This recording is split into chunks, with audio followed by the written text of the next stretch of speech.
Like the attention, girl, I know you. But you're everything I want in life. We're fighting danger like kung fu. The love I feel is deep inside. The others don't matter. It's honestly us against the world. We're the perfect team. You're my dream, and I just want it. Can't get to myself. Can't get to myself. Can't get to myself. To myself. Can't get to myself. Can't get to myself. Can't get to myself. To myself.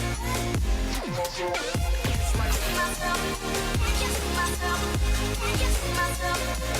To myself. Can't get to myself. Can't get to myself. Can't get to myself. Oh baby, if you ever need a helper, you should know that I'll be there day and night. Nobody else can love you better. I'm here just to treat you right. You're the reason I'm alive. You're the only pain I can endure. And when you're not here, you're my dream, but I just want it. Yeah, I just wanna. You're my dream, but I just want it. Can't get to myself. Can't get to myself. Can't get to myself. To myself. Can't get to myself. Can't get to myself. Can't get to myself. To myself. Can't get to myself. Can't get to myself. To myself. Can't get to myself. Can't get to myself. Can't get to myself. But I just want it. Deep inside, I knew from the start, you my bunny, I'm your Clark. From now to eternity, I give you all my heart. We are meant to be, it's clear to see. My love is bigger than I thought. I got everything I want when I hold you with my arms. The others don't matter, my love and my pleasure, the key to my treasure. Whatever's the weather, day up and out with you till I die. How many times for you I'ma try? Want you to notice the one and I know this. Perfect soulmate, I wanna show it. My best friend, she took my life, my happy end in hard times.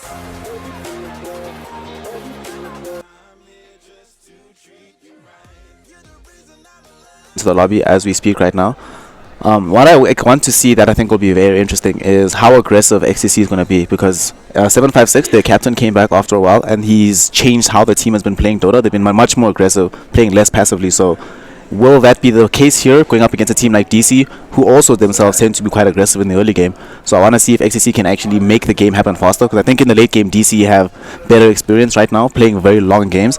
However, XCC, in the very short run, I think they can definitely make a huge impact. So the draft, I think, is going to be a huge impact on how the games are going to turn out. Well, do you think that most teams can generally win the game in the drafting phase, or do you think it really comes down to the in-game plays and the laning phase and all of that? Or do you think that you can kind of win the game in the laning phase? Is this the kind of meta that we're looking at, or do you think teams can make a bad draft work?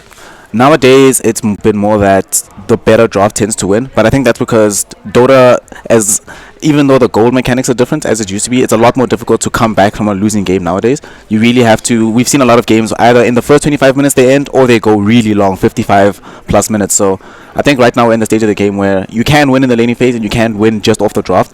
However, you have to keep that momentum going, and if something goes wrong at a point, then you're looking at a very long game. So the team that's doing very well early has to keep doing well.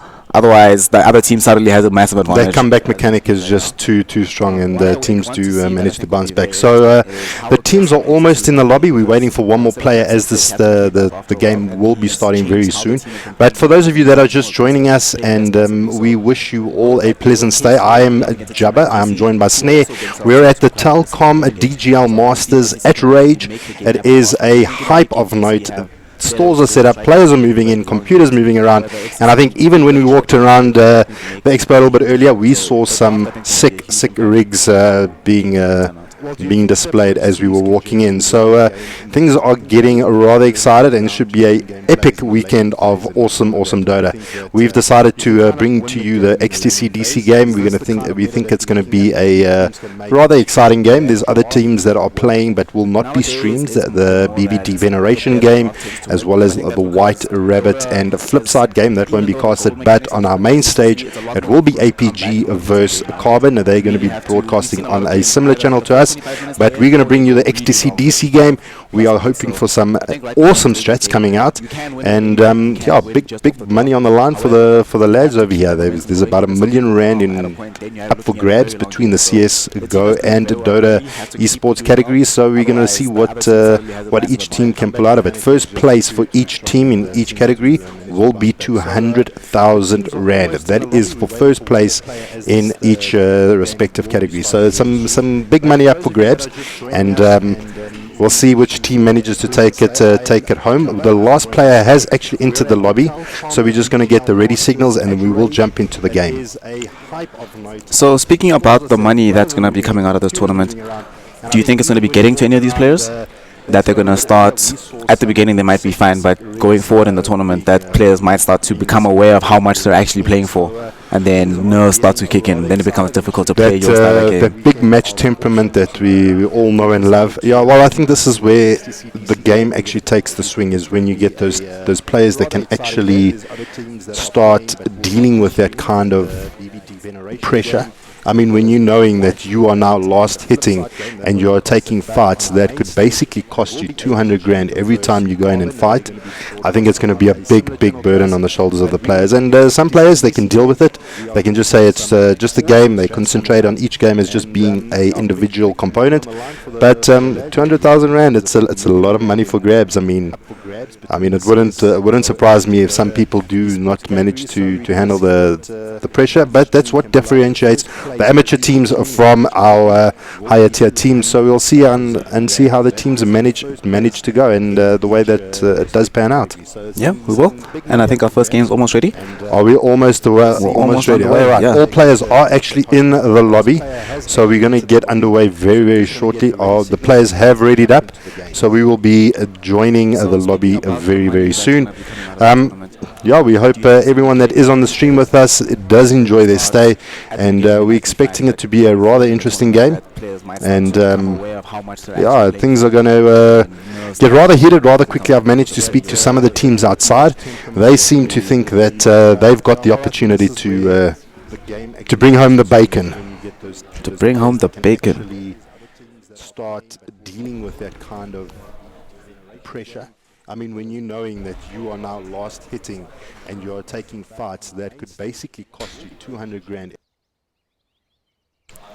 Right, so now that we've worked through a couple of our echoing issues, we will be bringing you this game. It's going to be basically the drafters for this game is going to be a Filthy Frank as well as a 756. So we'll see what these two captains can actually do in amongst the draft.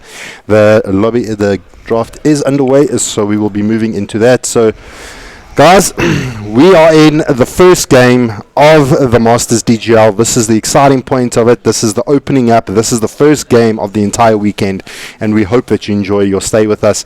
So now the first ban goes out to the side of damage control. Are we going to see those common bans that we generally see? The Shadow Demon, say the Elder Titan, the Drow, Morphling. How do you feel that these drafts are going to go? Do you think they're going to play towards what the meta's offering, or do you think it's going to be a little bit surprising? Most of the teams have spent quite some time boot camping, preparing for this particular event.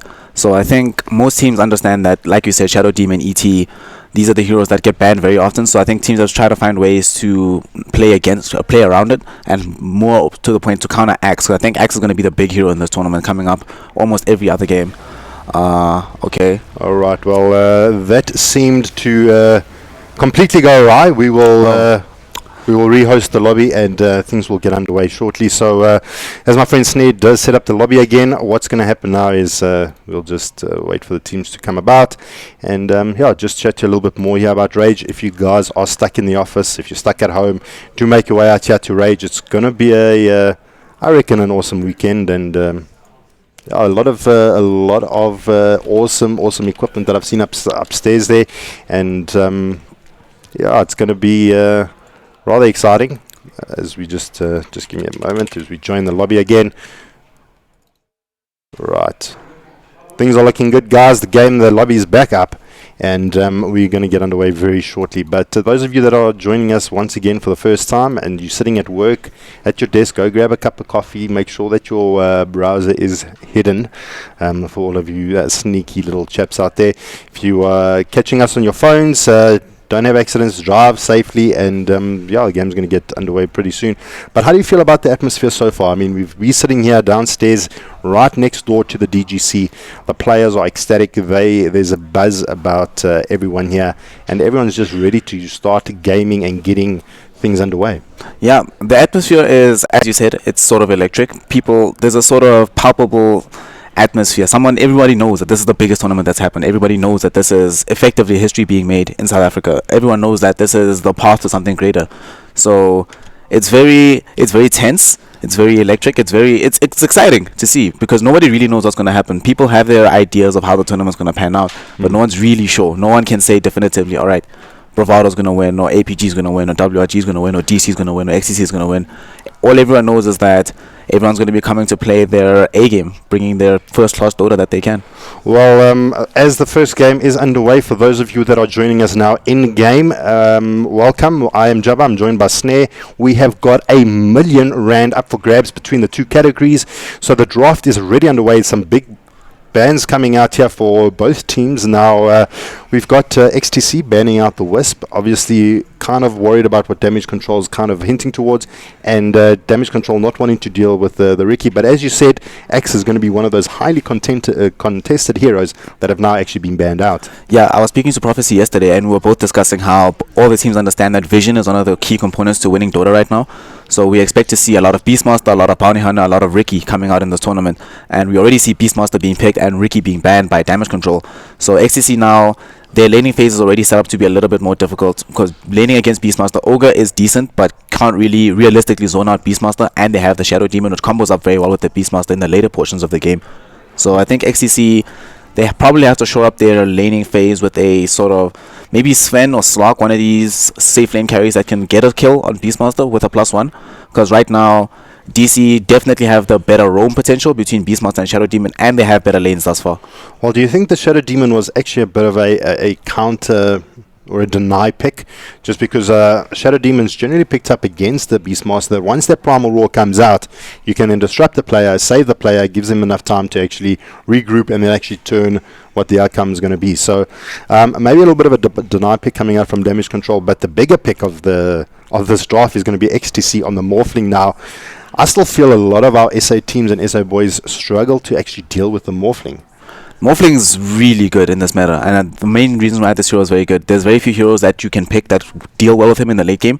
Realistically, the only thing that you can do late game up against Morphling, if you have Anti-Mage, if you have Stone Spirit, sometimes OD, but these, with the exception of OD, these are all heroes that are highly counted and require secondary picks to make them function in the game. So Morphling is very difficult to deal with just across the board, and in the laning phase, most South African teams aren't exceptionally aggressive in the laning phase, so we don't expect them to see them shutting down the Morphling and stopping him from getting to be the late game monster that he is.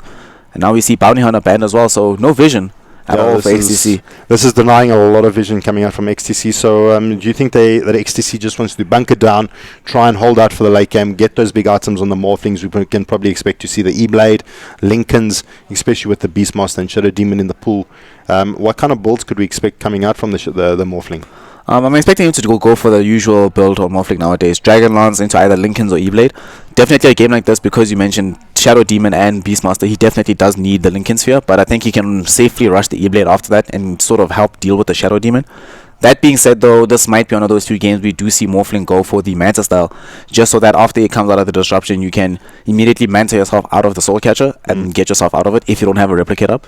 But if he should have Replicate. You just should. You're more. You should. You just should. You should. Yeah. So, word to the wise, to the carry that is going to be playing our Morphling. Always have a replicate available to you. Now, we've got a couple of bans that have taken place already. We've got the the AA as well as the Elder Titan being banned out for the side of XTC. A lot of team fight potential that they're trying to deny for the side of damage control.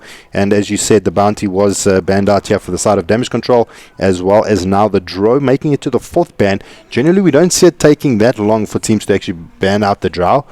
But obviously, kind of confident that XTC wasn't going to go for the Drow pick, and then obviously opting to pick up the OD eventually, which you said was a pretty good counter against the Morphling. Yeah, picking OD very good against Morphling. Normally, like you said, you do normally see Drow being banned first too. So I'm actually surprised that XTC could have easily picked Drow Ranger instead of Beastmaster. Most teams aren't banning the Beastmaster right now. So if they went for Drow OD into Beastmaster, that would have been very difficult for even Morphling to deal with. Because right now, as you see with the OD Shadow Demon, there's a lot of ways for them to actually kill Morphling. I don't think Morphling is going to have one of those immortal games where he never dies.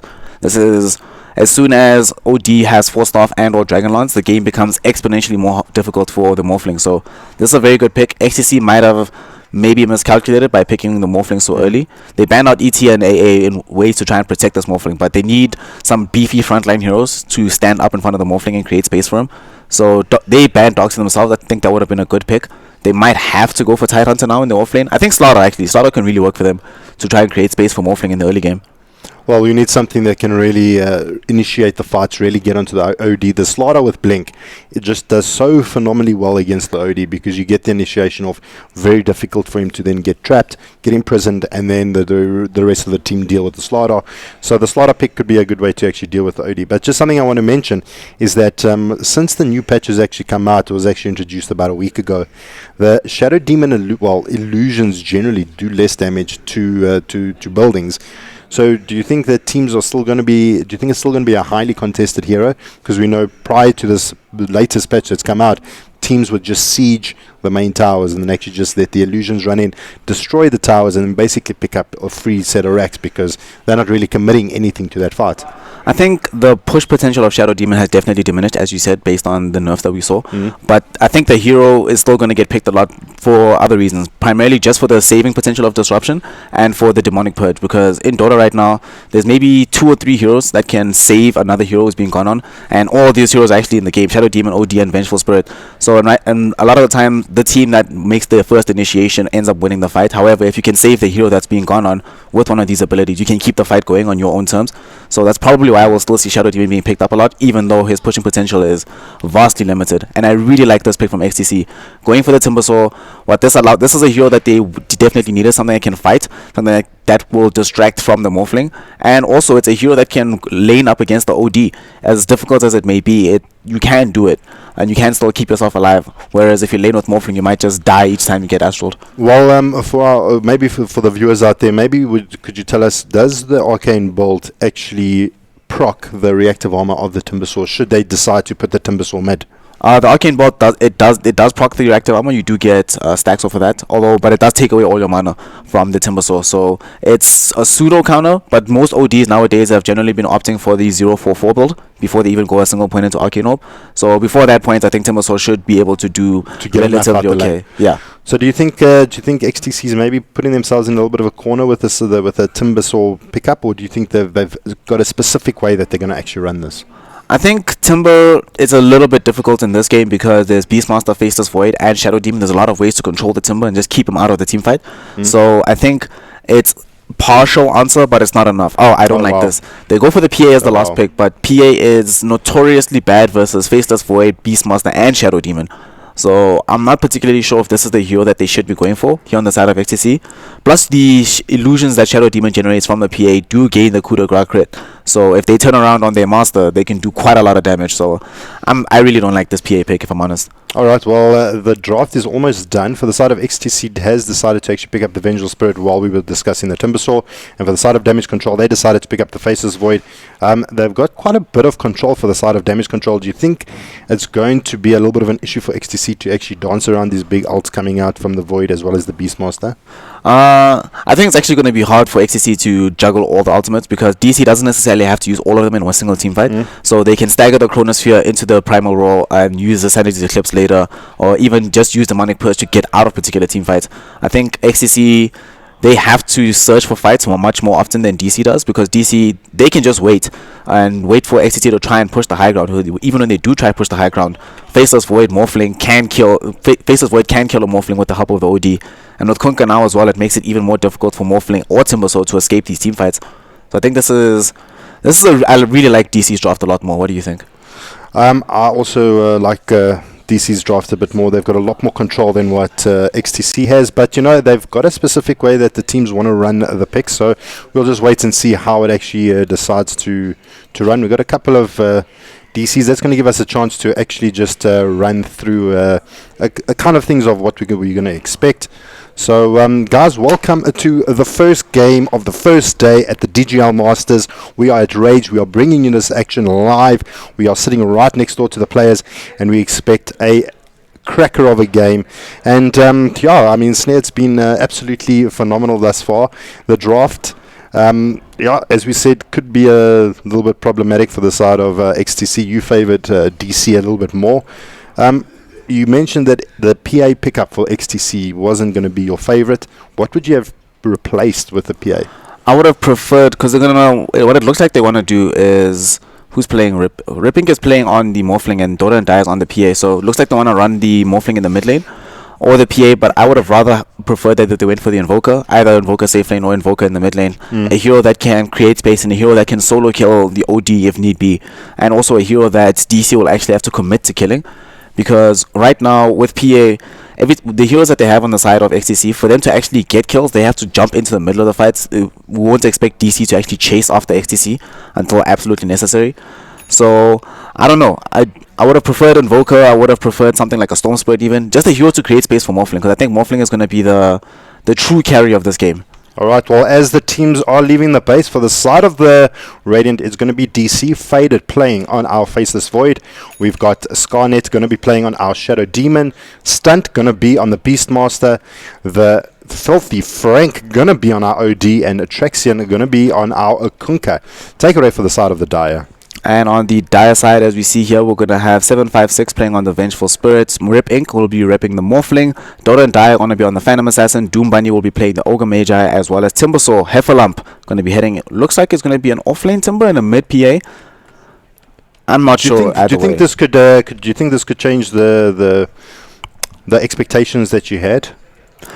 The laning phase could definitely change it, because it looks like both teams are going to be running somewhat odd lanes, because we see Dota and Dire, he's closer to the mid lane right now, and he's bought items that could be going for mid. But with this Roman Shield, he could probably go safe lane, and Morphling is sitting with this pot as well. So I'm not sure how they're going to choose to lane this. If they run, the best case scenario, I think, is if they can match up the PA versus the OD. That's probably the best way for for XCC actually to lane this matchup. And then have Morphling go 1v1 versus the Faceless Void. You can even run that, and you could even go for an aggressive tri-lane with the Timbersaw, Ogre, and Vengeful Spirit. But looks like it's going to be mid PA versus the OD. I think this is fine. I still don't prefer it. I don't like it this fashion, but I think it could still work out for them. Alright, well, the game is underway. Bounties going one apiece to the PA and to the OD. So as the game gets underway, let's get ready to Dota! First game, first day. This is going to be a hell of a series. We'll see if we can take it to a game 3. So far, it is going to be a 1... Well, so far it is going to be 0-0. This is going to be game 1. It looks like it's going to be a little bit of a tri lane and safe lane, defensive safe tri lane. As they're making a move here on Stunt. Stunt taking quite a bit of damage here, quite a bit of a rest. Nice little wraparound coming out from 756, almost bringing it down the Beastmaster. So that's going to be a bit of a issue for him in the top lane. In the mid, we've got Filthy Frank just kind of abusing that Astral Imprisonment, dealing damage around intel or mana heroes or creeps, just trying to prevent Dota and Dai from getting as much out of the lane as he can. I mean, these are going to be a bit of a tough lane here for the Beastmaster. For the side of the XTC, Timbersaw taking quite a bit of damage. Got 2 stacks of Shadow Poison. There we go. First blood going in favor of DC. That Shadow Poison is just too strong. It has also been nerfed, not dealing that 50 damage upon every strike. And it now stacks up as the abilities do start getting leveled up. It does scale, so still managing to pick up first blood there for the side of DC. I mean, this game is going incredibly well so far. That was actually really nicely done by DC there to get that kill. So generally one of the struggles that you have in the early portions of Dota is dealing with Timbersaw in the offlane, but now that they've been able to get that 1 kill, he's still at 0 last hits at the moment, not doing so well in terms of his level progression. So as long as they can prevent him from getting level 4 before their safe lane of Faceless Void gets that level, I think they'll be perfectly fine and happy with how things are going. But even in the mid lane, as we see, they're zoning out this OD by making sure that PA is always supported either by the Ogre Magi, or they might even rotate the Venge at some point. So, and we can see that reflected in the CS score. She's 10-3 right now versus the OD's 8-1.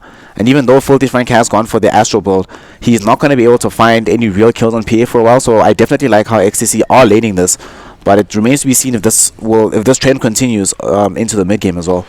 Well, I mean, they did try and bring Doom Bunny down with the Ogre Magi to try and see if they can just help out the PA a little, but it seems to have helped that she is sitting now 12-5, doing fairly well compared to the OD in the mid. But top lane, the Beastmaster not doing the best. He's sitting 3-1 compared to the Timbersaw's 1-0. So the 2 offlaners not doing so good. I mean, they're really struggling in their lanes, not making those, getting that gold in their pocket as they want. But we know generally most players actually just want to get the levels.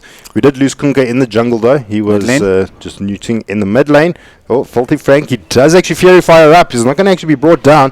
Dota slowing him down. There we go. Rotation coming in from Traxon on the Kunka. They may look at trying to make a play here. They've got the X marks the spot on Dota and Die. They do get the torrent. This could be a big problem here for Dota and Die. He doesn't have Blink available. No mana. There comes the Astral Imprisonment.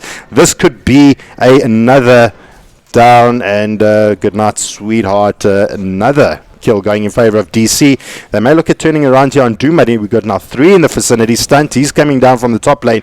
Is it enough to actually bring down Doom Money? It is. The Whirling Axis is good enough, and they're going to bring down the poor Ogre Magi. So now it is sitting 3-0 in the 4-minute mark. I mean, this has turned out to be quite an interesting game so far. So what happened in the mid lane was PA tried to man up on OD, him and the Ogre Magi. Unfortunately, OD had a Fairy Fire with I think 10-1 charges, popped it at the last second, was able to survive and get the turnaround.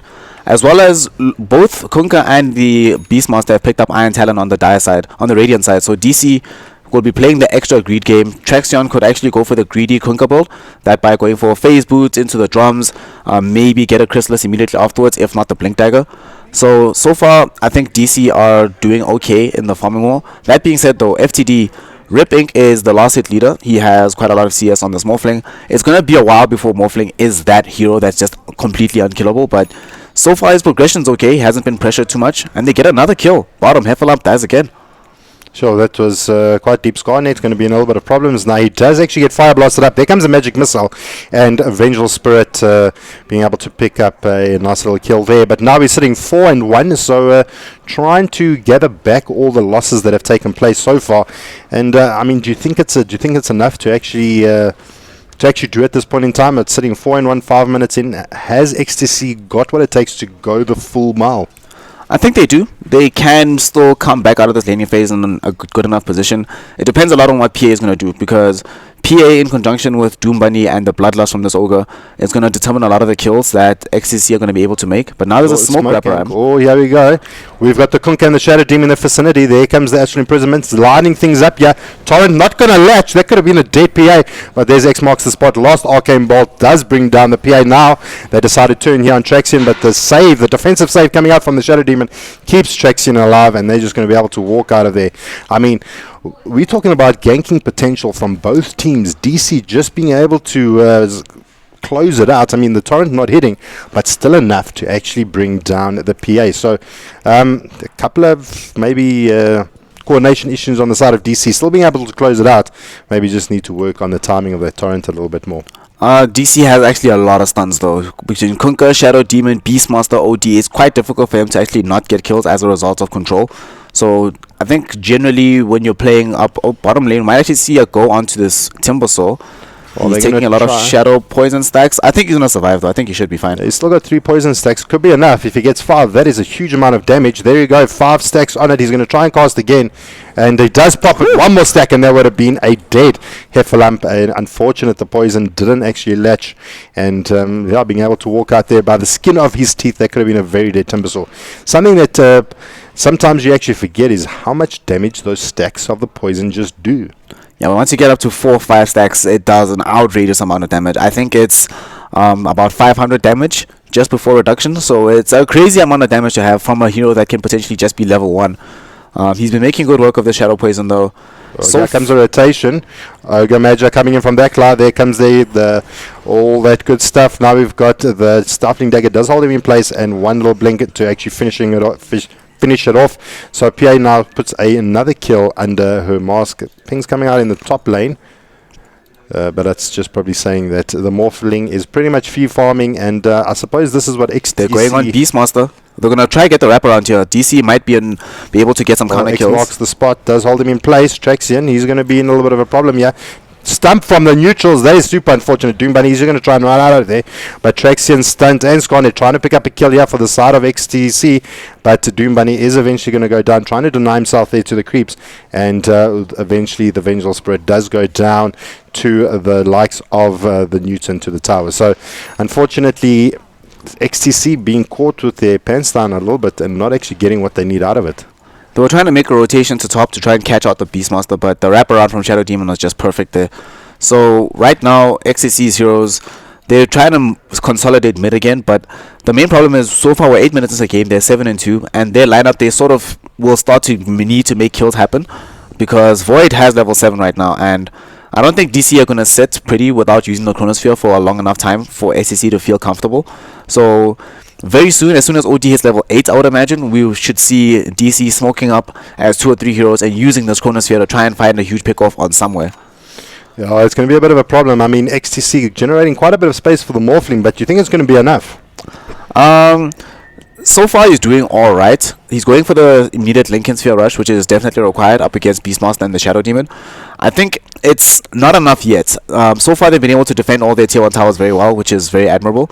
So if they can continue this and they only lose their first tier 1 tower at around 16-17 minutes, then at that point you could realistically say that Morphling could become that out of control hero, but he's being smoked on right now. We see Shadow Demon going with stunt on the Beastmaster. They want to try to pick off this Morphling. I don't know if they have enough damage though. Maybe they should just go for the Vengeful Spirit.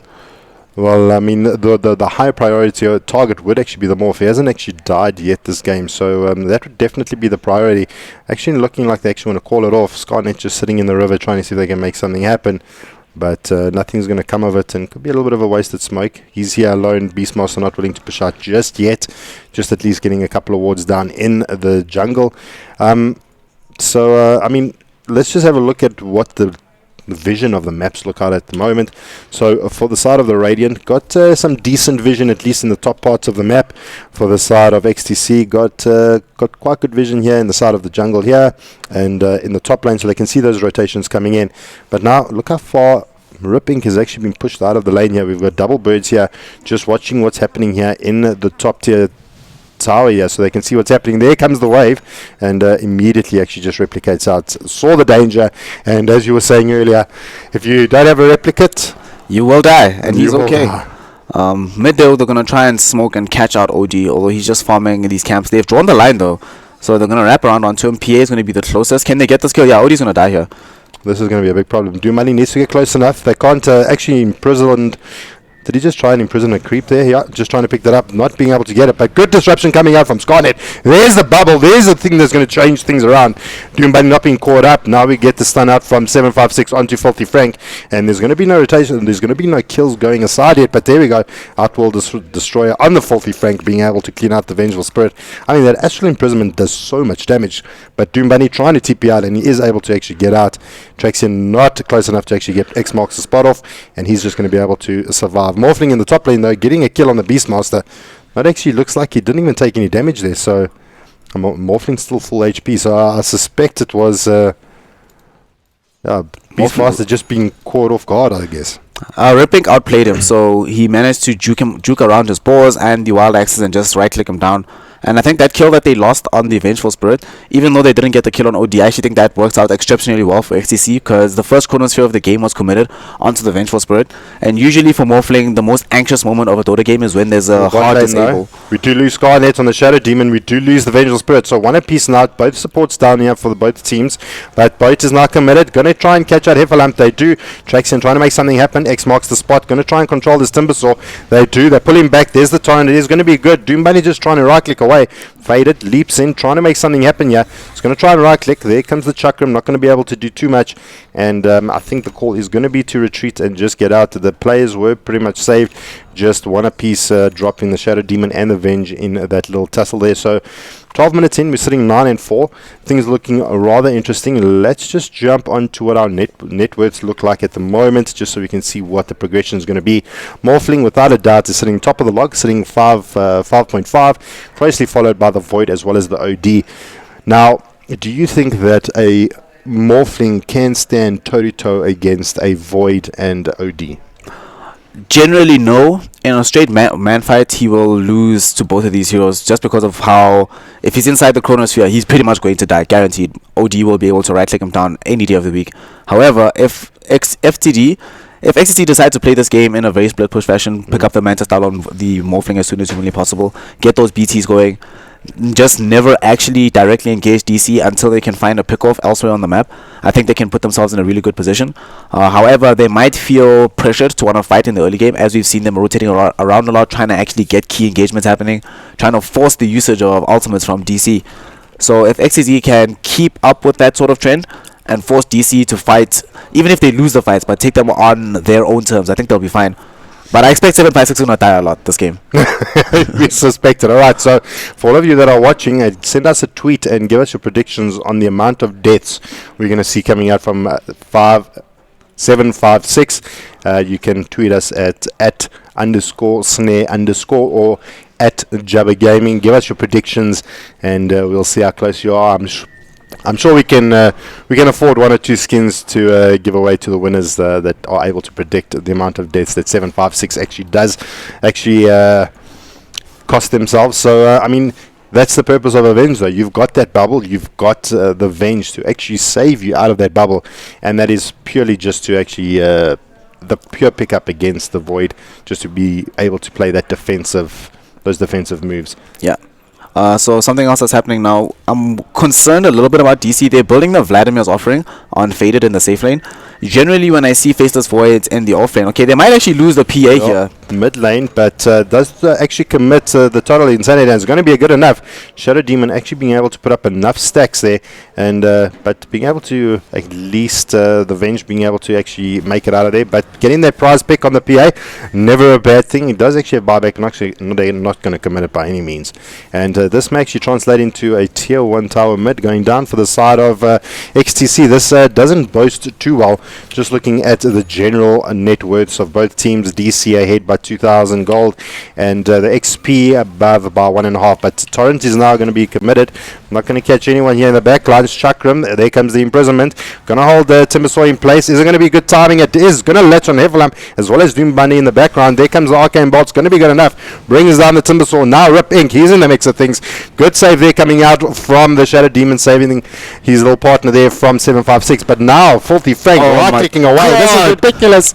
Save coming out from the Venge, throwing himself in forward there, trying to save Dota and Da. But this is going to be a team. This is going to be a team wipe that just cleaned out the Venge as well, bringing him down as well. So that is a full team full 5-man team wipe at the 15-minute mark. We are sitting 15-5. This is ridiculous. We promised you a amazing game, and I think we've delivered. That was crazy. So what happened there was XTC, they started the fight and it was going poorly at the beginning, but they thought Ripping waveformed in to try and at least pick off this Kunkka, and the rest of his team was like, okay, let's try a tunnel vision and kill this Kunkka. And when they were all surrounding him, immediately there was a save from Shadow Demon while Kunkka's disrupted. Faceless Void jumps in, 4-man chrono. It literally can't get better than that. And XTC, no matter what stage of the game, no matter what items they pick up, they'll never be able to stand up against such a chronosphere. And we saw immediately afterwards, Filthy Frank just did absolute work, tore immediately through the Morphling. Morphling died, Timbersaw died. and suddenly XTC have no legs to stand on, and you just lost 2 tier 1 towers just like that. I mean, we lost they missed the tier 1 tower, they lost the tier 2 tower mid, and now they're putting pressure on the tier 1 tower bot. They've lost that. So, I mean, I'm just scared to now look at what the net worths are going to be for the side of DC. They've done extremely well to actually try and keep XTC down as possible. We know that PA and Morphling are great late game heroes and can really do a lot of work. So what should happen now? Now you've seen this Beastmaster pick up this Necro book. So he's on Necro 1 right now, which means that XTC, as much as it's been pushed down before, it becomes even more difficult for Stunt once he gets to Necro book 2. And one of the bigger problems about this Necro book coming out from the Beastmaster is Morphling. Morphling, if he gets stunned at all in this game before he's ready with the Lincoln Sphere, his mana will just disappear. Between OD, Beastmaster, and both of them having the benefit of the inner Beast aura from Beastmaster, there's absolutely no way Morphling's going to be able to walk away from future fights. So I think what needs to happen now, BKB needs to be the priority pickup for the PA, because she's going to need to be able to jump onto the OD or Beastmaster just to create space for Morphling to try and get out of the fight. So I think it's going to be her duty as well to die for the Morphling. Yeah, it may actually it may have to be the sacrificial lamb to jump in there, because they're going to draw a lot of pain from the Morphling. So her jumping in is going to take a lot of attention away, and they're going to not be able to actually let the PA actually just bounce around and actually do what you want. So maybe it could be a little bit of a distraction pick as well. But the side of XTC, they've actually smoked up. They may actually find out a Filthy Frank here on the OD. They do 756. There we go. Comes out the stun, and they just unleash absolute fury upon that OD. Filthy Frank not being able to even blink on what was going on, and immediately just trying to get out, trying to get those return kills, and not a big gold swing going in favor of the PA, only picking up 400 gold bounty for that kill. So yeah, a little bit. I suppose it was a high priority target. They did try and make things happen. Do you think how can we expect XTC to actually put themselves back in the driving position here? They are trailing by 9 kills. It is going to be a bit of a problem for them to actually get to that. But if you were the captain, what would you do? The method that they're employing right now, I think, is perfectly fine. Get a couple of pickoffs, and then from there, get objectives. They got the tier 1 tower middle, which was the second tower they've been able to get in quite some time, though. So, and that was a perfect scan usage just before they got the kill. They immediately knew where the OD was. They knew he was likely alone. They get the kill, and now they're going to try and pressure bottom as well. They are sacrificing tier 2 top, but this is the way they have to play. Just split the map apart. Don't try and engage DC in a 4-5v5 fight, because you will lose every time. Just try and get as much farm on this Morphling as possible. This game is effectively is very early on, but for XTC it's become a 4 protect 1. So Rip Inc. is going to be the only carry for their team. And the way that they're doing it right now, just split push, try and never be in a position to actually get caught out. Rip Inc. does not have replicate, so they're going to back away from Void bottom, and they're going to save tier 2 top. So just make DC run around the map, I think, is the way that XTC needs to go about this. Well, let's see if they can keep DC on their toes. I mean, Rip Inc. is looking ridiculously wealthy. I mean, he's sitting with 8.5 in the bank. The Void sitting with 8.2. So those are going to be our two big heroes. And I mean, the Morph... The only thing with the Morph pickup is I know that during the patch that's actually taken place this week has actually given a little bit of a nerf to her. I think it's they've reduced her intel progression from 1.6 to 1.1. So obviously identifying that and ripping, actually purchasing the Lincolns straight off the bat, and with going no other route but straight to the Lincolns, just to make sure that they can keep up with that intel difference that has actually been nerfed by the Morph. So now DC back at it again, pressuring the tier 2 tower in the bot lane, and going to be quite difficult here for XTC to actually engage on this. They do just throw out the chakram, trying to break down those illusions. Illusions have actually been nerfed, so the tower is not taking too much damage from those external illusions, but faded, smashing away here on the faceless Void. We're going to let this go. And yeah, I think it's a wise decision. You never want to actually put yourself in a predicament. You lose a team fight at a tier 2 tower, and that's pretty much open doors up the ramp. It's still somewhat surprising, or it's somewhat concerning that XTC are doing this. As much as I agree that they shouldn't have fought over there and they shouldn't fight in general right now, DC can actually see high ground. Normally you'd look at their lineup and say, okay, well they have 3 melee heroes and an OD. This is not necessarily the best high ground lineup. However, they have Beastmaster. Inner Beast really changes the game in terms of how you can siege high ground. And even though Shadow Demon Illusions don't deal as much damage to the towers, the main thing is that if you have them just taking damage, just tanking it up for a little bit, even if it's 2-3 shots, the amount of damage that you can put on the tower in that same time is really substantial. So XCC might actually struggle to defend high ground, especially up against this Aegis now. Aegis on 40 Frank.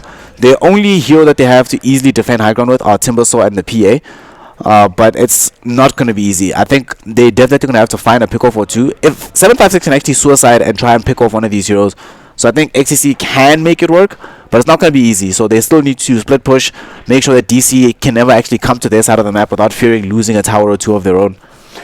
It's a big risk. I mean, making sure that the Venge can actually dive in, pick up one of those priority kills is going to be very difficult and a lot of pressure on the Venge. But just taking a look at the net worth, things have actually swapped around now. Our Faceless Void now sitting top of the charts, doing rather well in terms of last hits as well as net worth. I mean, he's sitting 9.6 versus the Morph's 9.4. So things looking a little bit risque for the side of XTC. It's I mean, what can we expect to see? Are we going to see Morphling going to Manta, maybe try and the split push the lanes? She does have the replicate available, so not going to be too much, going to be quite a big threat in terms of split push. Are we going to see XTC trying to go down that route? I think Morphling's going to go for E-Blade first. One of the problems that XTC have right now is they don't have any burst potential on anybody, with the exception of PA with maybe a coup de grace. So if Rippink is able to pick up this E-Blade at a decent enough timing within the next, say, 7, not even 7, like next 5-6 minutes, then what they'll be able to do, he might actually go down, by the way, does a replicate, should be fine. Well, it's just some Kunkka tricks. X marks the spots, TPs in, does a little bit of damage, and then gets the hell out of dodge. I mean, I think the Kunkka's a little bit more scared of the Morph than what the Morph is afraid of the Kunkka. But nonetheless, the Morph actually does leave, and actually they're going to have to now try and defend top here a little bit. They're already looking at sieging this top tier 2 tower, top 3 tower here, and Chakram being thrown out, trying to work off those creeps there, just trying to get that aggro off the tower there. It looks like they're going to try and make a move. The Astral Imprisonment's down. Are they going to try and follow this up with a Torrent? No, Kunkka's staying far in the background. Doombane taking so much damage. The tier 3 tower going down pretty much free of charge. XTC not throwing any bodies at the moment. This is a big push here coming out from DC. PA still in the bot lane, not deciding to actually come up to the top, and they're just going to try and throw down as much damage as they can. Buyback statuses, only buybacks available on the Morph of the Void as well as the Beastmaster. So this is going to be a very interesting fight here if things go horribly wrong here for the side of XTC. But there we go, comes out the Lincolns has actually been popped. The Chakram has been casted out. Good save there coming out from 756. Ripping, trying to get himself out of dodge. Is morphing to strength. There comes the bubble, trying to hold him in place. Is there going to be enough damage coming out from Faulty Frank? It is. And the morph does go down, but does have buyback. He bars back immediately. There comes a defensive save coming out from the Shadow Demon, keeping Faulty alive. The magic missile holding Stunt in place. And now Dota and Die, he's in a little bit of trouble. There comes down the Astral Imprisonment. Now 756, he's trying to run away. Ripping, it's going to be a dieback if he doesn't watch this. But Teflon just working down the OD. The OD does go down, but that's only the Aegis popped, and now 756 back in the fray, throws out the magic missile, catches out Stunt, and he's down. Gem on the deck, they're trying to turn this around. They've only got the one Rex at the moment. The melee is down, they're trying to find something else, but Faulty Frank's just going to be able to walk away and shake off that dirtiness off his back. But Skynet, he's the one that's going to be able to pay for the life of the OD. And I mean, that was a ridiculous siege in the top lane, and I think XTC could have actually held that very, very well. Yeah, I actually think they didn't even need to lose the Rex. The reason why that happened was Dota and Die, as you said, was pushing out in the top or bottom lane, and he didn't come home when the tier 3 tower was being sieged up. And more to the point, when he did come home, he wasn't throwing out those Stifling Daggers. Stifling Dagger does a crazy amount of damage just to help protect your base, especially with the negative armor from the Blightstone as well. So I think they could easily have maybe even killed Shadow Demon or Kunkka just by throwing out those daggers before the tier 3 tower went down. So him coming back as late as he did, sure, he came back with the BKB ready to go, but it was sort of too late. And they did take a massive fight and got a gem out of it as well. But we're 24 minutes in, and you've already got a Mediarax down on your team. I mean, these are not heroes on their side which deal particularly well with super creeps. So They don't have Battle Fury up on the PA. They don't have Manta Style on the link on the Morphling. The Aghanim Scepter is nowhere near ready for the Timbersaw, so they're gonna struggle keeping this lane equilibrium anywhere near median point. So I think that fight went as well as it could have for XTC, but it could have gone better if they just engaged the fight sooner, I think. Yeah, well, I mean, look, DC did very well to eventually get up the ramp. They pretty much got the tier 3 tower pretty much for free, but really struggled when they decided to say, listen, we want your melee racks now.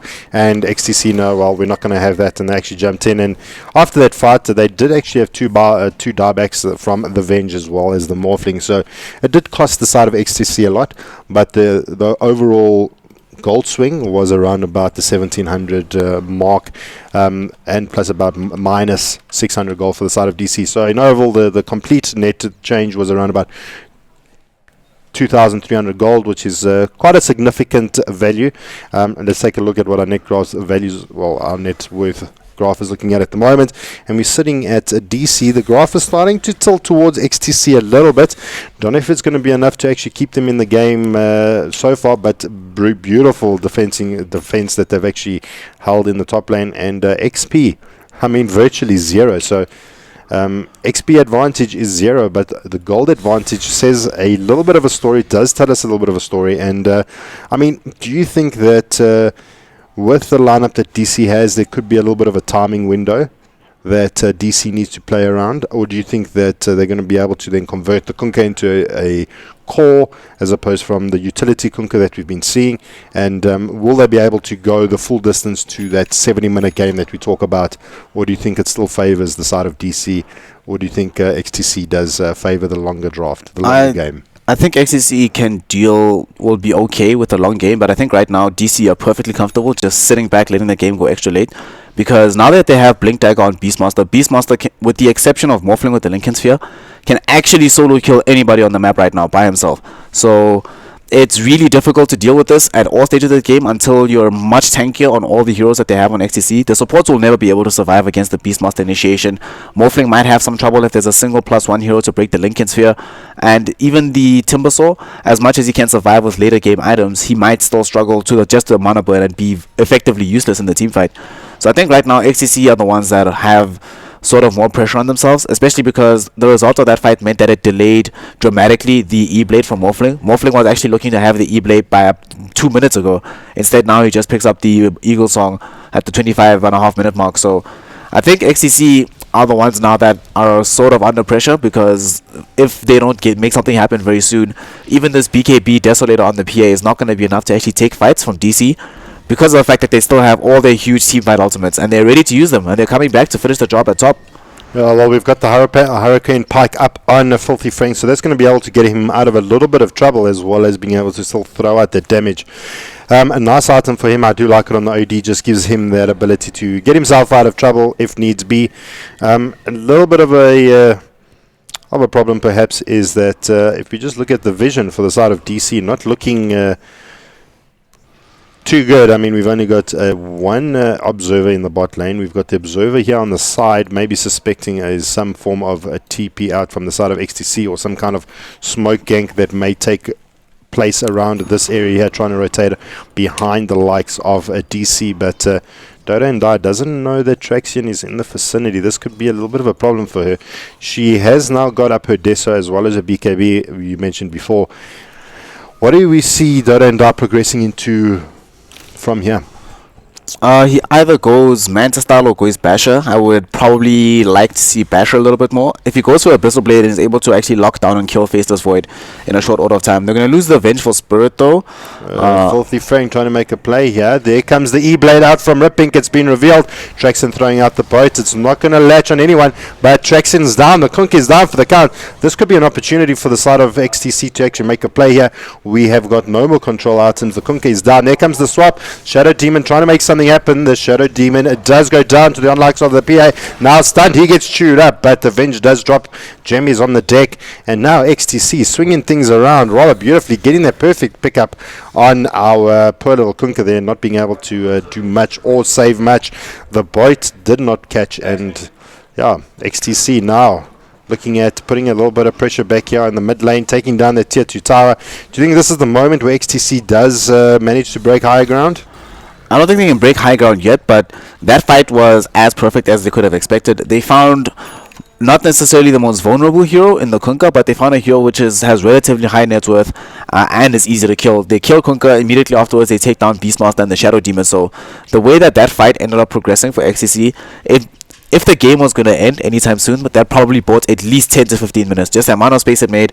They were able to take the tier 2 in middle. They're pushing back in the top lane now. Ripink is not afraid of dying just yet because Beastmaster only just now respawned, and Roshan is on the way back. So they very massively delayed the game. They now understand that likely the next fight is going to lead to Rosh, or it's going to be around the Roshan pit instead of in their base, which is a huge change in mentality for how XCC is going to be playing this game right now. And I think it's also put a little bit of DC on a bit of a back foot here. It could be a little bit of a problem. They've seen XTC, the potential that they actually do have at the moment. I mean, this team has got kind of showed DC, listen, we're here to play. We want some of that prize pool money. We're not going out without a fight. They push down mid. They get that pick off on the Kunkka, and things start slowly swinging around for them. I mean, it's not going to be massive, but we look at the net worth graph, and I mean, the difference is only 2.5 in the advantage of DC. So not much in it. I mean, DC taking Roche. XP sitting in favor of XTC. So XTC really making things come around. And we spoke about their comeback mechanic in the earlier parts of the game. And XTC may be able to bring it home for the boys, but Roche is going to drop. There comes out the Terror Wave, only revealing it just too late. Fader trying to do a little bit of an awkward jump there. And 7-5-6 being able to TP out. And no one actually dying around the Roche pit. So XTC in and out. That was very bad though for XTC. They needed that Roshan exceptionally much. They needed to put the Roshan onto either PA or Morphling so they could fight more effectively. Now though, they are with Filthy Frank. Look at Filthy Frank right now. BKB, Hurricane Pike, and he has the Aegis of the Immortal. So he's actually not going to be. They will not be able to kill him twice. It's going to be exceptionally difficult for XTC to make happen. But now the siege is going to come. Well, here comes the Illusions trying to work on that tower. So I mean, it does do some damage to the tower. Obviously, it has been nerfed, so not doing as much work as what they wanted to. But I mean, this is free chip damage. They're not paying anything for this. So this is perfect. All they're using is a little bit of mana. They've got the opportunity to get out of dodge if they see XTC starting to gain ground. And DC, they're going to begin the surge, but they got some nice creep clear here coming out from the Timbersaw. Stifling damage being thrown out. Stuns trying to just delodge that. Does actually make that happen. And now we've got Filthy Frank taking quite a bit of damage here. I think the Morphling just popped his head out, and decided to get out of dodge. Here, Ripink is going to TP back into the middle. They feel that DC wants to actually take a fight here, and X marks the spot, coming out on Kunkka, trying to make a bit of a play here. This is nice though from Morphling. He push bottom. He's forcing a lot of creeps to be hitting on the tier 2 tower, so they might force them back on DC, but now the fight's going to break out. Disruption might lead things off. Oh, here we go. Disrupted out the OT, trying to make a play on Hefferlamp. They're putting a bit of damage on him.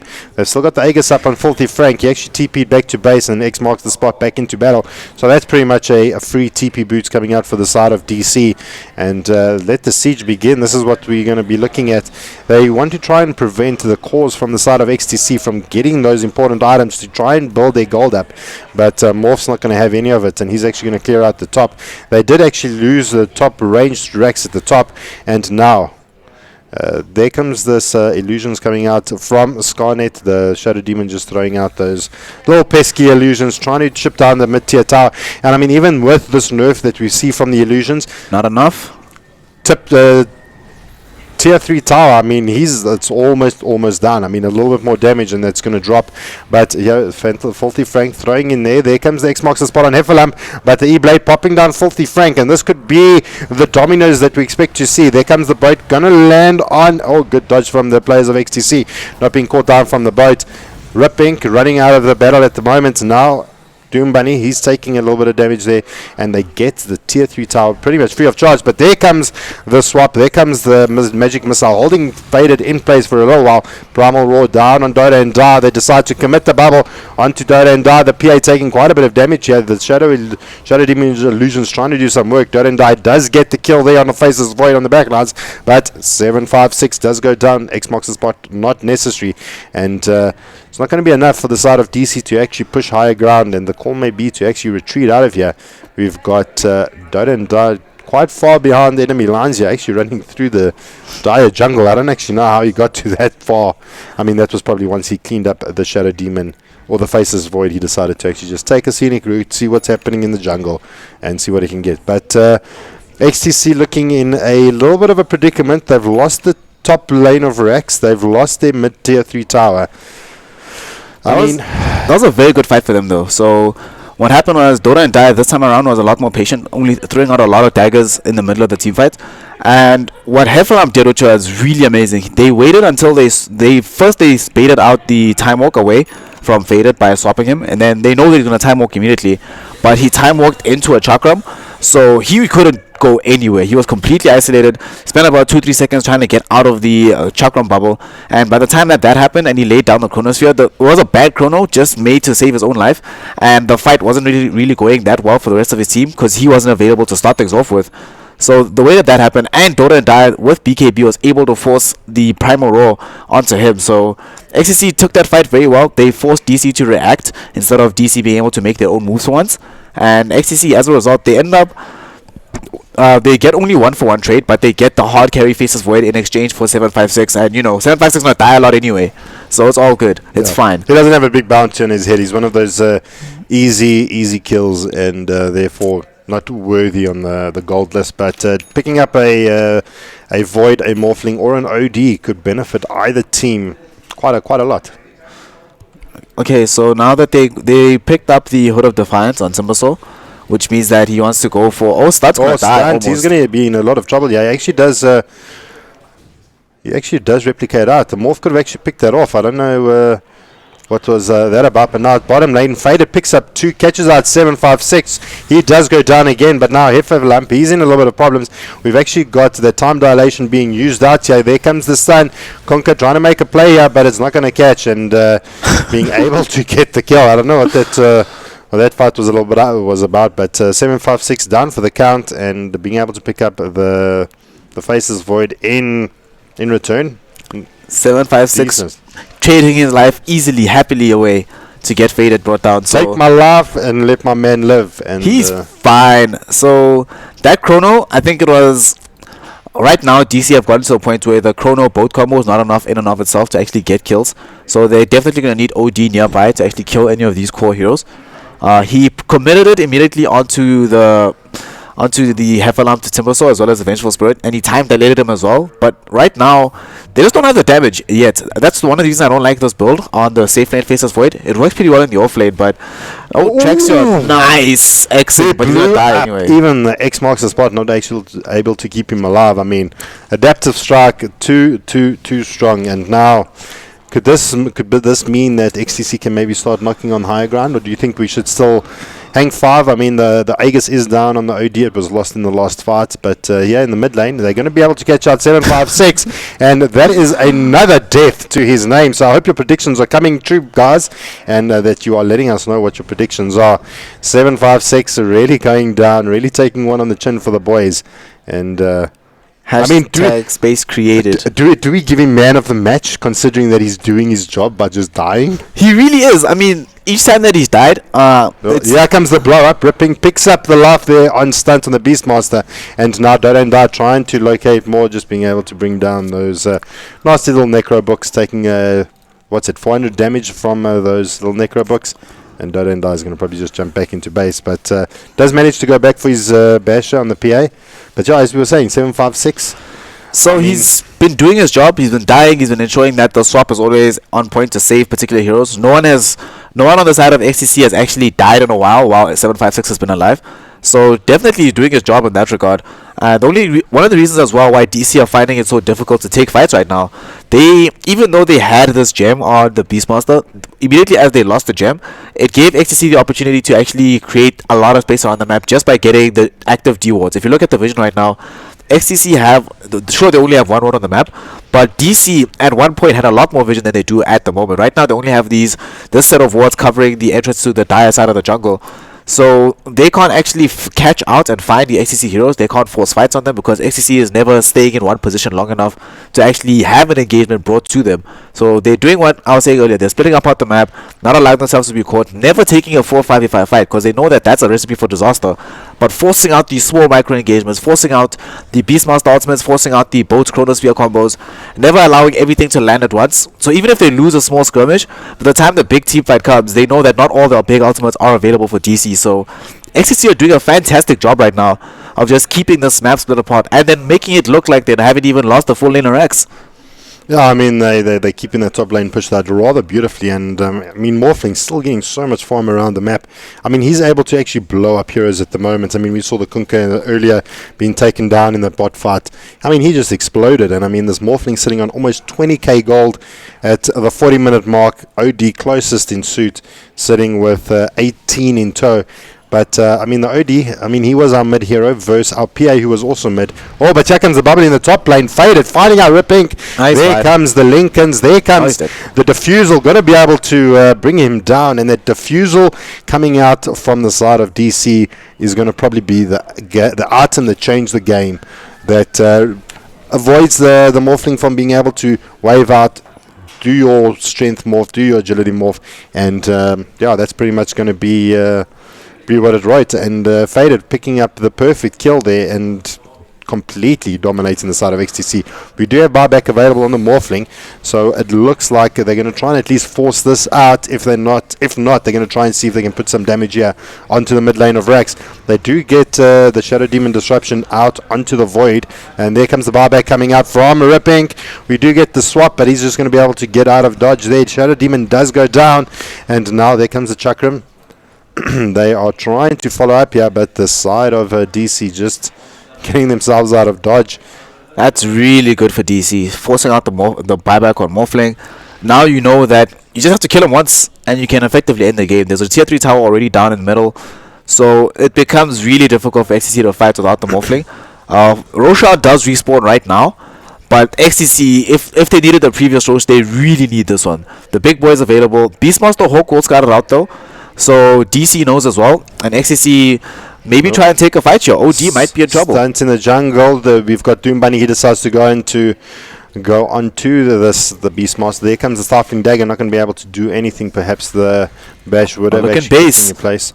But Kunkka, you sneaky, rotten little pig. He probably heard about the bet on the amount of times we had to kill 756, and he took it upon himself to actually jump in there and take her down. So now this is going to give the opportunity to XTC to jump into the pit. They know the Kunkka was top lane, so this could be a little bit of a free rush. DC not too sure on what's going on. Filthy Frank kind of cuts here in the jungles, and now DC only reacting to the potential that XTC is in the rush pit. And it is too late, boys. The rush is down with no wards on the map for either team. That was rather a risky maneuver to actually jump into the pit. They went into the pit. That was one of those, alright guys, we need to take the Rosh or else the game can just end next time. So the idea behind getting this Aegis on Morphling is just to buy time until his buyback cools down. And so, weirdly enough, as much gold as he has, he doesn't actually have that much in terms of actionable items. He has the E-Blade, BKB, and the Lincoln Sphere, but if we look at PA, I think PA is the more ready to fight hero right now, just with her items, but she hasn't gone for the defensive route. Morphling probably needs the Eye of Skadi next. Just a way to survive through the Chronosphere, because as we saw in the prior bubble, he just evaporated, takes so much damage so quickly, Soul Catcher on top of it as well. So he just needs to have very heavy stats, so he can just have a second immediately after the Chronosphere to replicate himself out. And I mean, if we just look at the net worths now for XTC, I mean, look how ridiculous this is. XTC's net worths are now, 3 of their cores are now sitting top of the charts. We've got the Morphling, the PA, and the Timbersaw sitting right at the top. I mean, how did XTC bring it back so close? They only got a 5 kill difference with DC in the lead, but looking at the net worths, I mean, we've got the side of XTC sitting top, and they're rocking it out, and they've smoked up now, trying to make something happen here. But don't know if they'll find him when they see the board. The illusions from the void do come out. Doesn't pop the smoke, so then do know it's the illusions. DC not sure that they're in the vicinity. They catch out stunt. This could be it. And a massive crit coming out from Dota and Die. That is stunned down. He does have buyback. They could maybe try and force this out, but Beastmaster going down rather quick to their coup de grace. That is phenomenal.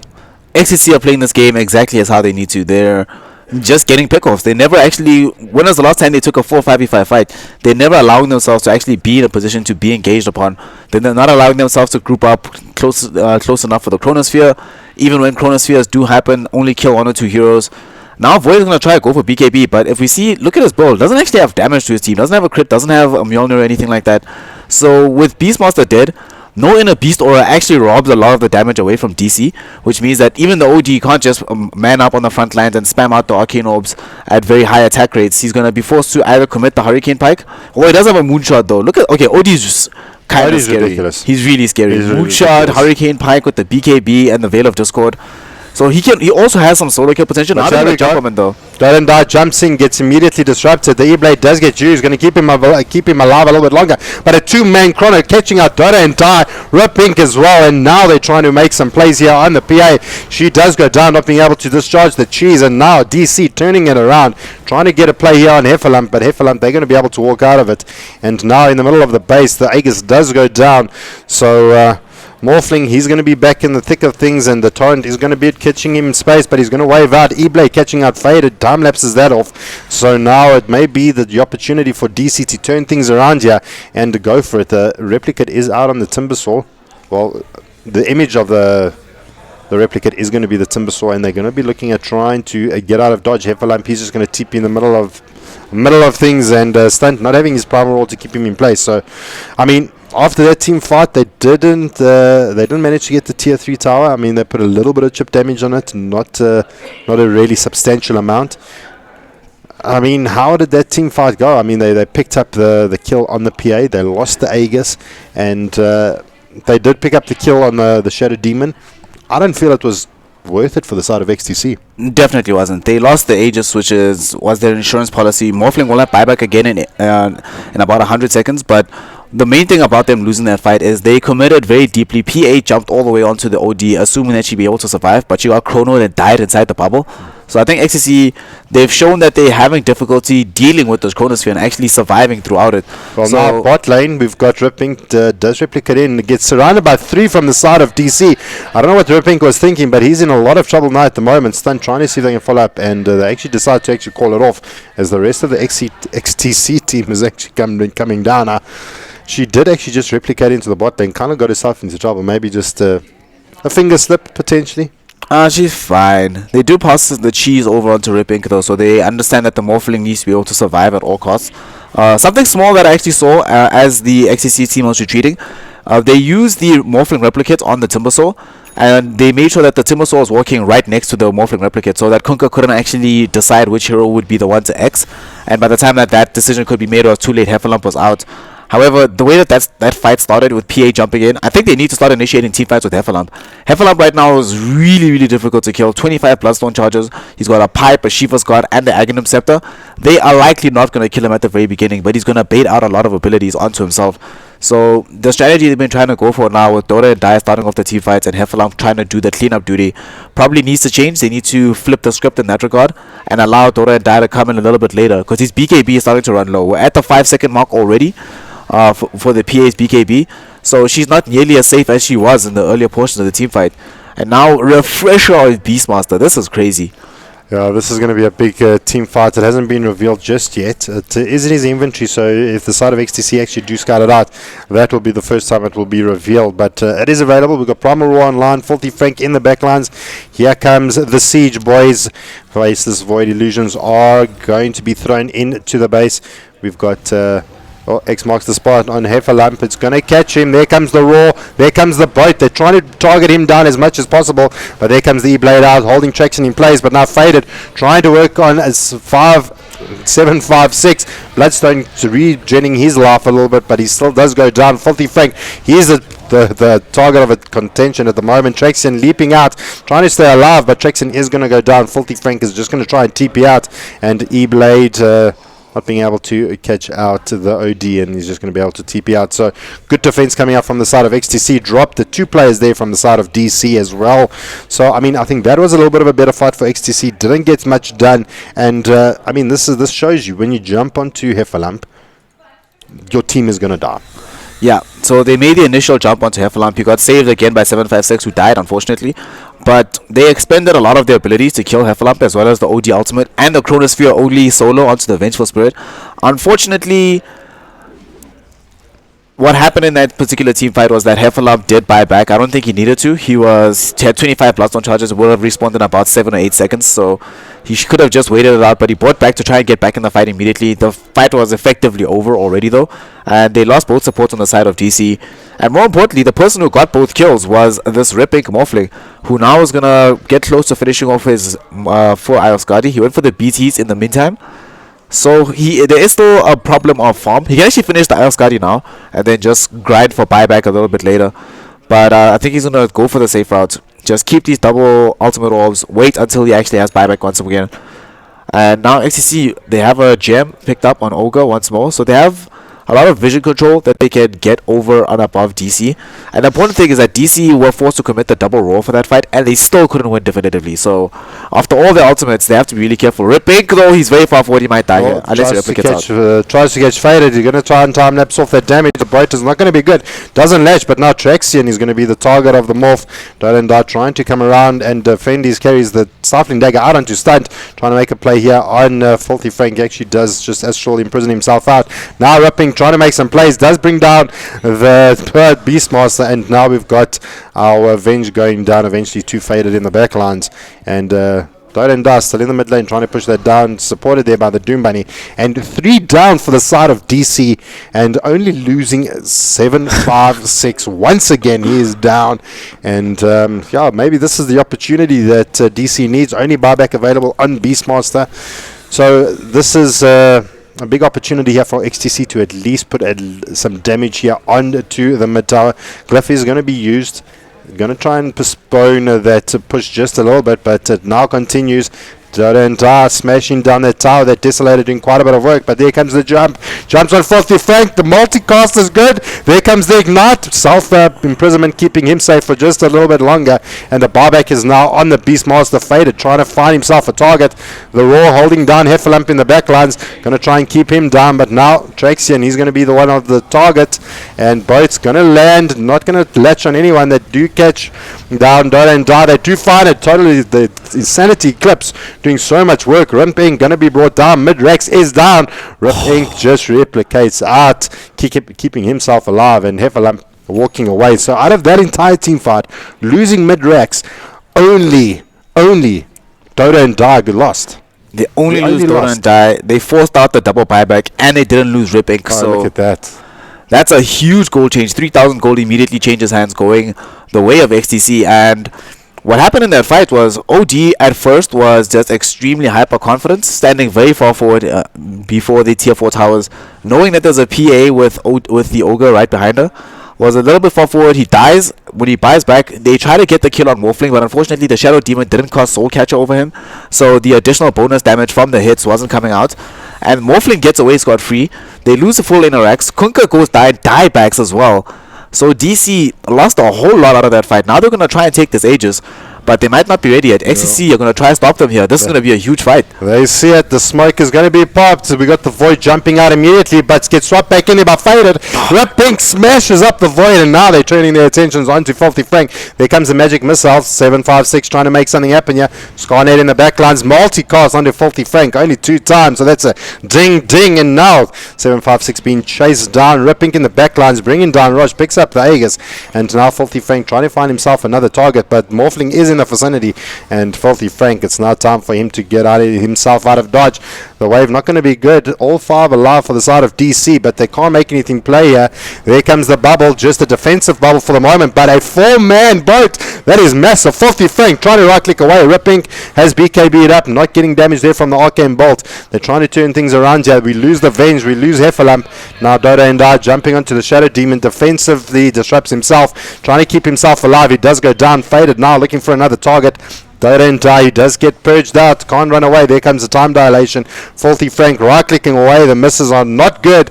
Only 1 miss for him, and we lose Dota and Die. This is almost turning out to be completely reckless here for the side of XTC after a good rush team fight, losing 3 players from their side, and DC looking in a little bit of a better position, I suppose, but still not getting the Aegis, which is a big deal. They didn't get the Aegis and they weren't able to take it away from Ripping, but that was still a phenomenal fight from DC. So what they were able to do, they did lose Faded at the very beginning of it, thanks to, speaking of which, how crazy have Doom Bunny's multicast been this game? He's just been ding. This is a game to play the lotto for him, but he was able to get the immediate pick off onto the Faceless Void with the 4 times multicast on the Fire Blast, and they picked him off, forcing the buyback from Void. And XTC thought that maybe they could still continue taking the fight. However, at that point in time, OD was suddenly back into the fray, as well as the Beastmaster, and we saw what they were able to do, the amount of damage they were able to put out. And when they eventually tried to actually kill the OD, Faded made use of his buyback with an excellent Chronosphere onto Ripping, which sure they weren't able to get the kill onto him, but it just bought so much time for his team and allowed them to kill the rest of the heroes around XTC. And by the time BKB was online for Dota and Die, and she came into the team fight, there was no one else alive. Heffalump had already gone down, so had the Ogre. Ripping had just gotten the hell out of dodge, so she was isolated. It just gets brought down.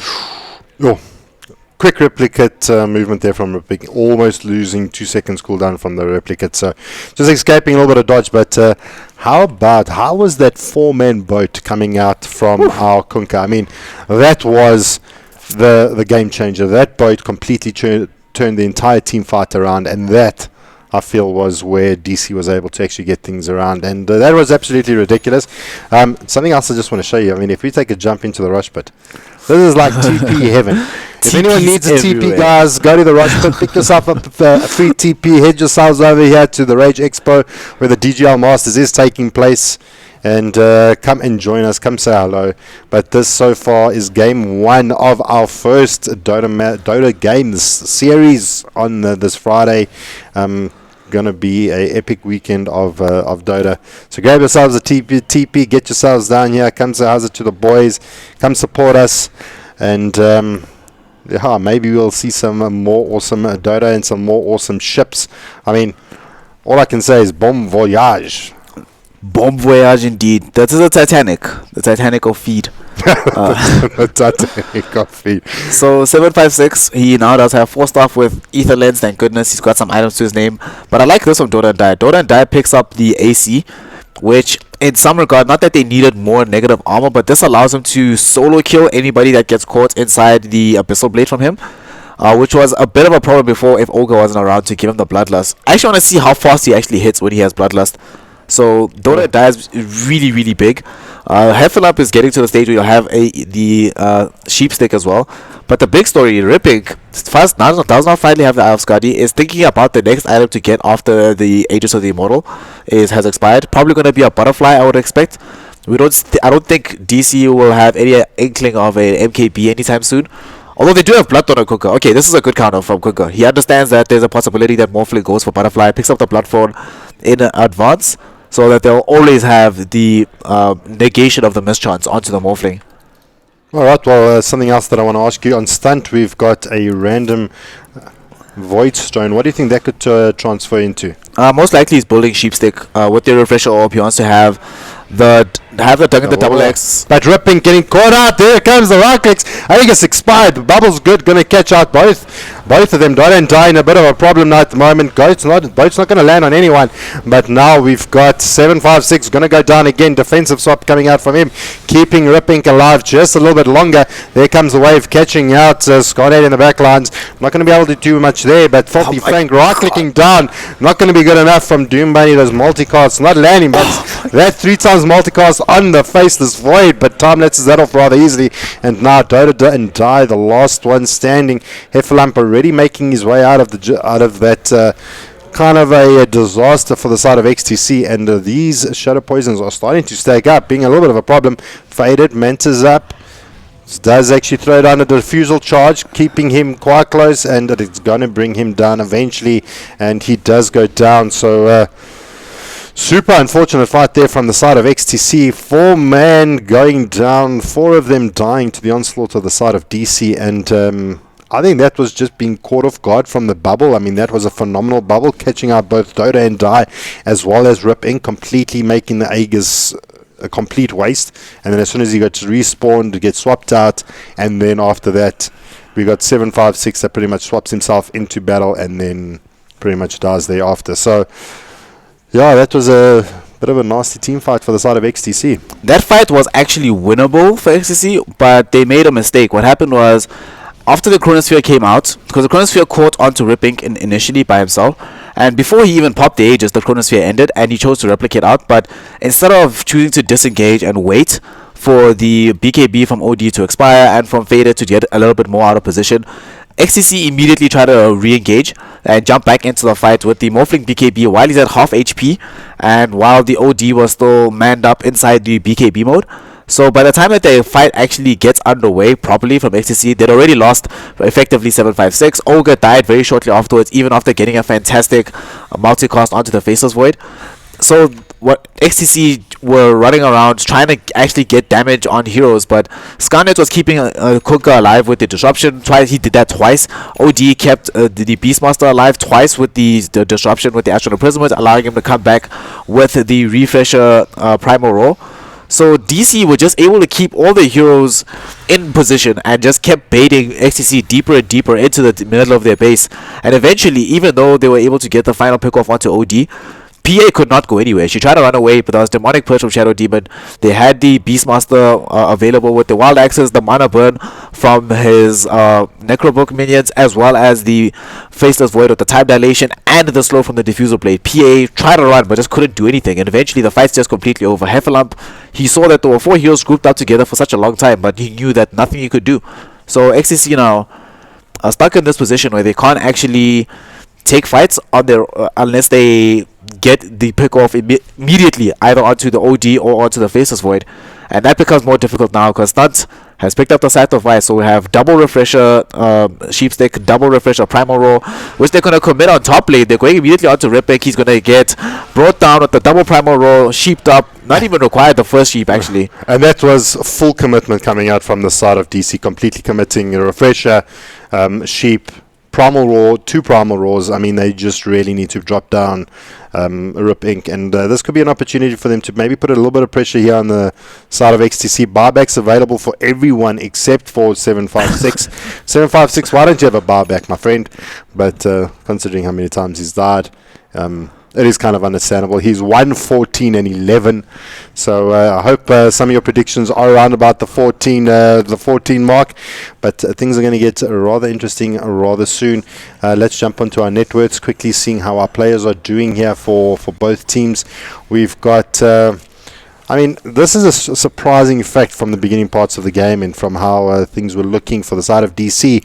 They were sitting top of the charts majority of the game. Now all of a sudden, 60 minutes into the game, we got those 3 cores sitting at the top for XTC, but they just can't seem to do enough to bring down DC. But it looks like DC's got a bit of a plan here. Here comes a bit of a smoke.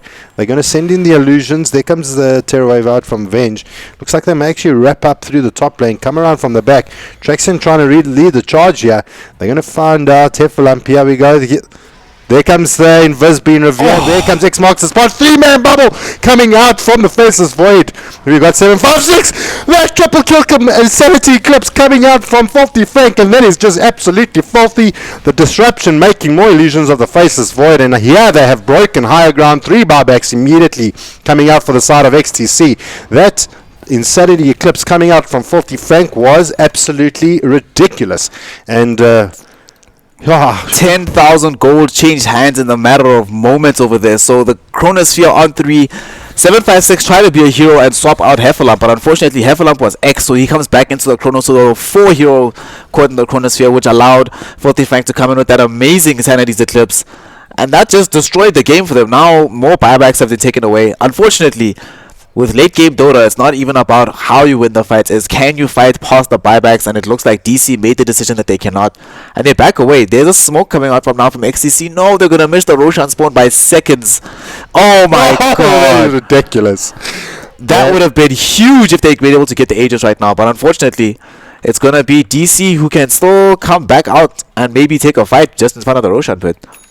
Yeah, that is super unfortunate for the side of XTC. I mean, and brilliant play coming out from DC. They make the call. They jump in. They get a full 5-man team wipe, 3 buybacks, 3 instant buybacks, and then the call from DC is just back out, and so they do. But they're going to regroup, wait for their cooldowns to come online again. Big ulti coming out from Filthy Frank. We got probably another 60 seconds until we're going to see a bit of a push. But now DC jumping into the pit, and they find the rush. And XTC, only if they knew how close they were for rush to being revealed. Oh man, that would have actually once again stalled the game, because now DC have no reason to not push right now. There is no real items that they're waiting for. They pick up the cheese on Filthy Frank. The Aegis goes to the Shadow Demon. Kunkka has Bloodthorn building BKB, Faceless Void, has the MKB if he actually wants it right now. He has Fuse Diffusal, Blink Dagger, OD is just a monster right now, and we have double Hex with double Necronomicons on Beastmaster. It's go time for DC. This is probably the strongest they're going to get. I mean, buybacks, let's take a quick status check on that.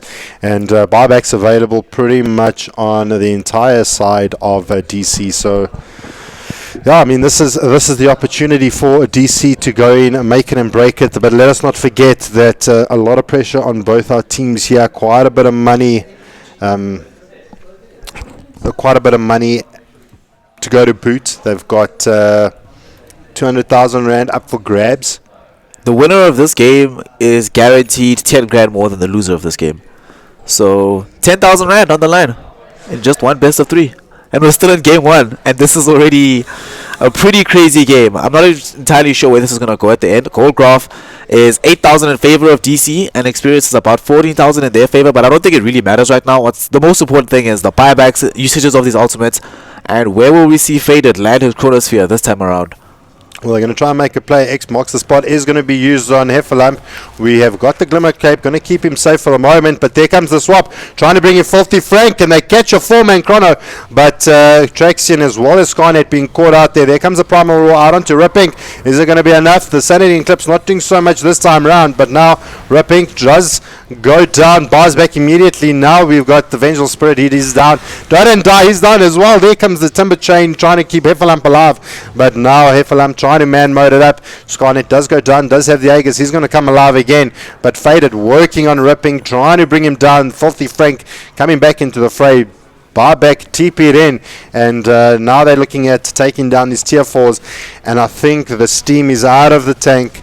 The game is done. GG has been called. Guys, this has been an epic game. This is just the first game of the entire weekend. This is what we're in store for.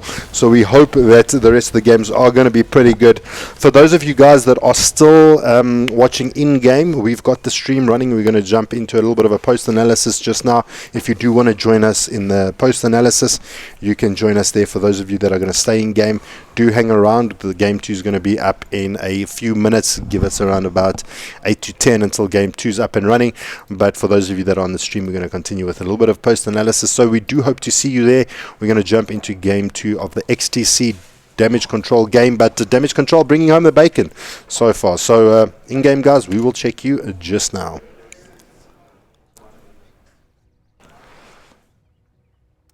Right, so for those of you that are still on the stream, we're going to run through a little bit of an analysis and maybe try and see where things went wrong for XTC. Unfortunately, it didn't turn out the way they wanted it. So maybe give us a quick debrief of what went wrong in that game. So what primarily went wrong for XTC was after the initial laning phase broke down, even when they were finding a lot of key pickoffs, they were able to extend the game much longer than I thought they would be able to by never engaging as little as possible into DC, making sure that they were never in a position to get caught out by the Chronospheres. And they played really well as a team for the maybe 30-40 minutes in between where they finally lost after losing the first lane Rex. However, the last 10 minutes of the game, there seemed to be a somewhat breakdown in communication. So you either had Dota and Dai initiating fights by himself, or Rip Inc. waveforming into a team fight where he didn't need to be. So because they were playing less as a team, suddenly DC were the ones that were able to find key pickoffs. DC were the ones that didn't need to be team fighting as much and just had to wait for FTD, for XTC to try and engage into them, because they knew that XTC felt like they were really under pressure to try and make something happen, and they were not patient with their sieging, they were not patient with how they wanted to start fights, and as a result they just lost the game. And we saw around the time where Beastmaster picked up that Hex, they were able to see the Hex, but they didn't really plan accordingly, and twice we saw PA trying to engage a fight and activating BKB while she was already there, and she could easily have been hexed and died instantly. She was just very lucky that didn't happen. However, they just kept chain stunning Rip Inc. They used the save very often on Heffalump, but not letting it be reserved for Rip Inc. So the Morphling kept dying. He died twice without buyback. So in the late game, I just feel the communication as a team for XTD broke down. So breaking it down, I mean, let's look at the big items that you mentioned. You said the South of Us on stunt, but I mean, DC in the earlier parts of the game really had good control over the game. Things went really well for XTC, and then went really bad for XTC. So it was this kind of ebb and flow kind of action between the two teams. I mean, where do you think XTC got the advantage? What kind of play was it that actually got them back into the swing of things? The play that got them back into the game, after they lost the Rax top and they smoked up into their jungle looking for the Kunkka, I believe, and they caught him. They caught the Kunkka, they killed the Beastmaster, and then they killed the Vengeful Spirit immediately afterwards. And as they did that, so DC sent the Beastmaster in after the Kunkka, even as soon as they saw Morphling there. Both the heroes died and they lost Vengeful Spirit as well, and immediately a lesser team might have tried to split push a little bit more and try to get from farm on Morphling, but immediately XTC started jumping into the tier 2 tower. They pushed it out, they took it, they moved back to the top lane, Ripping, pushed that lane out as hard as possible whilst the rest of his team moved bottom. So in the space of 2-3 minutes, what happened was XTC suddenly had better control over the entire map. DC couldn't safely move onto the dire side of the map without fear of getting picked off somewhere, like what just happened with the smoke. So that one play extended the game, allowed Ripping the time to get the E-Blade, to get the Skadi, to get the TP boots, allow him to farm, allow Dota and Dai to get the BKB and the Desolator. So any future fights that they took thereafter, XTC suddenly had this huge power spike that wasn't available in the earlier portions of the game. So XTC took advantage of that, and they extended the game for a really, really long time. And I think they could have won. I mean, we were looking at DC pushing to the top lane at around about the 40-minute mark. Almost. 24 minutes is when they took the first Rax. 24-minute mark, yeah. And then all of a sudden they postponed the game for so long until it took us to what, a 65-minute, 70-minute game. Yeah, 66-minute game. So, I mean, XTC held on for so long. Do you think this is a sign of things to come, that the Morphling is actually not as strong after the new patch, or do you think it was just what DC brought to the table? I mean, Morphling was still incredibly farmed, led the charge majority of the way. I mean, it was one quick swap there from the Timbersaw that took the leads, but generally pretty much the net player worth from the 30-minute mark was Rip Inc. on the Morphling. Do you think it's a sign of things to come, that the Morph has actually lost its ability to finish out a game? I actually think this game might allow more teams to pick Morphling, because if you look at DC's draft, they had all the perfect counters for Morphling. They had OD, you have Beastmaster, you have Shadow Demon, and you have the Faceless Void, and they still almost lost to this Morphling hero. They still were barely able to control him. The key item pickup that allowed them to actually kill Morphling, Traxion went to pick up the Bloodthorn. Most Kunkka players would have tried to rush through and get the Daedalus as soon as possible, but him going directly for the Bloodthorn meant that because he had Bloodthorn and Silver Edge, as long as he's on the map and he can get the X Bloodthorn onto the Morphling, cancel the Lincoln Sphere, silence it immediately, Morphling will die each time, no matter what item he has, because he won't be able to morph out the strength, and more importantly, he won't have any evasion, even if he did go for the Butterfly. And there was even more damage being dealt out by the Bloodthorn crit chance.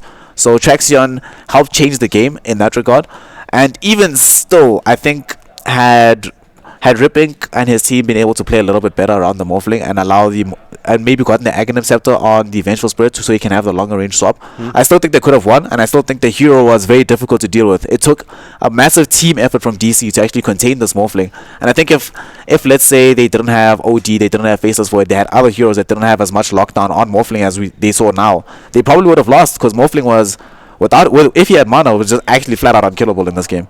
It's super unfortunate for the side of XTC that they actually couldn't complete it out, and perhaps it does open up an avenue for other teams to actually look at the strength and see the strength of the Morphling, considering that the Morph did actually receive a little bit of a nerf anyway. But let's just jump on to our on our scoreboard. I mean, the story tells itself. I mean, Filthy Frank sitting with 25 deaths and 13 assists. So things looking rather good for Filthy Frank in the mid lane. Do you think that XTC kind of let Filthy Frank get away with too much? He did very well in the lane. I actually think that they did their best to try and keep him quiet. After he picked up his BKB, he wasn't progressing as fast in items anymore. But the thing that they sort of ignored about the OD is each time that they took team fights, they sort of allowed him to sit back. Very rarely did we see Heffalump try to jump directly onto OD. The one time that they jumped on him with the PA, with the crits from the Abyssal Blade, those are the only times that they went directly onto Filthy Frank. Otherwise, they would try and fight around him. And if you look at the damage he dealt by far the most damage in that game. 55,000 damage. Next highest was 30,900 from Ripix Morphling, who was the most farmed hero in the game. So Filthy Frank, look at the last hits. We got the last hits of right about 600 for the Morph. So he had maybe double and a bit the amount of lost hits as the OD did, but OD just put in so much work. The Moonshot pickup, I think, was really genius of him, because he understood that all he has to do in the team fight, get as many Arcane Orb hits out, and then Ultimate. And we saw the 2 times that he did that well, it just completely changed the fight. I mean, that triple kill in the last fight, I just saw XTC die, and that was absolutely ridiculous. I mean, the strength of the OD. So now that maybe is another question. Are we going to see teams now pick up more OD? I definitely think so. A lot of the teams that are running the mid heroes that we've seen from most of the teams that are here at the DGC, we see a lot of Tinkers, we see a lot of Stone Spirits, we see a lot of Juggernauts being run in the mid lane, we see a lot of Invoker. All of these are heroes that OD can deal with. There's a case to be made whether he's really good against Invoker, but all the other heroes, OD can stand his ground. It doesn't lose the mid lane anymore as it used to, and most players that are going in for this Astral build, it keeps you safe as well. Very difficult to gank this hero, so it fulfills a lot of what you want from a mid hero nowadays. It falls very well, very difficult to gank, a natural BKB carrier, and a horrendous ultimate.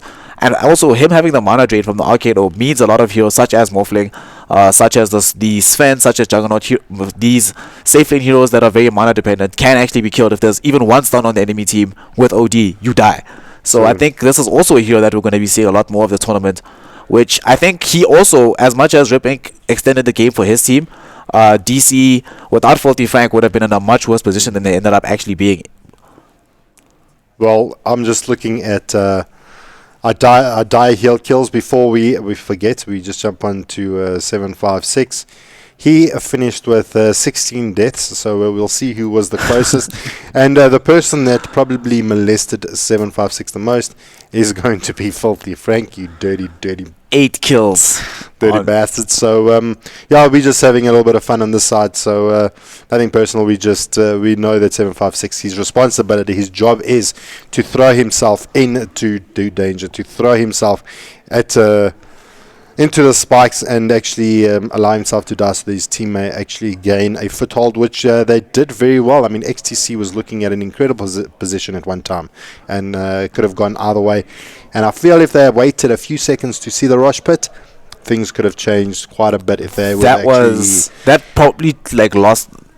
It's difficult to say what would have happened if they had the Aegis, but it's not hard to imagine that having the Aegis would have changed the game for them. We might actually still be in the game right now. Morph would have had 3 lives generally, or one of the other supports would have had three lives essentially. They did have buyback, Ripping had to buy back again, so they did go up against the Morphling twice, but maybe with the Aegis they would have actually been able to stand a little bit longer. But yeah, we're going to start wrapping it up. We're going to try and get into game number 2, unless there's anything you want to sign off with about the game. We will move into game 2. About this game, I have to, as much as we're saying that 756 died a lot, I think that for me he's MVP not because of what he did at the game, but the decisions that XCC made in order to keep this game alive can only come down to the captain. If the captain is there making the call, saying, okay guys, that's what we have to do, you can keep the game alive and get yourself back into a winning position, and I think 756 did that very admirably in this game. So we'll see if that's going to continue in game number 2, and if they're able to actually win it out. Well, only the captains will be able to go toe-to-toe, so we'll all hope and expect another great game coming out. But from us, for the next few minutes, we're just going to take a quick break, make sure that the players are back in the lobby. But don't go anywhere. We will see you guys shortly. We will leave you with some some gorgeous music as we will be back very, very shortly. From myself, Jabba and Snare, we wish you guys some good times.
back from the dead.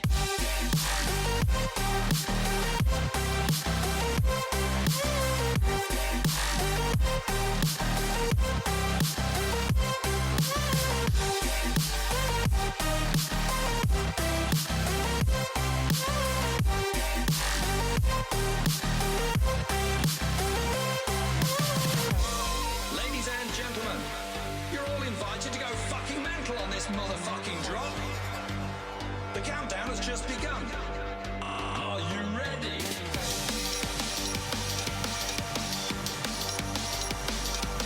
Let's go, So we're back from the dead.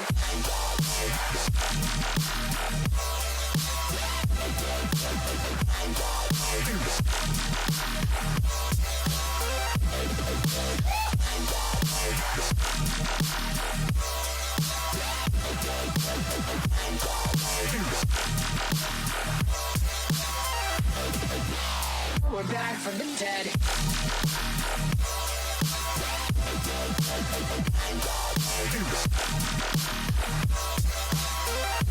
Hell yeah.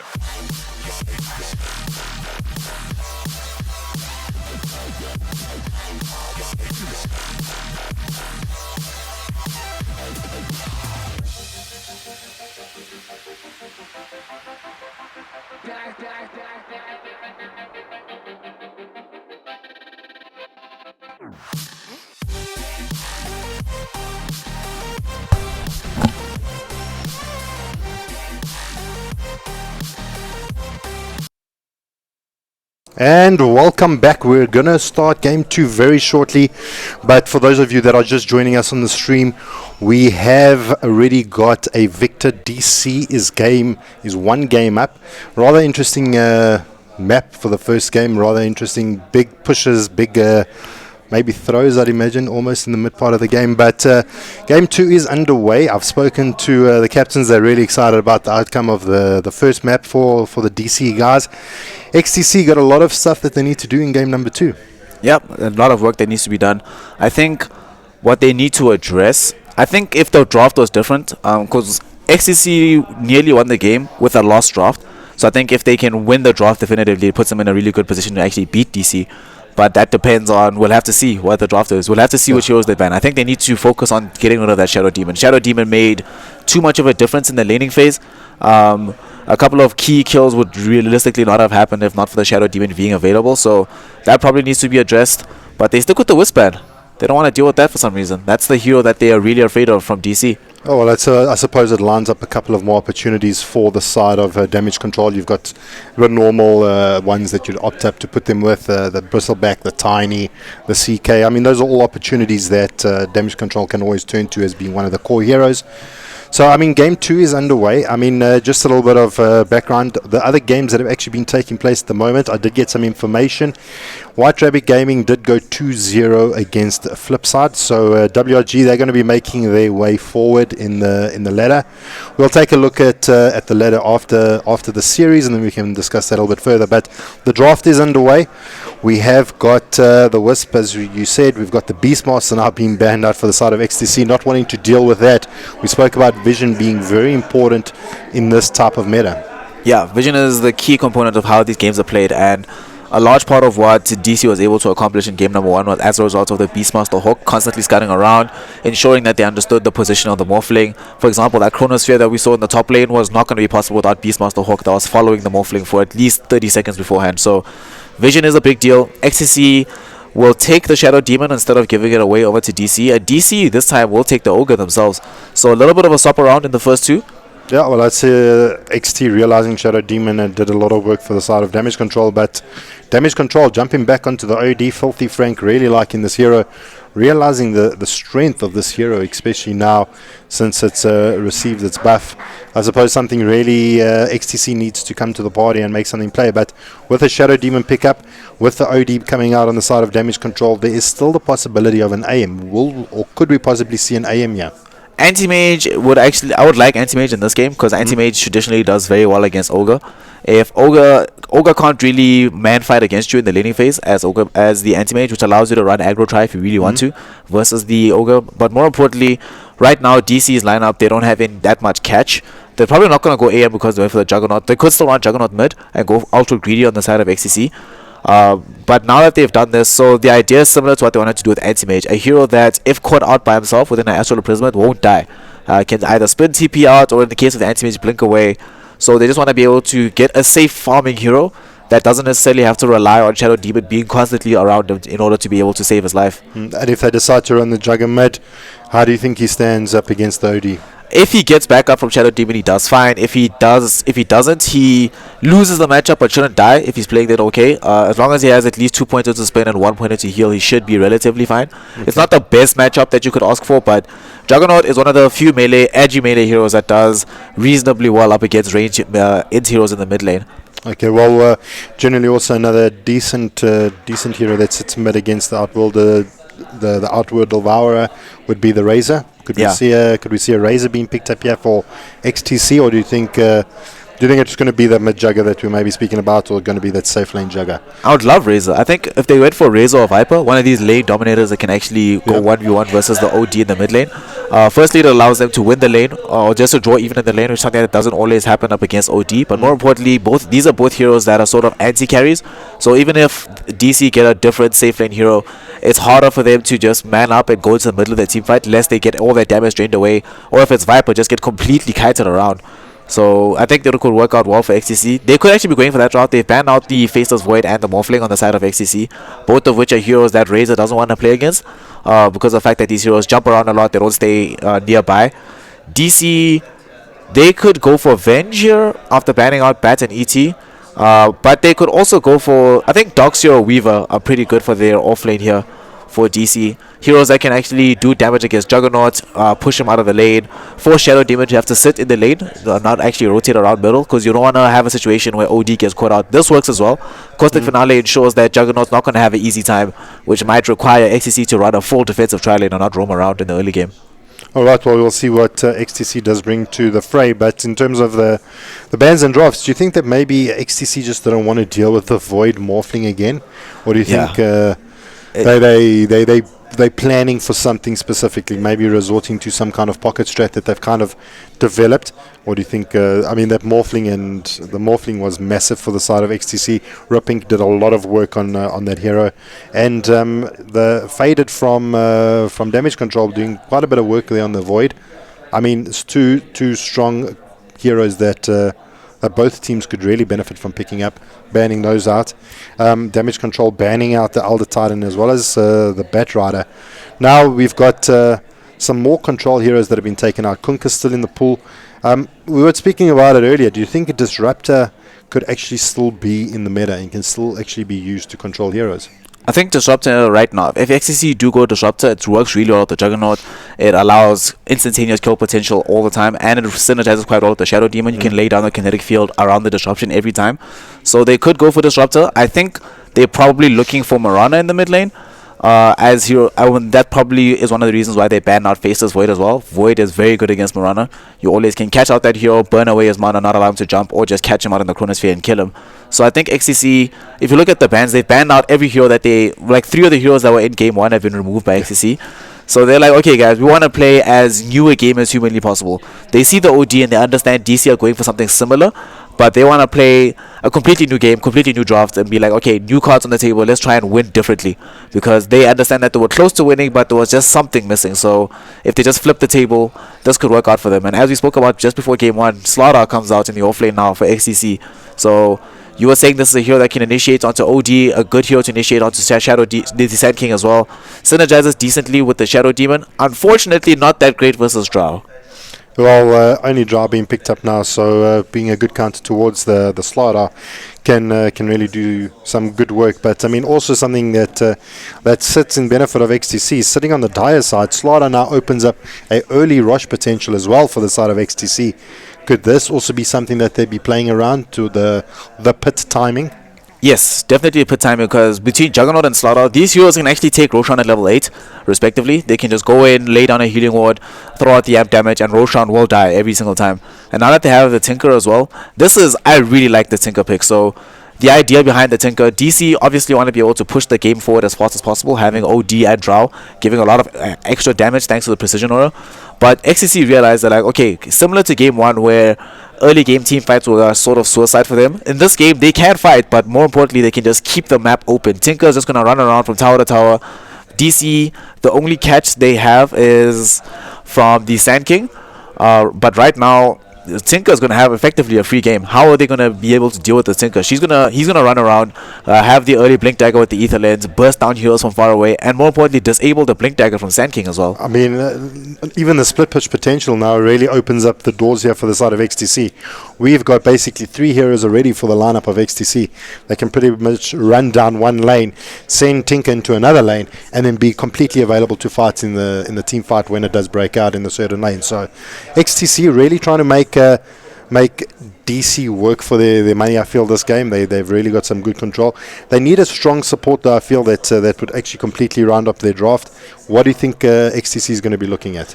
I think they can. I don't think they'll pick it, but I think the hero that will probably work best with their draft right now would be the Skywrath Mage.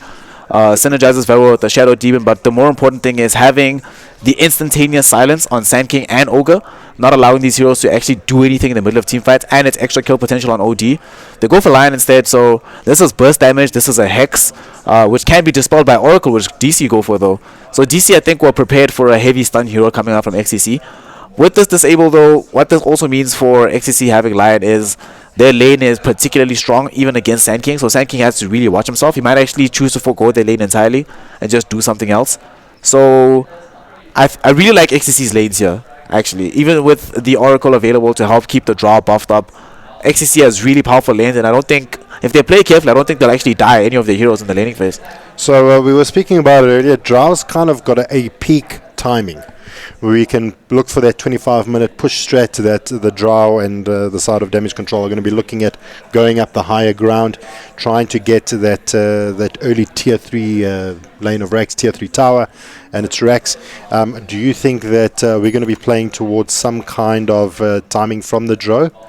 Or do you think we're going to be looking at one of those late-ish game kind of Drow builds that we all love and hate at the same time? I think this game, Drow is probably going to want to win within 25 minutes, as you say, normally. I think what they're going to try and do is try and push the tempo to get to the point where OD is undealable, just thanks to the extra damage from the Drow Ranger. They want to be able to win this fight before XCC can mount a realistic defense. Because eventually, as the game starts to go longer and longer and longer, it'll become apparent that taking fights will be quite difficult for DC. They're going to rely a lot on Sand King's initiation to find the pickoffs for them, but that's not going to always be possible with Tinker. Even Juggernaut's kind of difficult to kill as a Sand King, because there's only so much time that you're stunned for underneath the Battle Strike. So I think DC want to win as fast as humanly possible. I don't think they want to delay in this one. I don't think we're going to look at any weird builds. I think they want to just get the Dragon Lance on both OD and the Drow Ranger and go as soon as humanly possible. So with those big items, could we also say then on stunt on the Sand King, we're going to also be having to wait for the blink to become available before we start seeing action around the map. The thing is, for the side of XTC, we're looking for the Slaughter to also be able to pick up his blink pretty early for the side of XTC to start being a threat on the map. Are we waiting for these big item timings, or do you think we're going to be seeing a lot of plays coming out from the side of XTC? Well, we've got a lot of setup coming out from the Shadow Demon. He can disrupt the player. Then we've got the Slaughter that can run down, slither and crush him, and then let all hell break loose. Do you think we're going to be looking at some kind of action around about the 25-minute mark? And with that said, do you think that these two drafts are going to basically butt heads at the exact same time? I think XCC, their particular timing, they want to find the Blink Dagger on Slaughter between 15 and 18 minutes and try and make things happen with that. I think the game plan for XCC would be secure the Blink Daggers for both Lion and Slaughter as soon as possible, and then, as you were saying before, group up as 4 and fight across the map and allow Tinker to just do whatever Tinker does anywhere else. So XCC wanted to just ensure that when DC hits their item timings by having the Dragon Lances available for their core heroes, Blink Dagger for the Sand King, as well as perhaps the 4-star for Aghanim Scepter for Ogre, XCC want to make sure that at that point they've already been fighting, that they're already at least 10 to 12 kills up. They've already been in a position where they can actually take pickoffs, and then when the big items come out from DC, they just back away and try and play the split push game. because they understand that fighting up against draw lineups in the early game before you actually have big armor items, either big armor items or big HP items, is really difficult. The mid lane, though, I think is going to go extremely well for FTD, though, because Dota Die has gone for this laser build on his Tinker, which means that Filthy Frank might struggle a bit with getting his last hits. Well, I mean, that was something I was going to come back to. I mean, who wins this lane between a Tinker and the OD? Oh, Tinker, definitely. Every single time. If Tinker plays properly, he should be going for the laser march build in this game. He definitely wins. Even if he chooses to go for the heat-seeking missiles, if Filthy Frank wants to dodge those, he's going to constantly have to use his own Astral on himself, which is something that he doesn't want to have to do. But I think Dota and Die, as long as he goes for the laser march build, there's no way that Filthy Frank will be able to beat him. Will not be able to catch up. Even if they draw even with CS, he'll never be able to find a kill on Tinker, and eventually Tinker, his support should be stacking the jungle for him to keep him alive. And top, we might have an engagement on Stunt. Yeah, Stunt's in a little bit of trouble here. Ripping, trying to find something on the back lines of the Skynet, trying to just offer as much support as he can. Stunt trying to just burrow strike out of dodge, but he just kind of runs back into the jungle now. Stunt maybe trying to find his TP. He may actually just get it. He does manage to TP back to base, and no lives lost in the top lane. Nicely played there from the Sand King, being able to dodge that little onslaught there. Kind of a little bit of a cheeky play, so yeah, it looks like it's going to be a quite an interesting top lane. So in the top lane, what ended up happening, they by some miracle didn't get any of the kills on Sand King or Ogre, which really could and should have happened. Unfortunately, the way that the game panned out was that DC was able to keep juking them around, and that primarily happened because of how tanky Ogre Magi is. Tanky doesn't even begin to describe this hero. It's by far the tankiest level 1 hero in the game, and at level 2 even, he's very difficult to kill, even if surrounded by 3 heroes beating on him. So here in the top lane, Sand King might actually choose to just go straight to the jungle. He's got a point to Caustic Finale. Between him and Ogre, they can actually try and apply damage to these jungle camps. But Stunt wants to at least get level 3, I think, before he vacates this lane for good. He's sticking around right now, just picked up a wand for himself. Ogre doesn't have anything else. He might actually want to buy a wand himself if he doesn't upgrade the courier. Just to be able to keep himself alive in this lane, because he knows Shadow Demon is going to be spamming out the poison as much as possible. And you can get quite a lot of health back if you are cognizant of when the Shadow Demon is going to try to spam you out.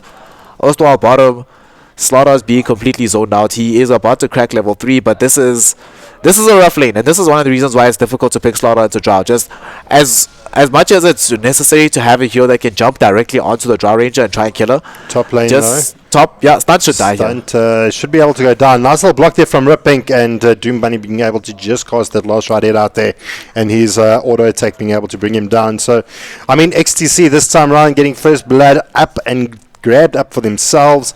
DC now a little bit on the back foot as first blood goes in favor of XTC. Doom Bunny getting that nice little rotation there, and I mean, as you said, that Caustic Finale doing so much work, but Jugger just too quick on those fingers there, getting that Blade Fury out now. Stunts comes out from Doom Bunny, Ripping, trying to make some plays here on Stunt. Stunt's in a lot of trouble, got 2 stacks of Shadow Poison on him, and not going to be able to go down, not enough, but really, really low HP at the moment, sitting with 146 HP. So this trial lane coming out here from the side of XTC, really getting a lot of work done.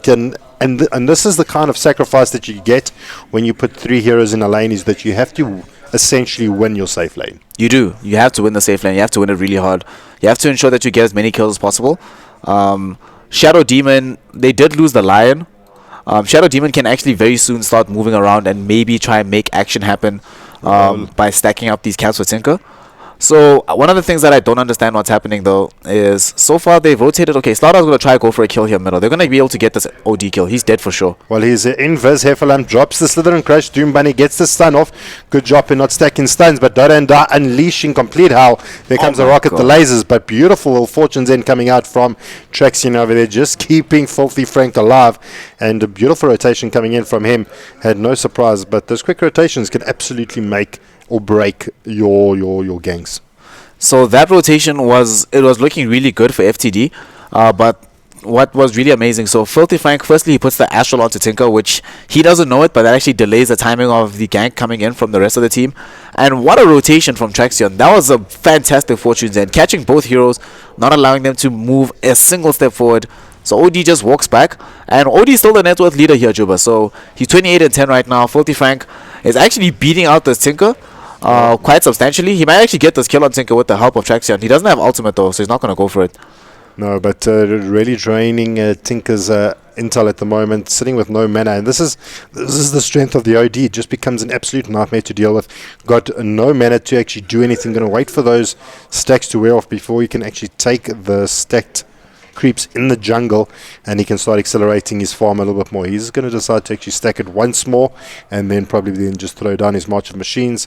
I mean, top lane though, Doom Bunny rotating around, but no, we don't have any action. I thought we were going to see the line rotating a little bit there, but Slardar kind of maybe relinquished bot lane, allowing a lot of farm to go on the Drow, considering she's pretty much got a free lane with the amount of rotations the Slardar's put in.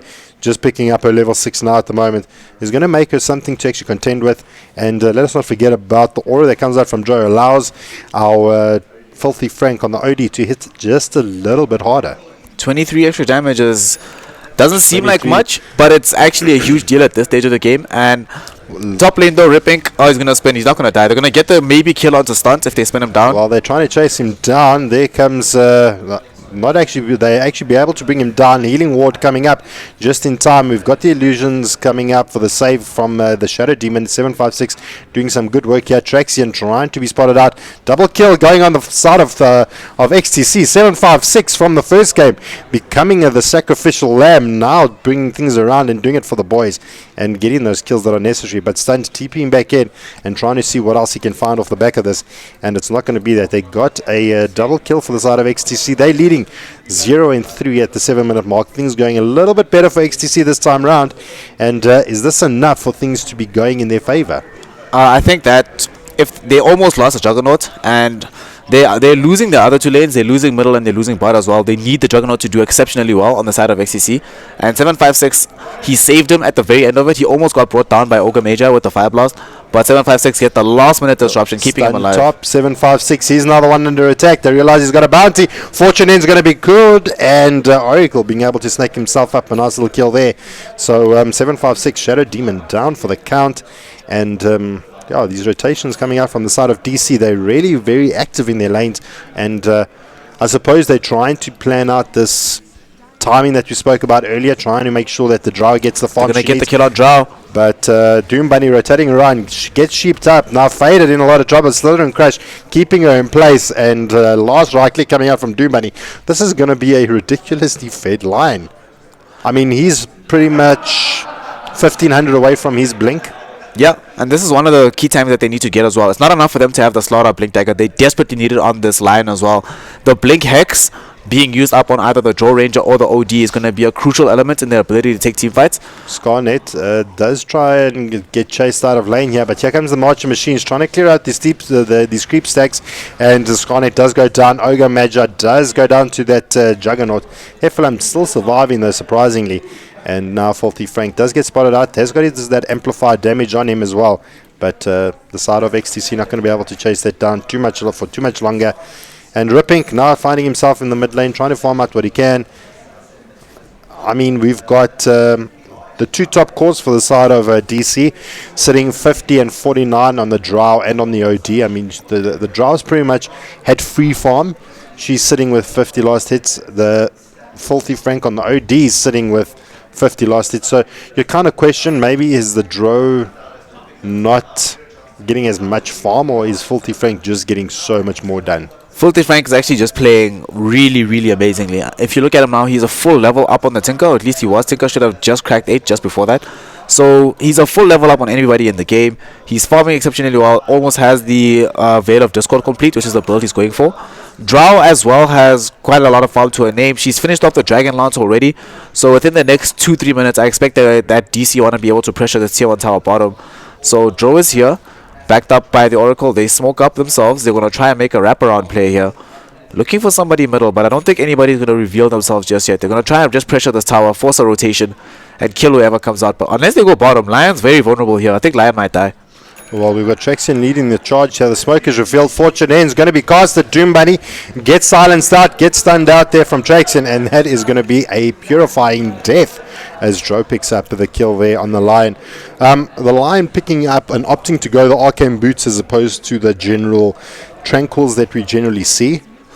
This is a response. This is normally when you run Tinker and or Storm Spirit, you require a hero on your team that can give you additional mana, especially in the middle of the team fights. Either you get the Storm Spirit, either you get Keeper of the Light or the Crystal Maiden in order to fulfill that regard. However, in this game, they realize that Shadow Demon is likely not going to have boots anytime soon, and he's probably going to definitely need Tranquil boots because they want 756 to be running around. And Lion, he's going to need to be initiating a lot in this game and need to be casting a lot of spells. So him getting the Arcade boots, they wanted to be able to give mana to Tinker and always have mana for the Finger of Death, because otherwise he'd have to sort of stagger some of his abilities. He might not cast a Hex here or there, and in this game he needs to be casting as many spells as possible. Now they're going to try and get the draw bottom once again. Well, they have smoked up. We've got the St. George here on the high ground for them, so they know they're in a pretty safe place. They're going to try and find out Fader. They do lose the bottom tier 1 tower. Fader gets slithered and crushed out. Doom Bunny doesn't stack the stun once again. Hence, hexed up on Fader. They're going to be enough to actually bring her down, and Tinker able to snatch up another kill there. Beautiful rotations and communications. You can see how perfectly well things are going here for the side of XTC. Really playing the style of Dota that they want to play, getting these rotations, getting these early kills, and I mean, XTC now sitting with a 6-3 lead. I mean, in the earlier parts of the game, well, in the first game, DC really came fighting out of the gates, and this time around, XT's done the same. So, what can DC now bring to the party? We've got 4 heroes in the dire jungle, just looking and trying to find themselves a pick-off. I mean, this is perfect for XTC. I mean, the farm that they're losing out on is beautiful. Lion sitting in the bot lane. The Drow sitting in the mid lane. Hasn't rotated top yet, but here we go. Traxian spots out how poor little Shadow Demon immediately disrupts himself. Stun trying to find a kill. Yeah, he does manage to pick it off. Skynet going down to Dota and Die. Now Juggernaut trying to bring down Traxian, but has been false promised up. Is it going to be enough? But she's back in base. It's going to be enough. And Oracle does go down. That Blade Fury was too good. And now Stunt, the one that's trying to escape out of here, has been amplified up. So they do kind of know where he is, but they decide to let's just keep the lanes pushed out. I mean, XTC doing rather well in terms of the kill count. But let's have a look at the towers that have been lost. All tier 1 towers for XTC are down, so that potential is a little bit of a problem. We've got Filthy Frank just being a little bit filthy here. Does try and find Doom Buddy. That is ridiculous amount of damage coming out from him, and pretty much picks up a free Lion kill there for himself, and not even worried. I mean, there was 3 heroes around Filthy, and he still went for that kill. So what's been happening now for DC, it's classic draw strategy. They've taken all the tier 1 towers. They want to try and transition that into further kills to try and secure tier 2 towers, which they tried to do top, but they lost that fight, unfortunately. One of the ways that XCC has been doing exceptionally well right now is they've not been allowing DC to just run and push as a 5-man unit. Every time that we see some of these DC heroes grouping up to try and make a push, we see at least one XCC hero, either the Lion or the Slaughter, both of these heroes which need some good items, are on the opposite side of the map trying to make something else happen, daring a hero to try and rotate back because they know that both these heroes have stuns and there might be one of the other partners waiting in the wings. We see Slaughter's about to approach his Blink Dagger. He'll have it very soon. The Sand King already has picked up his. So the team fight potential now has emerged for DC. We're waiting for XTC to have that same sort of power going into the team fights. And what I'm interested in is Ripik's build. So Ripik is looking like he's going to go for the traditional Manta Diffusal build. He's not going to go for the Battle Fury. He feels like in this game he's going to need to fight more often and leave most of the farm for Tinker. And if we speak of farm, look at DC Zeros. Look how farmed OD is. Drow is right behind the Tinker. But OD is 7.2k gold. He is at almost 2,000 gold ahead of anybody else. 4 staff is completed coming out on the courier. He's going to try build into that Hurricane Pike very soon thereafter. And he seems to really favor this build, this Veil of Discord build, to maximize the damage that comes out of the Astro, which is something that most OD players don't even pay attention to, is how much damage the Astro Imprisonment does. Well, I mean, it's and the Veil adds another 30% damage on top of that, so that is really massive here, and he's going to be able to clear out those creep waves rather quickly. So Filthy Frank getting filthy rich, and getting so much stuff done. Looking at the Tinker, what can we expect the Tinker to start building into? Are we going to see the blink out on Dota and Die as well, or do you think something a little bit more different? I think this is a game for an Ags Rush on Tinker. He needs the bouncing laser to be able to deal with some of the damage that comes out of DC. More importantly, having the Ags gives him some decent stats, which allows him to feel a little bit more confident about using your rearm. Because very often as Tinker, when you play this hero, Rearm is a really hard ability to judge when you want to level it up, especially because of how much additional mana it takes. But if he's able to get the early Aghanim Scepter and transition that into a Blink with the Blink Ether Lens, and is able to just keep initiating from far, spamming out the rockets, ensuring that Drow or OD is never able to actually deal right-click damage until they buy BKB, was probably the way he wants to go for in this game. But Dota dies, he might go for the super aggressive build and just go for the Blink Dagger first. He could even go Blink Dagon to begin with. Blink Dagon just to try and get as much damage as they can out. Well, we'll see what Dota and Die decides to go ahead and do. I mean, we've got even the Ether Lens. I mean, it could be an option as well. We call it the cheap Aghanims. Yeah. It gives them that extra little bit of range. I mean, they'd be able to sit for days trying to siege this top tier tower. If Dota and Die just throws out those rockets, throws out those march of machines, it's going to make it really difficult for DC to start capturing these certain objectives. And even when it comes time for Drow to start pushing on the up lane, on the higher ground, I mean, the defense from the higher ground from XTC is ridiculous. I mean, we've got the March of the Machines, we've got those rockets, we've got so much defensive potential coming out from XTC. What's it going to take for DC to actually break through those objectives that XTC can defend so well? So one of the ways that DC will need to find to go high ground is, as soon as they have this Blink Dagger up on the Sand King, they need to try and find the Aghanim Scepter as well for the double initiation range. And thereafter, as soon as OG has BKB, which he is building now, thank goodness, if you can find a quick pick off on Tinker and Juggernaut during the duration of the Battle Strike from Sand King, and you immediately remove Tinker especially, then there is potential for them to actually win these team fights. And then they're probably going to have to sacrifice either the Sand King, sacrifice the Sand King inside the base, and then allow the OD to come outside with the help of the False Promise from Oracle. But basically, they need to just jump into the middle of the base, kill one of these heroes, and get one out and start re-sieging again. Because as long as Drow Ranger stays alive, they have enough damage, even if it's just her alone, between her and the Ogre Magi, to take pretty much any tower within less than 30 seconds. So they just need to ensure that Drow stays as far back as possible. You sacrifice a couple of heroes at the far forward front of the fight, and you just take towers thereafter. But that's only if XTC don't get the amazing counter initiate from the Slaughter, who now does have Blink Dagger. We have yet to see the reveal from it, but I expect within the next few minutes, because we see Blink Dagger was picked up by the Tinker. Yeah, so now it looks like XTC may be looking in a fighting mood, and things could really start heating up very, very shortly. We've got those core items up on the core heroes. So blink up on the Slaughter, blink up on the Tinker, blink on the Sand King, waiting for the Lion potentially to pick up his blink. He's not anywhere close to it at the moment. Has picked himself up some infused raindrops just kind of to dispel the magic damage coming out from the side of DC. So we'll see how these fights decide to go. At the moment, Dota and Die is doing Tinker things and is becoming an absolute nightmare for DC to deal with. He's tipping around the map, throwing down those marching machines. I mean, this just shows you the potential that that the side of DC have by getting that Tinker pickup. Yeah, so with Tinker now being included in this game, first and foremost, we see DC, they only have one Blink Dagger available, so catching out heroes might actually be quite a challenge for them until later portions of the game.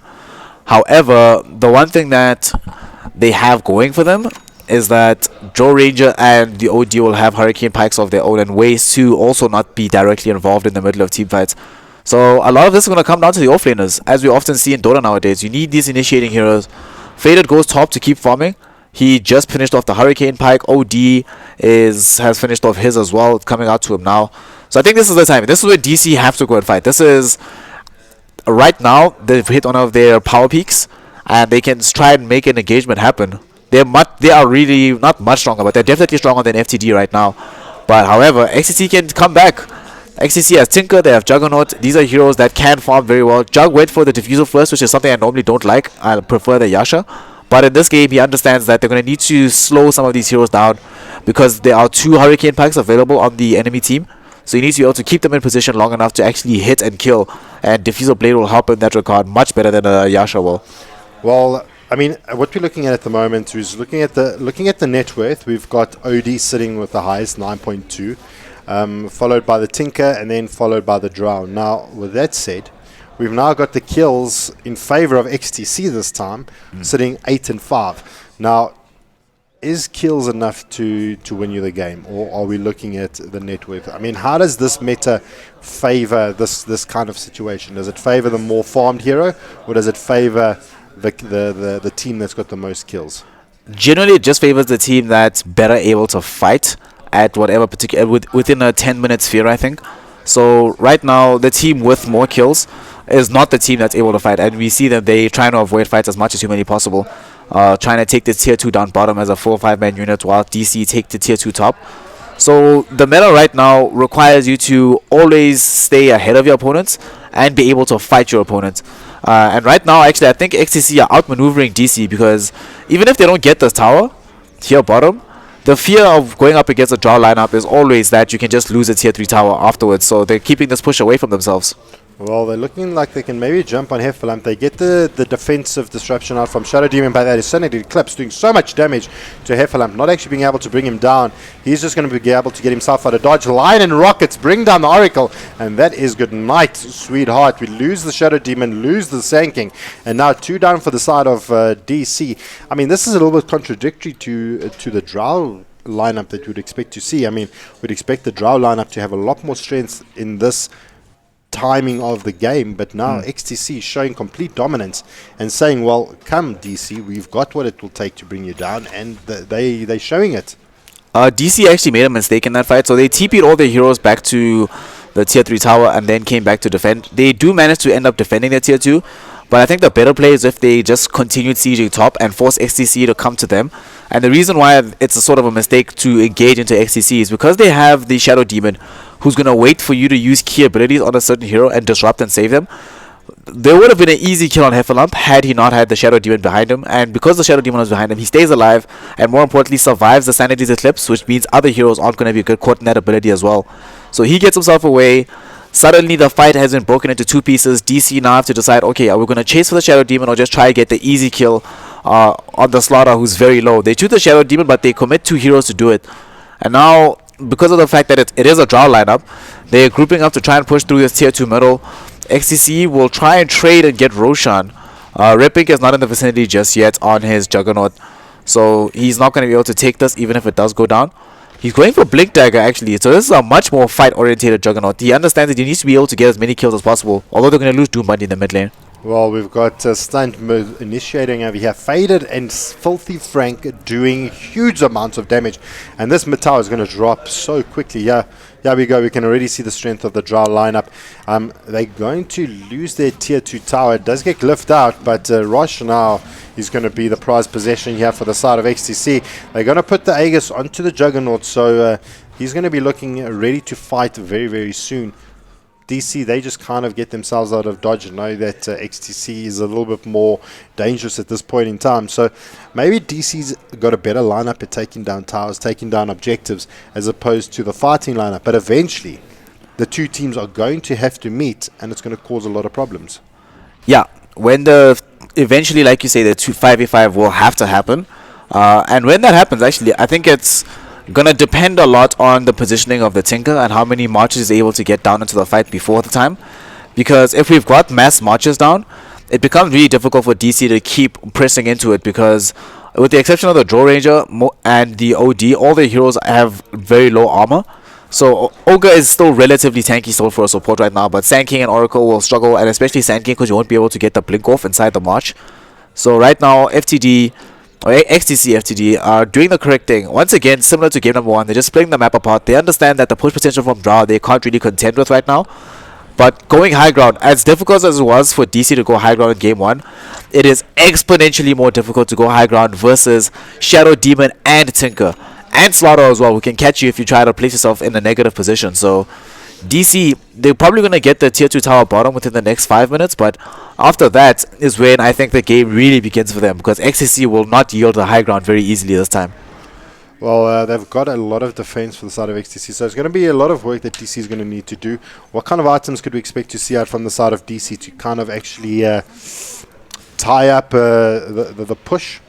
Do you think we're going to see BKBs? But Ripink is in a little bit of pressure here. He does try and Blade Fury out of dodge. But here comes the big jumping here from Doom Buddy. He does try and save his teammate. He does Dota and Da being able to bring down the Oracle. Lion going down to the Sand King, throwing out that big finger of death and getting a beautiful little kill there. But now Rip Inc., he's the one that decides to jump in. Does actually manage to Blade Fury up and is going to go to work. Something you did mention is you like the Diffusal Blade on the Jugger. As opposed to the Manta. Perhaps the Manta could have assisted a little bit more with the gust coming out from the Dro, being able to dispel or debuff the silence that she actually throws out. Could be a nice little save for herself as Dro is actually building towards her own Manta. We assume it's a Manta. She's almost got enough for the ultimate orb as well. I don't know if she'll be saving for buyback, but she's probably building towards her Manta. Yeah, she's building for Manta in order to deal somewhat with the damage from the Shadow Demon. After you take a Demonic Purge, you Manta through it and you try to run yourself away. One of the reasons, I think Juggernaut should still go back for the Manta style. But him getting the Diffusal Blade, I think it's okay for now. They need to start finding kills though on the side of FTD. Otherwise, he should rather have had Manta if he's just going to be farming for this time. But at the same time, DC, the item that they need to go for, I would expect that after the Manta style, we see the Aghanims come out on the Drow Ranger, just to have that additional amount burst of agility for his team, to have having the split shot, or they get the courier. Oh, that is too good there from the side of XTC, but they do try and find out Filthy Frank, but faded, right-clicking away. BKB's up, Filthy Frank's going to stay and fight, right-click down. The rest of the team for DC does come in for Vicinity. Doom Bunny, he's going to hit the deck, and now 5, 7, 5, 6. He's in a little bit of trouble, actually disrupts himself, trying to keep himself a little bit longer, but there comes the Astral Imprisonment. I think that's going to be good enough to bring him down. It is. Filthy Frank picking up the kills here. Dota and Die, he's trying to find himself a safe little spot, but he can't, and Dota and Die does go down. Juggernaut, he's still full HP, but decides to actually just hang back, trying to split up here, create them, trying to force DC to rather chase out Heffalump. But TPing coming out from the Oracle, there's the Fortune's End, going to hold him in place for a few seconds, but Filthy Frank trying to get a little bit closer to try and find his target. He does have the Hurricane Pike, not being able to get himself up that ramp, and that's pretty much going to end the chase there, but losing 3 players for the side of XTC, and a nice little comeback for the side of DC, putting themselves now just 1 kill behind. XTC was just not ready for the PKB on OD. They went on him expecting that to be able to get the easy kill, and he just had the courier that they killed on the side of XTC was actually it finished delivering the BKB to OD as it was going to the secret shop, and XTC was not prepared for that whatsoever. They went onto OD, Juggernaut even span onto him, expecting that if he tries to ulti him, he'll just Astral. But OD, instead of doing either thing, he literally just turns around, mans up, brings down the Slaughter almost immediately, follows it up with the Lion kill. And after that, 756 was pretty much a goner as well. So I really like what DC did there, allowing them to fight around Filthy Frank. Even if he didn't actually have as much help as he did, I think he could have still come out okay from that engagement. And BKB is the crucial item for him. For the Drow Ranger, I'm not sure if she's going to require BKB in this game, as long as Oracle is right next to her at all times. But the way that these engagements are going to go, if they go like that each time for XTC, is they'll never be able to actually find these kills if they engage onto the OD, because OD is always going to be safe. Oracle's going to be saving the Drow as well. So I think now they have to change their priority targets of who they want to go on, especially now that they have this Aghanim Scepter on the Tinker. So the Bouncing Laser, keeping a couple of heroes from being able to do attacks. We might have to see him using it only on Drow, because this BKB from OD is going to make that useless as well. Well, I mean, that is a big item pickup there for the Tinker. They do. It's going to be a lot of work that DC is going to have to deal with. Jug's dead.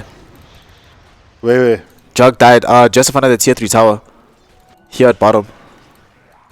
Oh, I completely missed that. But Jug, unfortunately, going down there. Now, Oracle picking herself up a nice little kill. A lot of abilities actually being expended. What was he doing so far down with very little support? He was chasing after the Oracle, hoping to get the easy grab onto him. He committed the Omni Slash, but Oracle got off the false promise, kept himself alive, and then the rest of the team came in, collapsed immediately onto the Juggernaut. They kill him, and now they're probably going to take this tier 2 bottom. They've grouped up as 5. 17 seconds until Jugger's back. More importantly, there's still no Omni Slash available, so there's no way they can defend this tower. They're going to try with March, but these illusions, man, you don't need Shadow Demon to have illusion spam. Even if they're Manta illusions and they do a lot less damage than before, we still see Bloodlust makes a huge difference. And look how low this tower is dropping already. I mean, they can't even fight into can't even fight into that. I mean, Drows with the Dragon Lance can sit at outer range, throw down their tower, throw down her right clicks, bring down their tower while Tinker can't do too much to get too close because she will just die eventually because she gets too close. So March of Machines does good work, perhaps trying to maybe push up the higher ground. But as for the outer tier towers, it's going to be a little bit harder for the side of XTC to actually defend those. And we see how easy it is for the side of DC to actually just clear out those towers. Speaking of what Tinker is able to do, he is going for Dagon. He's just picked up the Staff of Wizardry, has a null tally. So Dagon's going to be the next thing he goes for. Erstwhile on the other side, OD. I've actually noticed that Filthy Frank has this habit of just showing up gold, not buying anything, saving for buyback presumably. But I don't think he needs to actually have buyback available right now. I think at this stage of the game, you should just buy up an item, start putting some work towards having that sheep stick. Because in a game like this, having sheep stick, oh, there's a fight breaking out bottom, Scarnet taking some damage here, but the False Promise will be enough to keep him alive. And Jagger does actually cast his illusions. There comes the Blink, trying to jump in. Heffalump, he gets stunned out there from Stunt. Ripink in the backlines. They do manage to bring down the Slardar. Faded, throwing out the volleys and bringing down the Slardar. And the call is from XTC to actually retreat, expecting to get a little bit more work done from the Slardar. Unfortunately, not getting his target, essentially. He really needs to jump onto Faded or onto Filthy Frank. Those are his priorities. Yeah, the jump that he made wasn't good enough. And also, this game is really complicated for Slaughter. The double Hurricane Pikes available on DC, as well as the Sand King who's building into the Aghanim Scepter now, who with the long range Bar Strike. It makes the Slaughter's life extremely difficult because he wants to be able to jump on these heroes and stay there. However, it's very unlikely that a hero that gets crushed will actually stay in position for very long due to all the saving mechanisms that DC has. So I think they really need this Lion Blink Dagger. They should have probably had it by now. When he deviated and got the Arcade Boots, that was fine, but he does have it now. But they need to engage in tandem. They have a smoke available. If they can get the crush onto the OD and or Drow, whilst Lion initiates on the other carry, then XCC can really put themselves in a position to win this game. However, it's going to require a lot of coordination for them. And just like game 1, we saw that they started the game very well coordinated, getting the majority of their kills in tandem. That I don't think it's gone yet, but it's starting to fray a little bit from XCC. I think they're waiting for Rip Inc. to get better items so he can be more involved in the team fights. He can finish off the Manta Star right now if he wants to, if he doesn't want to save for Blink Dagger. Mid lane though, Stunt finding out Heffalump, gonna get a multicast, 2 times multicast being thrown out on him. Does get Julesed up, and there comes the Gust and Purifying Flames from the Oracle. Just too good, and dropping him down. I mean, that is a ridiculous ability. You just spam it out and eventually you will find yourself a kill. Purifying Flames, too good. Very nice ability to have actually available for your team. So with the Purifying Flames, they get the kill on Slaughter. Slaughter's actually been having... He only died twice, but it feels like the game has been really rough for him. Doesn't feel like we've seen a lot of impact from the Slaughter thus far. We've seen a lot more use out of the Sand King, who is very, very close to having his Aghanim Scepter. So once Ags online, double Bar Strike initiation, they're might have Roshan as well. Yeah, they can't defend this without Slaughter. Look how quick the rush is dropping, and this is without the Slaughter on their team. No. I mean, that's not even Slaughter or an anti-armor hero on the side of DC, and Rosh died so quickly. This DC lineup is looking really, really scary. I mean, in the beginning we liked the draft from XTC. I mean, they felt like a more well-rounded draft, and then all of a sudden they go pick up an Oracle, and then things all of a sudden change. I mean, the amazing plays that the Oracle just brings to the table, that saving potential, that kill potential, it's just absolutely ridiculous. Yeah, the Oracle Traxion has been putting in a lot of work. There's in the early laning phase at least 3 kills that could have happened for XCC without Oracle being available. And since there have been many more times where we've seen either the Fate's Edict or the False Promise keeping heroes alive who have no business being alive. And XCC is starting to get a little bit frustrated, you can feel, with their inability to find kills. It's been, if we look at the graph, the last time they found a kill was at around the 28-minute mark. But since then, they've just been on the back foot. They've been the one that having to defend against towers being pushed out. They've been the one that have been having to account for Roshan being taken away from them. They're the ones that have to move around the map and get up new vision because Ogre's got this gem now and it's been de-warding them all across the map. So XCC now are thinking about making a big group rotation though. They might want to group up with the smoke rotation. 756 doesn't have it available anymore, but They could still use it off the courier. They have smoked right now, actually. They're going to try and make something happen. They've realized that something needs to change right now. Well, just something that's super scary is if we look at the attack speed coming out from Filthy Frank, his attack Moonshot speed again. is about 0.43 seconds a second, but in the meantime, Slider picking up a kill on the Sand King, and Ripping throwing out the Blade Fell there. Down goes Scarnet. Ogre Major hit in the deck. Ripping also hitting the deck. Filthy Frank just ulting away and killing the Jugger immediately. 2 down for the side of XTC. They do now find out 756. He hits the deck as well. And 3 down now for the side of XTC. This could be the call to actually push on in and actually make something happen. They still need to bring down the Tinker before they can actually securely go up that uphill. But this is definitely going to translate into a tier 2 tower being brought down. It is sitting with 124 HP. So enough to even just backdoor their tower. And they will go ahead and try and do a little bit of damage what they can on this tier 3 tower. But just something crazy that I was just looking at is the attack damage coming out from Drow is 0.49 seconds per attack.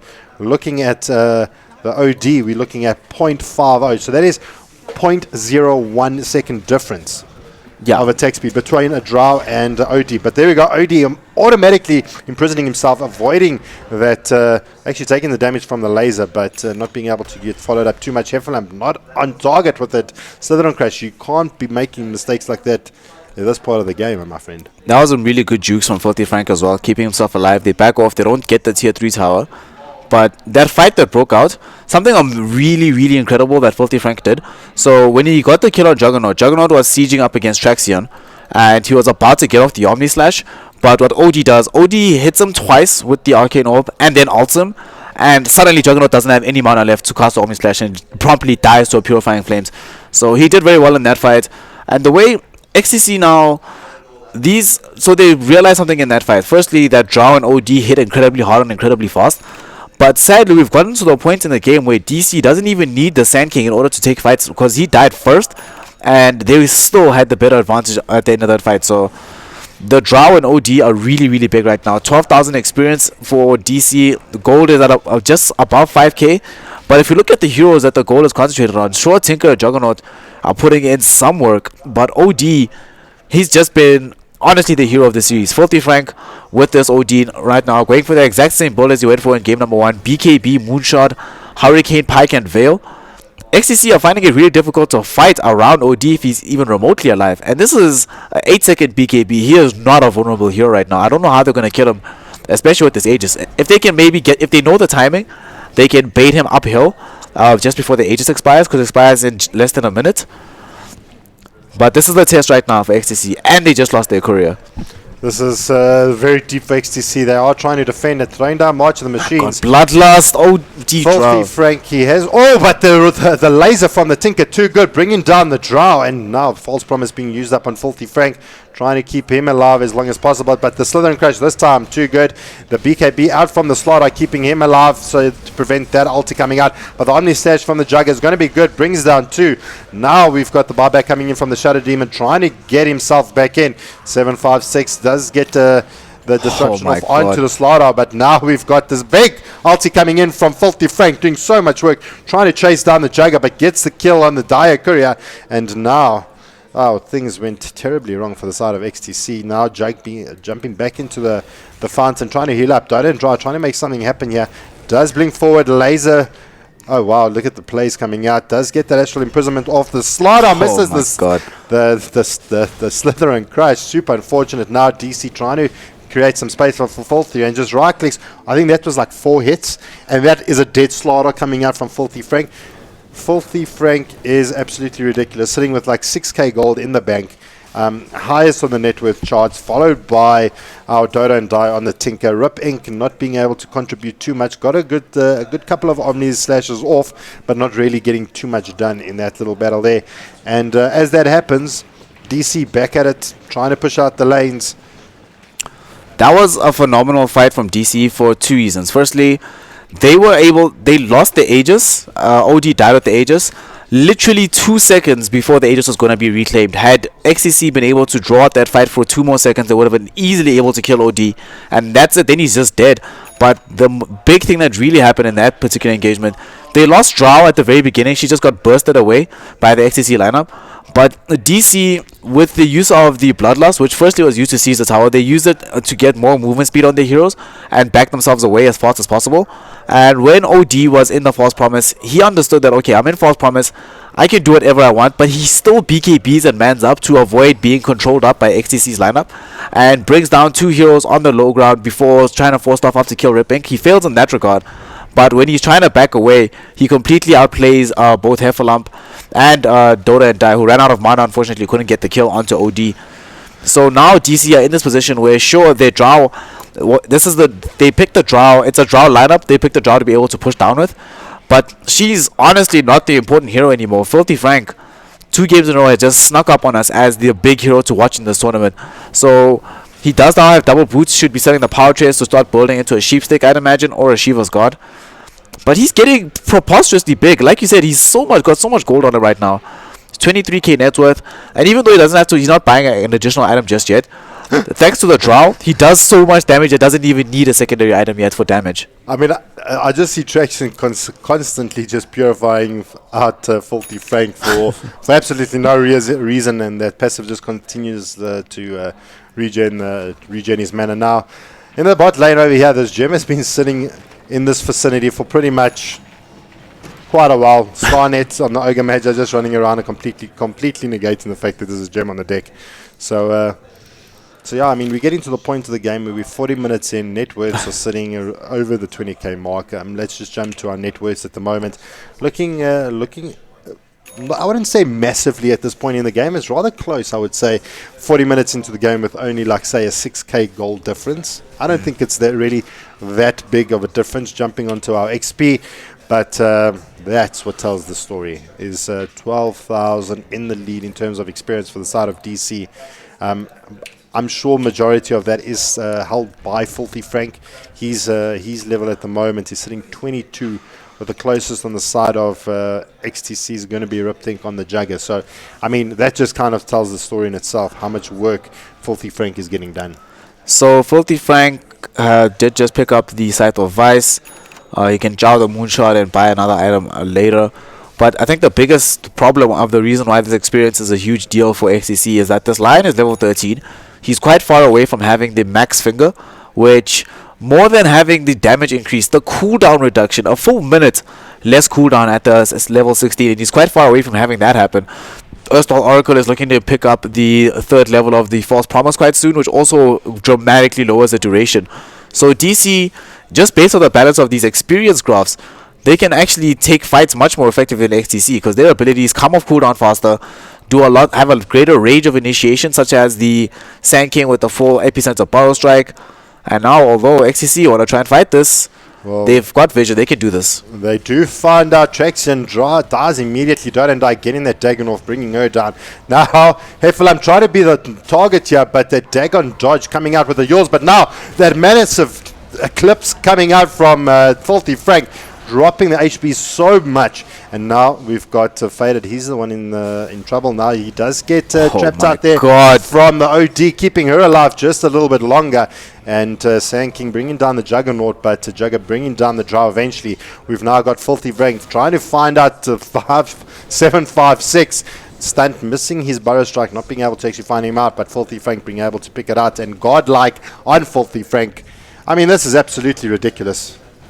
Yeah, this is pretty bad. So they lost 4 heroes there in that push. And we saw the potential of the save that OD has as well, with the Astral Imprisonment keeping Drow alive for a little bit longer, forcing Ripink to come that much deep into the middle of the fight. And he dies as well. They're going to lose a full Interaxor for this. It might not just be 1. I think they're going to go for 2. They've only got 1 bar back available, and that's on the Jugger. It's not worth the Jugger just buying back with the Slardar. So they're going to commit the Glyph this time around. They're going to try and send in the Slardar and see what he can do. But they do actually use it. There comes the Lion with the finger. They drop the gem. I mean, this Lion is super sneaky. Scarnet jumping in now while getting jumped upon, and does go down. A gem on the deck again. and the three players here from the side of XTC are able to hold the second lane of racks just a little bit longer, but definitely losing the top lane of racks. So they hold. It did require a buyback from Rip Inc., even though he wasn't actually able to do anything. So now they need this Aegis. Fortunately for them, it is up. Hey, this time they find it. They don't have to wait for a respawn. Yeah, no, they got this one. Super fortunate. For those of you that did miss the first game, XTC walked past the Rosh pit, walked into the Rosh pit. There was no Rosh. Walked out of the Rosh pit, and then Rosh spawned. And to their dismay, DC was able to pick it up. But this time around, XTC able to actually pick it up. Jesus still on the deck, so probably go and fix that up. They're going to probably put it onto Heffalump. So now maybe XTC's got the ammo it needs to actually get to the higher ground. They're gonna try. So actually no, I think this should probably be a farming Aegis, because they put it on Rip Inc. One of the reasons they did that is because in all of these engagements he's been very far forward and he has died a lot consequently. So now having a way for him to be able to engage into a fight without having to commit his life or the spin before he goes down will be very useful for his team. But I think the reason why this is a farming Aegis, they need time for the Tinker to be able to farm up the E-Blade. He went for the Dagon build, but this build isn't really complete until he has the E-Blade as well. I don't know which item he wants to replace for that. I think he probably replaces the Force Staff when he gets the E-Blade. But until that point, I think XTC want to be able to just do what they did in game 1. Find pickoffs here and there, but never really try to engage DC in a 4-5v5, because Filthy Frank is still really, really scary right now. Although his BKB is down in 6 seconds, so FTD, if they can kite around this BKB from OG, they can actually kill him. They've got the Hex on Lion, they've got the stun on Slaughter, they've got the Omni Slash on Juggernaut, but they just have to wait it out. They try and find the Sand King, but he's able to just get himself out of dodge and not being able to be chased down. And I mean, I suppose DC, they're trying to use a bit of a mousetrap, trying to draw the side of XTC to other parts of the map. As they do that, we've got now DC pushing our bot lane. I mean, Drow also not doing too bad in terms of farm. She's got a Hurricane Park, Manta, BKB, and now has got the Ultimate Orb with still 3k in the bank. So her net worth not looking too bad at the moment. What do you think that Ultimate Orb is going to move to? Is it going to be Scotty that we may see, or do you think it's going to go into? She Lincoln's? might go Lincoln Sphere just to be. Oh, she's going Axe, yeah. Wait, she's going Scotty. She is going Scotty. She's going Scotty. Venom on the deck. It Yeah, could be. it's Scotty. So she wants extra stats. I was thinking I should go Axe. She really wanted some stats just so you have the split shot as well. But Scotty is fine too, and you have the percentage slow from each shot, so that can work out. The fight's gonna break out top though. I don't think they wanna let this go. DC wanna really defend this. They don't wanna let go any towers. They're the draw lineup. They don't wanna be the ones that are sacrificing anything. Well, they do actually spot out Filthy Frank. Good, nice little poison thrown out there from 756. Knows exactly where Filthy Frank is, and I think their plans have been disrupted there, but it's going to be XTC that's the ones that are going to fall back a little bit. Maybe wait for the next creep wave to actually come in. We've got Dota and Die pushing in the bot lane at the moment, so creating a lot of pressure along these lanes. And Scarnet sitting in the front lines, just being that tanky support that you kind of need to absorb that damage. So now what needs to happen for XTC, they still have a gem available online. They've been trying to deward the map. They haven't actually tried to move in quite a while and try to make something happen after picking up this Aegis. They're still trying to siege at this tier 2 at top, but I don't think this is going to be something that's going to happen for them. I would expect that Tinker would be bottom, trying to siege this out and force DC into a somewhat negative engagement. But I don't think actually XTC should fight at all. I think they should back right now. This is starting to feel dangerous. Aegis is starting to expire. OD is still extremely big. Hasn't revealed his blink the Scythe of Vice just yet. He probably should sell the Moonshot and buy Blink. What I'd like to see is XTC continue putting pressure in this top lane. Allow the Tinker a little bit of space to actually get work done in the bot lane. Pressurize bot a little bit more. Force DC to make mistakes. I mean, we know Dota is a game of winning by mistakes, but top lane, big line and finger coming out. There comes the Omni Slash with the Lotus Orb being popped. That was rather strange. Now they're trying to find Ripping. There comes the Yules out from Stunt. They're going to catch Doom Bunny, so Doom Bunny is going to pay with his life. He is down. So is the line here for the side of XTC. And now this is the call for DC to push on through. Traxian does have to glimmer himself up to get out of dodge. And now the side of XTC staying around maybe a little bit too long, getting caught out there from the Sand King, and beautiful initiation there from him. A little bit of a cheese swap over here to Rip Inc. So, I mean, it was a very cheeky, I don't know if you noticed, but the Shadow Demon actually being able to get that disruption off onto the Drow, and then being able to just siege the tower. Yeah, they disrupted Drow and they tried to siege the tower with the illusions from Drow. Oh, stunt. Oh, stunt, missing that stun a little bit too quick there. Astral Imprisonment saving himself a little bit longer. Filthy Frank trying to find targets now, trying to right click, but he can't. He's been abyssaled up. Does take down Dota and die on the Tinker, and now Filthy Frank trying to right click. He does get the kill, even though his HP is so low. Now they're turning their targets and their attention's too faded.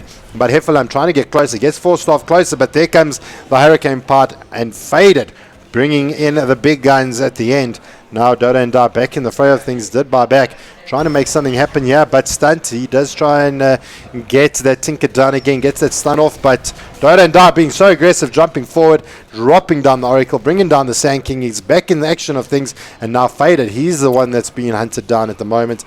Dota and Da, can he make it happen? He's got very little man. He's got no man at the moment, just trying to right click up the hill. Going to be good enough. Triple kill going in favor of XTC on Dota and Da. That was spectacular, considering that was even a barback coming out from him. So full 5-man team up going in favor of XTC with pretty much a barback and 2 heroes down for them. Things looking a little bit good here.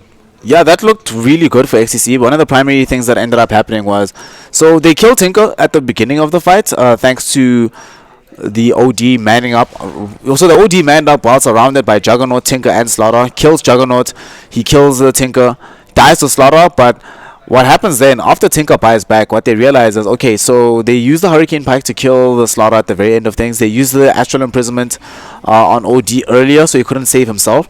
And when Tinker came back, they had literally no control left for him. So he goes absolutely ham on the backside of the team fight, throwing out spells left and right, doing whatever Tinker does, using the Dagon as much as he likes. And we saw that DC, with Stunt being dead, OD being dead, and the Ogre being dead, had no way to actually stop Tinker. Drow tried to man up against them from the high ground, eventually dies when the uphill misses no longer come through. But what that meant is, again, XTC get to extend the game. It cost them a buyback, but that's really fine for them, as we should see Roshan respawning maybe in the next 2 minutes. And at that point, if XTC are able to grab that Aegis as well, they can put themselves in a really good position to win the game and not just survive against DC, because I think they can actually teamfight against them, especially now because of how big this Tinker is. But it requires a lot more coordination from XTC. Would you have not liked to have seen maybe a BKB on the Juggernaut to be able to just stand toe-to-toe against that OD? I mean, he's throwing out huge amounts of damage, and if he's able to BKB or some kind of give himself a little bit of immunity, it will help out. I think what they can do, although it is pure, so the BKB wouldn't even help on the OD. So I suppose maybe that's what they're trying to opt out. I mean, we've got the stuns from the Ogre and from the SK that are also potentially big problems. Is it worth jumping or going back for the BKB? Definitely is for Juggernaut, because even though most of the OD's damage at this point in the game is pure damage, you can't target BKB heroes with the Arcane Orb. So if he goes to BKB right now, he'll probably have to forego the Blink Dagger, I think. But if he does that, so he will no longer be affected by the Gust, no longer affected by the OD, Imprisonment, Ultimate, or Arcane Orbs, and Sand King does absolutely nothing, or so does Ogre. So I think BKB or Juggernaut is definitely a huge item that he should be looking to get in a game like this, especially considering the fact that mobility, as much as he needs to be mobile with the rest of his team, I don't think it's important for him to be able to jump around as much anymore with the Blink Dagger, because both OD and Drow Ranger have shown that now they're big enough that they don't have to dance around the fight either. They want to stand and fight and just soak up damage. So if he goes for BKB, takes the fight to them, then maybe they can make something happen from this. But it also comes down a lot to what Slaughter's going to build next. So Slaughter is going for... what's he building here? Heaven's Halberd? He could go Halberd because he picked up the Sanj, but what's this like value Ring of Health just sitting in the base? I'm not sure if he's going to go Halberd though. OD already has BKB, Drow as well. What else, what other options do we have that he could potentially... He could go Abyssal Blade as well for his team and build Vanguard first into Abyssal Blade. Just have another secondary stun to put onto the OD and or the Draw Ranger, depending on who he goes on first. So I'm not sure if that's the consideration though. He's saving up quite a lot of gold, so he's really thinking about this one. And Tinker is going for the sheep stick actually next. Has picked up the void stone now. Can almost one buy this item. But again, somehow, Mr. Juba, we're at 55 minutes. This has been a ridiculous series thus far. Game 1 was around about 66 minutes. We've been casting non-stop for pretty much 2 hours. Our voices are going to be absolutely shreked by the end of the series, but this is why we do it, because we love the game. And Rush down, going in favor of DC. OD picking up the Aegis. So now this is go time for the side of DC. We've got Dota and Dai jumping in, going to do a lot of damage to Faded. He drops Scarnet. He's going to be the center of attention now, but he does go down. Lotus Orb not doing enough work there. Gem on the deck. They do get 2 kills off the backside of the Aegis kill. Is this the potential that XTC need to actually jump into the top base? They do have buyback available on the draw, so at least if they maybe try and force out the buyback. But with the Filthy Frank and the OD sitting with that Aegis, they could potentially look at defending this higher ground rather easily. So the high ground defense is not going to be that difficult for DC to pull off. But that was nevertheless a game-saving play from XTC. Getting the gem immediately after losing the Aegis as well as killing the Draw Ranger. Now it allows them to start sieging towards the high ground, but more importantly, a fight's going to break out bottom. Oh, they jump on to Filthy Frank. Aegis is down. That's the plays that need to make. Traxion getting false promised up, trying to keep herself alive. Is it going to be good enough? But there comes Omnislash jumping in. Good 8% to catching out that per slot. He goes down. Traxion now, he's sitting with this ripping, trying to catch him down. But Faded throwing out so much damage. And now he's going to be able to... Oh, but he does actually get Purifying Flame. No, it was the disarm. And yeah, ripping, not being able to get too much done there. Faded making so much... Making so much work, getting so much work done. And just something else that to take note is when we have the illusions coming out from Faded, because of the frost arrows, and having the Scuddy instead, they don't know which is the real hero.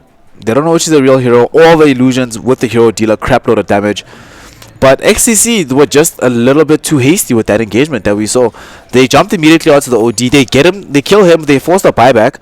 And instead of immediately backing away, they stick around a little bit, trying to kill Traxion on the Oracle. And as a result, a great space for Stunt to come in with a beautiful bar strike, catching both Heffalump and Dota and Die with the epicenter as well. So now XTC are the ones that are forced to just buy back multiple heroes. And they're in danger of losing a second laner Axe just off the bat. Bloodlust on the illusions, on the OD. And for some reason, Lion is not just mana draining these illusions. If you just mana drain it, the illusion dies immediately. But he wants to save it to use on the OD, I guess. I don't even know if it's worth it on the OD. He does regen, but beautiful little initiate there from Heffalump. But even better, Hurricane Pike out. Heffalump, he's in a lot of trouble now as well as DC, as Frank is working his way around. There comes a finger from the Lion. He now does get saved there from the Oracle, and now trying to find his next target. Ripping, hiding in the jungle, but Shadow Demon hits the deck. Gem on the deck. Skynet try to make some plays, but now bottom lane of Rax is in a lot of trouble. 2 players down for the side of XTC. We got Tinker back in the fray of things. There comes Omnislash. Is it going to be good enough? Astral Imprisonment is going to keep Filthy Frank alive just a little bit longer. But Rip Inc. a little bit outdone here. We do lose Dota and Die on the Tinker. So Dota and Die is down for 87 seconds. 2 gems on the deck. There's the epicenter. Held for the perfect time. Jugger goes down. And now this is going to be Mega Creeps going in favor of DC. XTC. We will have to be saying goodbye to you, my friends, as Damage Control take game number 2. Able to bring it home for the boys. They move on to the next series. But I mean, sure. I mean, this has been a crazy series thus far. I mean, maybe you want to sum it up. Damage Control has really shown us a really dominating draft, showing us how well they made it work. I mean, they didn't do so well in the beginning parts of the game. XTC did a little bit better, but they were able to make it work for them. Yeah, what DC was able to do very well. They played both drafts as a 4 protect 1. However, the one was not the safe lane hero, but rather the OD, who Filthy Frank 2 games in a row. I would not be surprised to see if he had the most damage done in this game as well, because he just went ham. He kept forcing XTC to have to engage directly onto him, kept forcing BKBs just to be able to get close to the OD. So by the time the BKBs finish, OD might not even be dead. He might have astraled himself, BKB'd himself, and the rest of the team just beating on you. Drow, for the most part, with the exception of like the last 2 fights, we saw Fader was completely ignored. Like XCC was never jumping fit. He was just standing there, getting off the pot shots, and not dying, just sitting there pushing out, using the Manta style. Twice now we saw the usage of that. Like you said, the Manta with the Skadi, they don't know which hero is which, so they're forced to just ignore the Draw Ranger. They just can't do that. The hero does too much damage. So we saw DC was able to take control of the game off the back of having a super hard carry mid-farmed OD. Well, we're going to jump into the post-analysis on the stream. For those of you that are joining us in-game and you wish to catch us there, join us on the Telkom DGL YouTube channel. You can find us there. But as it is for the in-game guys, we will see you guys very shortly. We are going to be jumping into the next series. We'll be finding out who that is just now. So do stay tuned. But for those of you that are on the stream, we're going to just run through a little bit of a post-analysis and just kind of tell you guys where things went well or kind of where things didn't go so well for either team. So we are at this point at the moment, and Filthy Frank in the previous game, he went, if I recall, 25 and 14 on his OD. This time around going 17 and 1. I mean, this looks like DC's go-to kind of hero. Yeah, OD definitely seems like the best hero that they've got. And it's very clear, both games they insisted on ensuring that they got the OD as early as possible. Third pick in game 1, second pick in game 2, ensuring that no matter what happens, they would have Filthy Frank on a hero which he is clearly very comfortable. He knows all the movements of the hero, he understands the timings of when to use Astral, when not to use Astral, and more importantly, his lane mechanics. I don't know how, but he dominated the lane versus the Tinker today. Even up against a laser marching Tinker, he was absolutely out of control. They weren't able to get any early kill on Tinker in the laning phase, but Filthy Frank on this hero, we should be looking at first ban material for going forward from other teams. Well, I mean, this kind of sheds light to a lot of teams that are busy playing at the moment to show the strength of the OD and how strong he is. But just something that I want to go back to is we've got... if we just look at the damage dealt here, Dota and Die dealt 43,000 damage in total versus the Filthy Frank's OD of 39k damage. So the Tinker and the OD did pretty well in terms of the damage output. Looking at the rest of the team though, I feel that the offlaner Slardar unfortunately didn't come to the party enough and get the kind of damage that he needed outputted. I mean, if we look at the offlaner of DC, he put out 10k damage as opposed to the Slardar 6. Then we look at Traxian outputting about 11k damage versus the Shadow Demon or the Lion at 12k. I mean, the finger does help a lot. So, I mean, if we look at the supports, that's where things started going a little bit awry for the side of XTC. Yeah, XTC supports were under-leveled perennially for the entirety of the game. So when we eventually saw their support starting to actually get involved in fights, we saw the Lion Blink Dagger, him trying to get these Blink Hexes into the finger combo, or we saw the usage of the Shadow Demon's Demonic Purge with the Soul Catcher combo. Never did it really feel like it was enough to deal with what DC supports were able to do. So we saw firstly that Traxion had an amazing game. His kill score won't reflect it, but look at the amount of heal he put out, 8,000 heal in a single game as the Oracle. He really had a good game, keeping effectively everybody on his team alive. And Scarnet was very good to be able to siege at the front, and Bloodlust did so much work in this game on the illusions, on the Draw Ranger, on the OD, allowing them to hit very quickly and move very quickly around the team fight. So I think the supports for XCC didn't really do as well. I think 756 did okay. Doom Money took some time to catch up. But for me, the hero that they needed to work on, Heffalump, did not have a great game on the Slaughter. Unfortunately, the laning phase versus Drow as Slaughter. Slaughter's not one of those heroes that just can pick up Blink and you're fine. You sort of need a decent-ish laning phase, and that's just not possible versus a Drow Ranger. And we saw the Blink tag was picked up quite late, about a full 2 minutes after the Sand King got his. The forced off came out late thereafter. Slaughter just wasn't able to be that hero. That's not a hero that gets Blink at 11-12 minutes, runs around the map, kills Drow more than once. I think they got solo killed on Drow maybe 3 or 4 times, but just the rest of his game was so delayed for so long that he couldn't really participate in the fight that his team was trying to make happen across the map.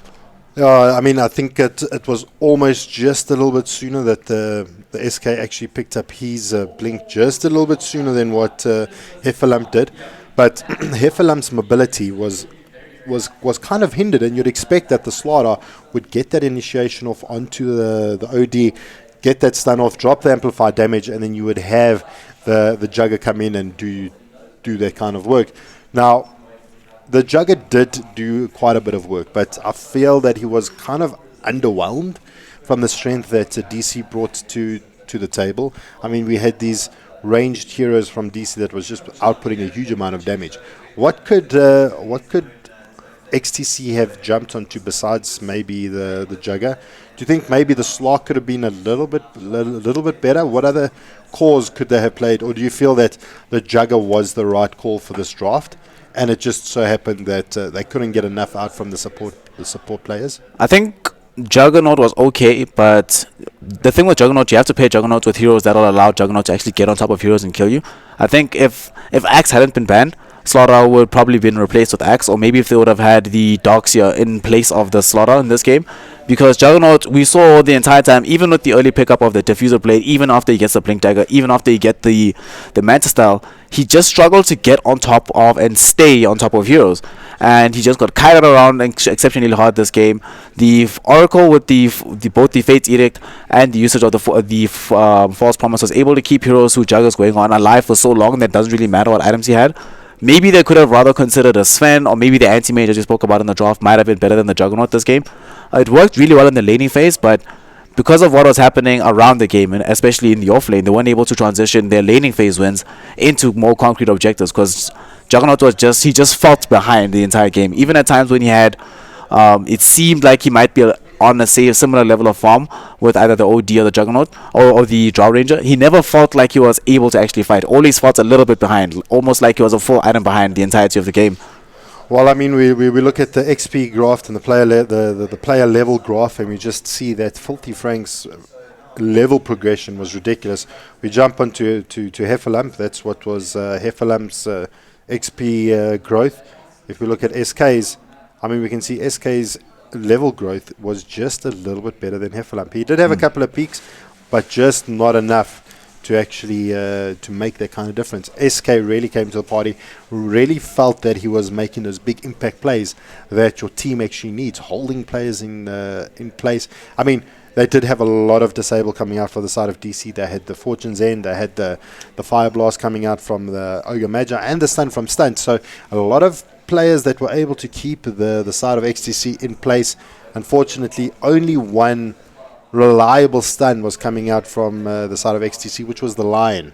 I mean, the Slytherin Crush, that's not even reliable, because we saw once or twice, unfortunately, missed. Yeah, either missed or got gusted, or something happened. Or something happened. And I mean, DC, they picked up the Hurricane Parks, made it very difficult for DC to actually control those team fights with those parks. So is that maybe another way that teams are going to have to start now drafting around certain item picks, with the Hurricane Pike being such a viable option at the moment? Yeah, for a lot of the range heroes that are being picked up in Dota right now, so OD, Drow have been picking up this Hurricane Pike item. Even heroes that have dropped out of the meta have been coming back as a result of Hurricane Pike, such as Sniper, which we've seen a couple of times in the last few weeks. Picked because Hurricane Pike is just so good. Not only does it give you the additional range of the Dragon Lance, but the ability to save yourself while still doing damage is really cannot be overstated. And we were speaking about in game number 1, these heroes in Dota right now that are able to save either allied heroes or put enemy heroes in danger, with the results of aggressive and mostly defensive abilities such as the Shadow Demon Disruption, Astral Imprisonment. Hurricane Pike fits that role as well, because it saves you, it does damage, and it gives you, if you want to run away, you can save somebody else. It's just too good an item right now. For if you're a ranged agi hero, even ranged int heroes, there's very little reason to not get the Hurricane Pike in your games, because it's just, as we saw in this game, the biggest fight that we saw XCC able to take was where the Tinker was able to find a triple kill, I believe, after buying back, and even then he almost died. It really was a very lucky thing that he was able to stay alive until the very end of the team fight. And one of the reasons why that was able to happen was Drow Ranger's Hurricane Pike keeping and zoning away all the XCC heroes, allowing her to do damage from a very far range. Yeah, well, I just want to point out a little bit more. If we just look at the last hits here, I mean, and this is kind of the pattern that's going about. I mean, we've got Filthy Frank sitting with about 443 last hits, and we've got Dota and Da sitting with 487, and we've got the Jugger sitting on 418. Closest to that is Faded on the 391. That kind of says that the amount of last hits, look, they do get a lot of farm from the hero kills, but generally do you think this meta is built more around the fighting ability and the fighting aspect of the game, or more jump into the jungle, farm up, get the items that you need, and then come and fight?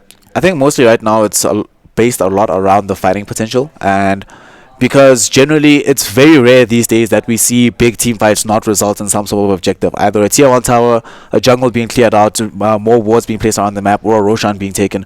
So generally the team that's able to fight more often will find themselves in a better situation in terms of GPM, because they're not dying, and immediately after taking a fight they get a big objective which gives them more money for the team. So I think this meta has a lot to do with the ability to farm heroes instead of just farming creeps, because we saw in both games that the heroes that had the most lost hits were not necessarily the heroes that won the game. In game number 1, I believe the most lost hits were on the Morphling, and they lost. In this game, the most lost hits were on the Tinker, and they lost again. So farming is not just the way of Dota anymore. And in this game, we saw the Tinker farmed amazingly, and he did contribute to fights. But the other heroes in the game, such as say Stunt for example, didn't need to farm as much, but their score is effectively the same, just reversed in terms of kills and assists. Well, I think that's going to basically end off this series. We're going to say goodbye to XTC. Unfortunately, you're not going to be able to continue to join us through the Masters, but we wish you all the best. Drop to loser bracket. They dropped to the loser bracket, so they've got an opportunity, but it's going to be a little bit of an easier ride for Damage Control, as they are going to be able to get promoted out of this series, and we'll find out who they'll be playing very soon. We're going to see what the rest of the results were from this morning. There was 4 other games that were taking place. It was the Aperture versus Carbon game. It was the game you just watched now that we just casted. The Damage Control XTC game was White Rabbit Gaming versus Flipside. White Rabbit Gaming went 2-0.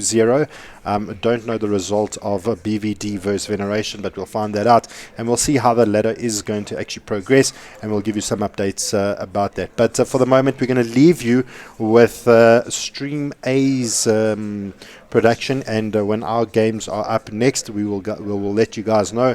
But so you don't have to leave our channel. We'll make it easy for you, and we will play you that stream. So pretty much from myself, Jabba, and Snare sitting next to me, we hope that you enjoyed the series.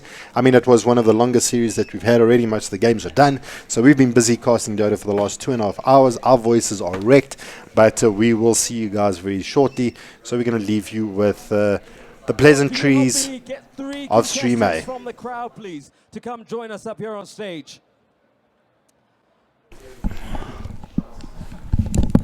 And all they need to do to participate is have one of our promotion packs or get one, because all the questions we're going to be asking are coming from this little booklet filled with all the great promotions that Telkom is currently running. Okay, I see you have one.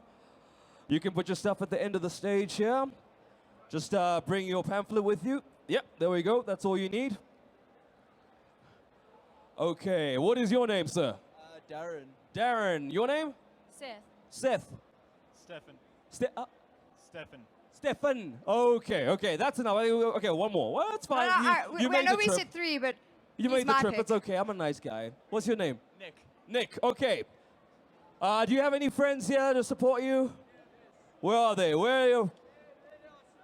Okay, that's all one of them. Okay. You got more? I've got my dad over there, and then I've got Fluffy over there. Who's Fluffy? He is our team member in DCYM. Oh, okay, cool. Hi, Fluffy. Okay, so we got our 4 contestants. Gentlemen, you have yourselves the little pamphlet, right? Okay. So what we're going to do is we're going to ask you a question, right? That is somewhere in here. The first person to get that right, okay, you make it through to the next round, okay? It's as simple as that. So, Sam, if you can just open a page for me, anywhere, except for the application form. Any other page, and we're good. Okay, there we go. Nice.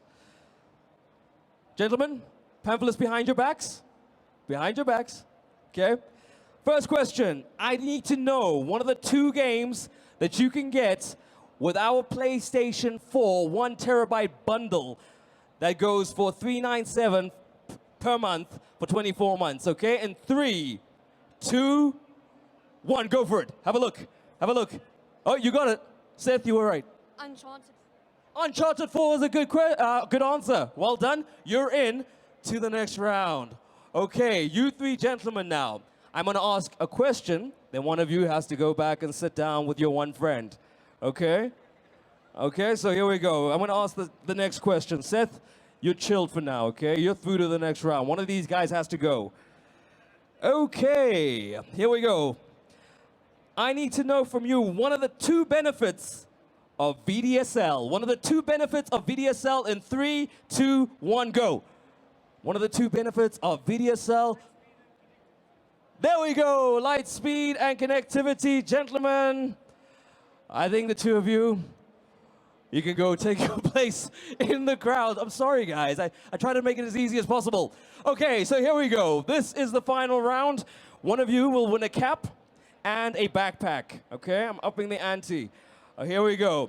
Here's the question. I'm going to find something nice and difficult for you. Let's just see. Should I find something in the fine print, folks?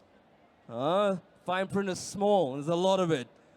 Maybe let's find something in the fine print, or let's see. Let's find another page. It's too much reading on that one. Okay, here we go. Okay. Very simple one here. I'm going to keep it nice and simple.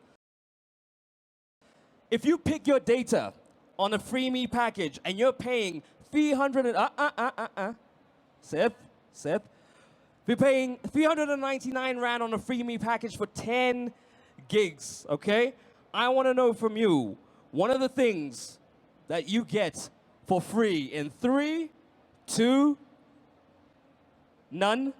There we go. You switched on. Good. 3, 2, 1, go for it. One of the things you get for free on a VDSL package, 399, 10 gigs. What is it? One of them. There's 3 of them. Give me one. Say your answer again? Helps when you know the product. Free texts, free IM calls, and free TM and TF calls. Good reading. You don't know what any of that is? Okay. Yeah, you know what text is. Well done. That's great. That is good. I'm glad you know what text is. You were a bit slow on the gun. Yeah. You'll admit, right, Seth? Yes. You were slow. You're a better gamer than a reader. Yep. You said it, not me. What do you play? I'll play Counter-Strike. Counter-Strike. Okay. Sure, Where are the it's- Counter-Strike heads? There we go. You're a bit slow flicking those pages, so you might need to go practice a little bit. Oh, you're quick on the keyboard, are you Quick sure? on the keyboard. Yes. Hey, that's ladies. Do you like a man who's quick on the keyboard? Comes in, he's like 10. Yeah, he is like 10. Sorry, Seth. I totally forgot about that.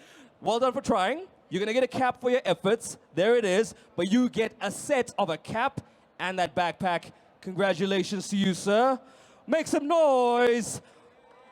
There you go. Absolute pleasure. Don't you love the win? I always love the clap when you ask people to clap for the winner. It's Yeah, very no. like, I'm not happy you No, won no, that no. I'm clap. not a winner. Why must I clap? Like, what am I clapping for? But thank you to those who showed an effort. Okay, how many caps do we have left there? We've got 2 caps. 2 caps. Okay. I'm just trying to figure out how do we give away 2 caps. Okay, let's have an epic battle, right? Of rock, paper, scissors. Who's good at rock, paper, scissors here? Who's been training coming into this one? You've been training. Your fingers are strong. Okay, cool. So now, give me 2 contestants. You can get 1 each. So now we'll get 1. And we'll have an epic battle here. Okay, so we got 1 contestant. Come on stage. Don't be shy. What's your name? Jason. Jason. Okay, and your name, sir? Zander. Zander and Jason. Okay. Zander, did you just say you're going to smash him? Like, that's a confident fighting word. I've seen this happen before. I've seen this happen before with these two, where one of them have said, maybe bravado's come out a little bit too, oh, I can't say this because their manager's in the crowd, but a little bit too cocky. Are you Okay. sure you want to say those words? You're Okay, sure? so you'll be our bravado, you're our carbon. There we go. You want to be carbon? Shout out to JT, he says. Okay. Your carbon emissions are high. Bravado's standing That was right there. They terrible. are not That impressed was with you terrible. right now. Okay, let's do it this way. You have to stand here, both of you, back to back, facing opposite directions. Nope, this way. There we go. Now, the beauty of this is that as the crowd, we're going to see what they've committed to, whether it's rock, paper, or scissors, before they do. And when they turn around, they'll find out what happened, okay? So that's how it's gonna work. I need you to commit to either rock, paper, or scissors. Then I'm gonna tell you to turn around, then we see who wins, okay? You understand? Xander, clear on the rules? Cool, let's go for it. Give me your sign, stick it out straight in front of you. What are you gonna do? You're gonna go with that. Okay, I can't say what it is. What are you going with, Xander? Oi, oi, oi. Oi, oi, oi. This is the one that boggles the mind because in real life. What's going on? What's going on? Oh, is he being sneaky? He did a little sneaky there. Oh, he did a sneaky. We know what he did first. Okay, cool. So, gentlemen, in 3, 2, 1, turn around. No. JT's not impressed with you. No. Jay. No. Xander, you switch it up. You switch it up. I think you're disqualified, Xander. You're disqualified. There we go. Huh? No. Don't tilt, man. Don't tilt. Just take it like a Saudi man. has spoken, and my SABC people love it. So, get out of here. Get out of here. Get out of here. There we go. Okay, we're going to need a new contestant because Xander took himself out the game. Now, can you get me one contestant, please? Put your hands high if you want to participate. Let's find one more person. I think it's better if you're in the crowd than being on the side. One more person. No, look up there. Is there anyone? I see a wave. Shame there's one lone soul over there who's desperate to Right? play. Sorry, Let's man. hope someone disqualifies themselves and We we'll can do come rock, to you. paper, scissors later. Okay. So you saw how that worked, right? What's your name? Cameron. What? Camel. Cameron. Oh, snap, Cameron. Okay, cool. Got you, Cameron. Okay, so back to back, gentlemen. Once again. See, he's standing like a winner. Can you check the Camel. posture? Like You got stomach this, in, man. chest you got out. This. You got this. Okay, so You you're got ready. This. You Stick got your your hand symbol. out. You got this. Let's do this. Okay, gentlemen. You're my dude. I'm gonna In call front you of Camel you. though, 'cause it's Show funny. me what you're committing to. Okay, Don't look, okay. Just commit. Rock, paper, What you got? scissors. Which one? Rock, paper, scissors. Which one are you going with? Okay, you're going with that. Gentlemen, turn around. Oh, great minds think alike. Hey, if that means anything, whatever. Let's do it It's like again. watching an aperture game. It's a bit boring. Okay, commit to your rock, paper, or your scissor. What are you going to go with? Let's do it. Make it Okay, it's about to get interesting. We're about to have a result here. Turn around, gentlemen. Oi! Oh, well done, Camel. I don't know how that works in real life. Like, you throw a rock at someone, see if they stop it with a piece of paper. I'm just saying, don't do it today. Don't do it here. Okay, so 1 to you. Okay, cool. So let's go again. If you win this next one, you've won the whole thing. So commit to a sign, gentlemen. In 3, 2, 1. Oh, oi, oi, oi. Okay, turn around in 3, 2, 1. There we go. Oh, well done. Not to you. Yeah, sorry, bruv. But don't worry, we've got 2 winners here. How about we both give them prizes, yeah? Yeah, let's go with that. There are 2 caps to give away anyway. You've been good sports. Thank you so much. Guys, well done. Enjoy the show. We're getting ready. And Sam, you can tell them like what's about to happen because as you said before, this is a big moment. We're about to This is witness history. Telkom DGL Masters on this main stage. Who's a fan of CSGO? Who's a fan of Bravado? It was a bit weak, guys. Come on. Shame. They're quite good. Who's a fan of Bravado? Who's a fan of Carbon? Is it fair to say Carbon are like the Justin Bieber of like esports? And that will No? stick forever. Yeah, okay, let's run with that. Let's run with that. Why not? That's my gift to you on Smile Day. Okay, so that's coming up, and there's plenty more we'll be doing. There's prizes from Alienware still throughout today, and Logitech, some of our partners here at the Telkom DGL Championships. So look out for those, but be comfortable, get ready. There's a plenty more happening. But before that starts, maybe just pop into the side here. If you haven't signed up for VDSL, LTE, or fiber, our agents are on site to help you sign up this weekend and get up and running. And the beautiful thing about it is that they'll even send someone out to your house to come and check that it all works before you commit. Okay, so there we go. Find out from our staff, our sales staff. They're to the left of the stage, your right. Go have a chat with them. But of course, the big momentous occasion that we're all here for anyway is about to start in a few moments' time as well. Let's watch some rad CSGO. Enjoy!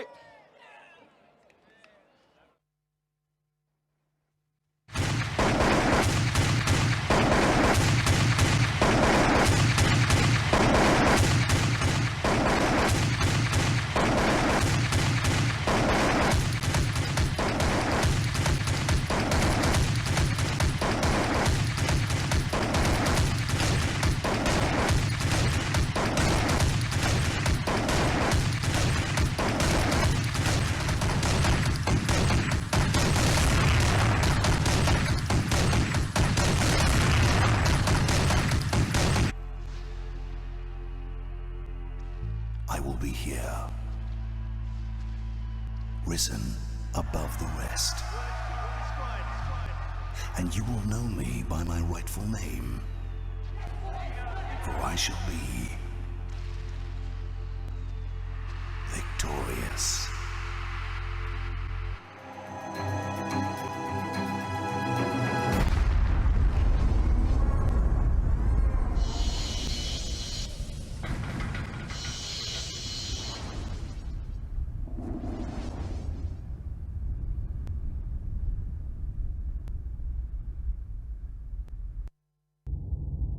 A superstar veteran with one of the most illustrious broadcasting careers in esports history. He's known by gamers and fans the world over as Red Eye. In over a decade, he's worked with the biggest game publishers in the world and alongside heavyweights in almost every major tournament. From the Sponic Arena to Madison Square Garden, he has traversed the globe, shoutcasting the World Cyber Games in South Korea a record 6 times, and hosting the Intel Extreme Masters every year since 2012. In January 2016, he arrived in South Africa to serve as MC of the Telkom DJL Masters launch, and was recently host to the largest esports event of all time, the International 6, with a cash prize pool of over $20 million. One of the highest rated commentators and most award-winning hosts in the game.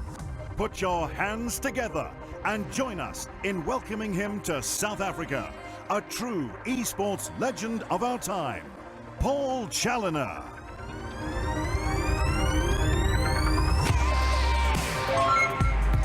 Wow, wowee, it is so good to be back in South Africa. You guys rock the hospitality, seriously. So good.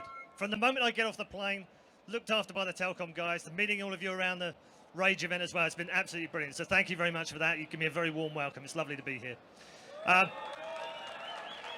And you guys aren't too bad at cricket now either. Not too bad. Obviously every superhero needs a sidekick, and every sidekick needs a superhero. So please welcome Tech Girl. See, I did it right now. I know, it was very impressive. We did it in rehearsals and then we did it, I got it right. You finally got it right. Yeah, how you doing? I'm good. I'm excited that you're here, even though you're a bit weak on the emceeing job. I mean, it's cool to have a Brit I've got a bit around. to learn. I'm hoping I can pick some tips up from you along the way. I can teach you so much, so much. Great, I'm sure you can. See, it's me now doing the daft jokes, not you. It's so good to be back here. I was here 9 months ago, obviously we saw the launch. A lot of excitement around town.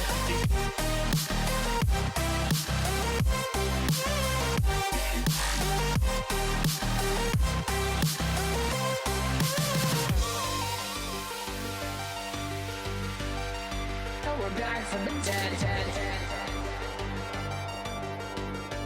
Are you ready?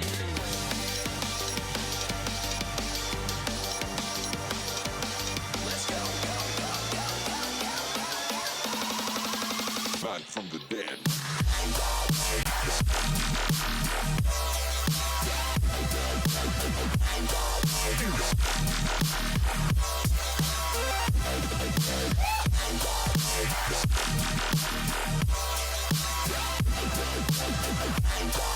We're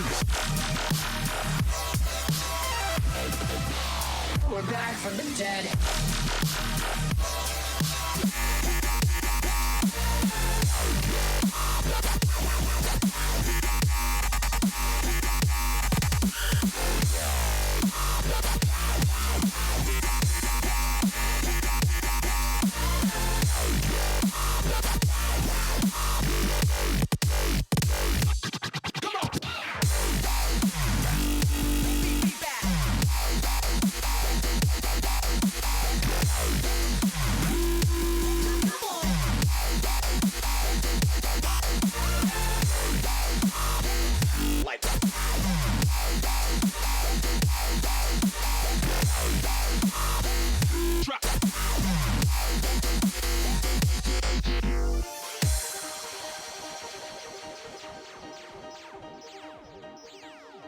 So I said, no, it was supposed to be my pentakill. Why did you die to me?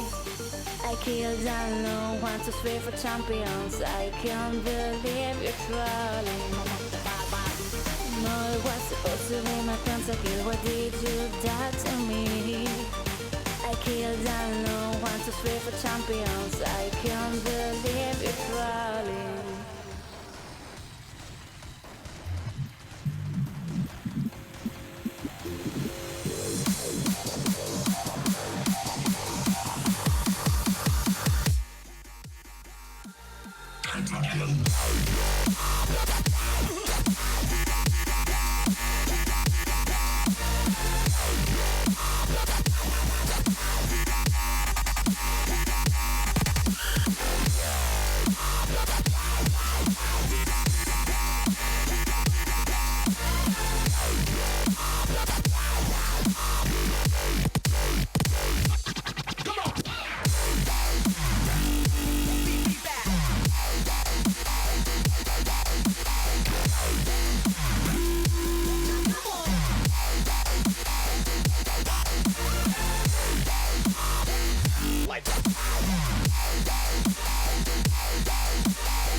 wasted. My heart grows heavy. Don't taste me rushing. Keep your words naked. You got me blushing. And if forever I'll follow, you'll be my holy ground.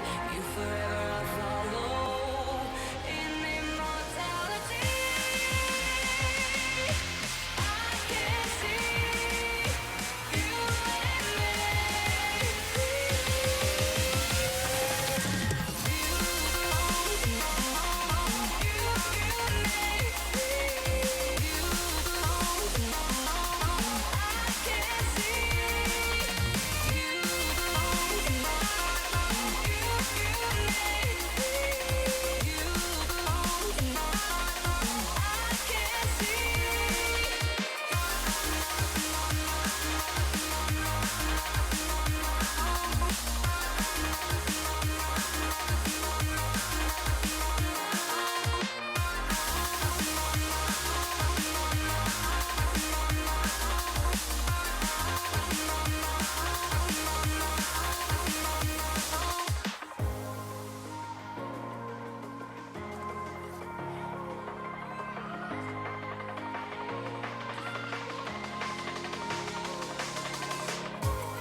And if forever I'll follow, you'll be my holy ground. You forever I'll follow in immortality.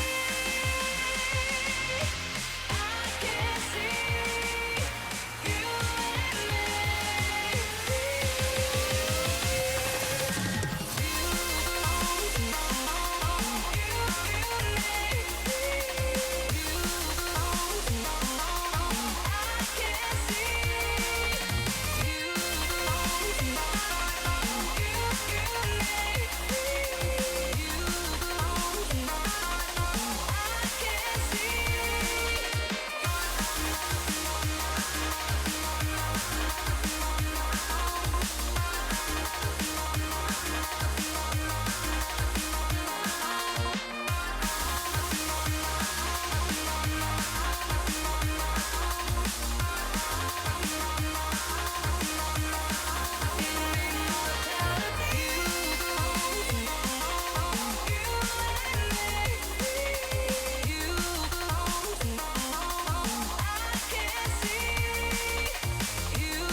Take my hand and we'll go away to a different place. Float on air and we'll hide away. I'll be your escape. Look up and feel the shifting winds tossing us around again. Hold tight, you're ready to begin. And just levitate.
control over where we go, but we don't care to know. Ignorance is bliss. Your tears are gone, and they drifted back from where they came, and they will not be missed. Look up and feel the shifting winds tossing us around again. Hold tight, you're ready to begin, and just levitate.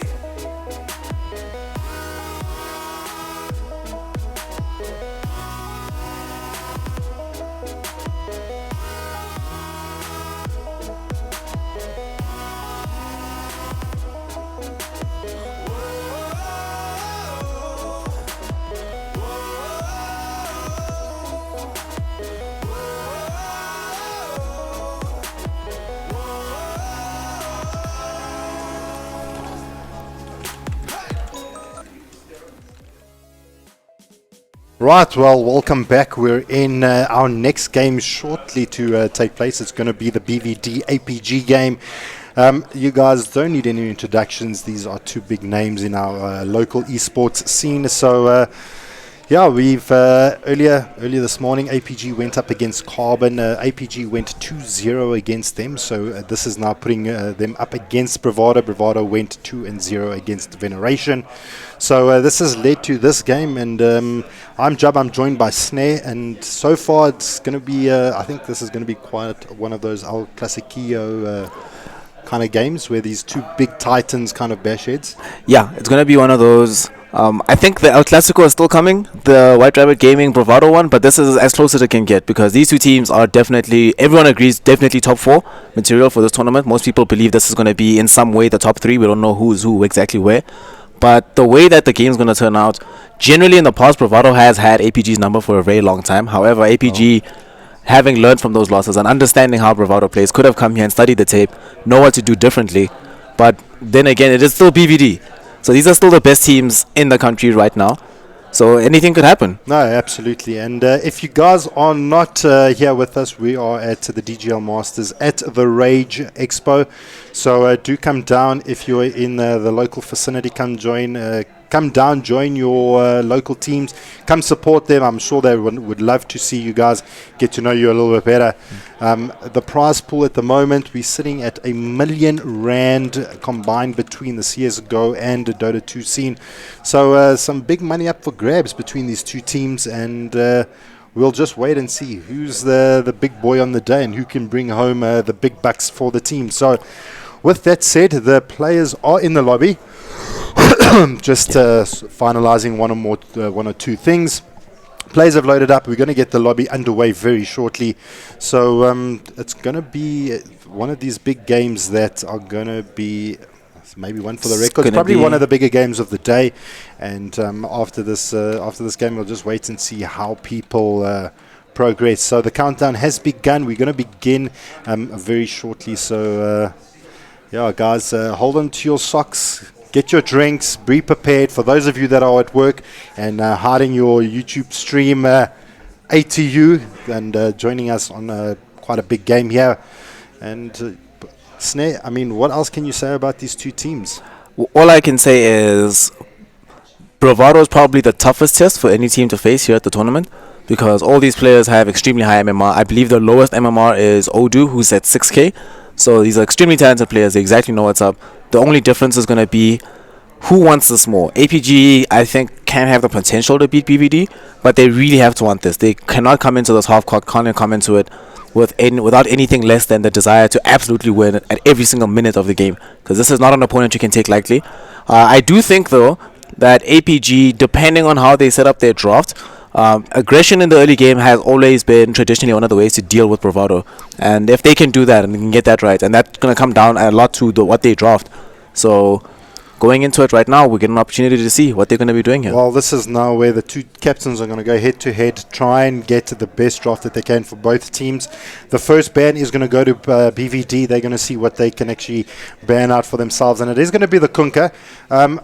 not a common ban that we see, but really a hero that can do so much during team fights, so much control with the X available to the teams. The torrent that just absolutely devastates team fights, and that roaming potential that comes about of it. I mean, one of those things that teams need to really be wary of. And APG, maybe they can deal with something like that, but BVD, they just kind of relinquish it and ban out the Kunkka. APG going for more of the common just bans. ban Drow. Yeah, that's pretty much the consensus. So APG understand. I think the reason they ban Drow, above and beyond Drow being a particularly powerful hero, which it is, they ban Drow because they understand that you cannot allow Bravado to have you in the early game. You can't allow give Bravado the tools to win a game in 25 minutes. So what you want to be able to do is open up as much space in the later portions of the game. And BVD with this Kunkka ban, they don't want to allow APG the possibility of roaming lanes. They want to give them a hero which has a lot of saving potential as well, a hero that allows you to have very stable lanes whilst being able to kill in off lanes especially. So removing the Kunkka and also no Coco Ram each time you take a team fight, you want better chances of being able to win. And BVD taking out the Axe, a hero which we've spoken about before, its initiation potential I think is too strong. And I think it's been banned every game that we've seen this tournament thus far. Well, I know in the previous series that we actually casted, which was the XTC versus DC game. Unfortunately, XTC couldn't make it through that bracket, but DC did make it through. And we did see a couple of X bans coming out from those respective teams. And obviously following suit with this current series that's upon us, now the picks have begun. Well, let's just talk about the OD ban. Obviously, we saw in the previous game the OD was an absolute nightmare to deal with that DC was able to get their hands on and cause an absolute problem. So maybe Bravado Aperture have been listening to what's happening here in the bullpen below us. We're sitting right next door to the boys, and obviously a lot of chatter that's taking place, and realize the OD is really one of those hard-hitting heroes and something they need to deal with, which leads us into the draft. BVD picking up the Shadow Demon. Something I want to chat about a little bit more is because we see a lot of teams trying to pick up this hero as a defensive and offensive kind of hero to save their players, as well as just kind of, we see it being used a lot in sieging. For those of you that are just joining the stream, we've spoken quite a bit about the Shadow Demon and the nerf that it's actually taken place in terms of the illusion that it, or the illusions that do damage to buildings, they don't hit as hard. So is it still a viable pick? Bravado thinks so, and they managed to pick them up. The hero, I think it's the sieging potential aside after the nerfs, because they nerfed the pushing power of the hero, but the hero in and of itself is just too good. So in this particular situation, Shadow Demon Miranda, you can set up stuns all across the map. The laning phase is not going to be as easy as Sand King would like if this is an offlane Sand King, thanks to the Shadow Poison. The Soul Catcher allows you to deal a lot more damage than you might naturally have been able to do. And you have Demonic Purge, which there's a lot of positive divas that you want to get rid of in a game like this, even the negative ones. Disruption, I do believe, can help you get out of the stun of the Sand King, as well as getting you past the Caustic Finale slow. So there's too many reasons to pick Shadow Demon, even with taking its nerfs into account. It's just, right now, I think it's just too good in the game right now. Maybe it's also just a deny pick. If they can't ban it, then BVD would rather put it in their draft. Yeah, I think this game that they took it on purpose though, because of how well it synergizes with Mirana. I think they planned for Mirana, and now that they have both Shadow Demon and Mirana, so if Shadow Demon leaves the lane and Mirana is off the map, then you have to be afraid of being killed. Well, we're going to see how that plays out. Obviously, APG, they decide to snag up themselves the Warlock as well as the Sand King. We saw Sand King do really well. Obviously now being played a lot in the off lane because of their Caustic Finale doing just so much against, say, melee cores. Maybe APG is going to maybe try and work a little bit around it and avoid picking up a melee off laner. They might avoid going for a melee core hero, but I think against Shadow Demon you don't necessarily have to, because Shadow Demon, 2 points in Shadow Poison is enough to deter Sand King. Sand King cannot stand in the lane if he knows that there might be a Shadow Demon or Shadow Poison stacks on him. It's easy to get 3 or 4 stacks on Sand King unless he power strikes away, which takes all his mana, which means he can't come back to lane anyway. So I think in this case they could potentially run him in the safe lane, but I don't think Bravado care too much because of the fact that they already have the SD. That being said though, APG's team fight so far is just ridiculous. Warlock with Sand King is actually insane. So these two heroes together, you have the upheaval that you can proc to slow heroes even more after they've been caught with the Caustic Finale. The Fatal Bonds allows the Power Strike Epicenter combo to do a lot more damage. And you have the Warlock drop to keep heroes in position long enough for Sand King to initiate for you. So I think APG, their team fight right now is really insane. And Bravado banning out Timbersaw. They know that that hero is actually crazy strong with Warlock. So I think that's a particularly good ban. And they remove Juggernaut. So probably going to be a mid Marana for Seam, with taking into account the Timbersaw ban, because that's a hero that Marana doesn't always want to have to deal with in the mid lane. Well, we've got the other two bans coming out for APG. Going to be the Luna and the Void. Not wanting to deal with that bubble, and obviously Luna synergizes really well with the Shadow Demon. Still leaves up a couple of options for BVD to jump on as their core. You still got the Terrorblade, still got the Anti-Mage. These heroes really do quite well with, and the Morphling as well, that really do pretty well with the Shadow Demon on your team. Yeah, they do. APG, but they the go big for pick, Invoker. That's the big one. Pick. Yeah, this is it never survived the banning draft, so APG able to actually pick up the Invoker. We're going to see if the Invoker can be one of those crucial pinnacle heroes that APG can lean on to actually get them through the game and actually make those big plays that APG is going to need. What can Bravado do to kind of sort this out? I was actually thinking that Bravado were going to consider picking up the Invoker for themselves, but now with this Invoker, they probably can still run Marana in the mid lane, and then maybe if they pick up a Puck, even if they have a Romana support, having Puck in order to disjoint the team fights, because I think right now APG have going for this mass initiation, we kill you immediately kind of strat. They're going to want to initiate with the Sand King, Burrow Strike into Fatal Bonds, and then drop the entire Invoker arsenal on top of you, and then you just die. So Bravado need ways to be able to sort of fight around APG and not allow them to actually initiate with Sand King, or play around how long the ultimate cooldowns are from them. So I'm really feeling Puck, but I think Bat Rider could work as well. It's a hero that can immediately displace the Invoker, and APG right now don't have any saving mechanisms on their team, such as a Shadow Demon. So if BVD choose to go for a heavy initiation hero, they can make use of that. And they're taking all their reserve time to make this pick. Well, they know it's going to be quite a crucial one, and there they go. They do pick up the slot. I do like this pick. I mean, they may be on the Radiant. I'm not going to have that rush pit advantage, but with the slot up, you're going to be able to throw that on the Invoker, throw that down on the Sand King, and they're not going to be able to actually go in Viz. So Slaughter, a decent pick against the Invoker and the Sand King. We'll see how they actually decide to run it. We still, obviously it's going to be now a mid Marana, it's going to be a C Marana. Slaughter is going to be played by Donny, so we are going to wait to see what the rest of the draft for Bravado is going to be, but it's going to be APG's turn to pick up their next pick. This is generally when we're going to probably see a support. They have picked up the Invoker already, so we're probably going to see an APG support coming out, and then later seeing their core. What kind of support do you think that's going to synergize quite nicely here with Aperture? Maybe a Disruptor, or maybe to actually set up a little bit of team fight for the Warlock? What can we expect from them? In this case, in terms of support pickups, I like Oracle for their team. I really like Oracle and or Dazzle, one of these two heroes. I think the one thing that's missing from APG's lineup right now, they don't have any sort of sustain, so they can't keep themselves alive in the middle of team fights, nor do they have any defensive saves. So I think having either one of those two heroes would be pretty good. They could go for... they do go for the Dazzle. There's the sustain that we were talking about. They decided to go for the Dazzle. I mean, X is out of the pool, so it does make a little bit of sense. The Weave, maybe to counteract the Amplify a little bit. Weave counteract Amplify. It also sets up for them, if they want to pick something like a Sven, which is I know a carry that APG really love picking, you can do the Dazzle, more physical damage for your lineup, more armor. BVD against Dazzle right now, because they need a secondary support. I think they could probably get away with a Ricky.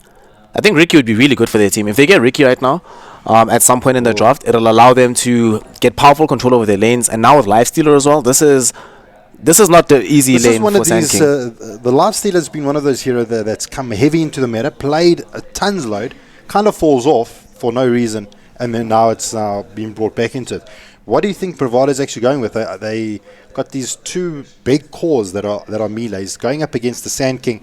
Obviously, Bravado knows what they've got in store. Maybe they're going to put the Lifestealer in the off lane, or at least plan to put the Lifestealer against the Sand King that can hold his own. He'll just be able to leech life back from the creeps in the lane, and the Caustic Finale is not going to do as much. I think the reasons why they pick Lifestealer is it lanes very well against the Sand King. It doesn't really suffer up against aggro tri lanes if they choose to go for that too much. But one of the more important reasons is they look at the Warlock pick and they understand that when the Warlock golems are dropped, they need to be able to kill them as fast as humanly possible. And Lifestealer in Rage can do that, one of the few heroes in the game that can. The other hero which can is Juggernaut, but Juggernaut they banned themselves. So they realize, okay, we need something that has natural magic immunity and can hit very quickly, bring down these Warlock golems, and is combos up very well with the Slaughter. So Lifestealer comes out on top on all these marks. And also in a game like this, having the ability to slow down Invoker apart from just stunning him is really a crucial thing, because sometimes Invoker can wait on the periphery of the fight until all the stuns are expended, then come in, do a lot of damage. In this game with open wounds, that's just not an option for Invoker. He has to always stay back, because if he gets too close to Lifestealer, he will die. So I actually like the Lifestealer pickup. They banned Slock as well as the Ogre Magi on the side of APG. So Bravado don't want to allow APG the ability to run around in team fights. They go for Storm. This is going to be a support Marana. Mid-Storm for Seam. Roaming Marana. We're going to have to keep an eye on her. We're going to expect some amazing arrows coming out from her. I mean, that is our assumption. Obviously, Storm Spirit is better in the mid. So there's going to be a Seam Storm Spirit. So they could have played complete games with APG as they play games with us. Completely confusing what APG was going to do. And now Storm Spirit versus Invoker. This is a matchup that tends to favor the Invoker somewhat in the earlier levels of the game, especially now with Storm having been nerfed for such a long period of time. I think Invoker is much stronger in the laning phase, but Storm definitely can do more work, and Storm is one of those heroes you have to continually watch. Invoker, even after he gets the Midas, is not immediately dangerous. However, Storm's threat with one item, just either the Bloodstone or the Orchid, is immediately a kill threat all across the map.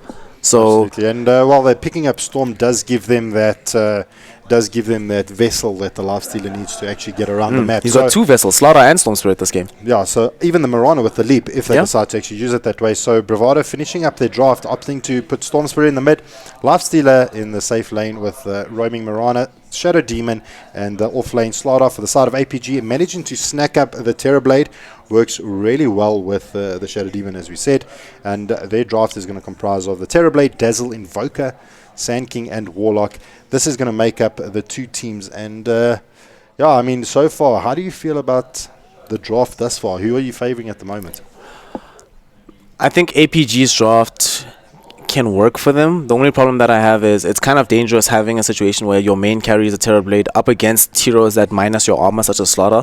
Generally, Terrorblade builds extremely heavy armor, but he has to, because as soon as you reduce the armor of the Terrorblade, you find out there's actually a really squishy hero. This game, he does have Dazzle to keep him alive long enough for him to be able to sunder, but that might also not be a possibility because of the Storm Spirit jumping in behind to ensure that Dazzle's always stunned up. So, I don't know. In this game, I like Bravado's draft. I think the laning phase can work out for APG, and I still think that their teamfight potential is better, but Bravado just has the easier route in order to be able to win the game. Right, well, as the pause comes up, let's go ahead and do the introductions. I am Jabba. I'm joined by Snare. We're here located at the Rage Expo. We're at the DGL Masters, bringing you this hot action straight off the press. The players are sitting in the room next to us, and they're going to be getting this game underway very, very shortly. The prize for the Dota section of this tournament is going to be 200,000 Rand for the winners of this tournament. That is a big chunk of money, and I know exactly what I would do with that money. If I was what would you do with that money? So if I would go and buy computers. That's what I would do. No, I'd probably go away, go sit on a beach, find some Moroccan beauty. Yeah. I don't know. That's what I'd probably do with my money. But it's not me, and I'm the one that's stuck in the basement with our players because we love it and because we love the esports scene here in SA. So with that said, BVT going to be playing on the Radiant. We've got Seam going to be playing our Storm Spirit. We've got Habibi going to be playing our Shadow Demon. We've got SDFZXCA. That's going to be Flares. He's decided to troll us a little bit. So we'll be referring to Flares, well, our funny lettered Marana as Flares. We've got Udu going to be on our Slaughter. So that's actually going to be a support Slaughter.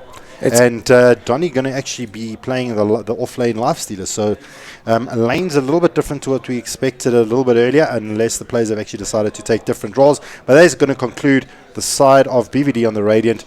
Mr. Snare, please introduce the side of APG. And on the dire side, APG, Aperture Gaming, have ACG in the mid lane on his Invoker, O'Malley in the off lane playing on the Sand King, Adderstam with the Terror Blade running that up in the safe lane. Phalanx is going to be the Warlock, which leaves Bob Yules on the Dazzle here.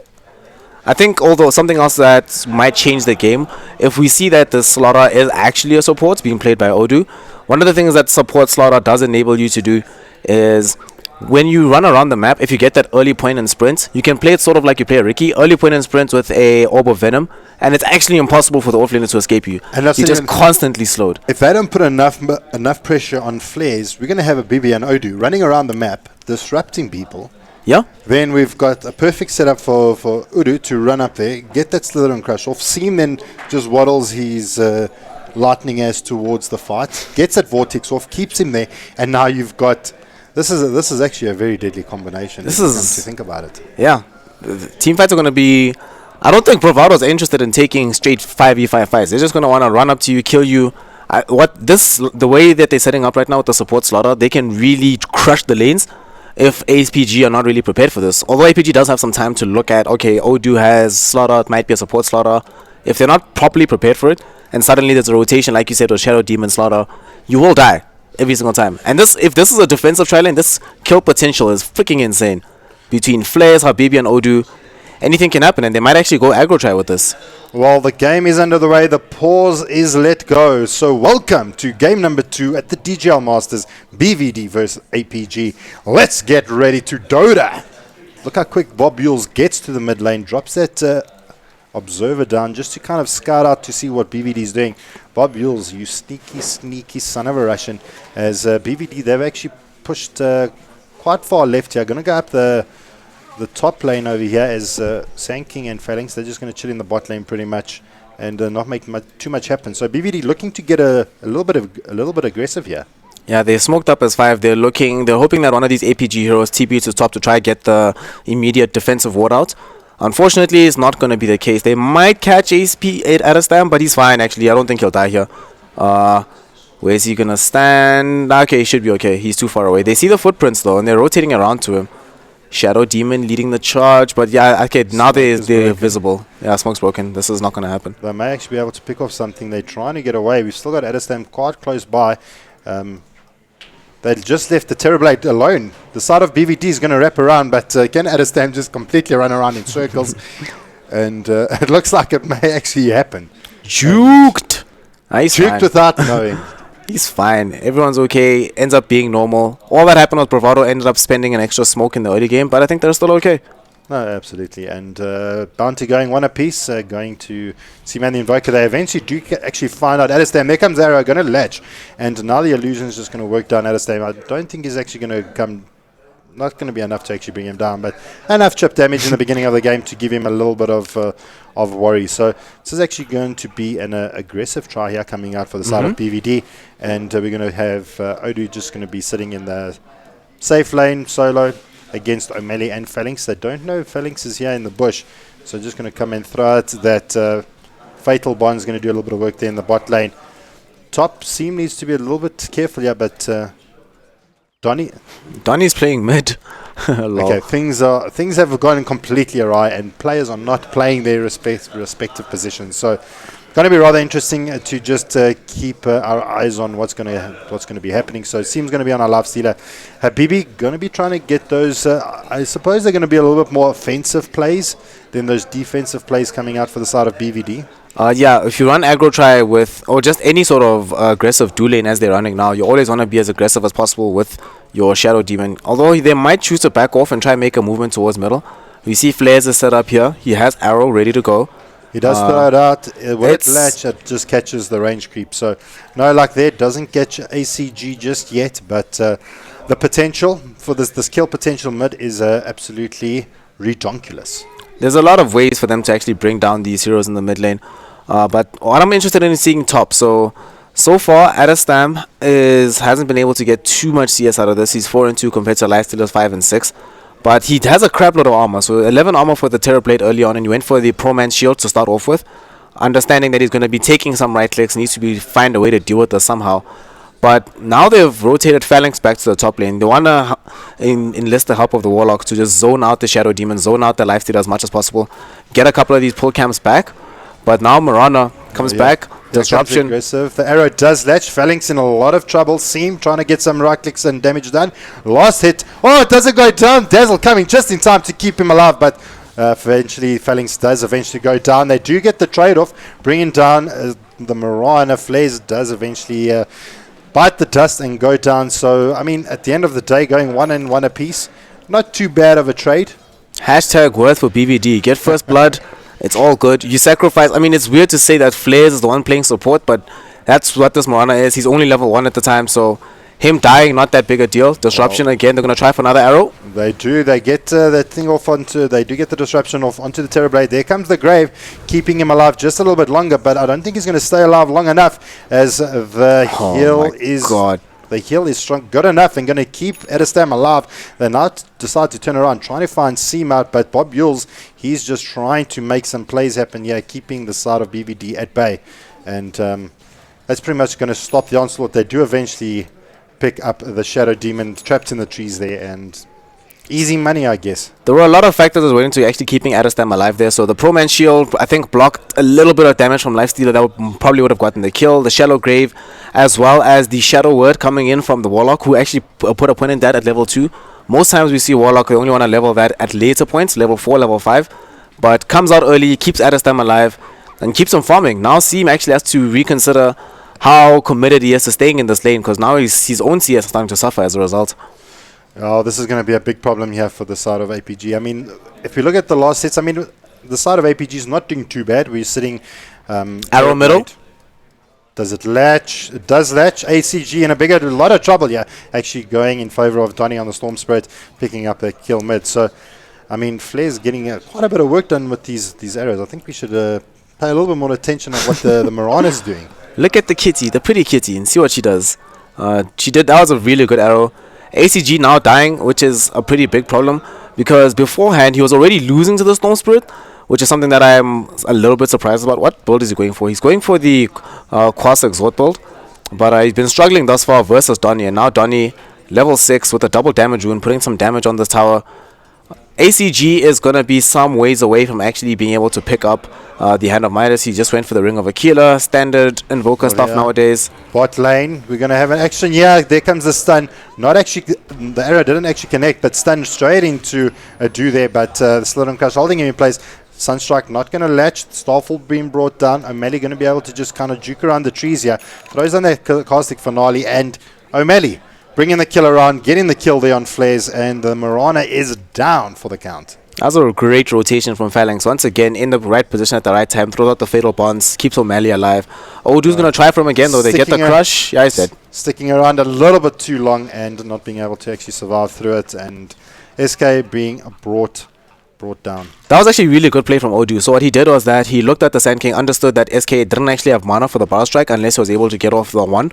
So immediately as he realizes, he charges in, gets the crush, and he dies. So I like this now as well. So they have paused. Them bringing Phalanx down. Seam has CP down as well to continue his farm here, realizing that the top lane hasn't really been as friendly as you would like. They might actually displace Odu and place him to the top lane, but right now the Slaughter's been doing relatively fine. He's 19-2, about to have 1,000 gold to his name, halfway towards the Blink Dagger. He should be doing relatively okay. I also want to see what the Terrorblade is going to build. So he's just getting infused raindrops delivered to him now until he finishes off the power trades. I think this is probably a game for the Manta style. However, there is a Storm Spirit, so the argument could be made whether he goes for Lincoln Sphere or not. As soon as he gets here, we're probably going to see an Orchid up on Donny very soon, and that's going to be a big problem for the side of APG. And the Manta would probably be the better option to look towards. But what's more interesting is we've got Flares. He's sitting with about 750 gold. Arrow does fly out. Does it connect? It does. ACG smashed by the arrow. Donny making a play now. balls forward, drops his remnant, and picks up the kill on ACG. I feel APG need to get a couple of vision wards up in the mid lane just so that ACG can see those incoming arrows. Yeah, they MP are going to be expended here on Donny on the Storm Spirit. Not going to have enough mana to actually get away, and O'Malley making a play here on Donny. Is it going to be enough? That Caustic Finale going to do so much work. Is going to pop very soon.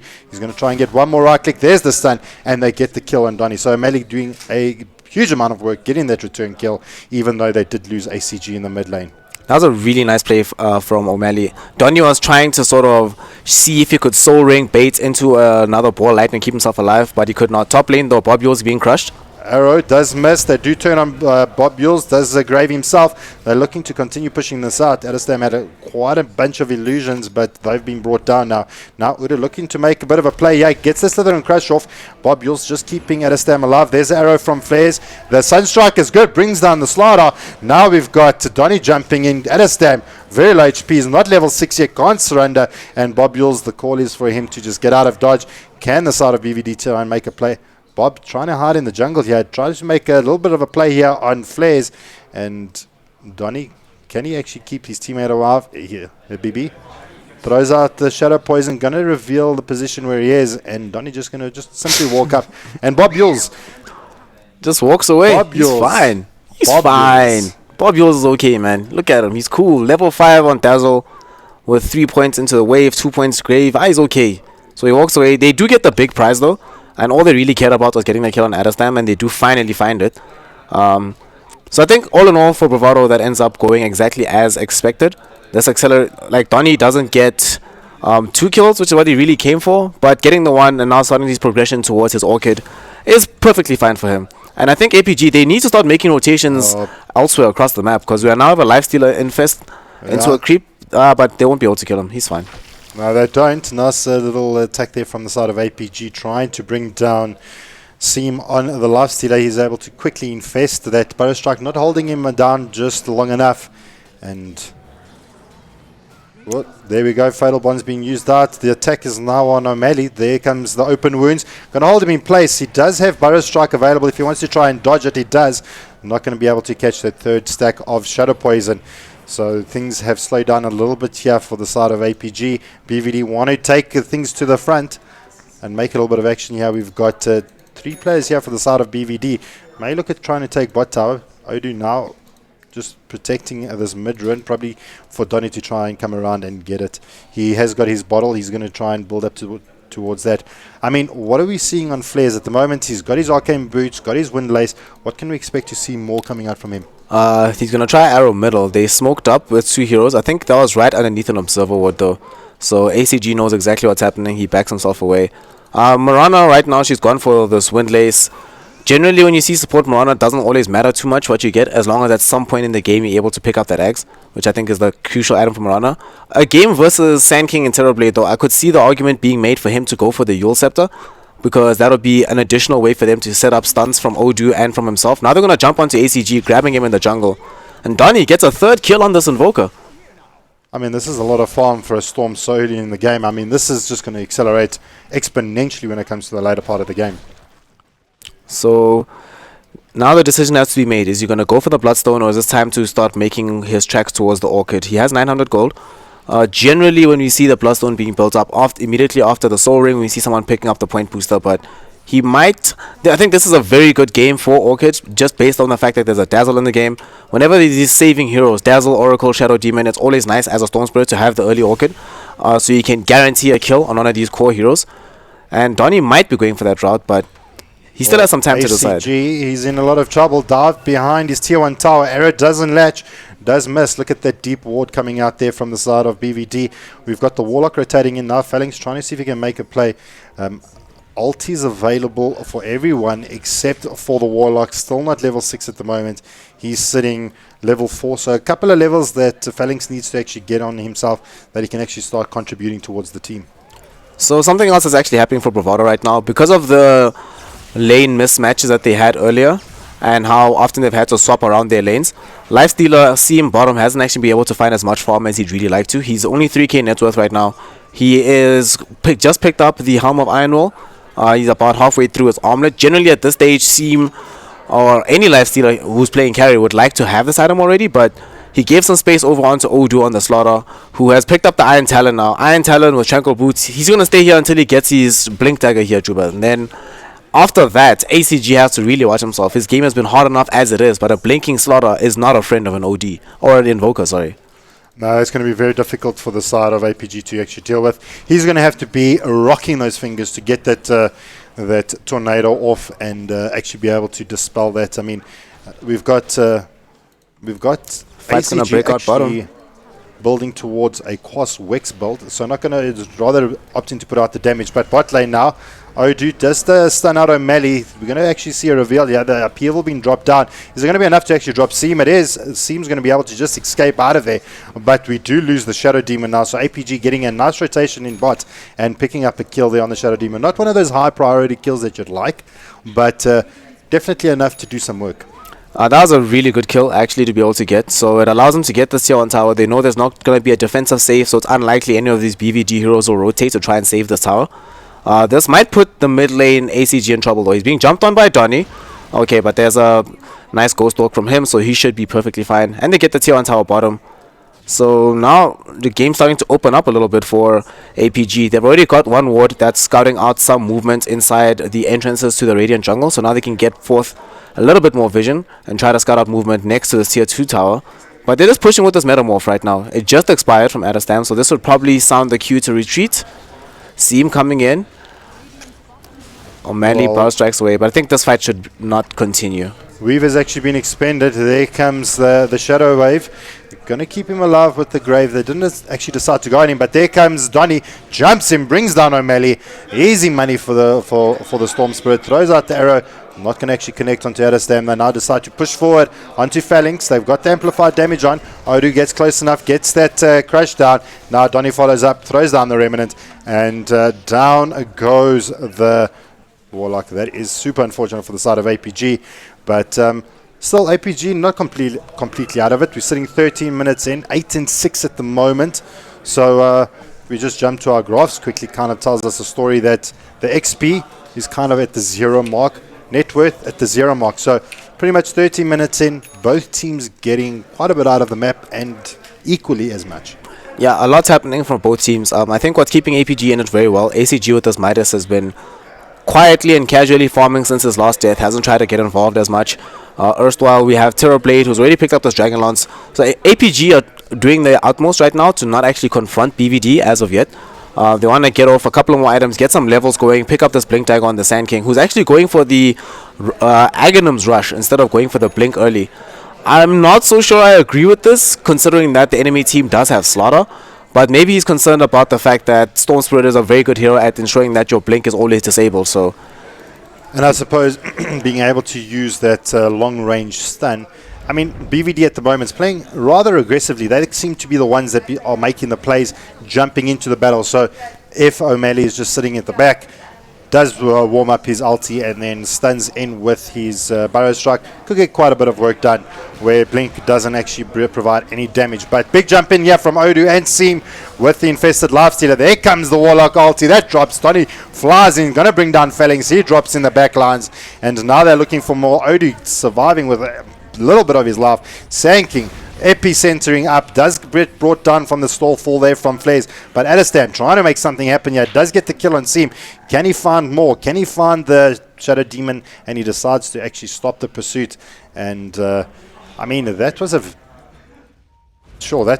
pretty decent fight there for the side of BVD, going with the total net worth change of about 1,200. But Odu still staying in the vicinity. He's backed up by Donny. The Warlock is in the vicinity. Sunstrike comes down, not going to catch onto anyone. And I think that is all that BVD is going to do at the moment. And I think they're just going to back out at the moment. And 3 went down for the side of APG then. Yeah, that was a fantastic reveal of the Blink Dagger by Odu. He gets the Lifestealer to infest into him, goes immediately, makes the play happen. So after that fight, it actually could have gone catastrophically wrong for Bravado, actually, because Stunt, unfortunately, wasn't in immediate position to get off the Battle Strike.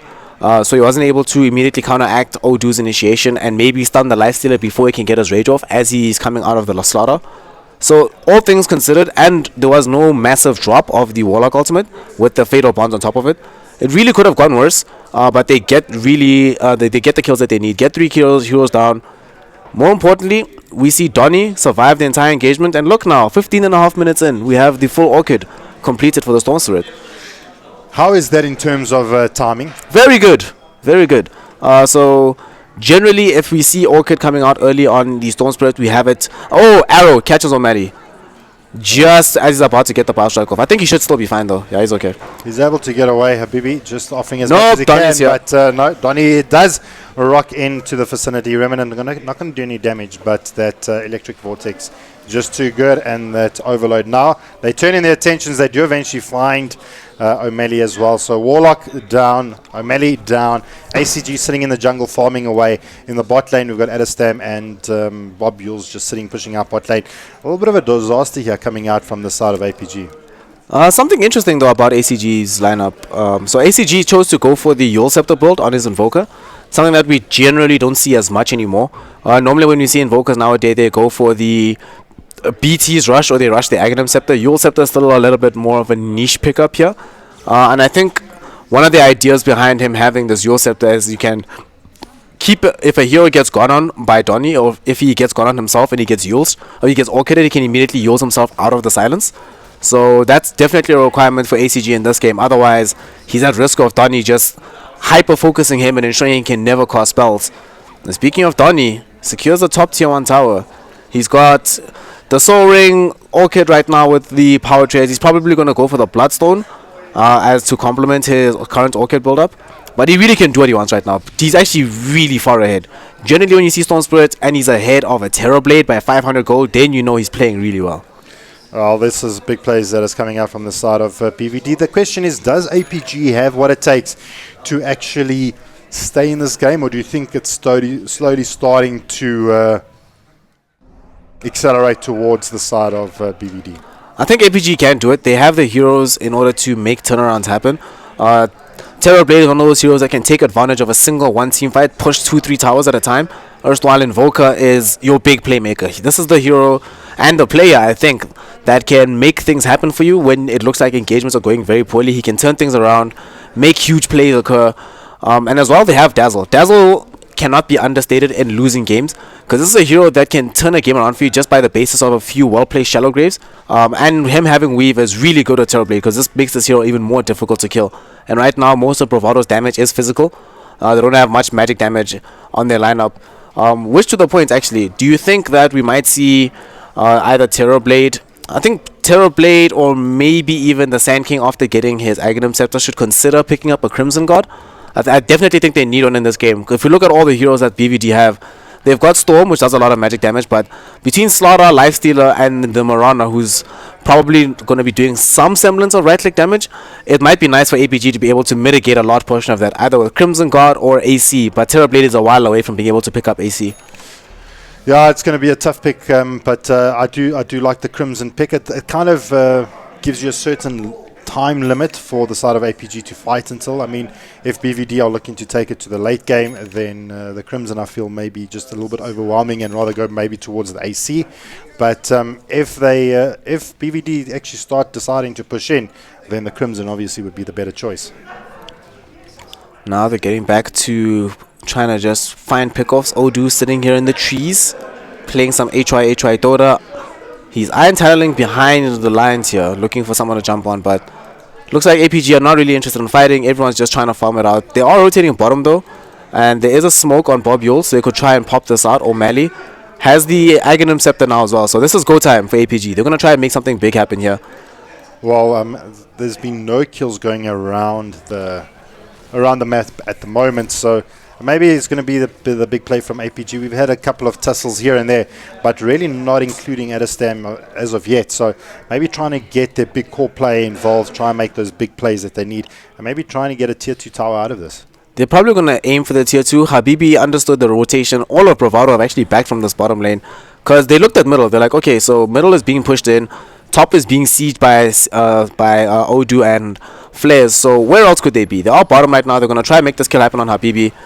And the Shadow Demon dies, and they're going to get the tier 2 out of this as well. They could actually back off for the Roshan here, and I don't think BVD would be too inclined to come stop them, but they're going to keep going here. This It could work, it could not work, but they're going to try and force Bravado to come back and defend against this high ground siege. Well, they did manage to, BVD did manage to get the top tier 2 tower as well. So maybe because APG is congregated in this box bottom section, we've got Shadow Demon down. They're going to look at trying putting a bit of chip damage here, at least on this tier 3 tower. Marana, that Moonlight Shadow has actually been appeared. We've got the big jump in from Odu. Lifestealer's infested, not popping out just yet. Maybe trying to draw out that big Warlock ulti from Warlock before they decide to actually jump in. And Icewall slowing things down here for the side of BVD. And it looks like they may actually want to call out, but the smoke is going to be popped. And they may look at actually chasing down here the side of APG. That was not a... They shouldn't have done that. I think APG were a little bit hasty in that engagement. Trying to go high ground, offer the success of killing Habibi and getting a tier 2 tower. But if you look at Bravado's lineup, that's the reason why it's so dangerous to try and push high ground into them. These are heroes that can come in and out of the fight, hurt you, disable you, remove the illusions from Terrorblade, as well as stun him without really committing anything in terms of their own physical health. So whenever APG want to try and find trying to find high ground sieging potential, one pick off is not nearly enough. They need to be able to kill at least 2 or 3 heroes before they can even come close to try and putting damage on the tier 3 towers. Now they're going to be slightly on the back foot. Tier 1 bottom would have been taken, but it's on fairly high HP. And O'Malley's sitting right behind it with the Aghanim Scepter, so... The Sentinel, you shall not pass, is what O'Malley's is busy screaming. He can actually go... There we go, charged up, Epi charged up. They're going to jump onto Flares. They're going to slow him down for a bit. He's able to leap out, but now things have turned onto ACG. Grave is going to keep him alive for the moment. There comes the Warlock ulti. Going to keep the players in check. We've got the Yules coming out here from ACG, keeping him alive for the moment. Big ball in here from Donny. And now we've got a onslaught here from the side of APG, just trying to protect their tower. We lost the Dazzle, but all the players alive still for the side of BVD. Almost losing Flares, but we're able to just survive on the back lines. Gosh. And now things look... Seem stunned out. There comes the Sunstrike. They're going to actually catch out the Sand King. O'Malley's down. Here's the disruption. Holding down Adestam. They turn onto him. Can they make enough play? The Sunder is available. Seem trying to make plays. We got the Marana. She's down. Flares is down for the count. Odu running in. Slowing things down. The Peevel not going to be able to do enough to actually keep the players there. Seem and Odu in a lot of trouble at the moment as the players from APG are looking to follow this down and make something happen. We don't have Sunstrike available yet on the Invoker, so the players here on the side of BVD, Donny looking to be a little bit sneaky here. They do have this high ground ward, so they do know that Donny on the Storm Spirit is available. Sunstrike. What? Did you see that juke from Odu? He somehow could feel the Sunstrike, turns around immediately, keeps himself alive. That was really good. Bro. So that fight that happened bottom, APG were aware that they were like, okay, we're going to try and immediately blink onto Flares on the far side of the fight. However, Bravado, Odu was waiting. He was sitting right behind them, smoked up, waiting for a very long time before he made his initiation with Lifestealer still inside him, who didn't pop out after the prior smoke. Jumps in on the back line. He gets the crucial stuns onto both Dazzle and onto the Warlock, delays the fight, allows him to get the Dazzle kill very quickly. And all in all, Bravado then take the Sand King kill thereafter. They might lose Donny, but he's way too mobile. He's got Bloodstone as well. Bloodstone Orchid with power treads, 24 minutes into the game. This guy is just a beast right now. I mean, this is when you're playing a Storm Spirit, this is the kind of Storm Spirit you want to play. You want to play something that's mobile, that's got the mana, that's got the mobility to get around, get in, get off, get out. And Donny is really playing that to perfection, really making those plays now in the bot lane. O'Malley trying to make something happen here. Finds out Odu just simply burrow strikes right through. Slither and Crush not going to be good. There comes out the gem for the Shadow Demon. We've got Cold Snap being used out here from ACG. Now we've got the Moonlight Shadow being used out. Now Cold Open Wounds used out on Mally. Seem making work here on the Sand King. Is it going to be enough? We've got ACG Yules up trying to survive over there. Donny looking for his next target now. Adestam casting out those illusions and can't get anything off here. Got no mana to actually get this round off. He does. He's been grabbed. He gets it off. Flares is now trying to survive. He's the one of the targets, but Odu and Seam are just too strong. And Flares surviving on very little HP. And now Phalanx trying to survive. Does miss the arrow, but this is going to translate into a tier 1 tower. 5 down for the side of APG. As well as the courier. As well as the courier. Insult to injury, and they keep jumping onto Flares, but Flares just managing to stay alive all the time. So that fight, Flares actually saved it for Bravado. They actually could have lost that fight after the initial stun that they caught Seam off on the far side of the fight.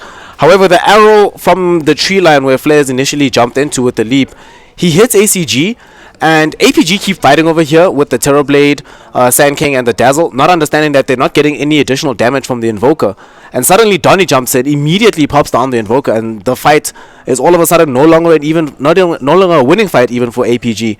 And they kept trying to man up because they understood they can't really run away, which is one of the primary problems of the Bravado draft for APG.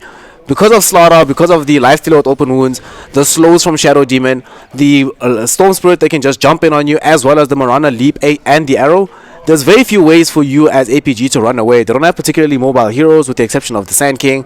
So if they get caught in a fight, it's pretty much all in for them. They have to win the fight, because losing the fight will mean that you're going to lose the heroes regardless. You can't just back away and try to do something else.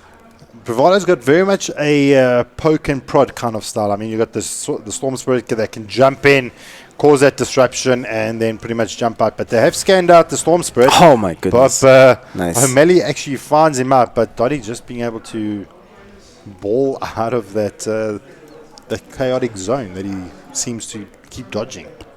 So he could have gotten caught out, balls out. He's fine. Now APG is going back into their side of the map. Even their bush right now, if you look at the vision that APG have on the map, they have some sort of control around the Roshan pit, just being able to understand who moves near the tier 2 tower and up next to their ancients. But beyond that, they're not actually in control of this game whatsoever at this point in the time, because BVD have vision everywhere. They have at least one hero posted up nearby every major access point in the map. Nearby Roshan, we see they all rotate towards middle now though. Flares is coming in. They want to try and make a play, maybe a wraparound play towards the APG side of the map. And APG do not see this. They place an observer ward out here, and they see Donny walking right next to it. But I think Bravado should probably buy a gem. They go into Moonlight Shadow. And they're looking to set something up. Udu jumps in, misses the Slither and Crash, but they do have the Nyx infested inside of Udu. Okay, they do.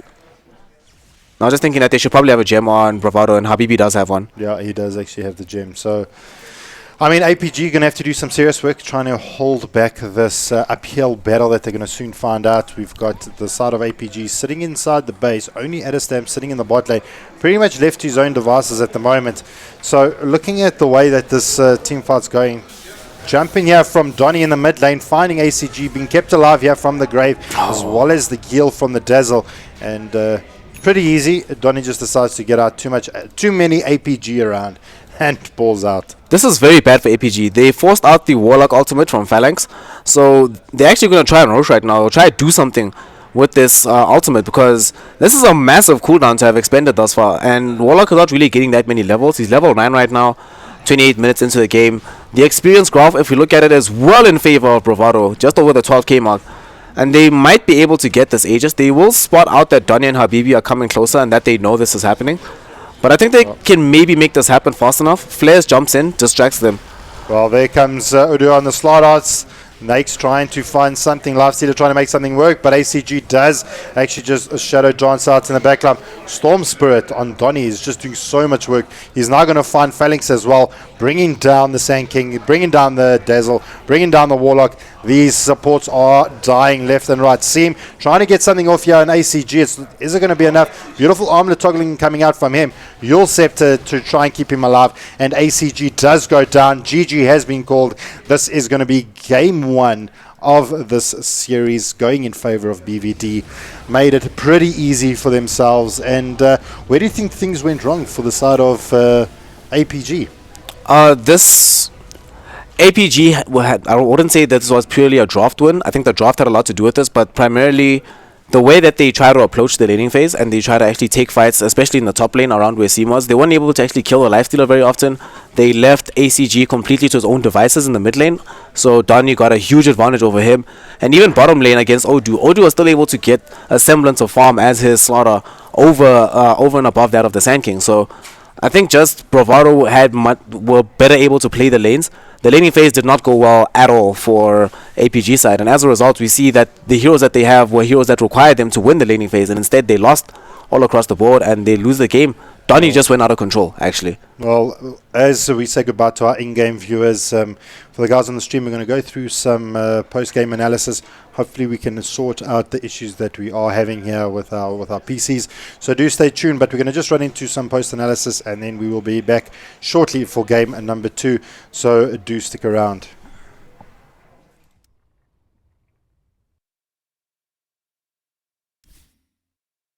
Right, and we are now at the post-game analysis. Snare, what can you tell us about that game and how it went for the side of APG? Didn't really get as much out as what they wanted to, and yeah, it was a little bit of a... I think one of the things that went wrong for APG, they never were able to actually play the game that they wanted to. They spent the majority of their time trying to farm out particular items. So we saw ACG, as soon as he got the Midas, headed into the jungle to try to get a better item, to try to get the Yule Scepter or the Aghanim Scepter, which he felt he needed to deal with the Storm Spirit. We saw Adastam, as soon as he got his Dragon Lance, immediately himself headed into the jungle to try and farm for the Manta style, for the Skadi, whatever the case he may need. And we even saw O'Malley, who decided to go for the Aghanim Scepter, a decision I don't agree with, primarily because for half the gold, you get the initiation potential. And the important thing of that game was them being able to start fights and being able to counter fights on their own terms, which never really happened for them in the entirety of that game. Each fight that we saw, with the exception of the one fight that we saw in the bottom lane, where APG smoked up to try and make it happen, they lost that fight, but that was one of the only fights that they took on their own terms. Each other time, it was Bravado jumping in onto APG, forcing them to react, forcing a teleport from somebody, and making them play Bravado style of Dota. And that's something that Bravado is very good at, making you not play your style of Dota but play something else. And as a result, we see APG, even as the game ended, I don't think we could confidently say any of their heroes were really online. No, I mean, from the side of Bravado, they got all the items that they needed. They got farmed ridiculously. For the side of APG, I mean, majority of the time we saw Adastam or ACG in the jungle trying to pick up their core items, and eventually ACG joined the fight once he had picked up his Yule Scepter, so pretty much out of the fight until around about the 17-minute mark. For the side of Adastam, was trying to do a bit of work until he was able to get his Manta, which was at about the 21-minute mark, and the game length went on for about 29 minutes, so we can see how long it took for the items for APG to come online, and by that stage BVD could literally fight with no items and still take a victory. I also think that they really failed to address the problem of the Storm Spirit. And one of the reasons why Storm Spirit fell off, since Storm Spirit fell off in conjunction with the meta that we saw with more supports rotating towards the mid lane to try and shut enemy mids down. However, in this game, we saw Storm was effectively 1v1 versus Invoker the entire game. Every now and then, flares would rotate in to help him versus Invoker, but nobody would come in to do the same for ACG.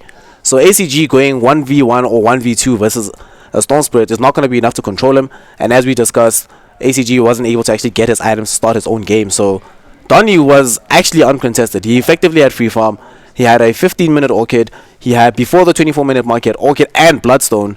And this is at that point, if you look at the draft that ACG had, that APG had, they had these. The only way to control him was either Invoker or Sand King. Neither of whom were really online. Neither of whom had enough damage to even kill him if they could stun him.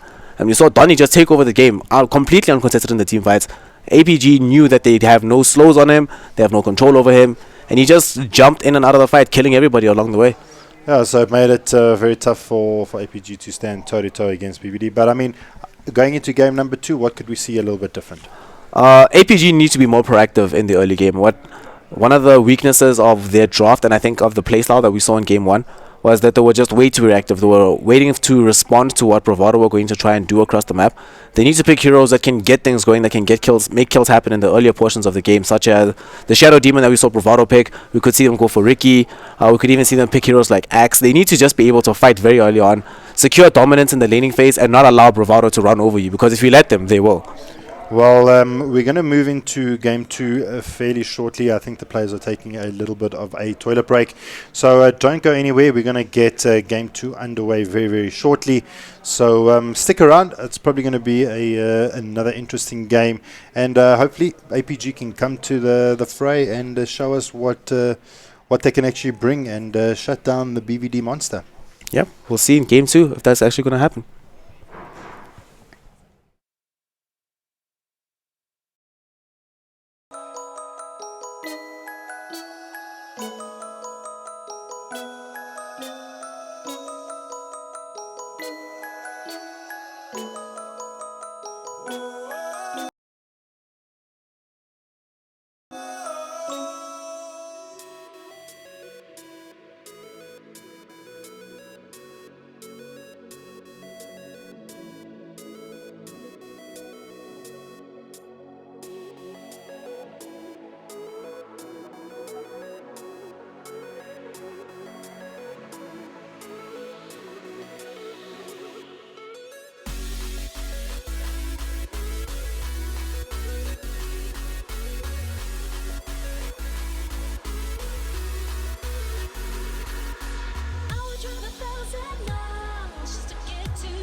Right, welcome back to game number 2 of the BVD APG series. It has been so far a very interesting game. BVD getting the big advantage in the early game, only lasting 29 minutes. So things going really well for the side of BVD, and I think it was just a matter of starvation coming out from the side of APG, not getting those big items that they needed. But with that said, hopefully APG this time around can get the farm that they need. And game 2 is underway. The countdown has begun. So the game is underway. For those of you that are just joining us on the stream, welcome. I am Jabba. I'm joined by Snares. We are sitting at the Rage Expo in an air-conned room, sitting right next door to the players. Things are electrifying and ecstatic over here at the side. And the atmosphere has been absolutely amazing. I know there's a couple of games that have already taken place thus far today. Big teams such as APG Carbon early this morning. We had Bravado Veneration. We had Flipside versus White Rabbit Gaming. We had XTC versus DC. Couple of games happening as we speak. But we are going to bring you the BVD APG game. How have you felt these games have been going so far? It's been very topsy-turvy all around. I think the general mood of the tournament is no one's really sure what's going to happen, and everyone's just trying to figure it out as we go along. And I think the meta of the tournament is starting to take shape, and as we go later and later into the tournament, we'll see specific picks being prioritized more than others. I think teams are more and more starting to figure themselves out, because I think for the last month or so, not a lot of South African teams, especially the teams that are here at the Masters, have been playing against one another. So they sort of had to suss one another out, see who's good at what, understand one another's styles of Dota. And I think we've been seeing that a lot with some games that are just complete mismatches, where one team is so much better than the other one. We're not sure exactly how the other team's going to bring it back. But I still believe that each team has the ability to beat any other team here at this event. Well, we are in one of the more higher tier teams here at the DGL Masters. It's going to be APG versus BVD. The BVD team did some heavy lifting in the mid game. Donny getting a huge amount of kills on his Storm Spirit. Got his Orchid of Melevance. My tongue doesn't work all of a sudden. But he got his Silent Stick eventually and started getting a lot of work done around the map. We expected to see the Life Stealer being jumped into the Storm Spirit, obviously opting to jump into Uru on the Slaughter, obviously using him as a bit of a better vessel and getting a lot of work done. For the side of APG, not getting so much done for their side. I mean, I think Adestam felt really strangled in the amount of farm that he needed, and maybe APG were looking to take the game a little bit later, and BVD kind of just finished it out in the first 30 minutes. Yeah, one of the things about figuring out how to win the games at this tournament in particular is understanding the style of Dota that each team likes to play. And Bravado, each time that they play Dota, the style that they play is they want to choke you out slowly but surely, limit the amount of space you have to move around the map, limit the amount of avenues you have to farm, limit the amount of fights you're able to accurately take. And in that game, one of the ways that they ended up making this happen was completely shutting down the mid lane for ACG, not allowing him to move around, and just putting a lot of pressure everywhere on the map all at once. So APG never really felt safe anywhere, and when you don't feel safe in Dota, it's not a good mentality to help you win the game, because you're always thinking, what if this happens? You're always on the back foot. You're never really confident in your ability to actually take fights. So I think in game 2, that probably has to change for APG. They need to be a lot more proactive, a lot more aggressive, a lot more confident, I think, in the early game. So what do you think APG is going to need to do to actually get themselves back into the fray, to actually make them a little bit more of a dominating factor, to actually allow them to give them that little bit of an advantage? Better early game supports. I think the Warlock pick, as we saw in game number 1, was a very good team fight hero. But the problem with Warlock is the hero doesn't necessarily offer you that much in the early game before he hits level 6. I mean, we saw a couple of shadow words here and there that were nice, but we never saw the big proper drop, the combo into upheaval with the fatal bonds on top of it. So if they have better aggressive early game heroes, Shadow Demon, Ricky, some teams still prefer picking up the Earthshaker every now and then just to try and help you out in the support grab to get some kills across the map. Even if they want to go Kotal, if they want to really go late game, then I think they should pick a late game hero like Kotal. I thought you were saying let's go Kwaito. They're gonna go. Oh. So yeah, I think the early game is where APG have to address. So better supports, better ability to actually get kills. And I think the Kunkka ban that Bravado did was actually genius, because I think Kunkka would have been a very good pick for APG to get instead of the Warlock in the early game, because it's a hero that has good team fight and has good roaming potential. So I think if they're able to get heroes like the Kunkka, it can really turn the game around for them. And I think the big problem is they actually never had anything to really do with never really had anything to deal with Johnny on the Storm Spirit. They had no silence. They had very little disable for the side of APG to actually deal with Donny, and it actually would have forced one of the players from the side of APG to actually expend into an item to actually try and shut down Donny on the Storm as much as they could. But there's a reason why last pick Storm Spirit is such a devastating hero, because we all expected, like we were saying, we thought it was going to be Seam going mid on the Marana. Instead, it was the Storm Spirit that was going mid. So at that point in the draft, now you're just saying that's APG saying, well, damn, now what do we do now? Which hero do we pick up that can deal with the Storm? And they've already banned out Faceless Void, OD was banned, so hard game. It was a little bit of a trick out from BVD, but that's what it comes down to. And for those of you that are just joining us, we have now just entered into the in-game section of Dota. I am Jab, I'm joined by Snare. We are casting the BVD Aperture game. BVD has gone 1-0 thus far. If BVD bring home another win here, we are going to be sitting with a 2-0 win if they do, but APG is not going to let that happen, and they're going to at least take a game off BVD and try and finish out this bracket. But with that said, we are into our bans so far. BVD immediately banning out the OD Aperture, this time banning out the Drow and that Marana. BVD responds with the ban out of the Shadow Demon. So Shadow Demon banned out, OD removed as well. The Marana, I think, is a really good ban from APG. And you just also have to always ban Drow versus Bravado. Just the way they play Dota, you don't allow them to have that hero. I think this game, I'm not sure if we'll see another surprise pick from Bravado, because in the previous game, obviously the Storm Spirit was a huge surprise, and the roles that each player played was really weird. I think APG, this one will go around ET, still in the pool, Faceless Void. I think probably Void is a little bit better to grab as your first pick, because Bravado are also very good at that hero, and there's a possibility that they might grab that. Also, if you pick something else like Axe, you might give away the Faceless Void ET combo, which I think Bravado might do, but I'm really happy they picked Axe. I think the Axe is always a ready to fight, combat ready kind of hero. Really needs to try and get his blink up and try and see what he can make do from there. Sometimes we see the Axe go from Tranquils to Vanguard to Blink, or from Tranquil's Blade Mail to Blink. What kind of Axe can we expect to see here? I think against Bravado, you just need Blink as soon as humanly possible. You just want to be able to force heroes to fight, take fights on your own engagement, take fights on your own terms, and make it very difficult for Bravado to play their style of Dota, because very often that's what happens to you. So Bravado going to take some time thinking about this. ET Void on the pool, the Sand King is available, which can be very good against the Axe. Oracle is online as well, which is another hero that Axe can struggle to deal with at times. So Bravado can take their time to think about this. Well, they've obviously got some kind of strategy in mind to actually deal with an Axe.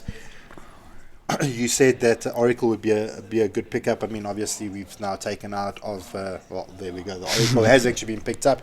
Going to be followed up with the Timbersaw as well. So revealing the one support Oracle now. Timbersaw once again can be one of those confusing picks that can be played in the mid or in the off lane.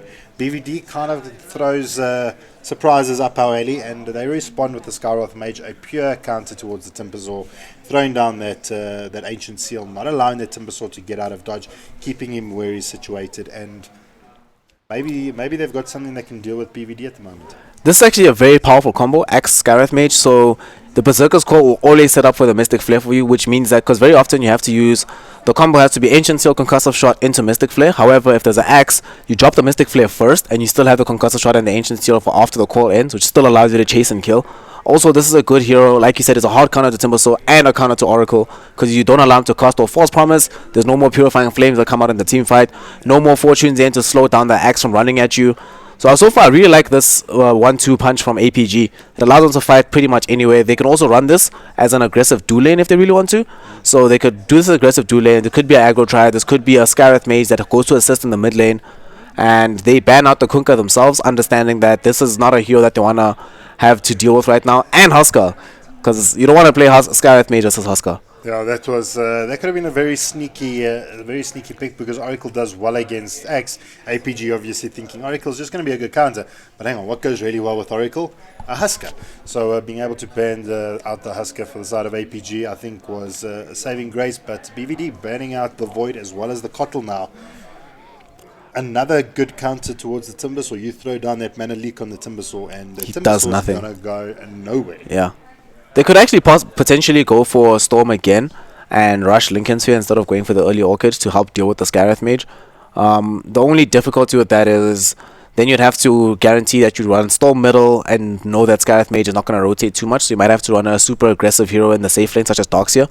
You can put Timbersaw in the off lane as well. So I think Bravado right now they need a more do stuff hero. They need some control, a way to actually do something to Axe. Maybe Vengeful Spirit as a way to be able to swap Timbersaw out of trouble when he does eventually get silenced up by this Skyrath Mage. So BVD really want to think about this. I think they already have their saving hero though in the form of the Oracle. To go for Ursa, physical damage, great against Axe. They are on the dire side as well. This is a hero that also does very well against Skyrath Mage. If he gets the Aghanim Scepter, he can enrage through the Ancient Seal. And if he's not Ancient Seal, then Skyrath Mage will die. So I think it's one of the two reasons why this pick is very good. Very good for the dire side, and it forces Skyrath Mage to decide who he's going to silence between the Timbersaw and the Ursa. And whichever hero is not silenced can go ham on the rest of the team. Well, it's a decent pickup. What I'm worried about with the Ursa is as soon as you start falling behind in terms of farm, an Ursa playing from behind is very, very difficult to stay up to date or stay toe-to-toe with the opposing team. So as long as Ursa gets the farm that he needs, I feel it's a good pick. Are we going to see him trying to rush into the pit, try and get that Aegis as soon as he can? So could we expect to see phase into Vlad's and then continue his item progression? Or do you think he's going to be looking for something else? I think this game Ursa's going to go for either phase Vlad's, but if he doesn't go phase Vlad's, he could go for the phase Deso. Just to be able to fight as much as possible, because normally when we see the Vlads being picked up by Ursa players, they don't necessarily have that much sustain on their lineup. But if there's an Oracle in the game and he feels he can get away with the Deso, can you imagine how quickly Axe or Skyrath Mage will die underneath the Ursa with Deso later? So it's an option for Bravado. And now they're going to go for the Earthshaker APG in order to have some aggression in the early game. And this is what I like. We were talking about this a little bit earlier. And one of the reasons why I mentioned this hero is it allows you to do two things. Firstly, you can block off a hero in order to kill them. But you can also disengage from a really far, safe distance. And that's something that we saw APG have trouble with in game number 1. They had no way to stop fights. Every time a fight started, they were pretty much going to die. They struggled with that team fight. They struggled with that CC that BVD just kept on bringing forward and forward once again. They only had the Warlock in the previous game, the only short amount of stun that they had. This time around, they've got the Berserker's Call. It's not reliable, but it kind of holds the players in place enough for APG to kind of deal with them. Earthshaker really good at trying to zone out players, keep those heroes like stun locked pretty much. But with that, they say, right, well, we're going to bring the Omni Knight. It's going to be a free BKB for the side of BVD, so they can either get thrown down on the Timbersaw or the Ursa, kind of leaving more options open. And Ancient still gets thrown down. You're going to see the repel coming up from Omni, and then we're going to have the cooldown battle begin. This is such a good pick for Bravado. So the things that allows them to do, it's heal, obviously, which is very good for the Timbersaw and the Ursa. Synergizes very well with the Oracle, because if you're underneath the False Promise and you get the double heal, the repel, like you just mentioned, will allow you to cancel out the Ancient Seal from the Skyrath Mage. But I think the big reason why this is so good for their team, right now APG, the only heroes that could potentially counter the Omni Knights are the Shadow Demon, which has been banned out, and the Oracle, which has already been picked by Bravado, and whatever diffusal carry they can find on the side of APG, either if it be the Juggernaut, we sometimes see Weaver by Diffusal Blades, Terrorblade could be a pickup for them as well again. But right now they're sort of forcing, just by picking Omni Knight, they're forcing the Juggernaut pick out of APG, as we just see now. They know exactly what needs to be done from APG to counter the Omni Knight. This is a hero that also allows Ursa to take Roshan at a very early point in time. And this is, I actually don't know how APG are going to intend to deal with this Omni Knights. If they don't actually find an early Blink Dagger on Axe or Earthshaker and can get the call and kill Omni Knight first, it's become a really difficult game. And even then, if you jump on Oracle to try to kill Oracle, Omni Knight will purify him and repel him. If you jump on Omni Knight to kill him, Oracle can hit him with the False Promise or the Fate's Edict to keep him alive. So APG are going to struggle because Bravado have so much sustain right now, and Timbersaw and Ursa, these are not easy heroes to bring down. Absolutely not. Bravado finalizes their 5th and final ban. Going to be the Storm Spirit and APG waiting for their 5th and final ban. Looking at the team's lineup, Bravado, if Timbersaw is going to be running the off lane, what could we expect to see in the mid for the side of BVD? Bravado, they could go for TA, they could go for Puck, they could go Invoker. I think they need a spellcaster of some sort because they are struggling in somewhat to start fights. That's what I'm thinking. Puck or Invoker, I think, are probably the best two. You've got the Dream Coil, throw that down, and they're not going to be able to outrun the Ursa. It's going to be a huge problem for the side of APG to deal with. So a Puck could do really well here. They could also run Ursa middle if they really wanted to. Well, APG hasn't actually revealed yet what their pickup is. They could do it depending on what APG picks up. If it's going to be a mid hero that they're looking for, then what could we expect to see? If the Jugger is going to be in that being held by Edistam in the safe lane, or think APG could get away with putting Skarath Mage middle and getting the Ancient Apparition as their final support, because I think Bravado, if you look at their lineup right now, a lot of the way that they fight is dependent on the ability to be able to heal consistently. If they can get the counter heal from Ancient Apparition down onto Timbersaw or Ursa and nullify what Oracle and Omni Knight can do, then it can be a big thing. But instead they're going to go for the Weaver, another Diffusal carrier, which we definitely see. So there's going to be offlane Weaver. BVD don't have that much control for him. They have Beastmaster now, but Weaver just buys Lincoln Sphere. This is actually a very good game for Weaver. I think Edistam is going to go safe lane with this. He could actually go out of control on this hero, and Bravado going to run either Timbersaw or Ursa in the mid lane. Well, it's going to be a mid Juggernaut. That's going to make things rather interesting here for the side of BVD. We kind of thought that it may have been like a mid Skyroth Mage, but it's going to be a support Skyroth Mage. Going to be X in the off lane. Going to have Earth Shaker on the Bob, being played by Bob Buells, and Juggernaut going to be in the mid lane, played by ACG. Edistam going to be on our safe lane, carry the Weaver. For the side of BVD, they've got Oracle, Timbersaw, Ursa, Omni Knight, and Beastmaster. Just looking at the drafts, excluding the teams that are playing, what is your expected outcome here? Just looking at the drafts, I think Bravado wins anyway. I don't think APG are going to be able to deal with Omni Knight Oracle. I think these two heroes are honestly too difficult to deal with. Weaver is actually going to have a really good game, I would expect, coming out of the APG lineup. So I think Edistam's going to have a good time on this hero, but at the same time, Bravado, I don't think they'll die. I don't know how APG will intend to actually get kills on these Bravado heroes. ACG and Edistam need to get very early diffusals. I think it depends on the diffusal pickup. If we see double diffusal before 20 minutes, I think APG. If it's after that, I think BVD. Okay, so it's going to be brought down to the diffusals. Hopefully things have worked itself out on the stream. We've reduced a lot of the settings here, so if it's still laggy, do give us a shout. Hopefully we can rectify that before game number 3. But game number 2 is going to be underway very, very shortly, being postponed here by a pause. BVD taking game number 1. APG going to try and see if they can do something in return to keep them in the thick of things and keep them in the pound seat. So APG, they are the team to be looking at this game round. So with that said, going around and just doing our quick introductions. On the side of the Radiant, we've got APG and Bob Buells is going to be playing our Earthshaker. Phalanx is going to be on our Skyroth Mage. O'Malley going to be on the Axe, and I feel a lot of pressure is going to come out from O'Malley to get those big calls. ACG going to be playing our Weaver, and Edistam is going to be playing the Juggernaut. So a little bit of a switch around. Yeah. Previously, maybe a little bit of see what happens in the drafting phase. They select the hero, then when they're in game, they swap back. Around. So causing a lot of confusion here for the side of BVD as well as us. For the side of the Dire, please take it away, Snare. So on the Dire side for Bravado Gaming, we have Seam who's going to be playing on this Ursa in the mid lane. Timbersaw going to be played by Donny. Habibi is going to be playing on the Oracle. Flares on the Beastmaster. And that leaves last and certainly not least, Odu Omni Knight here at bottom lane. This hero is just honestly disgusting right now in Dota. Offers you too much, and I think DGen Aura is extremely good up against the APG heroes right now, because it allows the Ursa to come a little bit closer and chase and get off that Earthshock and keep you pretty much perma-slowed and killed.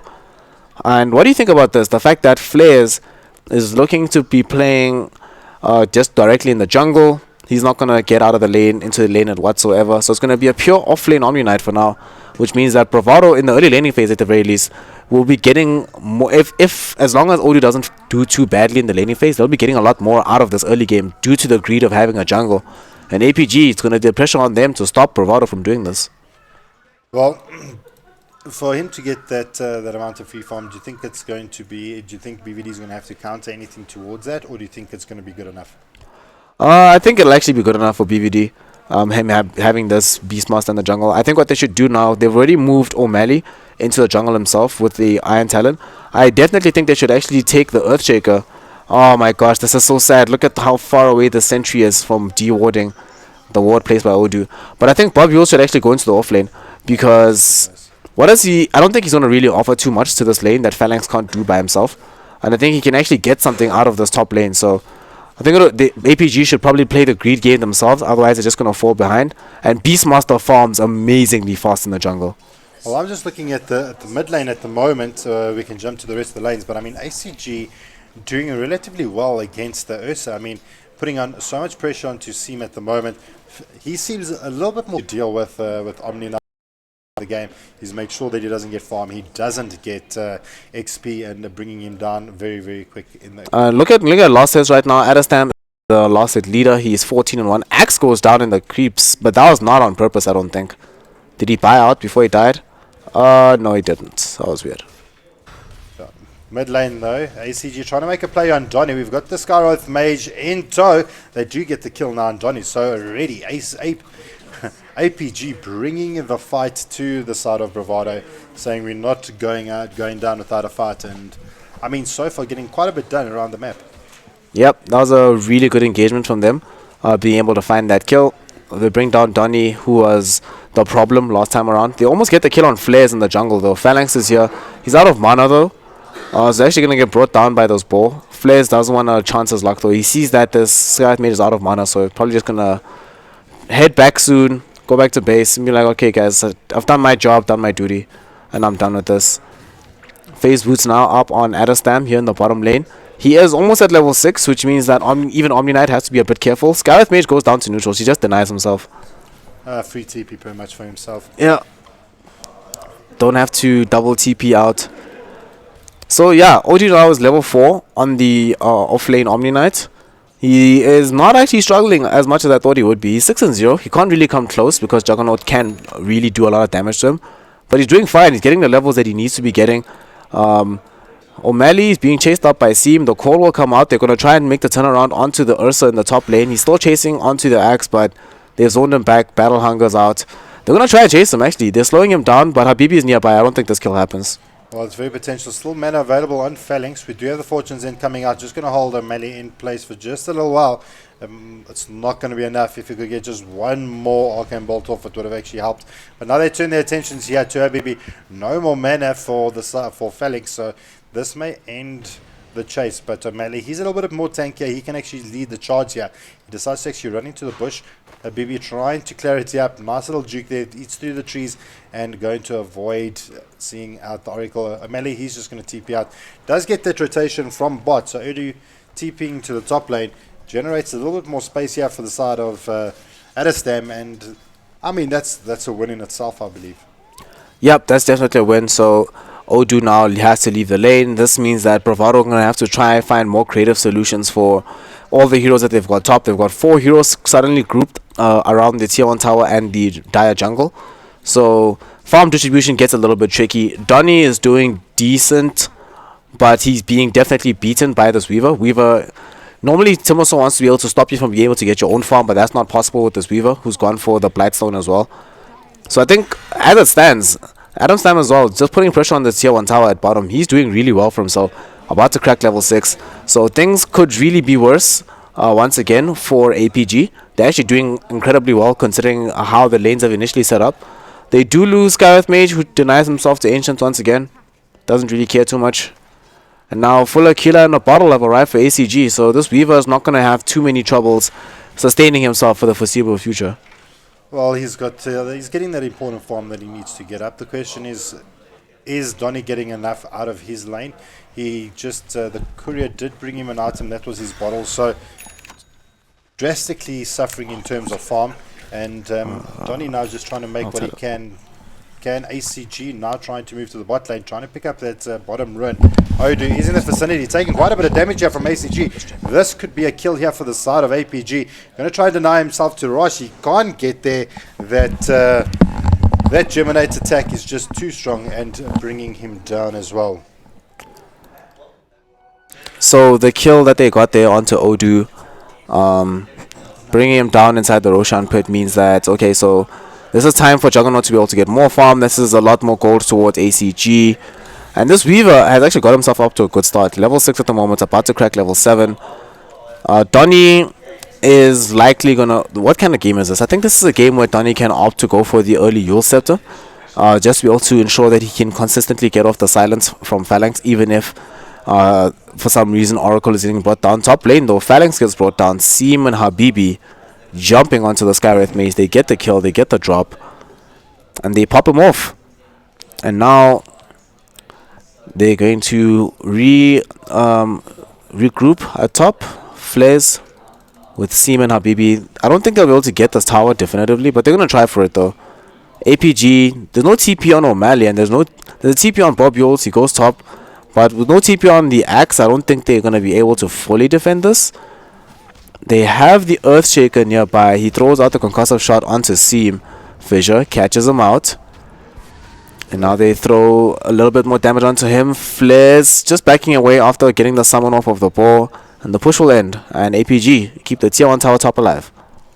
Well, a nice rotations coming out here from the side of APG. Still leading in the kill counts, but Juggernaut being able to bring down the Omni Knights in the bot lane. Using up his Omni Slash, pretty much easy work. And yeah, super unfortunate there for the side of BVD, sitting 4-1. And creating a big problem here for the side of BVD. So as after that kill happens, Adestam heals himself up. He's sitting pretty with the infused raindrops, got the phase boots. He wants to probably go for Manta this game. I don't think he's gonna go straight for the diffusal blade, although he might, to also slow down the Ursa and to burn through the Timber Soul's mana pool. And this entire time while this is happening, Flares has not made a whimper known to himself throughout the entirety of the game. He's been calmly sitting in the jungle, farming things out with the Iron Talon. He's got 1300 gold at the moment. Likely want to see the early Necro books erupting from him instead of the early Blink Dagger, although that's an option as well. Odu does get the tower deny at bottom. So tier 1 tower, no bonus gold for Adestam. Sorry for you, buddy. He does have Omni Slash in a minute though, so probably wants to move with his team at that particular point. He was going for the Yasha, Manta style first, which is I think the called for option in a game like this. However, Donny's sitting now with the DD Rune, Soul Ring, trying to apply pressure to the mid lane. So far, we haven't seen APG try and make moves just yet. They're waiting for O'Malley to finish off his Blink Dagger, and he's not too far away. A mere 500 gold, and he'll have the completed up Blink. But until that point, I think APG still need to try and force something to happen across the map and try and put Bravado in an uncomfortable position, because Bravado is really content just running at these heroes. Now we see the Beastmaster ultimate Primal Roar on Phalanx. O'Malley's coming closer to try to get the call off. He will be able to get it after a beautiful fissure coming out from the Earthshaker. Bob Yule's moving closer. He was looking for the Aftershock. They get the kill on the Beastmaster. Sakuchi will catch out onto Seam. He will destroy the bugs off of him right now. He does have the ultimate, the Enrage, so he can keep himself alive for quite some time. The courier coming in will not get brought down. And now ACG is the one that's been trapped out with the Purifying Flames. They get the kill onto Weaver, baited in. And it looked to be like a clean 1-for-1 in favor of APG, because they traded Core for a greedy support in the jungle. They lose their Weaver, who was their mid hero, to the Oracle as well. Big plays coming out from the side of BVD, trying to just regain the footing that they've actually lost. So they're going to try and do what they can, BVD. I think APG still holds the cards in their hands at the moment, and try and see where they can go from there, and try and make some plays. I do, for those of you that are on the stream, we do know that we're having a couple of technical difficulties. Unfortunately, without the stream going down, we won't be able to solve it. So we're going to try and sort that out should it go to a game number 3. Otherwise, we're just going to have to sit and play with it at the moment. We don't want you guys to lose any game time, or at least experience the game. But if you wish, you can spectate on one of the players, or on myself or Snare, to actually get the in-game game. But with that said, we've got Seam just being healed up here from his buddy on the Oracle, trying to make some big plays take place. I mean, at the moment, things are looking rather good for the side of APG. Still above the curve, not by much, with 1,000 gold in tow, and XP sitting in APG's hands with also around about 1,000 XP. So things not too out of control just yet, but APG slightly ahead. Is it something that APG needs to be wary of, that BVD can actually come back so quickly, or or not. Bot lane, O'Malley being able to pick up Seam on the Beastmaster, or Flares on the Beastmaster. So that's a little bit of a problem there for the Beastmaster, considering that he wasn't in fights. In the mid lane, though, they do try and find out Seam. He's able to just TP out. I mean, not being able to stun or being kept in place, and now Donny just being able to throw out that Timber Chain and get himself out of dodge. And they're trying to maybe see if they can find a little bit more, but no, that's probably going to be it. And the side of APG going to just hover around the tier 1 tower. So now sitting around the tier 1 tower, I don't think APG have to be too concerned as of yet about the comeback potential from Bravado, because it is there, but it comes at the back of losing Roche to Ursa and or losing a big massive team fight in the later portions of the game. So I think if APG keep doing what they're doing and not allow Bravado to actually completely fight into them, because their heroes don't necessarily push that quickly. Beastmaster helps somewhat in a game like this, but APG have the much better pushing potential. They have easier ways to move around the map. They're more mobile as their heroes in general. So all they need to do is just stay calm, keep farming, keep ensuring that Adestam gets as big as possible, and getting this Diffusal Blade, which is the key component of them beating this Omni Knight in this game. And he cannot die. If this is a kill on Jug, this would be awful. And he puffs the smoke, but he immediately spins away. Good reactions from Adestam, keeping himself alive. And we're just going to have a pause right quick. Well, as the game is paused out, as it stands 6-3 after the 13-minute mark, APG in the lead barely. BVD knocking on the door saying, let us in. We want to just win game number 2 and get things moving along rather quickly. For the side of BVD, seem to have a little bit of a tough start. We know that Ursa playing from behind is a little bit harder. At about this time of the game, what could we expect on our Ursa? Ursa he went for the Blink Dagger first. This leads me to believe he's going to be going a little bit more aggressively this game. He might not go for the full Vlads. He could, if he bought the Blightstone, I'd say going for the Desolator. In a game like this, actually, I like Deso or Diffusal Blade. I think these are the items that this Ursa should go for. I don't think he should go for the normal progression of Vlads, Blink, Basher, BKB. I think there should definitely be a fighting Ursa, and then he'll leave the cleanup duty towards the good buddy Donny, who's sitting behind him trying to get that Bloodstone going. He has a point booster showed up for himself right now. So I think, yeah, Seam does have potential for a lot of builds, but I think the best build for this game is probably Diffusal and or Deso. He can actually build this sort of like a Faceless Void, Manta Diffusal with the Blink Dagger. It's a lot of kill potential. Very few heroes will be able to actually escape from him if he chooses to jump on them. Alright, well, the game is still paused out for the moment, so I'm going to just take an opportunity to try and restart the stream content. Hopefully it does improve. So if you don't mind just running through a couple of the heroes, what we can expect to see in the later parts of the game.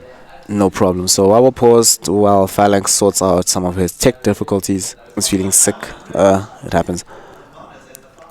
But I still think it's okay for him to go for the Lincoln Sphere. He should probably go for Deso, primarily to ensure that if he does have Deso, he can actually get kills on some of these squishy heroes like the Oracle, or force Oracle to false promise himself. Although Habibi might not make that mistake, but he might have to. Sometimes there's just no option. Or he can get healed by the Omni Knight. So much heal potential right now on the BVD side. There's sustain. Timbersaw with the reactive armor, the double heals from the support. The only thing that's missing is Beastmaster buying a mech. I don't think that's going to happen, but it's still pretty crazy. But what is happening? Roshan seems inside the Roshan pit. Flares is going to join him. Inner Beast Aura is going to work with the slow from the bow affecting Roshan. This should not take long.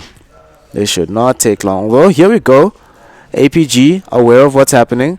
They want to try and contest, try and fight around this Roshan pit. Bob Yules looking for the fissure, catches it out. They don't kill the Beastmaster board just yet. One right click will do the trick for them. And they should understand that there is a Hawk here on the high ground. Repel onto Seam. The silence onto Odu, keeping him down. This roll coming onto ACG and O'Malley. O'Malley get the call off. They get the kill onto Seam though, keeping him down. Odu caught inside the Mystic Blaze in the corner, being false promised up, but there's no way he's getting out of this. The Fate's Edict will catch, unfortunately, will catch onto 3 heroes, but Odu pops at the very end of it, getting brought down. The blink from O'Malley onto Habibi. They're trying to bring down this Oracle as well. They're succeeding doing so. The chop from Axe is there. Donny going to be in trouble as well. He gets a long chain Timber Shoal, but he is being chased. They don't have a Sakuchi Swarm onto him, so they don't have vision, so he gets out at the end of the day. But it's still a 3-for-0 trade. They're not done just yet. O'Malley was looking for the call, but Donny is already way past that point. And 3 for nothing happens around our Ocean Pit. I mean, great fight that ABG found. They found some key pickoffs that they needed to. More importantly, BVD didn't manage to actually even finish Rosh, which is actually a big thing for the side of BVD. You're on the dire side of the map. You've got the Rosh potential, but you still can't take it. 14 minutes into the game.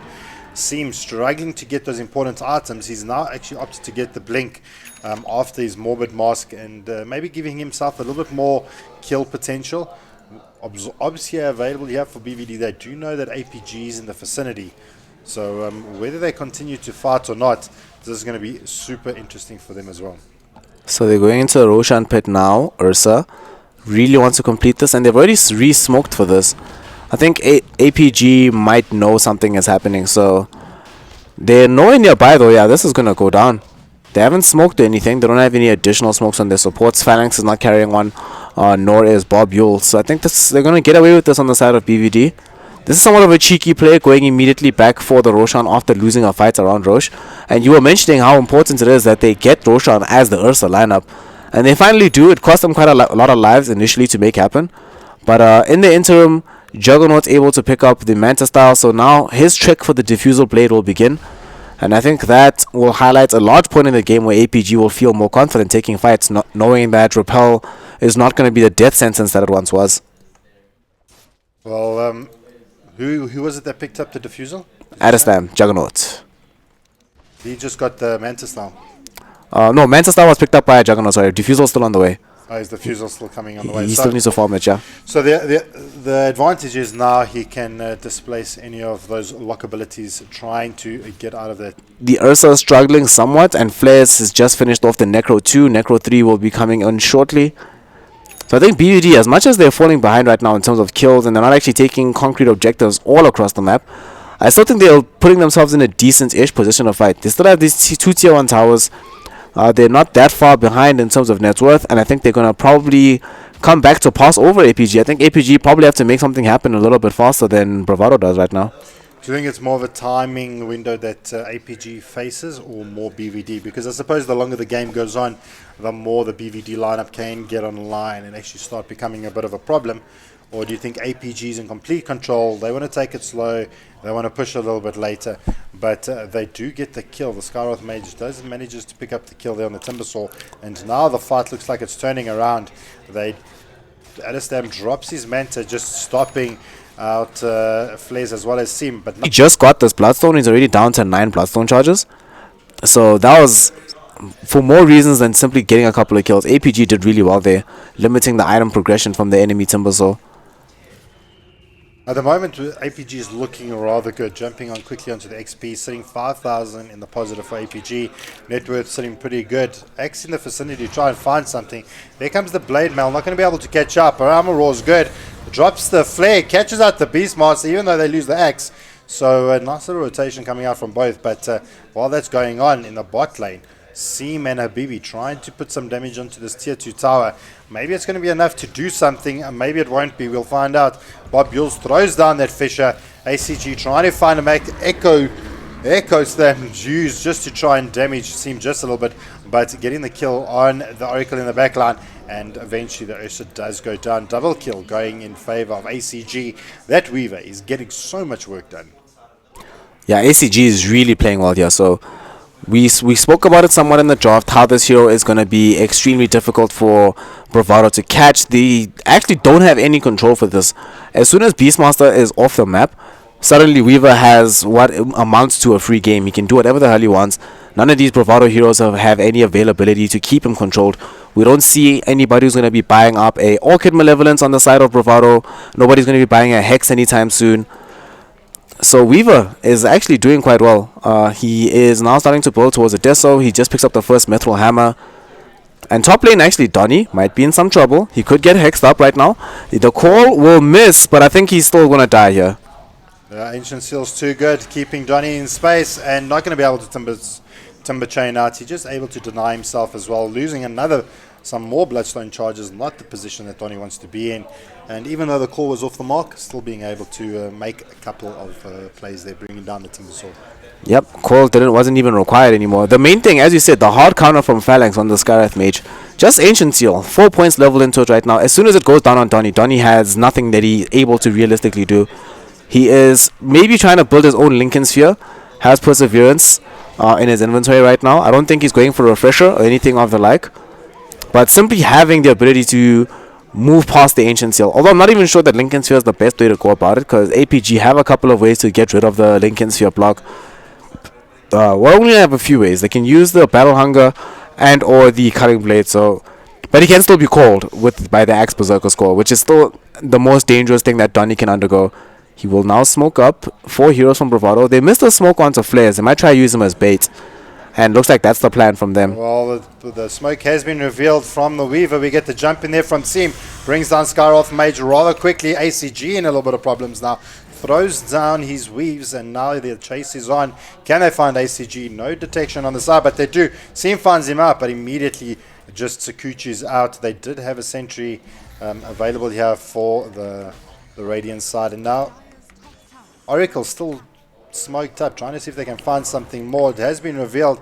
They do know that one of the heroes here from the side of APG is in the vicinity, and the call is going to be to try and push on from the side of BVD, and for the side of APG is to get out. The Skywrath is down. They don't want to make any plays at the moment. Tier 2 tower, very low HP. It is going to fall, and it's not going to be enough to keep it alive for much longer. And big jump in here from Seam, trying to catch down ACG. They broke the Lincolns, they got the Raw off and brought down ACG, someone so difficult to deal with. They were able to get that Lincoln's pop, get their Primal Raw, and get out of dodge. So now having the Lincoln Sphere being popped, ACG getting brought down, that was a little bit cocky from him, because he was standing right behind the tier 2 tower before it fell and was already at like less than 100 HP. So end of the day, he comes forward after the tower goes down, pays for it with his life. The Juggernaut Adderstam was able to secure the tier 2 tower in the top lane. He does now have his Diffusal Blade though. Seam jumps on him with the Basher, trying to get this kill. But should be fine though. Adderstam, can he make it out? He has got phase in 1 second. There he goes. Seam still trying to find him out. Fortune's is going to hold. Seam, no, he's able to actually dispel it, but now he blinks back. Now we've got Donny in the pursuit. Adderstam taking so much damage, does go down, surrounded by the players of the BVD, not willing to let any more of the harassment coming out from APG. And I mean, getting to this point of the game now, we're sitting 24 minutes in, 17 and 10. It seems that BVD is starting to reclaim a little bit of the earlier disasters. Yeah, now it's, if you look at the goal graphs, it's actually going to be very even quite soon. I think BVD have been able to create the game style where even though they're technically behind in kills and XP, there's the fact that they're still being able to take towers and they're still sieging these towers quite effectively. It shows what they're trying to achieve with this lineup. Now they're going to jump forward. Seam going to get caught though. Well, they do throw out the flare, not being able to hold Seam in place. The Blade Mail not doing enough work, but they're going to try and see what they can get. Odu, Timbersaw trying to jump out. Another call coming out from X, not going to be able to do enough. And that's it. BVD going to just head on out, trying to just make some space. ACG trying to see what he can still find out.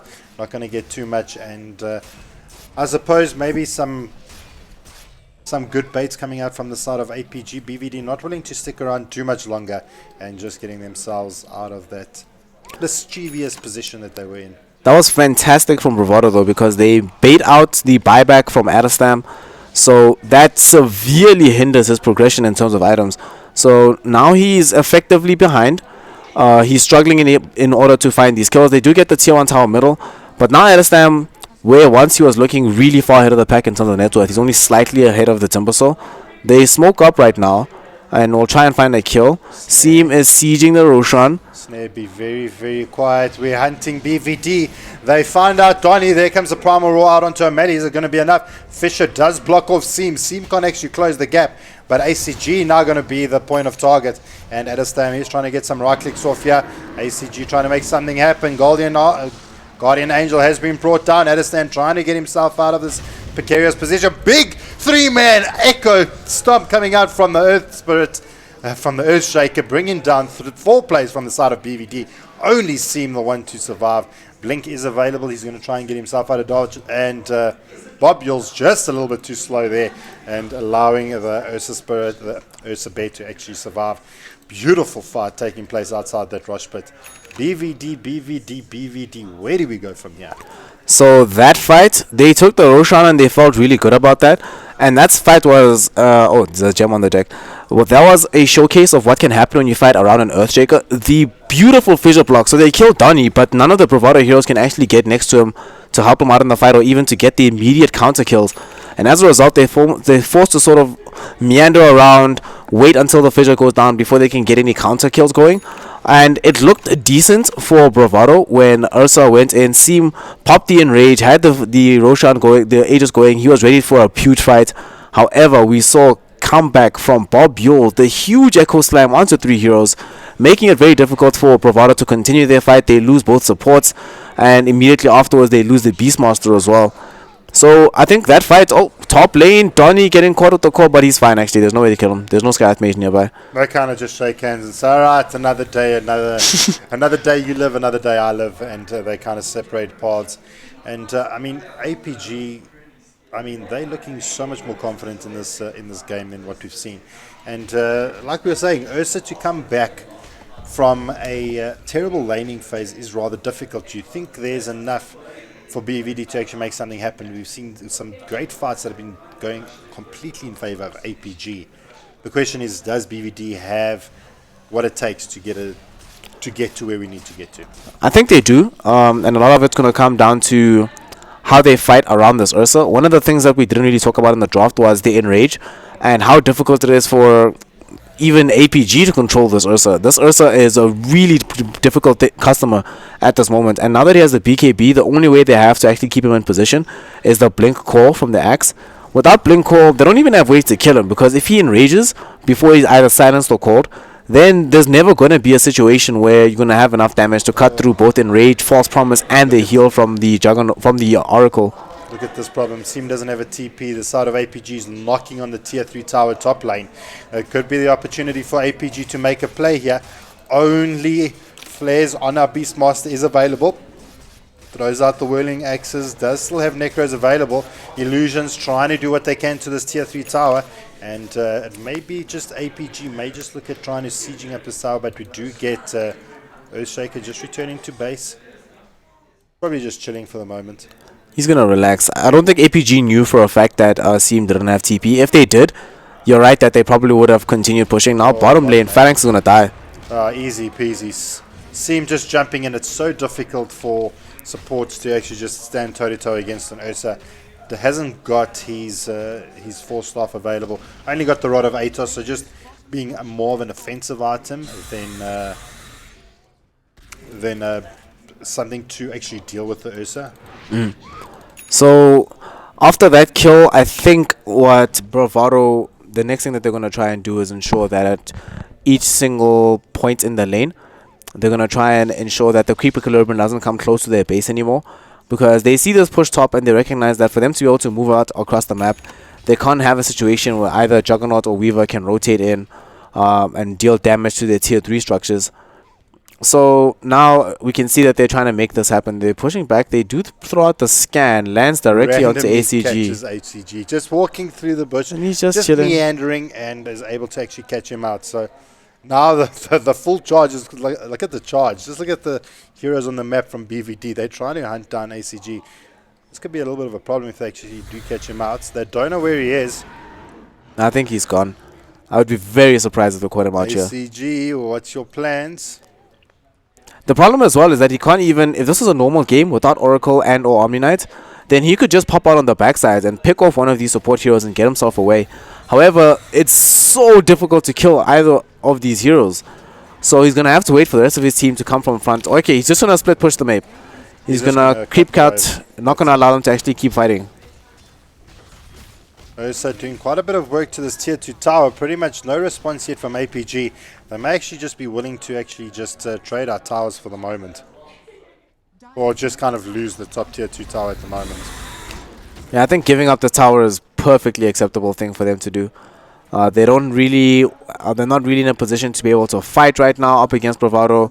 The Aegis did just expire. The only thing is that Juggernaut's not nearby as of yet. But I think they'll be fine. I don't think Bravado's going to want to continue with this. I think Bravado will understand that if they try to go high ground, there's too much risk of either being caught out with a bad X core. The Skywrath Mage is quite effective at helping defend high ground, and there's an Earthshaker. So it's just too much risk. And speaking of Earthshaker, Bob Yules now does have a gem. So de-awarding the map is now a possibility. If he is able to ever survive long enough to walk up this hill headed towards the Radiant Ancients, here then he comes should the be fine. Primal Roar, Seeming Vicinity, catches out Axe, and good night, sweetheart, oh, it's time to go. That's pretty much what happened to Axe. He got shredded in that bot lane, maybe pushing a little bit too far, expecting a little bit more from Adestam on the Juggernaut, but he just decides to get out of dodge, TP mid, and just farm out the lane. Look at this warding positioning here from BVD. This is a fantastic board. So it pretty much, you scout out if any of the APG heroes are coming up the ramp or if they're going either direction towards their own ancients or coming from them as they're farming it. So Bravado, most of their vision that they have across the map right now allows its information to try and find kills. Because I think the BVD lineup, they probably need a gem. I'm not sure if they do with this Necro Book 3 on the Beastmaster. And speaking of Beastmaster, look at his net worth. He's now surpassed the Axe. He's second to just behind the Juggernaut. And even Juggernaut is middle of the pack. And I think a lot of it has to do with when he had to buy back. It's really set him back quite far. Now Bravado preparing to mount their siege on this tier 3 at bottom. They don't even feel like they need their Aegis. Seem trying to find something, jumps on ACG, not be able to complete it out. Flare comes out, not going to latch on anyone. Melee force staffing himself out of dodge. Bob Yules gets Primal rolled out, but drops a huge amount of damage before that happens. Not enough to actually drop the sides of BVD, but enough of that for BVD to actually get out of dodge. As well, that's all that's happening. Adestam pushing out top lane, trying to get some red on, and is able to drop the tier 3 tower in the top lane. BVD not getting the same kind of trade. They lost the Ursa, they lost the Oracle, only lost the Earthshaker, but gained themselves a tier 3 tower top. I mean, this is absolutely ridiculous coming out from APG. Yeah, APG are playing this map really well. They are able to split Bravado apart. They ensured that that fight happened, that the only way that that fight would occur would be if Bravado themselves were to jump onto the high ground. And that's what happened when we saw Seam try to find the immediate kill onto the ACG Weaver, hoping for the double bashes. Unfortunately, that didn't end up happening, and he loses his life as a result. So APG are playing this really smart right now. They're splitting the map. They're trying to frustrate Bravado, and they're like, all right, well, you guys want to fight us so badly, you can try and come to us, but we'll never allow you the opportunity to actually win a fight. Adestam, Donny, they spot one another. Donny missing the timber chain. Adestam just chilling there. He's going to pretty much just spin it out, clear out that creep wave. Donny trying to get involved, throwing down the Shivers, and Adestam just simply blinks away. And easy peasy, that's all that you wrote. I mean, it seems that APG is not scared. The first game, you could kind of get the sense they were walking around the map a little bit more scared. This time around, it seems that BVD is the one that's kind of being a little bit more scared. So right now, between these two teams, APG is definitely playing with a lot more confidence, and Bravado are not being their usual selves. Well, they are being their usual selves, but they don't seem like they're that far ahead of APG. In the previous game, there were points in the game where it just felt like victory was going to be a super difficult prospect for APG to achieve. In this game, though, it feels like a somewhat realistic. And now Donny, they're trying to bait him out. Echo Slam onto him. They don't have enough mana to get off the Omni Slash, though. But they are chasing him. Blink Dagger cooling down in 1 second. Can they blink into the trees? No, Donny's fine. Well, I think that was a little bit of a miscalculation coming out from Adestam. Yeah. I assume he knew that he had Omni Slash available. And that was a big cost for that. I mean, they expended the ES ult. They do get the Ursa down here in the mid lane, though. They do jump down. They do get the kill on the Oracle. They do, just sitting in the lane. The APG may want to try and force a little bit more here. They've got two down here for the side of BVD, almost getting the Timber Saw as well. But yeah, a little bit of an unfortunate calibration issue. Well, what happened there is that he looked at his mana pool and he said he had about 250, 240 mana around there. And the play was that Earthshaker was going to blink in, Echo Slam, give him mana, and then he was going to be able to continue that. Unfortunately, I think he had mana for just a second, but he popped off the Manta style, which took mana away from him and didn't allow him to actually have enough mana to complete the Omni Slash. As a result, Donny gets away. Doesn't the Timbersaw actually remove attributes and actually reducing his mana pool, and that could have actually what led that to the... It reduces primary stats. So for him, it's going to take away his Agi and some of his strength. Now Aegis Cheese is online, which means that, okay, so them having the Aegis Cheese, as well as, like you mentioned, he did lose some stats. It removes primary stats, and I think it does actually take away all of them. So well, they jump on him. Melee immediately consumes that cheese and says, no, boys, just back off. I'm willing to expend it, and that's pretty much... He's going to have Hot soon on this axe, and as soon as that happens, Bravado don't have a lot of burst damage on their lineup. They don't have any magical burst. They don't really have any Dacons. The only way they'll have to kill him is if he's caught inside the Primal Roar and he gets destroyed with the Necro books. But now they smoke, and there's an Ags now on Beastmaster. This is going to be fun. This is going to be massive. Well, only Donny not being revealed here by the smoke. They're going to spot out Adestam. Is it enough for BVD to actually make a play here? Adestam sitting quite far forward. Donny jumps in. Immediately Blade Fury's out. The rest of BVC tries to jump in. Primal Roar comes out onto a melee, but Flair's not wanting to follow up. Seam trying to work on Axe. There comes the Falstaff trying to save him up. There comes the Guardian Angel. That Omni Slash not doing as much damage as I hoped. Flair's going to drop down to the Flare from the Skyloft Mage, and they're going to try and chase up. BVD trying to get themselves out of this situation here. And Jeremy's on the deck side of APG, looking very strong. Oracle making his way here to the bot lane, going to pick up that Invis Ruin. Seam, he's jumped into the jungle. Donny in the top lane, just trying to recover whatever they've lost. But 2 down for the side of BVD. APG sitting in a very, very good position, and 27 and 15 after the 39th minute. APG looking in line to maybe take a game off BVD. Yep, they're looking to try to get a lane or Raxel for this, or at least another tier 3 tower. So what happened in that fight, BVD, once again, it feels like this game, BVD are just struggling to find situations where they feel comfortable initiating. So they took a really bad fight at the beginning, and now they're going to lose a lane or Rax at the very least. They could lose a full lane and a second one. There's going to be a call with a dunk. Good night, Sweet Prince. You're down. BVD jumping in, trying to make something happen here. Seam BK being up, O'Malley being saved by these 4 stars from his team. ACG trying to find something in the backline.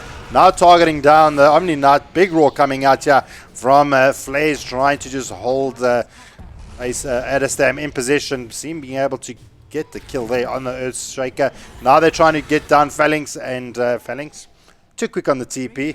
Scotty was waiting in the USS Enterprise and going back to base very, very quickly. What a fight for APG. They secure 2 lanes of Rax and to get a buyback out of Seam. So that limits his progression. Make sure that he really cannot die again. So he has to play extremely carefully for the next 7 minutes of this game. APG now with a massive advantage. And they're playing very composed and very, I wouldn't say slow, but they're playing very calmly. They're not trying to overstep their boundaries. They're only trying to engage when they truly believe they can win fights. And more importantly, they're not trying to force engagements. Doing it naturally, countering what Bravado is doing, playing against the aggression of the BVD lineup. Because they know that BVD, with the Beastmaster, Ursa, and the Timbersaw, these are heroes that need to run into your face. They're not heroes that want to just sit back and wait for the opportunity to win the game. So they're playing a lot more composed as what they did in the first game. I think APG was really trying to make plays happen. Yeah, this time round, APG is now saying from the finish line in their heads are saying, well, we're ahead. Let's stay ahead and just pick off what we can. And it's really working out really well for them. I mean, they got almost double the kills of what BVD has. Been the 41-minute mark at the moment. And it doesn't even look like APG are trying to make any plays as of yet. So, I mean, they're very comfortable. They're very happy in just doing what APG wants to do. And that's pretty much farm, get happy. And, I mean, just another big point. I mean, these 4 staffs on the support heroes are just saving lives from the Ursa. Seam jumps in and you just see a continuous sprawl of 4 staffs coming out from APG. So the double 4 staff are going to go into this again, looking for an engagement. Oh, there comes Omni Slash down to find out the side of BVD. There we go. Flares is on the deck, brings him down rather quickly. APG looking to push on forward. Tier 2 under a little bit of pressure here. The creeps are being pushed out. Johnny in the back line is able to bring down the Earthshaker now. We've got Adestam trying to find Donny. Does actually just timber chain up. There comes the call. Going to keep him in place, and that flare is going to be good. Donny is down. APG, where were you in game number 1? They're trying to make a bit of a play here on, well, maybe not. Seam maybe wanted to come back in there. Was that a buyback from Seam? Did he just buy back? What? He may have just bought. I don't think he died. He bought back in the prior fight. I don't think he died this time. It was the Beastmaster that went down there. So Aegis is now down. Aegis is no longer available.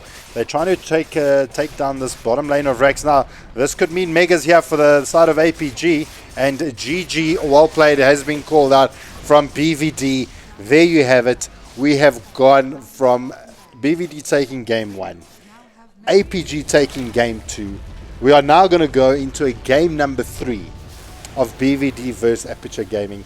This has been a ridiculous series thus far. What could we well, maybe round off this game so we can then jump into our post discussion and we'll continue. So this game, what went wrong primarily in a nutshell was the first Roshan attempt that Bravado made was disrupted, and not only was it disrupted, they lost 3 heroes, and the second time they took Roche, they were able to get the Aegis, but the first fight thereafter, they drew even.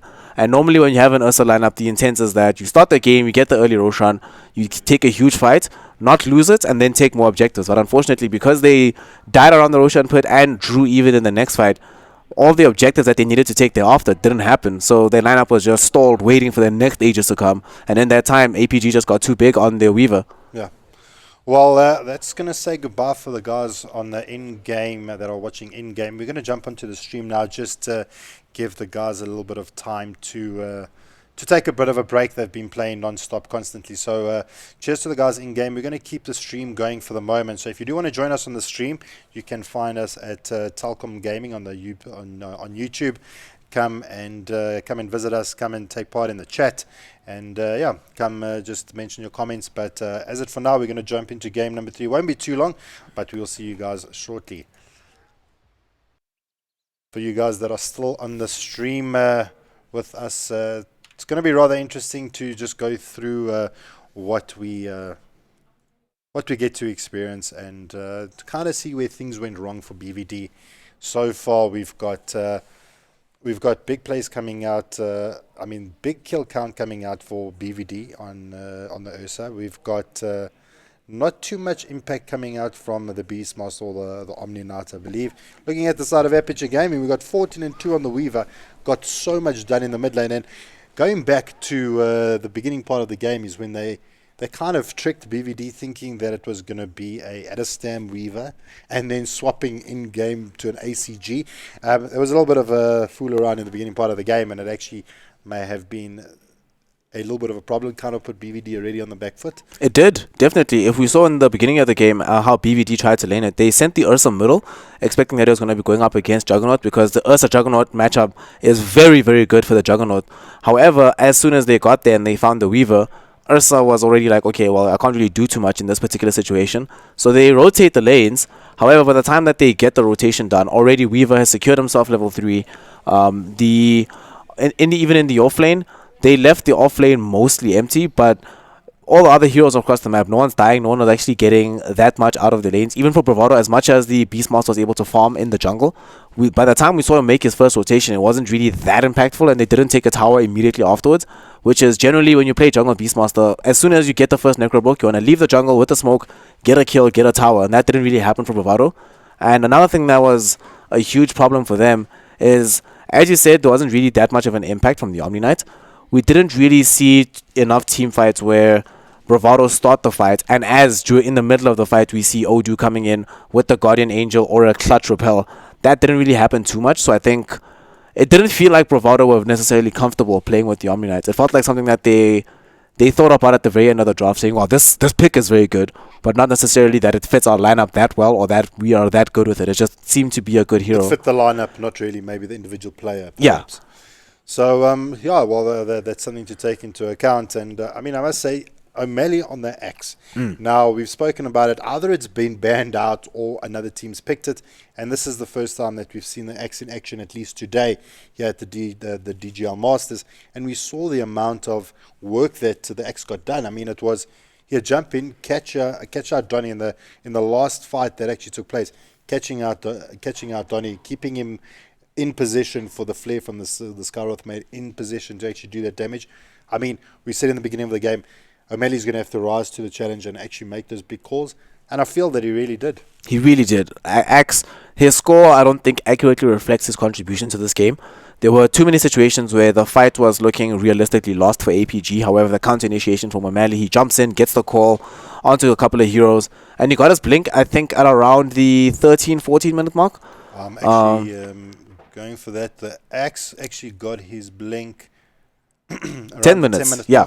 So that was a ready-to-fight axe very soon. Very quick, ready to fight. He kept a lot of control on Donny, and I think one of the things that we saw a lot in this game, every time where Ursa would try to jump onto either the Juggernaut or the Weaver, even if he was able to bash them a few times, O'Malley would be more than willing to try and sacrifice himself. He rarely died, but he made the attempt to just call the Ursa, keep Ursa distracted, not allow Ursa to actually do anything. And thanks to the Blade Mail, they also got a couple of kills on Ursa. So I think O'Malley, the Axe was probably the pick between, I think Axe and Weaver are the two picks that really brought the draft together for APG. They had the silence on the Skyrath Mage, but those two heroes brought the damage, actually contributed to getting kills. And even if you look at the damage spread between the heroes on the side of APG, you'll see that Weaver is by far the highest damage dealer in the game. I think ACG really went ham this game. Yeah. Like, it was similar to the game one where we saw it, no one was available to control Donny. Who could control ACG? He died twice this entire game. So ACG on the Weaver did tremendous work, but it's just something I want to point out to you over here. On the side of APG, we've got 1 4-staff, 2 4-staff, 3. And a Hurricane Pike. And a Hurricane Pike coming out from ACG, plus 2 blinks. I mean, can we talk about mobility from the side of APG? They saw the Ursa, they knew how they were going to deal with it. They may have struggled in the early parts of the game because the Ursa could try and make something happen, but what worked out so beautifully for the side of APG, let's take a look at how the items went. Ursa only picked up, he got his blink at the 10-minute mark, so he got it before everything else, but not really being able to do as much as what they wanted to do with it. I mean, we've got this blink being picked up here. Only later did the 4-staffs come in, but because they were getting so much done around the map, it allowed the side of APG to get up those kind of maneuverable items on the supports. Yeah, the items that APG went for in this game, what they did was that they ensured that there's never going to be a situation where Ursa can get on you and stay on you. They kept kiting the Ursa, and they already had very mobile heroes. That just became worse with the massive amount of 4 slots that they picked up. They ensured that as soon as they saw Ursa, we could see a lot of teams would sort of try to tunnel vision around the Ursa and kill the Ursa first and engage on the Ursa. There were many fights where APG seemed to ignore the Ursa. They'd get the blink call, bring down Oracle, bring down Omni Knight. Then they'd reset and wait because they know that the only way the only way Bravado's draft works is if they keep chasing and keep trying to fight. So either Seam or Donny would jump in afterwards, and APG are ready because now they know you don't have a heal from Oracle, you don't have Repel. Ursa is now kiteable. He's not that big a deal. If he enrages, we just back away. Weaver just runs out. Axe just blinks away. We forced off all our heroes out, and as soon as Enrage and BKB are down, suddenly Seam is vulnerable again. And it also seemed that Adestam was actually baiting out the Guardian Angel with the Omni Slash. Every time you jump in, the Guardian Angel will pop up. But then, hang on, boys, as soon as that happens, then the big team fight erupts. So you'll see Adestam blink in, jumper, get his Omni Slash off, bait out the Guardian Angel, and then they say, okay, well, now that's done. Now let's play. And APG just did marvelous work. Unfortunately, BVD couldn't get that important farm that they needed to. BVD APG had their number this game. I think APG Bravado could have won if the first Roshan had gone differently, if they'd been able to get it without a hitch and then get the tier 1 tower bottom and or middle. But as a result of APG, they didn't even have any vision around the Roshan pit when they disrupted the first Aegis. They just knew. They just had an idea. They're like, we know how Bravado want to play this Ursa. We know what they want to do with this lineup. We go, we stop them, and suddenly the game's in our favor. Well, I think that pretty much sums up this game number 2. So we're going to jump into game number 3 very shortly. At the moment, we are sitting 1-1 apiece. So this is it, boys. This is going to see who gets to move on and to see who is able to take the easy route to the finals. So do join us. We're going to take a quick break just to make sure the players do join into the lobby. At the moment, BVD is already locked and loaded, but we're going to just sort out with the rest of the teams. APG's been playing non-stop the entire day. So do stay tuned. We will probably see you in, give us 10 minutes. I think that's fair enough. And we will be back very, very shortly. So guys, from myself, Jabba and Snare, we will see you guys very, very shortly.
To be a interesting game. It has been 1-1 so far against BVD APG. Who thought it would come to this 1v1, a one game apiece? So we'll see if which team has got to take it to the end parts of the game. APG played really well in game number 2. Unfortunately, BVD got the upper hand in game number 1. So what can we maybe expect in this game number 3? Are we going to see some serious Dota, I hope? I think we're going to see a crazier game because I think the main thing about game 2, as much as APG needed the win to force game number 3, I think this was very good for their confidence going into this one, because it weighs on your mind whether you're playing a really good team and you're playing against Bravado. But now that they've got the monkey off their backs, they've got the win, they're like, right guys, if we can win one game, we can win 2. They have the momentum coming into this one. So I think now it's Bravado. They're going to have to bring their A game now and show why they're the favorites coming into the tournament. APG going to be the challengers for that. Well, we all love the hero villain kind of story, and it seems that it may turn out to be one of those games where BVD, the favorite, and APG kind of just slaying Goliath a little bit. Yeah. They did very well in game 1, and we see Axe banned that was from game 2. That was kind of expected. O'Malley giving an amazing performance on the Axe in game number 2, but the bans are out. Axe OD coming out for Bravado, getting rid of those 2 nonsense heroes. For APG banning out the Drow as well as the Marana. This time APG snacking up the Shadow Demon. Are we going to perhaps maybe see APG trying to go for their Terrorblade pick again, or do you think they're going to maybe try and couple that up with something else? I think they're going to try something different. Generally, when I've seen APG play before, they really like playing the same hero after losing, especially carry heroes. They'll repeat supports, but they very rarely repeat their carry heroes. So I think in this game, Shadow Demon, they might pair it up with another support for a stun. It could be something like a Sand King that they pair it up with. They could go for the Ogre, but I think it's most likely they want to deny it from a Bravado, because Habibi plays an amazing Shadow Demon, as we saw in game 1, and it's one of his premier heroes, something he plays all the time. So removing that from the Bravado pool is very good, and it's just a very good hero. So I think it's good for their own picking, and it's a deny pick as well against Bravado. All right, well, this time BVD not showing too much, but actually picking up the Bounty Hunter. Do you think this maybe opens up a Alchemist in the mid lane to kind of counter the track gold that they'd actually start seeing from the side of BVD? They could go Alk. I haven't seen APG play Alk in a while. Generally, they'll pick it last if they do go for it. So it's an option that they can consider. And what I really like about this Bounty Hunter pickup is we've been speaking about the Vision game a lot. Yeah. But the only hero we've seen that contributes positively to the Vision in the tournament thus far has been the Beastmaster. This is the first time that we've seen the Bounty Hunter come out in a game like this. And also, it allows Bravado to, even if they draw in fights against APG, as long as track gold is going, they're always going to have the advantage. And I think they realize in game number 2 that sometimes it's not necessarily possible to win fights against APG. You're going to have to draw even. And this is a way for them that if they do draw even, that's not so bad. You still get bonus track gold. You still have the lane advantage. You can still have vision all across the map. You can still do stuff. Okay, well, they've decided to actually pick up the Oracle this time. Bravado seem to be keeping cards close to their chest this time around, only really picking up the supports, not really showing their mid or their cores at the moment. So APG also got the opportunity to do the same. What kind of supports maybe we're going to see from Aperture? We've still got Elder Titan in the pool. That's also a really contested kind of hero that you want to actually pick up in your draft. ET would actually be amazing with Shadow Demon. The two of them synergize quite well together. You can use the Disruption to set off the Echo Stomp. The Soul Catcher in conjunction with the Natural Order is a lot of damage for free effectively for your team. They're going to go with the second pick Morphling. Maybe Afraid is going to get banned out. But I think this is actually not so bad for APG, because normally when you pick Morphling very early on, it gets hard countered by either the enemy picking Disruptor, Ancient Apparition, Shadow Demon, Silencer, or these sorts of heroes. But now they know what Bravado's support duo is going to be. So this Morphling, if they want to counter the Morphling, they're going to have to rely on their core heroes in order to do so. And I'm not sure if Bravado will be that willing to pick, for example, always pick Invoker very early on, in case now APG could even ban Invoker and ensure that there's one less hero that can deal with Morphling. And OD's been removed by Bravado themselves. How do you feel being picked up so early in the draft, though? Look, they do have the potential of it being banned out, but also picking it up early. Are they going to hope that BVD doesn't know how to actually deal with the Morphling? I think what they're hoping for is that they want two things to happen. They want, firstly, they know that Morphling is going to come out when the support's already out. So they want Bravado to change their drafting style to try and suit the Morphling. So they want them to pick cores that might not necessarily be on the cards for Bravado, but which are good against Morphling. And secondly, what they want Bravado to do now, they want Bravado to analyze what else might be happening in the APG draft, because this could be a mid Morphling with a support Shadow Demon backing him up. It could be the safe lane Morphling. They're just trying to change the draft for Bravado, get into Seam's head and be like, okay, so these are the heroes that you thought we were going to pick, but now if she flipped the script, and similar to how we saw in game 2 where ACG and Adastam changed positions, they could do that here with the Morphling. It's not that was clear cut just yet. That was some sneaky stuff from APG, and probably gave them that edge a little bit, as we said, that the Ursa actually struggled to get the farm that he needed because he lost a couple of levels, and it just kind of trickled on from there. But the bans that come out, they banded out the Timber Saw for Bravado. We saw Donny play it earlier in the mid lane, obviously not the prime position that they wanted to, and ACG just got further and further ahead with that Weaver, that Geminate attack. Just couldn't do enough in the mid lane. But for the side of APG, banning out the Husker, generally a good pickup when you get the Oracle, keeping him alive a little bit longer, that he'll doing double the amount. So banning out the Husker kind of expected. Anti-Mage now being banned out for the side of APG. Probably one of the heroes that could actually deal with the Morphling is that instant mana burn kind of hero. So like you were saying, Invoker could be a good pickup for the side of BVD, going for a Quas Wex kind of build as opposed to a Quas Exhort, and could be dealing with the Morphling that way. What other heroes could we actually see that BVD, oh well, there we go, Invoker has been picked up from BVD, and that is what they're going to actually opt for, something to actually deal with the Morphling. The last ban coming up from BVD is going to be the Sand King. So far BVD's opted for the Bounty, Oracle, or Invoker kind of draft.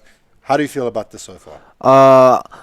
I'm not sure I like it from Bravado, because the problem that I have with whenever you have Bounty plus another defensive support, it doesn't feel like they don't have a lot of control right now on the side of Bravado. And generally when we've been seeing teams struggle in this current meta of Dota, it's teams that don't have a lot of control over problematic heroes such as the Morphling, Storm Spirit, Weaver, etc.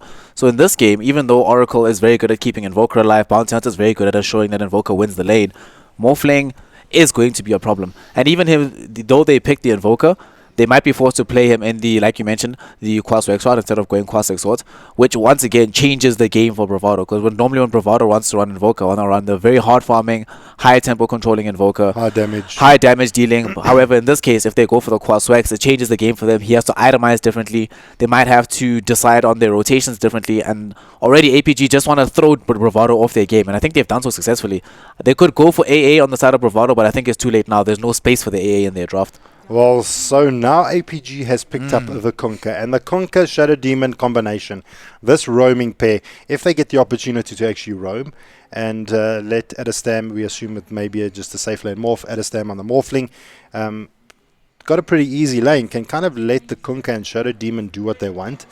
Considering that the Bounty is going to probably be roaming and putting a lot of pressure on ACG in the mid, we can probably see a lot of rotations coming out from either the Kunkka or the Shadow Demon to try and help out the mid as well. So I don't think there's going to be too much pressure against the Morphling. They're going to probably try and look at putting a lot of pressure on ACG in the mid, especially with the Bounty pickup. And Oracle will be forced to actually babysit his safe lane. So kind of allowing APG to get away with a little bit much here. Yeah, I think APG's draft gives them a lot of options. They also have a lot of kill potential in the offlane, unless Bravado probably have to go for Tidehunter or Faceless Void in order to be able to survive the Shadow Demon Kunkka combo. They go for the Juggernaut now for the safe lane, but these are heroes that if they rotate top, they can still kill Juggernaut. If you get the Disruption Taunt combo, all these heroes that are on the side of Bravado now can die. And the one big thing about the Kunkka that's sometimes underrated is in the middle of a team fight, the amount of extra commitment it's going to require from Bravado to kill the APG heroes through the Coco Rum is really substantial, especially when they have Morphling in the game. And Coco Rum can also give Morphling that extra opportunity to be able to get the replicate out, get the waveform, or get that final E-Blade before he himself goes down. So now Bravado are going to have to do even more damage in order to be able to win fights. I think that's part of the reason why they picked Juggernaut, a hero that has burst damage immediately with the Omni Slash, and they see that the only save so far that Aperture have is the Disruption. But this is still not that easy for Bravado to fight through and kill the Morphling, because late game Juggernaut does not deal well with late game Morphling. No, it doesn't. And at the moment, I mean, you're just looking at BVD's lineup, we don't have too much damage coming out yet. I mean, we've only got the Juggernaut that's going to really be able to throw out the Omni Slash, get those right clicks off.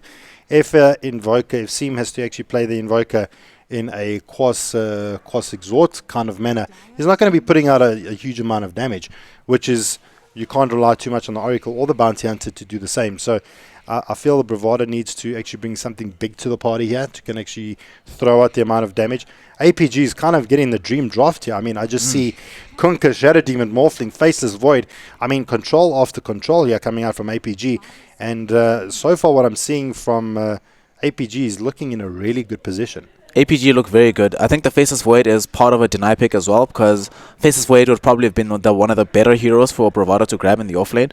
So now that they have Void, Morphling, so Morphling there's always going to be damage inside the bubble, either through the Morphling or the Kunkka. It's a very difficult lane for Juggernaut. The Faceless Void will never die in the offlane. They just don't have the control for him. They don't have like a Crystal Maiden or whatever to stun him up. They don't have a Disruptor. He's just going to be able to time walk away no matter what Juggernaut does, which means that Void's going to get his farm.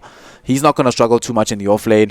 The Morphling also is going to be relatively safe, because all that they really have to be aware of is just find out where Bounty Hunter is, and you can keep yourself alive in this game.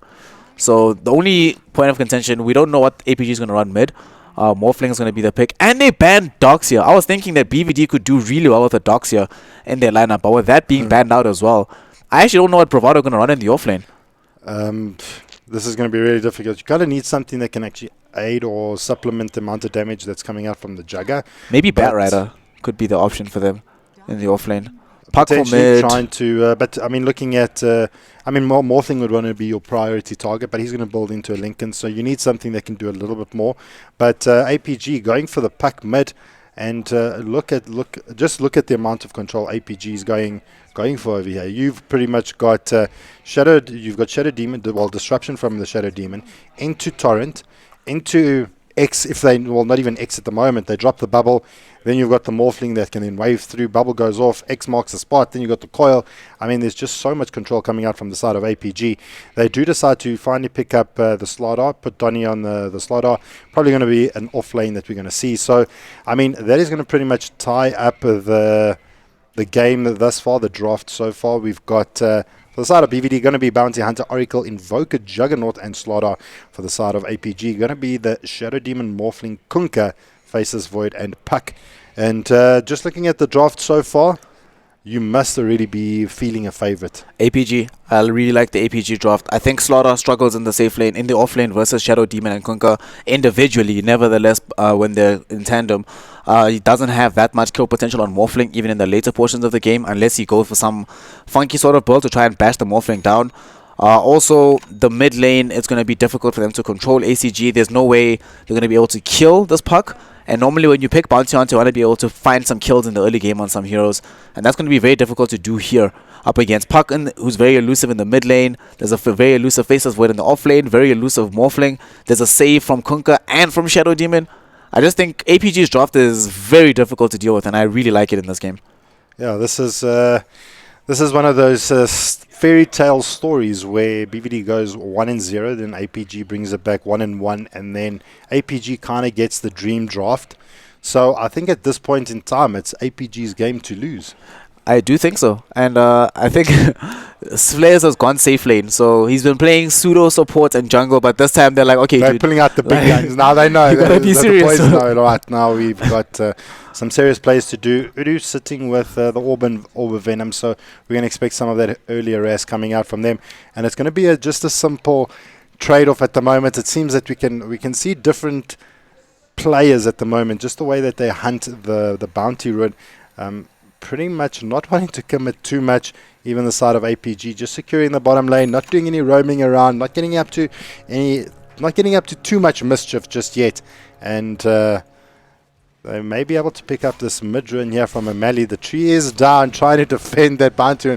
Nice little trick there coming out, but O'Malley gets fortunes ended up and stunned in place. So pretty much bounty run going one apiece in for the Invoker as well as our Puck. And yeah, this is going to be, I think we're going to be in for an absolute firework of a game here. I think so too. Odu waiting middle for the courier snipe. Is he going to get it? I don't think so. I think ACG knows onto him. He knows what's up here. So the way this lane, they're going to set up middle lane, I love this matchup always, because if it's just on the basis of the heroes, there's no reason why either of them should die. But one can outskill the other. Odu is going to come and just apply some harass onto ACG. ACG does have a healing self though on the courier, and now that he knows exactly where this bounty hunter is, he can ferry out the courier very safely. That's a very smart heads up play there from ACG. And bounty hunter running behind the Kunkka. Look where Bob Yules is. Bob Yules is just trying to make sure that Slaughter cannot just back off into the jungle and stack this up and maybe take some of this farm for himself. And speaking of Slaughter, he's not struggling just yet. Shadow Demon is not in the lane. So far he's just 1v1 versus this Morphling. Erstwhile top Faceless Void versus Juggernaut. I think it's going to be a big battle between these two offlaners to see who can get the most out of their respective lanes. Well, I mean, pretty much they're giving pretty much free farm to the Morphling. But here they go. They're trying to make a play on Donny. The torrent's good. Disruption wave right through Donny. This could be first blood. And Donny is going to go down to the onslaught of Adestam. And that is what you want to see on a core. Morphling picking up first blood. Always pleasant to see that happening on one of your core heroes. Yep, and that's what happens. That's why I was really worried about the Slaughter pick. Like, the hero can do very well, but this is a tough lane. He needs one higher talent. Mid lane though, spotting out Udu, just actually able to Waning Rift out and Illusionary Orb out and keeping himself alive. He's going to be able to salve up, and nothing further is going to happen there. Seems going to just stay in the lane, but I mean, there's rotations coming out from Udu. He's doing pretty well. Not getting the amount of rotations that we want out from our two roaming supports, the Kunkka as well as the Shadow Demon. Maybe we'll see a little bit more action a little bit later once Adestam's pretty confirmed. But here comes the Sunstrike. Not going to be enough to bring down ACG in the mid. And that's going to be pretty much all she wrote for the moment. But a good attempt to try and bring down the Puck. How generally should we see a matchup between the Puck and the Invoker go? I feel it's a Puck. I think it's a Puck winning lane. It's slightly puck-centered. However, Invoker can do very well, which Seam is doing right now. But Seam Invoker is just godly. And he's so far put 2 points into the Exort. He actually put a point into Wex. I've never actually seen Exort to Wex Invoker before. But yeah, Seam is very, very, very good at Invoker. And I've seen him play this matchup and dominate it before. So it's no surprise that he's doing exceptionally well now. He's 13-6 versus the 5-1 of ACG. So as much as ACG is not dying here and he's getting his levels, Seam is just balling on him right now. He's about to pass him in terms of level progression, a full level up right now. And even though he's spilling some of his experience with Odu, they haven't been able to kill ACG. ACG is just not able to find the farm he needs versus Seam, who's going to be going for the Quas Exort. I don't think he's going to change his game style at all. Well, already they're putting a lot of pressure on ACG, but he still doesn't feel threatened enough to actually get those rotations from bot to come mid. So feeling rather confident in the mid lane. I think it's a big morale boost to go 1-on-1 against BVD. So feeling rather confident. Bot lane, we're not getting those. I'd like to maybe start seeing Bob Yules and Flanks starting to make those big combo plays happen. Pick up a sentry, get some smoke, try and at least pick off the bounty hunter at least mid, make ACG's life a little bit easier. For the side of BVD, trying to make to actually try and complete the kill on ACG would be huge. So bounty hunter's not getting too much out, and one of the disadvantages I feel with bounty hunter, if they don't get a good start or trying to get good levels to get that track up and running, it could actually come around and bite the team in their little tuchish. Yeah, definitely it can, because Banyan right now, he's still going to come back and harass. Something that also I'd like to see these supports do, and what I don't like about them camping bottom, is they're going to clear out this this camp. I think it was triple stacked here on the Lord camp. But Phalanx and Bob Yules, they just got, okay, they got quite a lot of level out of this. I'd like to see them rotate middle. They need to get this Dior off. I'll make Puck's life a little bit easier, because he's just dealing with Odu running at him. He's not really able to stop him right now. He's taking a lot of damage. He just had the catapult deny as well from Seam. That was very nicely done. The slow from Odu allowing him to do that. They do rotate the Kunkka now. Bob Yules is here, but he needs a sentry to get rid of this sentry ward from Odu. Well, here comes the action. We're going to see Kunkka just hiding here in the backlines. He's got his clarity beam built out. Here comes the illusion. We're going to land the Sunstrike just off center. The torrent not going to be good enough, but they still get the kill. But both go down, ACG as well as the bounty hunter. That is a good trade for the side of BVD. Yep, and they got the bounty killed second. So Puck died first, giving the experience over onto Bounty Hunter, which is very, very good. Gets him level 3.5. And we were just speaking about how important it is for them to find level 6. And bottom, as much as Donny died at the very beginning, he's been playing this extremely safe. Hasn't moved anywhere beyond this particular line here, past the riverside. He's been staying safe, and they haven't actually been getting as many double pulls as I would have expected from APG to force the lane towards their side of the map. I think they want to try and force out this tower as fast as possible, but mid, ACG might go down again. Yeah, there's a lot of pressure coming out here, and in a simple takedown, pretty much Seam getting the kill there on ACG. I mean, that was a pretty simple takedown. Bounty just running in, right-clicking away. He does have his boots now available, making him a little bit faster, so very difficult for the puck to actually just run away with it. I don't understand why they need to get this D-ward here middle. The only reason these kills are happening is because Bounty is able to provide the slow from the Janara as well as the poison. But if they just get rid of the sentry and Puck is able to get away from it, okay, they do now. So Puck shouldn't die again in the same fashion. He should still be fine. Top though, they might want to go and face this Void. Bounty's going to walk right next to him, probably give him a pot shot or two. He doesn't actually have his time walk available to him yet. Here comes Omni Slash, and that is one dead Void. Flay's making easy work of him there. Omni Slash was just available. So, I mean, now BVD is coming to the fray. They're now sitting 2 and 3 after the 6-minute mark. And really now not trying to give anything to APG. But here's Udu. He's going to find the Sunstrike and going again in favor of Seam.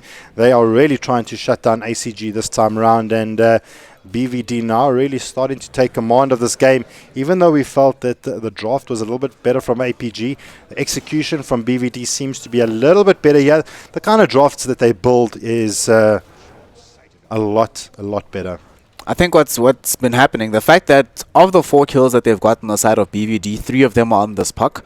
And I think the main reason why that keeps happening is only now did we get the D-ward off in middle. But imagine if ACG didn't have to deal with Bounty Hunter constantly surrounding him in the mid lane. I think this lane would have gone exceptionally differently. And if we see in some of the CS score that we have the main problem for ACG... Shadow Demon here in the mid lane gets a disruption off. Here comes the TP rotations. They do find the torrent on Seam. Can they get this return kill? X marks the spot. It's going to be used, not going to be needed. There comes the dust. Odu, he's in a little bit of trouble now. They're not going to look to actually continue this. And Coil not actually keeping Odu in place. So only being able to bring down Seam, a valuable target, but couldn't get too much out of that. And now Odu coming to the mid, getting that rotation out from Habibi as well, trying to get there as well. And ACG now just defending this run. Going to be pretty easy, picks up that bounty run, but Odu just says, yo, what's up, mama?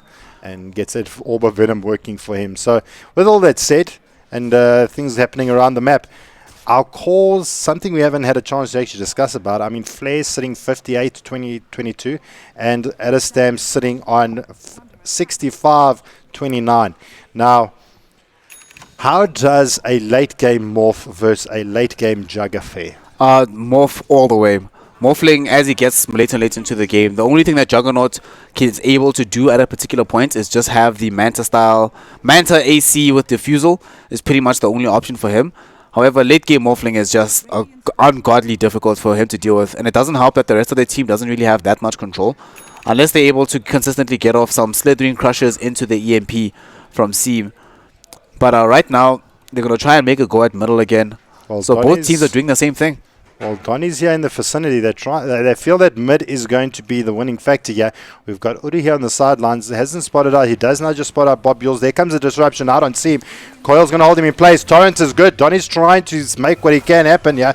Coil going to keep Invoker just in range. There comes the bubble out from O'Malley. Going to keep Udu in place, but Flares, he's now in the fray. We do lose our poor little Shadow Demon as well as the Void, but now Morphling. Here comes Adestam. He's here to rock their world, and that healing ward just too strong. Maybe able to bring down Donnie. It's not going to be enough. He just stuns and gets out, and the crits coming out from Flares, and that is... Oh god, so what happened there was miscommunication from APG. So after they got the torrent off onto the Invoker and tossed them into the air, for some reason after Puck jumped in after them, she started attacking onto the Slaughter, and we saw Shadow Demon threw out the Shadow Poisons onto Slaughter as well. So as a result, Invoker was able to survive for a little bit longer, and those extra few seconds that the Invoker stays perfectly healthy and perfectly alive means that Slaughter now gets the 2-3 man crush on all these heroes who are grouped up around him. The Dream Coil doesn't really have that much of an effect. The Faceless Void Ultimate doesn't really connect on a lot of heroes. It only stops onto the very edge of where the Slaughter is standing. So because they were trying to go for different targets, no one actually dies, and by the time they actually get the kill onto the Invoker. They've committed so many heroes to it that's definitely not worth it, and they get team wiped as a result. I mean, it looks super unfortunate. I mean, APG looked in such a commanding advantage when their team fight broke out, and then all of a sudden BVD just swing it around, not even being able to get Donnie in turn. It just seemed like mythical and legendary that they couldn't actually bring down a BVD player. They did eventually bring down Seam, but at a huge expense, pretty much. Something else that's happening that should bother APG right now. If you look at the distribution on farm on all the core heroes, he's going to try Sunstrike somewhere. They go for the kill onto Morphling, and they get it. At a stab, dies. That is a big pickup for well, the Oracle got it, but the big help out there from the Sunstrike. I mean, the vision that we were talking about earlier that the bounty provides is just absolutely massive for the side of BVD. I mean, look at this ward that he's placed out here next to this medium camp. So this ward is just not being dewarded ever by APG. Even if APG knew exactly what it is, which they might. Here comes the disruption. Donnie trying to chase down Flanks. Flanks trying to just keep himself long enough, but we got ACG getting inside there. Not going to be able to do too much. Orbs in, but throws out the Waning Rift. Not going to be able to pick up too much there. And the call for BVD is to get out of here. Things are going to get bad real soon, and they do, pretty much leaving Flares in the top lane to do what he wants. Going to get the last hit here on the tower as well, accelerating his farm rather quick. And I mean, looking at the net worth, Juggernaut, after that triple kill that he got, is now sitting 6.5 versus just under 5k for the Morph. So Flares looking in a very good position, but can never underestimate the Morph.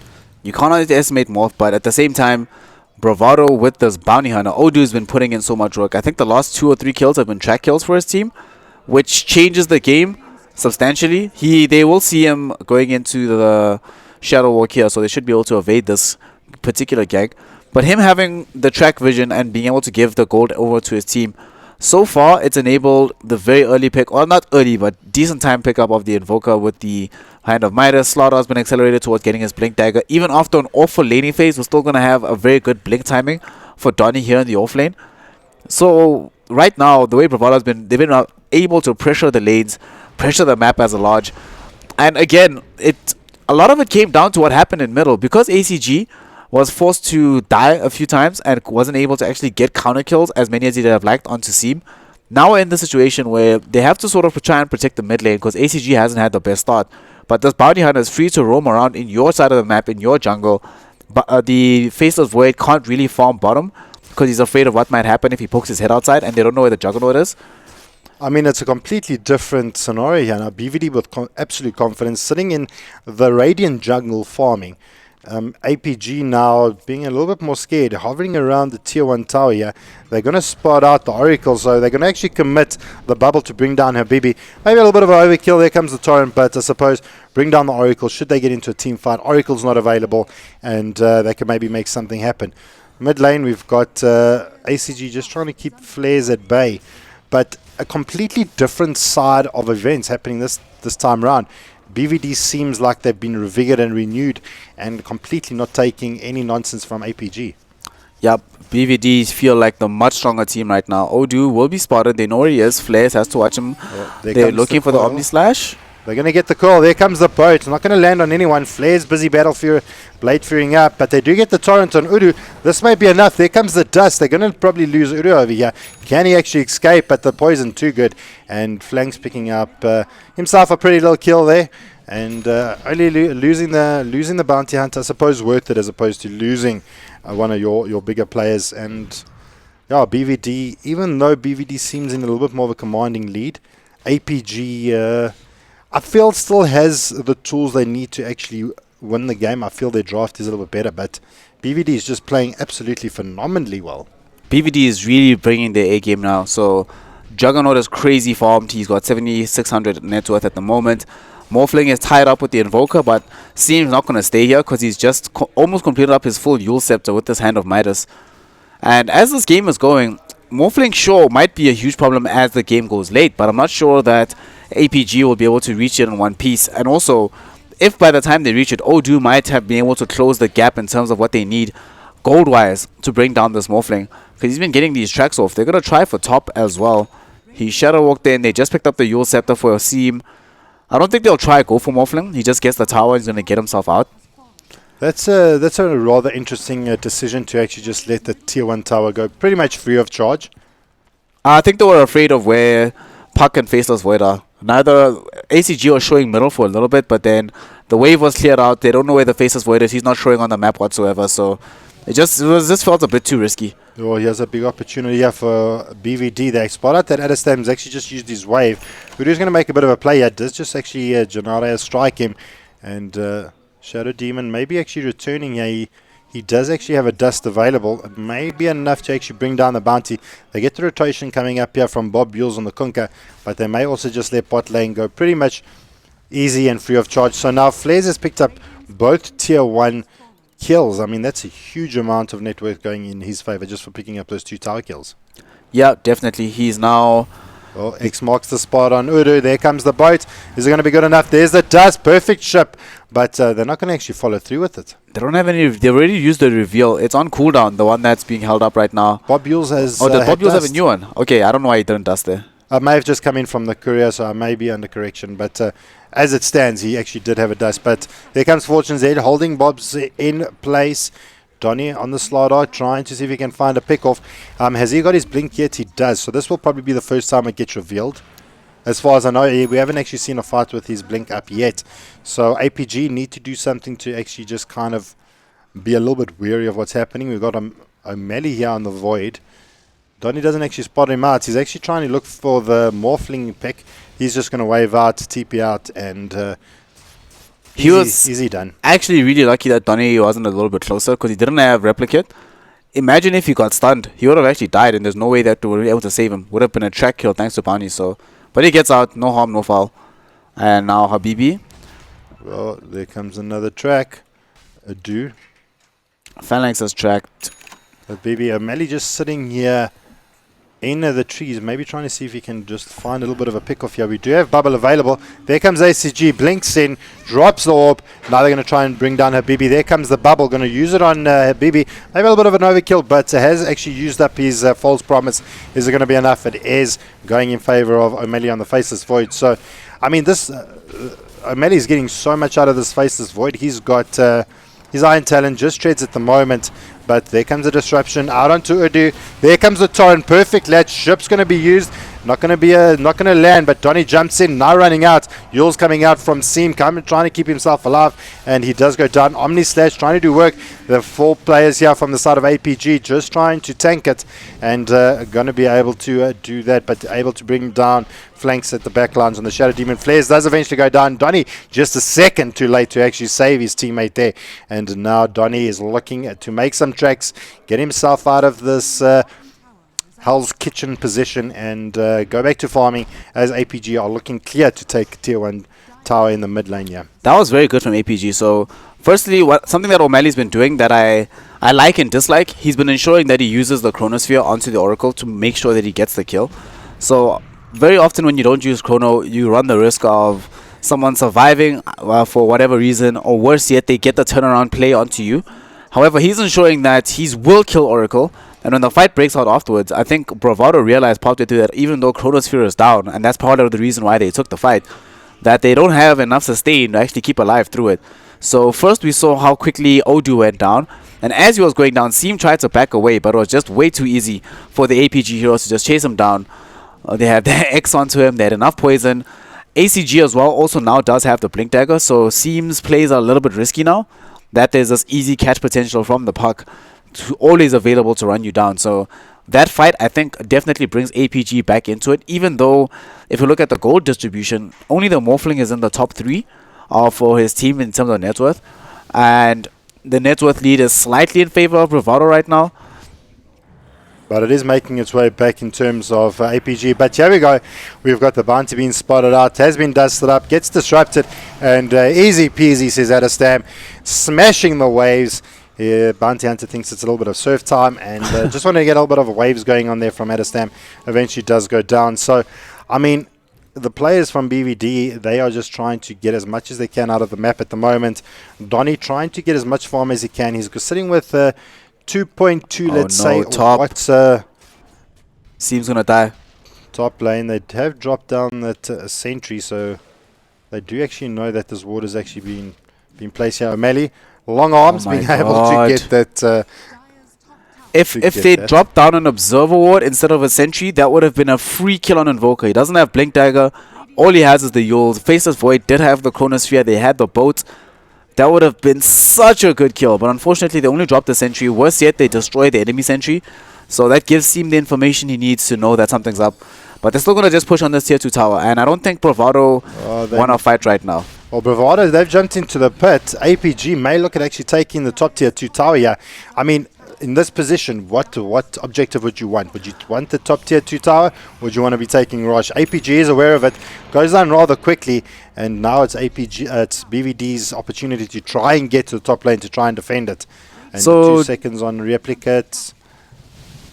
And so generally what happens when Roshan is being taken, so one team, if Radiant team is taking tier 1 top or tier 2 bottom top, then Dire side wants to always be taking Roshan if they can. So I think that trade was fairly standard for both teams. I don't think either of them mind too much. And I also don't think that they put the Aegis of the Immortal on the Juggernaut, but I'd actually at this stage of the game would rather prefer it to be on Seam. I think Seam, he's just picked out this Aghanim Scepter, so he's hit a really crucial power timing. He's had a very powerful spike. Even though the Juggernaut has greater net worth than he does, I think the fighting potential of this Invoker is far greater than the Juggernaut, and it would be better if he was able to survive. But I think they want Flares to be able to jump in, create chaos, and to farm safely without worrying too much about what's happening across the map. The problem is, Morphling has now just picked up the Ghost Scepter. He almost has the E-Blade. He's going to have Lincoln's E-Blade now. He just purchased it from the side shop. And this is available 22 minutes in. He is much more difficult to kill now. Even before he's morphed a lot of... He's got minimum strength right now, but he still has 27 armor. And this only gets worse from here on out, Jabba. So, Adestam is exceptionally hard for the Dire team to kill. And we only have 2 points into the Wex from Invoker, so EMP is not that strong. Well, Donny is opting to pick up his BKB, obviously realizing that Morphling's going to jump onto that E-Blade. This is going to be a big reveal here for the side of APG, but Adestam jumps into the lane. They're obviously going to see what items he has, and is probably going to be pretty easily seen. We're going to see Adestam pushing out the top lane as BVD is trying to push out the mid. Torrent's going to land on flares. Not going to be too much happening here, but here comes out the illusions from the disruptor from the Juggernaut. So a little bit of illusion battles going on here in the mid lane. They're going to pretty much try and see what BVD can get happening, well, what can make happen here in the mid. As this is all happening, we've got Adestam in the top lane trying to push tier 3s. BVD, now the call is APG, do not let BVD get back to base. They stopped Donny from actually TPing out. This could be a kill on Donny, and they're going to bring him down easy peasy. They stopped their TP. Now they're going to try and see if they can follow up, but they get Flares back in lane, but he TP's bot. We got Seam that went top to actually defend that. Odu Chronos in the mid lane, gets chronoed by O'Malley, and they get the kill on Bounty as well. So Donny down as well as the Bounty Hunter. This is probably going to be tier 2 going the way of APG. Oh, we've got the illusions coming up here from the Shadow Demon. I mean, we know the illusions from the Shadow Demon work so well with stat items. He's already got the Lincolns up. We're going to see a terrifying morph as soon as he starts building into that Scuddy. We suspect it would be a Scuddy. I think he's definitely going to go Scuddy first here. He could also decide to go for the Manta style in order to have more units for the Juggernauts on Omni-Slash to bounce to reduce how effective it is. But look now, they've just lost the tier 2 middle. It's in deny range, sure, but they're going to have to deny it because any hero can just walk up here and just take it. So in the blink of an eye, they lose 2 heroes. They get the tier 2 middle, but they take half damage on tier 3 top, lose their own tier 2 in the mid lane. So it's Bravado. Even though, I mean, look at this gold graph. It's climbing closer and closer to 0. And when you're playing up against a lineup that has Morphling, 0 is the last number that you want to have on your lineup. You want to be as far ahead as possible, especially considering that they have this Bounty Hunter. Absolutely. Something I wanted to jump back to is, I mean, the Bounty is not actually, if you're not getting kills around the map as many as you would hope, the track doesn't actually assist too much, but it looks like they're going to try and get a rotation here on Adestam. They do find him. Donny jumps, gets a Slither and Crush off. Even the Omni-Slash being used, and may even be able to pick up the Courier as well, but Flanks being able to dodge that Sunstrike, actually gets that disruption off onto Flares.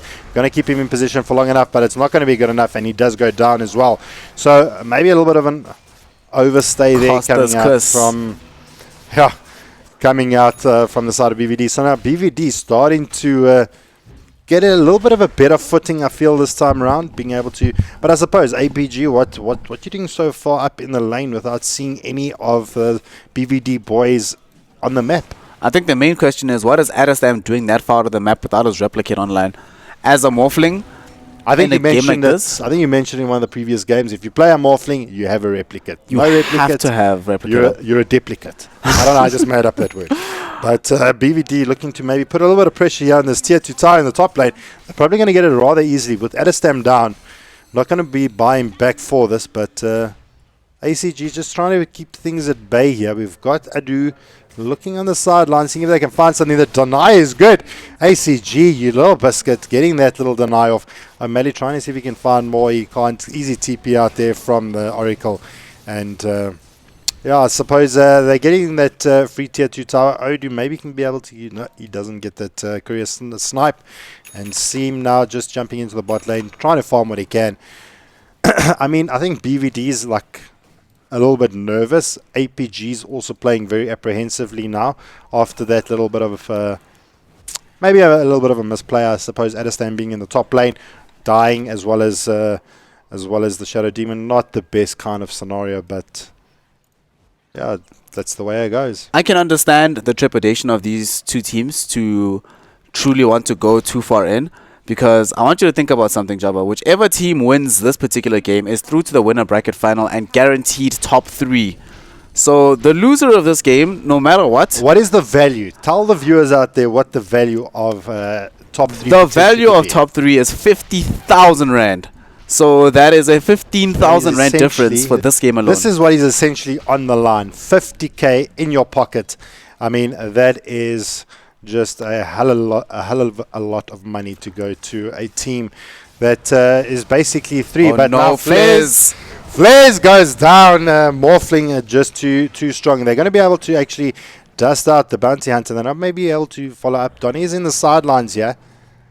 But there's also a faceless for it. O'Malley is very happy to Chrono for this. I'm not sure if he will, but he's got the bubble. He may actually drop it. There comes the Adaptive Strike. No, not going to be good enough. And Shadow Poison.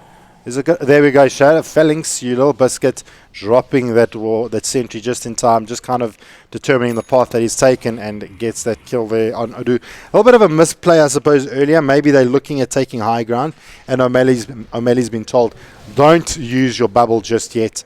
They're looking. That kind of signals to me they want to push higher ground. They want to try and get this, but now Seem bursting quite a bit here just to keep this lane pushed out. I suppose they won't be expecting to push in too quickly, just kind of expending all his cooldowns at the moment. Donnie making his way to the bot lane, does actually have his TP ready to rock and roll. Kunka, he's just holding out the bot lane as much as he can. So maybe not too much of a push coming out from APG. I think after that fight, they probably considered a push, but they really have to be aware of actually how farmed Team is. So this Morphling is right now 5-2. He's crazy farm. BT's Lincoln Sphere and an E-Blade. He's doing quite well for himself, but so is this Invoker. Invoker actually, I would argue, is better able to take massive team fights than the Morphling right now, and I think he only gets bigger from here on out.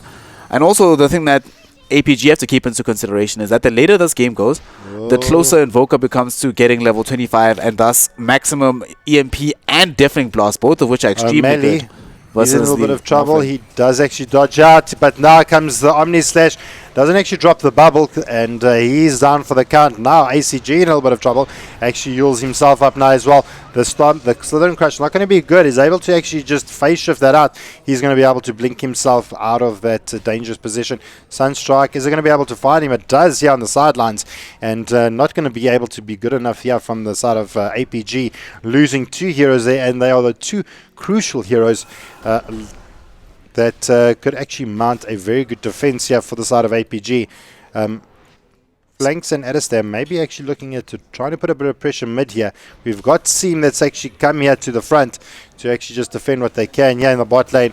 We've got Flares. They're going to throw out the boat. They do realize the Blade Fury does come out, and now 4 plays here for the side of BVD may look at actually trying to put a bit of pressure on this tier 3 tower. We've got the Dire Courier down here being spotted out. Now Adestam does get it did latch that Yule's not just good enough. Udu now in the vicinity there, pops the Lincolns and just replicates his sweet ass out, and he gets himself quite safe. And continues to push out. So maybe, probably a very good play there from Adestam, trying to draw BVD back, giving them that they could lose a Rax potential, and drawing them back and saving themselves that onslaught, making sure ACG and the Void can actually get back online, back alive, and survive through those issues. Adestam's been very good this entire series at ensuring that even when his team loses a particular fight, that BVD has to respond to something else that he's doing across the map. Either he's split pushing, either he's taking all their jungle camps, jowing through their ancients.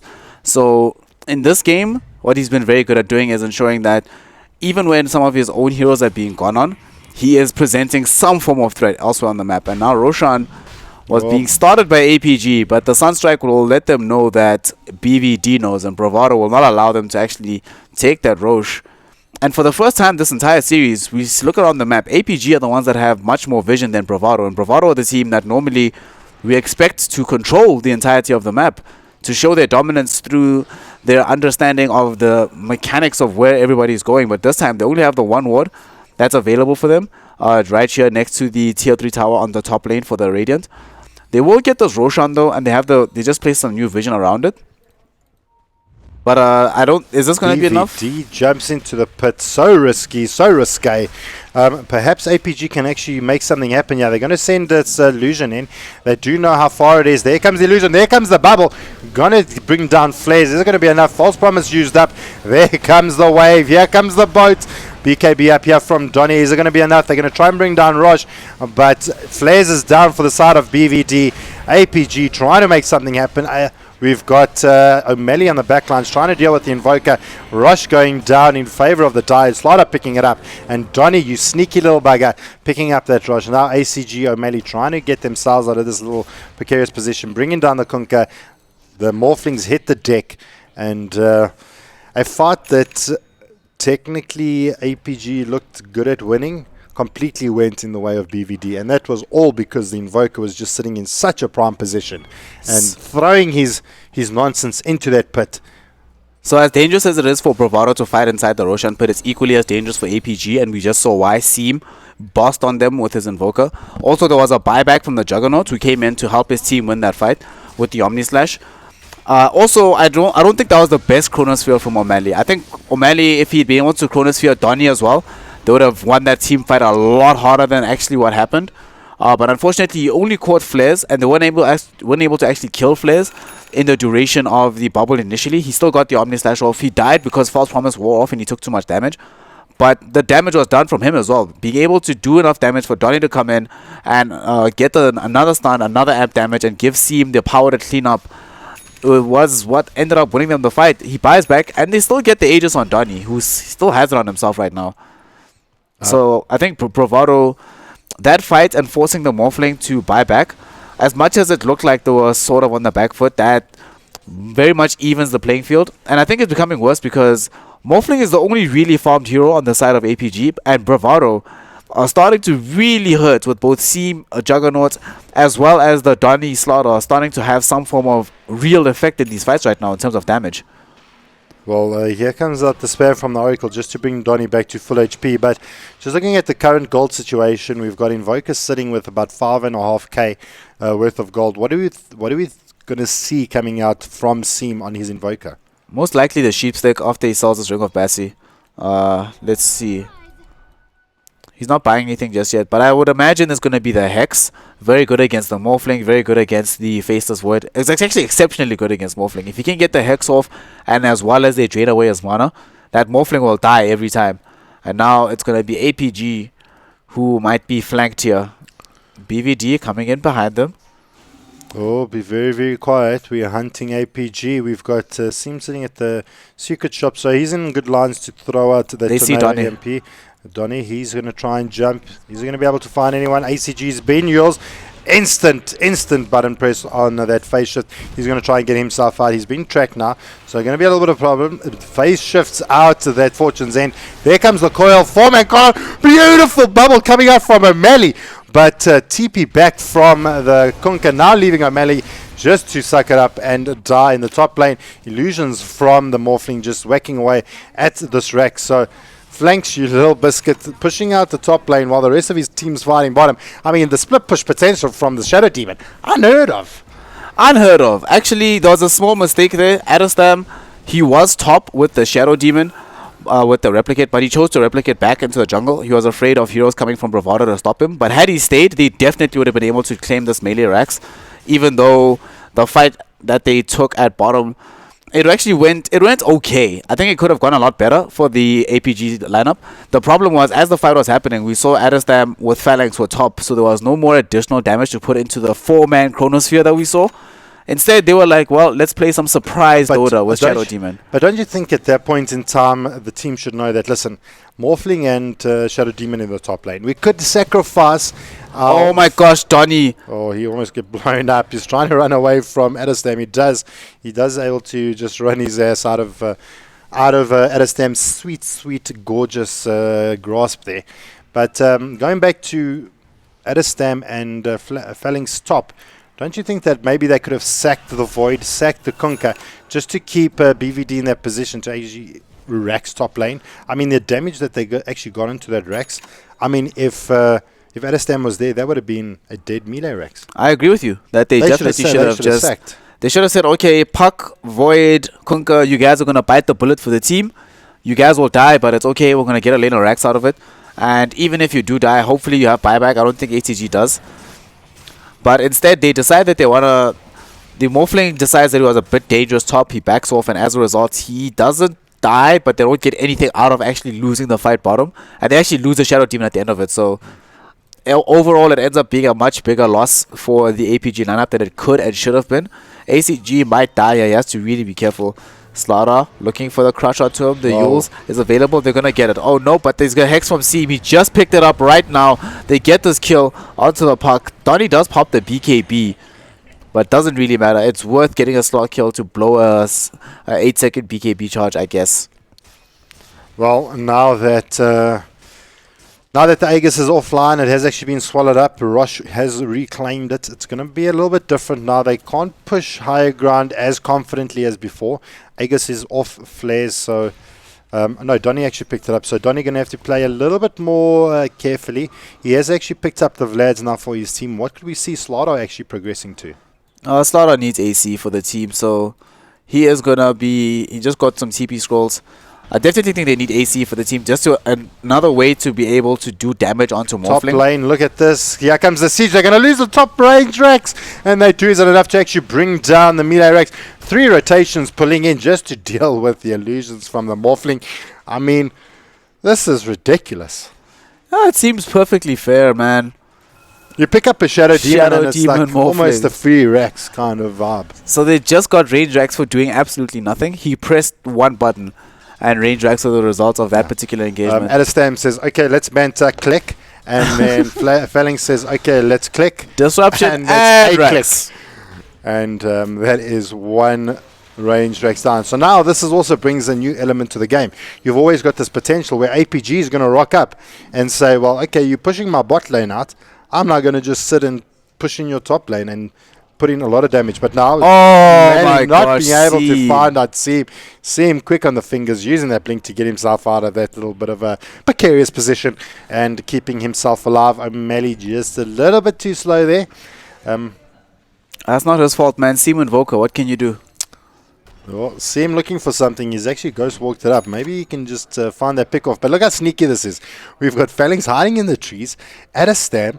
Now TP's in. They now, okay, they got the instant TP here back from Udu. They kind of suspect something's up. And now they've got these 4 Morphlings coming in. But Udu doesn't have enough to actually deal with all those illusions. Simi is going to spot out... just spots out O'Malley, this observer ward. There we go, blink forward. There comes the sheep. Going to keep O'Malley in position. Doing quite a bit of damage to him. He does have managed to time-lapse a little bit of damage off there, but he will probably go down. There's the Sunstrike, not needed, and goes down. And had to get in a couple of rotations top regardless. Donny coming in top, and as well as Habibi. This Morphling Shadow Demon is a bit of a problem. Phalanx spotting out flares, just dropping that observer ward at the moment. But I mean, Void down for 48 seconds. This is a bit of an issue here for them. He doesn't have buyback. This might definitely be a problem. I don't think that Bravado he doesn't have buyback. I actually think he could have gotten out of that engagement. when he just before he jumped on the last tick of the cold snap, had he used the Manta start instead and Seam jumped up, looking for more. Sunstrike not going to latch. There comes a deafening blast, and Seam realizes that it's not good enough, and he's just going to back off. If he had landed that Sunstrike, I think it would have been a whole different story. ACG escaped. Oh my gosh! Oh my gosh! What just happened? Oracle popped. Oracle just died. Like, okay. What? Even they can't even understand. I'm not entirely sure what just happened. So Phalanx Illusions are doing such ridiculous work. Or was those just the mantis from Adestam? I don't know, but I'm not sure. All I know two is illusions from the morphing illusions popped Habibi like he was my Habibi. In Arabic, Habibi means my darling, and oh my poor Habibi. he got he did just die out of nowhere there. He seemed fine. He seemed okay. Then he was just not okay. Well, that's what happens sometimes in this Dota game. I think now what needs to happen for Bravado, so they understand that the only way they want to be able to definitively win the game, they need to kill Morphling, force his buyback, and kill him again, because otherwise there is too much split potential. He does pick up the butterfly now, which means either Seam or Flares has to start considering the MKB. I preferred if Flares bought it, because he's the one that's gone for this super right-click build. Erstwhile Seam has just been going for as much effect as humanly possible. He now picks up a BKB to replace his Hand of Midas. So Seam is 6-slotted. This Invoker is as big as he's realistically going to get, apart from eating a Moonshot and TP Boots. There's always space for Moonshot. Oh, but here comes the smoke. ACG in a little bit of a precarious position here. He does blink forward. He kind of realizes something could be up. Donnie's going to lead the charge. Going to get the stun off. And Flares, oh wow, that just exploded. And Void, they think that the Void is, but it's only the replicate. They're going to bring him down rather easy. And while they've actually drawn the plays for BVD bot here, look what's happening top. Yep. Look what's happening top, Snare. This is it. This is where the siege starts to take place. Through there, they do have Seam in the vicinity. Going to try and stop this little onslaught here, but look how much damage. They can actually get these racks. They should get these. They have to actually force out the glyph. They have to actually force out the glyph from BVD. That is a huge win. They do get Rosh in the meantime, but a glyph. Now they've actually forced, they get a free lane of Rex. They took Rosh at the expense of the top lane of Rex, and that was just an illusion doing all that amount of damage. I mean, Adestam and Phalanx are having a game of their lives, and they're smiling all the way to the bank. So they just get a completed lane of Rex, although BVD do complete the Aegis. Is it enough? So the question now is also, how do you deal with this Adestam Morphling? Because he is super, super big all across the map. He can also get a little bit bigger, but mainly it's these illusions. So BVD don't have a lot of easy wave clear. The Invoker is the only one that can stand up either by throwing the Deafening Blast, Tornado, or EMP, deal with some of these illusions. You can use a Slaughterhouse, Slithering Crush, and slow them up with Oracle. But that's about all you can do. But that's just using all your abilities to deal with the illusions. That's not even dealing with the rest of the lineup that APG has. I mean, you've still got a Void that's right-clicking like a monster. You've got Kunkka that's doing all this splash damage. We've got even something to mention is the gem is up actually on Bob Yules. So Bounty is also going to have a bit of a less effect as the game moves on. I mean, APG is looking in a very good position. They may actually be 19 and 24. But the way they're executing their draft is doing pretty well. Now they're looking at trying to make a play here on Udu. They're Donny smashing out the illusion. That's not even the real one. Adestam's in the bot lane. Going to get tier 2 over here. In the top lane, Phalanx trying to make something play here. They're going to try and bring down Phalanx. They may be able to bring him down. They do. But they get a beautiful 3-man coil, keeping the players here for the side of BVD locked down. While this is all happening, only Oracle in the top lane is trying to defend this Rex. And Adestam trying to make magic happen. They bring down the one lane of Rex. They're going to bring down the second. This is 2 lanes of Rex down for the side of BVD. Donny now jumps in forward. He's going to get that Slither and Crush off. Adestam needs to now get himself out of this place of danger when he sees Donny. And now, Seam, he does spot out a melee, but he's not going to actually pop that reveal. Now, two lanes of Rex down for the side of BVD. So what happened there was, as we were saying earlier, where it might be better for APG to just simply sack some of these heroes in order to get the Rex. They send the Adestam Morphling bottom, and as soon as he goes there, we see Phalanx posing very aggressively into the BVD heroes. He blinks into their own jungle, disrupts the Juggernaut, forces the team fight to happen. And then immediately afterwards, ACG says, all right, he follows him with the 3-man Dream Coil, almost brings down the Juggernaut. And they extend this fight for such a long time that Adestam is able to just clear the racks and just walk away. And now BVD cannot afford for that to happen again because their lineup cannot deal with Mega Creeps whatsoever. Battle Fury is not available for the Juggernaut. Invoker didn't go for the Maelstrom build, nor did the Slaughter. So he actually went, the Slaughter went for the Sheepstick as well. So BVD have this definite fighting lineup, but how they're not prepared to deal with Split Push. They're not actually prepared to deal with Shadow Demon. They're sort of playing like this is not the hero that's the problem, whereby Shadow Demon is a huge issue. They're going to kill Phalanx though. He's in a little bit of a problem here. He actually does just illusion up Morphling. Able to bring down Donny. Not going to be good enough. Flares jumps forward. It's going to bring down Phalanx. Okay, so that's a lot of pushing potential down for the side of APG. But aggressive illusion forward, coming forward here from ACG. But they do manage to bring down Faceless Void as well. Now 2-man coil. We got ACG, does get it bristled up. Johnny, very low HP, not going to actually get dropped down. Habibi in the sidelines to actually keep him alive. Jim is on the deck, but look at you, Adestam. Just going ham, bringing down mid-rack. This is so cheeky. Adestam, you little beauty. Tornado keeping him alive. He's just going to right-click down. This is enough. Is it going to be enough? The sheep is out. Adestam, can you do it? He's not going to be able to do it. And just save there from the side of BVD, saving that lane, one lane of racks. Do you buy back? Do you go in and just bring down that mid lane of racks? This is absolutely ridiculous. We promised you guys a cracker of a series, and I think we are showing you the fireworks. They're going to have to buy back though. BVD are going all in. They're going with 4 heroes. TP in from Invoker is ready at a moment's notice. Oracle can't get there yet though. They will buy back on Park. I think this might be enough to stall them. Flares forgoes his buyback. He says, I'm going all in. Buys the MKB. It's flying out on the courier right now. But he still has his Aegis, so it has no slot to put it. And I think they really have to get something right now. I don't think they can afford to wait. Because if they wait, it takes only a second for Morphling to be in your base and for this melee racks to go down. They don't have Cliff. Okay, they have Cliff again in another 12 seconds. But now Morphling has 48 seconds to respawn. They've got Chronosphere online from the side of APG. And more to the point, BVD doesn't even have vision inside of the APG base to spot out how to approach this fight. Well, they're probably just trying to hang on. They've still got Seam in the base.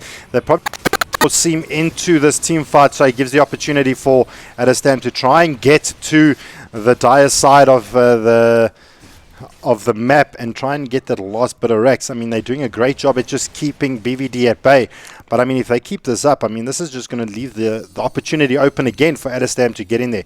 Big jump forward here from Donny, but now Phalanx quick on the buttons, going to actually purge him up.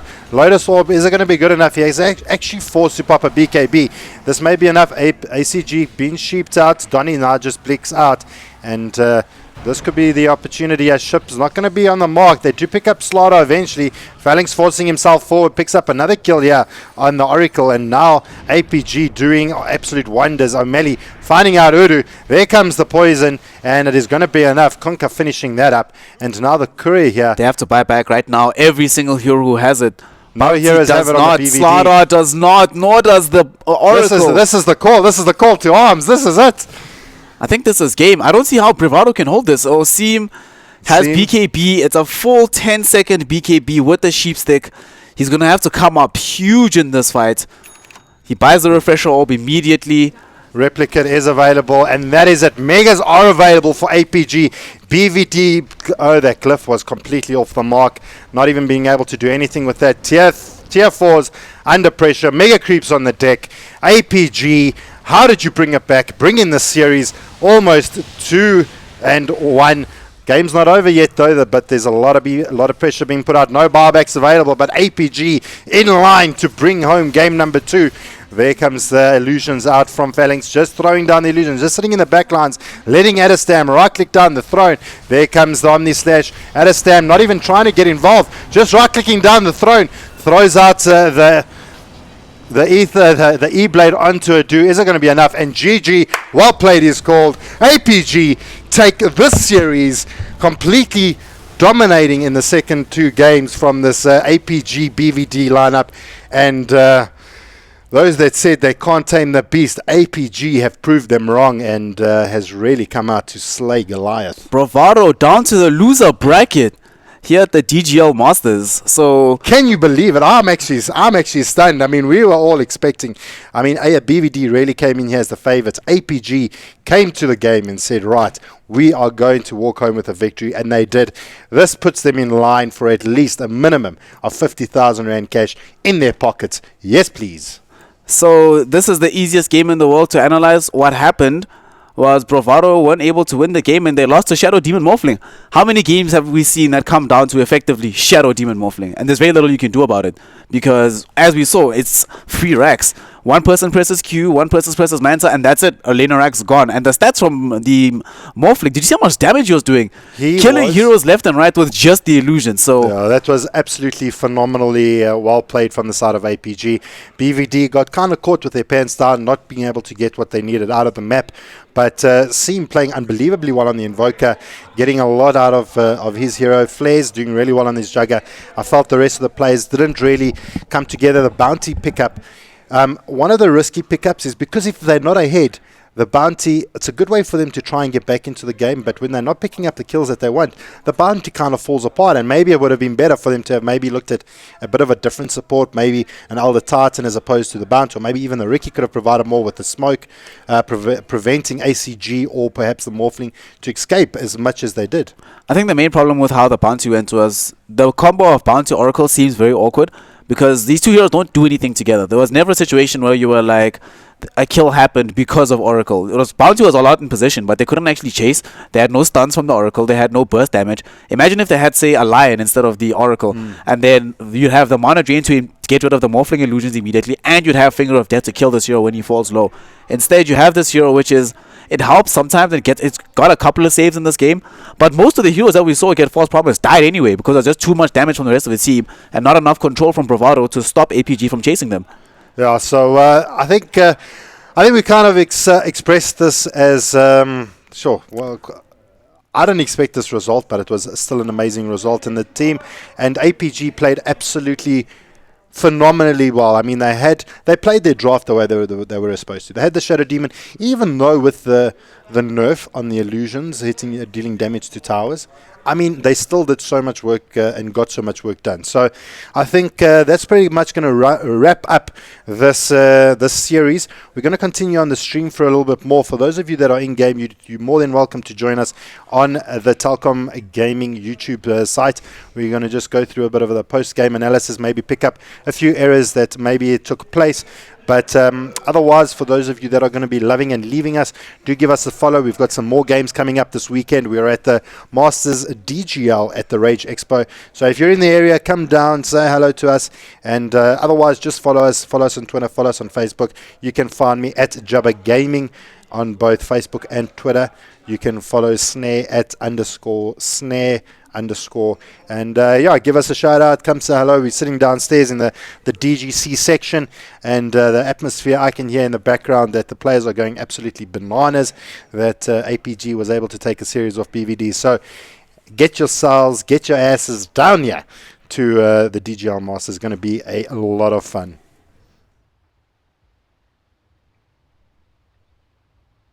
Right, for those of you that are still with us in the stream, we are going to go through some post-analysis. We're expecting... oh, hang on. I mean, where do we go from this game? So, how do we even break it down?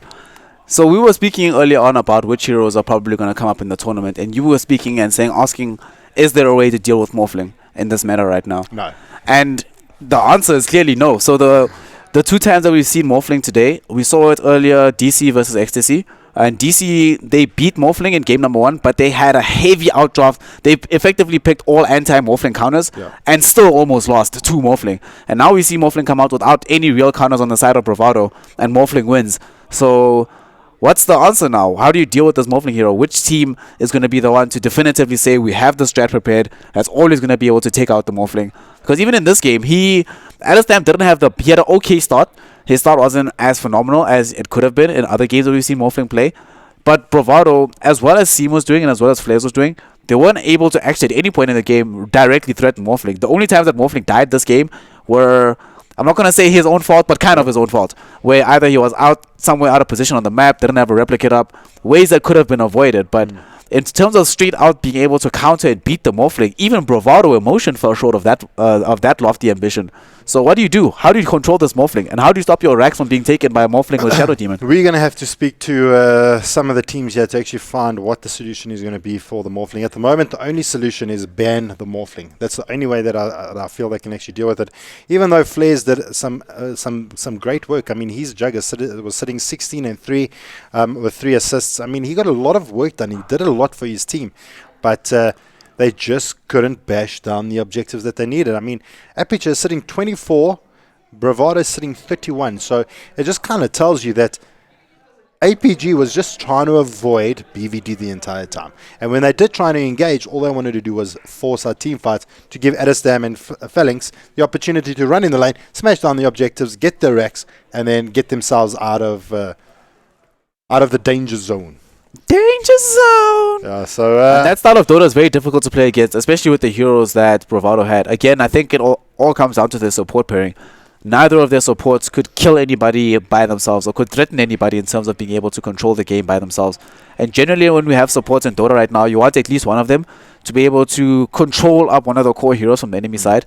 But neither of these supports could offer that in this game. So you have a situation where Ode is running around, tracking everybody up and helping his team get gold. But where does the gold go? If him and Habibi get gold, neither hero really does anything. Yeah. And that's what ends up happening. And neither hero also has a big impact item. I think the supports that are very good in Dota right now are supports that either do very well with levels or have only one big impact item that changes the game for them. And neither happened for Bravado. But I mean, if we just look at the net worth graph here at the moment versus the experience, we see Bravado sitting with majority of the net worth. That's what. Let's not even forget we had the Midas on the Invoker. So that aids also to the net worth. Then we've also got the track coming out from the bounty. So that adds more gold as well. So the graph that we're looking at the moment is kind of a 0 mark line until this big cross moment. And that cross moment is when the top lane of Rex was actually taken down, or it could have been a rush fight. We won't be able to tell you at the moment, but it was at one of those two big junctions where things started looking better for the side of APG, but experience went in completely favor of the side of BVD. So if you're not getting those big tracks out on your team and getting the kills afterwards, it's all very good and well throwing out the track, but if you're not getting or transferring that track into gold, it's kind of a dead hero. It didn't even work on ACG, putting pressure on ACG in the mid lane. The puck didn't even feel threatened, not even enough. They only later brought Bob Yules on the Kunka to the mid lane. Only much later did Bob Yules come in. Puck had a really awful time in the laning phase. And so we saw most of the game, Bravado heroes were farming everywhere.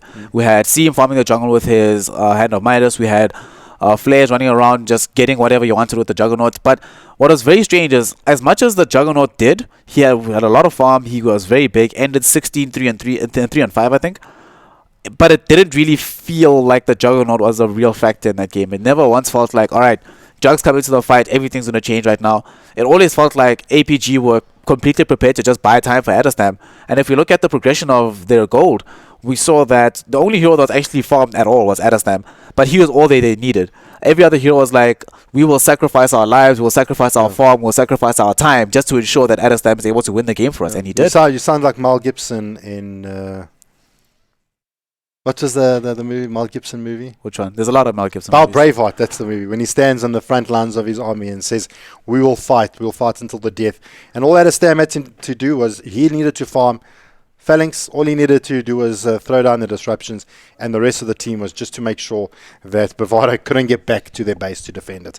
And they executed that pretty well, and things started happening around the map. As soon as the Eagle Song came out, or the Ethereal Blade came out from Adestam, started popping heroes left and right, prevented BVD from getting those right clicks off, kind of negates the Omni Slash from the Jugger, kind of negates a lot of the right clicks damage coming out from the other heroes. He does take a little bit of extra damage from Seam, but Seam was never focusing down Adestam. He was always looking at the support heroes to try and lock down.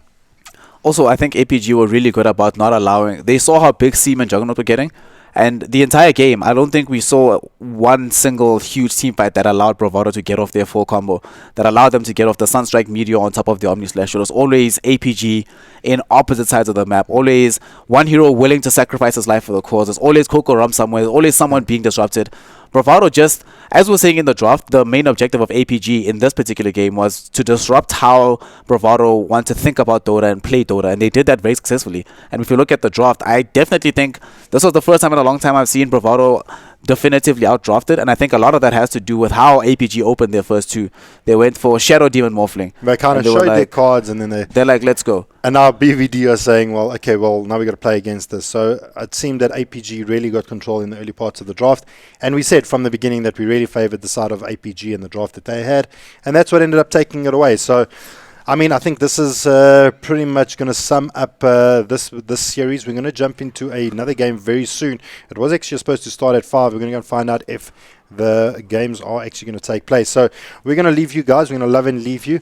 So with that, we're going to see if we can get the other stream available for you guys so that you can actually just we're even taking the hard work out there for you guys and just kind of check what's happening on the main stage. We are at the Masters DGL at the Rage Expo. So things are heating up. We're downstairs with the boys at the DGC. Things are getting underway. Atmosphere's absolutely electrifying. And we've got some, I think it's a little bit of CSGO happening at the moment. So we'll leave you guys with some of that. From myself, Jabba, and from Snare, we wish you guys a wonderful, wonderful day. And if you're in the area, come holler and say hi to us. But from us for the moment, goodbye.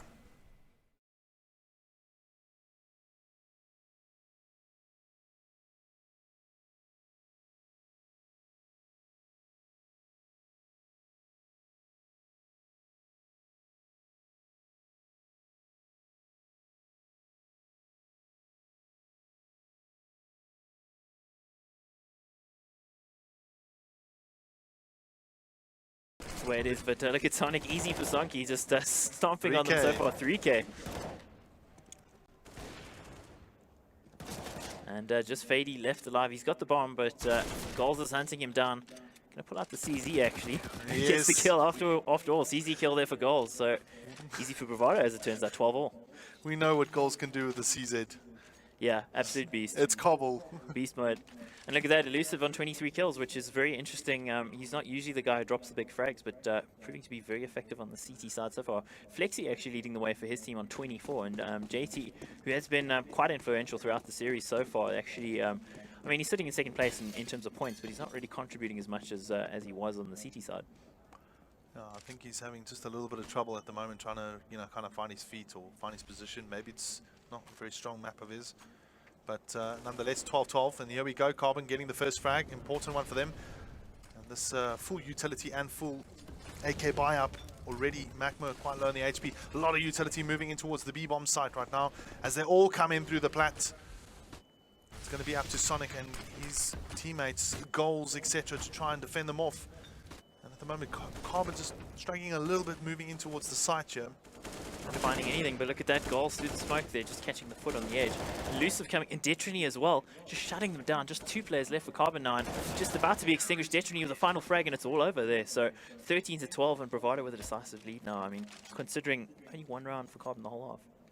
Yeah, very good play there from Bravado. Just kind of taking it slow, not too aggressively moving like into the smoke and trying to take on the guys. They were waiting to try and see what's Carbon going to do, and then they stood. Like, they kind of paused it a bit and then they went in, and that's what caught the Carbon guys a little bit. Well, there's been nothing so far to suggest from Carbon that they actually have the ability to take this away from Bravado on their T side. I mean, their T side just doesn't had any answers for what Bravado have been putting out.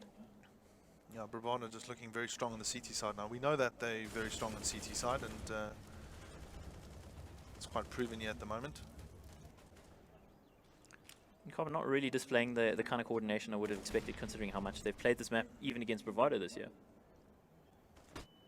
So let's hope they're able to actually put it together and draw this out. You never know, we might actually see an overtime. I mean, this map seems to be overtime city quite often for us, so let's see what they can find. And so far, nobody really finding a frag just yet.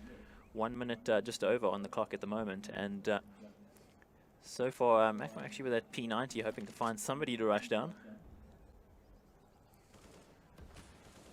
A site seems to be the intended destination here for Carbon. Slow play. Crucial play at the moment here now. Carbon just trying to see if they can get in towards this A-bomb side. Dumpster not aware of the man on his left, but that is a very good flash there. But Destiny just taking control of it and actually getting the frag. And look at this, goals as well. Oh, nearly fluffs it. Good position. Almost not getting the frag there. Luckily staying alive, and I think that might just... Molly's out his own teammate, but look at the kills flying in there. 3 quick kills and just Elusive left alive. He's going to go down, and that's 13 on the board there for Carbon, so bringing it back to 13 all. And they must have been listening because they came in with the answers finally for what Bravado have been dishing out on the CT side. So Carbon need to actually try to get a few more rounds in succession here, because I mean, Bravado still, despite that round loss, looking very strong. Yeah, they are looking still pretty strong. That buy round should, well, Detrony quite low, so he's only got a 5-7 there, but that P90 now from Macma, very interesting buy. I think that's like influence from Spoof there. Yeah, Spoof always running around with the P90 when you watch Carbon games. Now you can see a little bit of a different kind of setup here, you know, taking control of the A-bomb side. So once again, Carbon now just probing a little bit on the A, trying to see if they maybe can cause a bit of a disruption here, over rotation perhaps. It's going to be a little tough, but they can do it. A side seems to be more of an option for them because the lockdown on B has been pretty decisive, repeatedly being stomped on by Bravado there. So going to be trying to actually pull a few players away here, JT. And well, the A side push is going to come in now. Yeah, here we go. Hard times. Goals getting the first frag, but Detrony not managing to land his shot. And they're trying to move in. Look at this. Macmo with the P90 taking down goals. So good play here from Carbon at the least. But there's the response right back from Bravado. Detrony also with another frag. And he locks them down. Only JT left here. So unfortunately, no real trade-offs from Carbon, and that's a bit of a problem. There we go, JT. Now 3v1. JT can clutch here. And we know he can. He's got the ability to do so. Let's see if he can spot his man. Black Poison to the right. Be the first one to go for. But it looks like Bravado is going to take the lead once again, 14-13. Only losing 2 guns there, and they won't recover the AWP. The money now for Carbon in the situation that they're either going to have to force up here or they're going to need a save to come in with the buy in the next round. But what that'll do is that'll put Bravado on map, match, and series point. So indeed it will. They're actually going to allow that, so they're going to have to play for overtime. Bit of a risky business, but I think they can. Aggressive play on the eco here now from Carbon, trying to move in, but Detrony getting the first, make that 3, and gets the support from goals. Nice little 3K here, putting Bravado at an immense advantage. Easy stuff here for them. Detrony will pick up the 4K there, 15-13. 15-13 indeed, and that's match point you have for Bravado. So it's looking pretty good for them, and Carbon going to have to play for this overtime to actually extend this and give themselves a chance. Coming with the rifle buy now, and interestingly, AWP not in the hands of Bravado, so they're going to go with the rifles. Now let's see what Carbon can actually do here. Carbon seem pretty intent on this A site again, and they're moving in pretty quickly. Now they're going to have to push in aggressively here at the moment. I mean, Bravado and Detrony have always been quite strong on this A-bomb site, specifically goals as well, managing to kind of support him, and we know we've seen that CZ ace. Yeah, well, goals is a real anchor on the site, and Detrony often plays the rotational role, but they're dedicating the 2 players towards the site recently because of how Carbon been favouring it. Obviously, Carbon finding a little bit of success here, but so far not in the last round, obviously, and the one prior. So with 1 minute on the clock, Carbon on 13, 2 down to Bravado, and Bravado poised to take this away. But Carbon, of course, don't want to allow that to happen. They're going to be pushing into this A-bomb side any second, and they're going to be hoping to get the trades and open it up for their team. Well, here we go. Carbon now moving in towards the A-bomb site. And let's see if Detrony can cover his angles with goals. And he'll be able to spray down, gets himself the one, moves on to the pistol, and goals is there. And the rotation already in here for Bravado. Now Flexi moving in, Domster also with one, and all of a sudden Carbon keeping the game alive. There we go, Flexi with another, and it is up to Black Poison to clutch here for Bravado and take it away. The bomb will go down, and Carbon keep their hopes alive. Very close. Look at that, Black Poison with a headshot. Oh, very well done there from Carbon.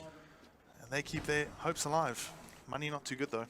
Yeah, good positioning from Macmur though to actually trade it out for his team there, because if he'd been set up anywhere else, that could have been possible for Black Poison. So one round in the bag here for Bravado, and Carbon, well, they're wanting to take it to that overtime, but Bravado are going to have that AWP. It's going to be tough. But they've got the utility to do so, and they've got a full stack of AK-47s. Just really got to do with the entry plays here now from Carbon, keeping hopes alive. It's interesting to see that, well, the situation at the moment, they're actually favoring towards that B-bomb side, and so far it's not really been somewhere they've gone too much. Two players still towards A-Long, hoping to catch some aggression from Bravado, maybe punish it. But so far not really finding anything. Of course, still early days in this round, so both teams just playing it quite carefully, because nobody wants to give anything away at this stage of the game. I mean, it's so very, very close between these two teams, and nobody wants to put themselves in a disadvantage. But look at that, goals nearly going down. Yeah, Domster trying to push the smoke there, almost getting hold of goals, and goals now low on the HP. Looking good for Carbon here. They've got the HP advantage just. It's going to be up to Detrony right now to get the shot. He gets the one on Macmo. Very well done. Goes for the second one. Just kind of a stab at that smoke, but nothing really happening there. Look at the positioning from Fady. I mean, he's in a great position to actually catch rotation here. Yeah, this is very, very, very crucial right now. Elusive might not be aiming at him, but look at this. Fady might just be aiming at the wrong side, and there we go. He'll go down, and that's a problem. 3v5 at the moment. Super difficult here for the Carbon guys, but Flexi going to catch the rotator there, and with 17 seconds on the clock, he needs to make something happen, but he can't. JT's the one left alive, and he's going to go down. That's a victory for Bravado, 16-14. Excellent result here after a terrible first half for Bravado, able to actually string the rounds together and make a momentous win. Yeah, it was a very good result actually there from the Bravado team, you know, specifically bringing it back all the way. And, well, that's why they're the best team in South Africa at the moment. Yeah, and one of the teams poised to make their mark on the international stage as well. Indeed. Well, anyway, guys, I think we are waiting now just for the players to actually roll out so that we can conduct the interviews. But otherwise, Mike, it's been Axe, it's been a really, really good game here. 3 maps, you know, Carbon beating Bravado on their map, and then Bravado just returning with a win. The favor, yeah. I know, and then Cobble, we knew we were going to see them on Cobble, let's be honest. 16-14, yeah, we knew it. It always goes to 3 maps with these two teams. So excellent CS out of these guys, and really great to see. So we're going to have to obviously have Carbon dropping down to the lower bracket, so they're going to have to play a few more games than Bravado, potentially, if they are to make it to the final. Yeah. Well, anyway, so just, you know, from our side. So switching over to the MC at the moment for that interview. I'm standing here with Bravado's captain, Detrony. Wow, so close every time. I feel like whenever someone plays BVD, they up their game. And do you think that you just have more pressure on you when you come to tournaments like this because everyone is gunning for you? I mean, every game we play on LAN, as the year goes on, especially this year, we feel teams getting better and better, especially Carbon. Like every time it gets closer and closer, and they're giving us a go on like our best maps. So it's definitely getting tougher. But I think the key for us is to always try our best to stay one step ahead, even though they're getting closer. And right now, I think it was a good game for us, and I'm happy we came back there. I want to walk back to the start of this game. So, like we said, everyone gets excited because they like supporting the underdog. Carbon wins the map. But for me, I don't know if Carbon won the map. More so, you guys just didn't pitch up. Where were you? Yeah, I mean, especially on the third map, they got 11-4 CT, which is big. I don't think we were playing that badly. I think they were actually doing really, really well, and they were countering a lot of the things we were trying to do. But I think it was all a momentum switch. As soon as we grabbed the momentum of CT, and we kind of stopped them and took a tactical pause to kind of, stop them continuing like their domination. I think that was a key tactical pause, and we just, were able to grab the momentum back and carry it through. I want to talk about in Intermap 2. I know it was only an eco ace. It was a really nice play, and I felt like after that you guys really just got into the hang of it. Do you think that that was where you realized this is it, we could probably win this, even though it went into that third map? Yeah, I wouldn't say there was a point where we thought we could always turn it around, and we were always positive, I think that's also my job, is just to keep them positive, and every time we lose a round, we don't really talk about it. We'll talk about it if it's a big mistake, but we'll always keep going on and going on. But yeah, that ace, I was quite happy because I was pretty much playing badly, and it was kind of relief, but I must thank my teammates for pulling me through, especially.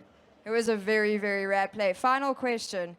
You're aiming for the finals. You're aiming for that R1 million. You either play flip side or damage control next. Which one do you want to face? Tough question. I don't know. I think Flipside's been doing pretty well since their new lineup change. I think they've been working pretty hard. I would say DC for old time's sake. Just because there always used to be a BVD DC final, which was always a great show. But I don't know. I would be happy to play either. We just really had to win no matter who we play. Good game. I'm looking forward to more of it. Now, let's have a chat to the man that Forbes magazine calls the grandfather of esports. Anthrax, what did you think of that game? Well, thanks for that intro, Sam. I don't even know how to follow that up, except all I get told is that I talk a lot when Bravado win. Well, what can I say? Yeah. What? Bit of a sandwich there, two Bravado fans. Anyway, so Bravado taking that one, coming back from one map down. Luca, Robo, what are your thoughts on that for Bravado being able to do that? Yes, well, I think coming into the full series, that was one of the main things I mentioned, a 2-1 guaranteed. Bravado coming back after losing one game. The BMT pushing through. Now, you saw on that last map, again, coming back from a pretty decent deficit, coming back, grabbing the lead, and pretty much finishing the game off with some solid play from Elusive, who I mentioned earlier. Always seems to hold the ground in those tough situations. Okay, so guys, if you don't recognize the guy to my right, Tombo Carl, he has joined us, decided to grace us with his presences. One of them.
heart, say your mind, say all you hide.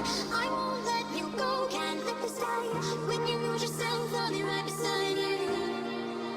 I'll be right beside you.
Right, and welcome back to some more Dota action this afternoon. We have now got BVD versus Flipside Tactics. It is going to be quite an interesting game. Bravado just came back from a heavy loss, so F3 probably just looking to try and see what they can get out of BVD, what they can. Unbelievable performance from APG. For those of you that are just joining us, it has been a quite an upset here this afternoon. APG going 2-1 against BVD, and now this puts BVD in the lower brackets. And if BVD are meant to be in the finals, they have got a bit of a slog ahead of them thus far. Yeah, they've got quite a lot to get through. They were hoping to just win 2 more games and then guarantee their place in the final. Instead, they're going to have to win, let's see, 1, 2, 3, 4, 5, 6 more games before they actually can get themselves back into the grand final. So it's going to be a slog. It's going to be a grind for Bravado, but they're the reason they have to prove why they're the favorites. Otherwise, they'll crash and burn. Absolutely. Well, we've got up on the stream at the moment is the knockouts at the moment, so we can see the progression of the teams. Currently taking place at the moment is going to be Carbon DC. They're busy playing at the moment. The game has started. We're going to get underway very shortly with Flipside versus Bravado. And APG White Rabbit, that's going to be taking place, I think, later tonight or tomorrow. We've got to be confirmed on the times that does take place. But we're going to jump into this best of 3 of BVD versus Flipside Tactics. So without further ado, let the countdown begin as we move on. If it's the first time you guys are joining us, I am Jabba, joined by Snare. We are bringing you some hot Dota action at the DGL Masters held at the Rage Expo. So if you're around the area, come give us a shout, come give us a holler. We're downstairs in the DGC area. If not, you can join our other lads on the main stream and on the main stage held in the expo. There's a lot of love being shown to the lads. There's Counter-Strike happening, there's Dota, there's Hearthstone, Battlefields taking place. So the atmosphere here at the moment is electrifying, especially after that, I'd say very unpeculiar win from APG. Definitely the upset of the tournament. That'll be the talking point of the day, is how APG knocked down Bravado, who again were the favorites coming into this. So unfairly or not, maybe Flipside will be bearing the brunt of some of the anger from Bravado, or maybe we'll see an OG at tier 5, tier 6 situation where they lose to one team and then immediately after lose to another. So we don't know. Let's see how Bravado are going to approach this game. Well, the game is underway. For those of you that have just joined us in game, you're on the mic with Jabba, and to the right of me is going to be Snare himself. We're going to run through this best of 3 of Bravado versus Flipside Tactics. This is going to be the lower bracket final. BVD got knocked out as APG did some amazing work, but enough of that. I think those of you that are in the area, you kind of know what the story is already. So we'll jump into this game rather quick. The drafts have begun. BVD opting to ban out the OD immediately for the side of Flipside. already banning out the Dro and the Shadow Demon, kind of realizing the work that this little bugger is getting done around the map. Even with that nerf of what the illusions do to buildings, still such a prominent pick. It's really a problem. I think one of the issues that you have whenever support heroes like Shadow Demon become this popular in the metagame is sometimes as a team you don't want to feel like you have to ban something. If the enemy team has first pick and you feel like you have to ban a particular hero because otherwise they will pick it, it opens up drafting potential for you. Like in this case, I'm not entirely sure that Flipside should have banned Shadow Demon. I think they could potentially have banned something else and left the opportunity for them to pick it themselves. But instead of dealing with that, they're just like, you know what, no Shadow Demon, no Drow, and Bravado removing out the Sand King and the OG. So Bravado don't want to have to deal with these lane dominating heroes that can fight later on. They want a more standard and slower early game, which I think the reason that they lost to APG in game number 3 at the very least in their prior series is in the laning phase, Bravado didn't necessarily feel like they were able to control the entire map, and I think that's what they want to achieve with this draft here. Well, let's see if they can get that done. Bravado opting to pink up the Kunkka now. It's I suppose they're going for their control. All of a sudden, there's these heroes that have been coming in and out of the meta constantly. A lot of heroes being reintroduced as our international scene has taken place. I mean, one of our big teams picking up the Kunkka, running him as a support. And a lot of the people said, no, you can't run a Kunkka as support. And yet they've done it. And now showing and leading the way for the rest of the Dota community around the world. Yep. Having Kunkka support. This is actually... You know, sometimes people change the approach of a hero and you realize that this is probably the best Dota played all along. Like when people stopped picking Reiki as a core hero and started picking him as support, and everyone's minds were just blown. Like, wow, this actually works so much better. And I think we're seeing a similar thing with heroes like the Kunkka. And they have Kunkka Axe. This is a crazy lane dominating combo. So you can get kills all across the map. Their team fight potential is through the roof. And this is a lot of kill potential onto Juggernaut, which is sometimes difficult to kill without something like an Axe to stun him up.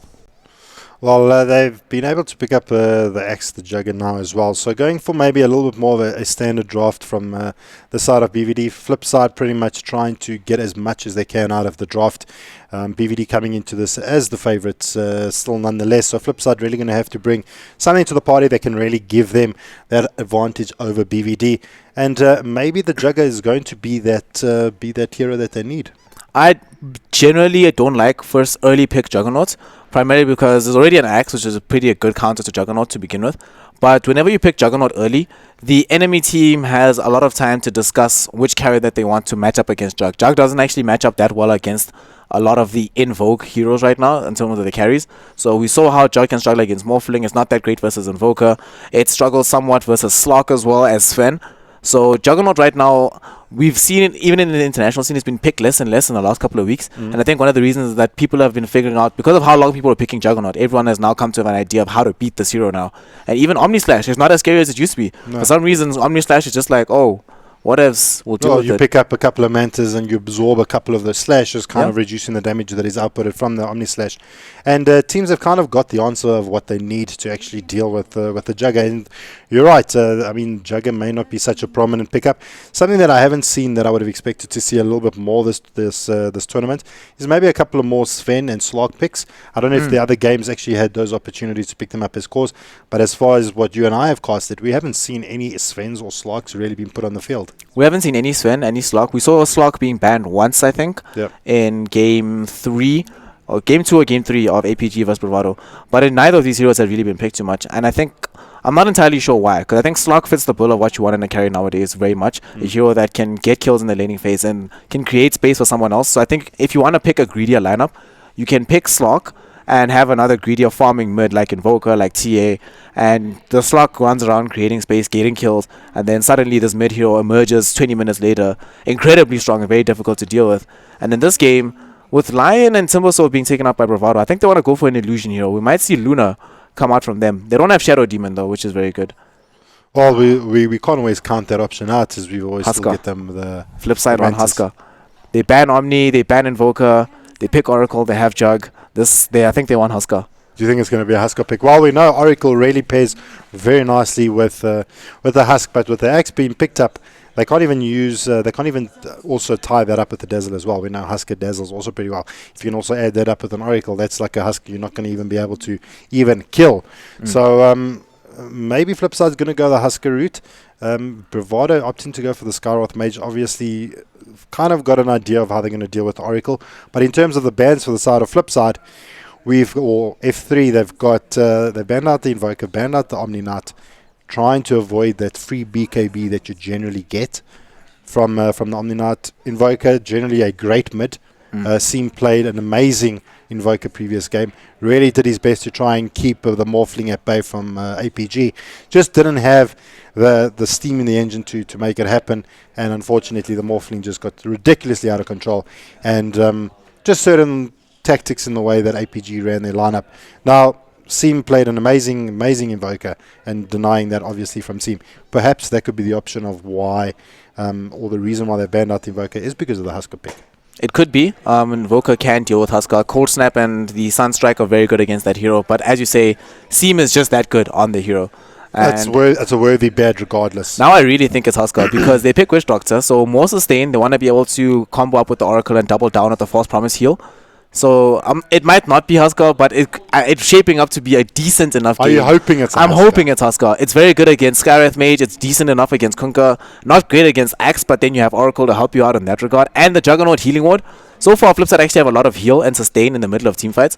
And in the laning phase at large, Bravado are going to have to draft a little bit more aggressively now. Do you think we're going to see a full heal strat from Flipside? I mean, we've got the Oracle that heals, we've got the Juggers Healing Ward, we've got the Witch Doctor, as you've all been mentioning.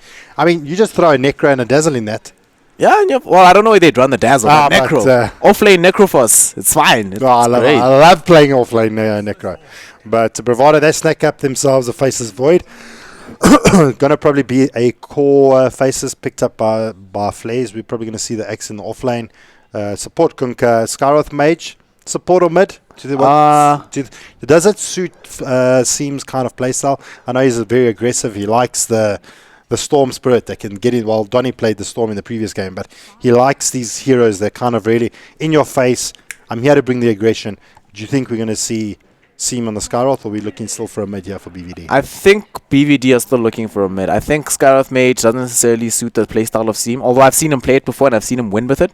I still think in a game like this, they potentially wanted the Skyroth Mage just to combo up with the Faceless Void.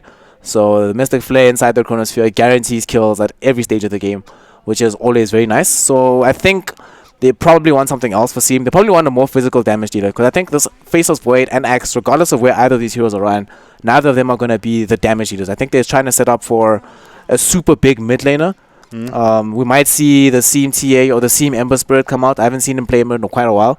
But they could take some cues from WRG, pick up the Ember Spirit, have that. It's decent enough in this game, although the silences from DP might be problematic for the Bravado lineup. Right now, they don't have any easy ways to deal with this Death Prophet, besides the Skyrath Mage silence and the jump in from Axe.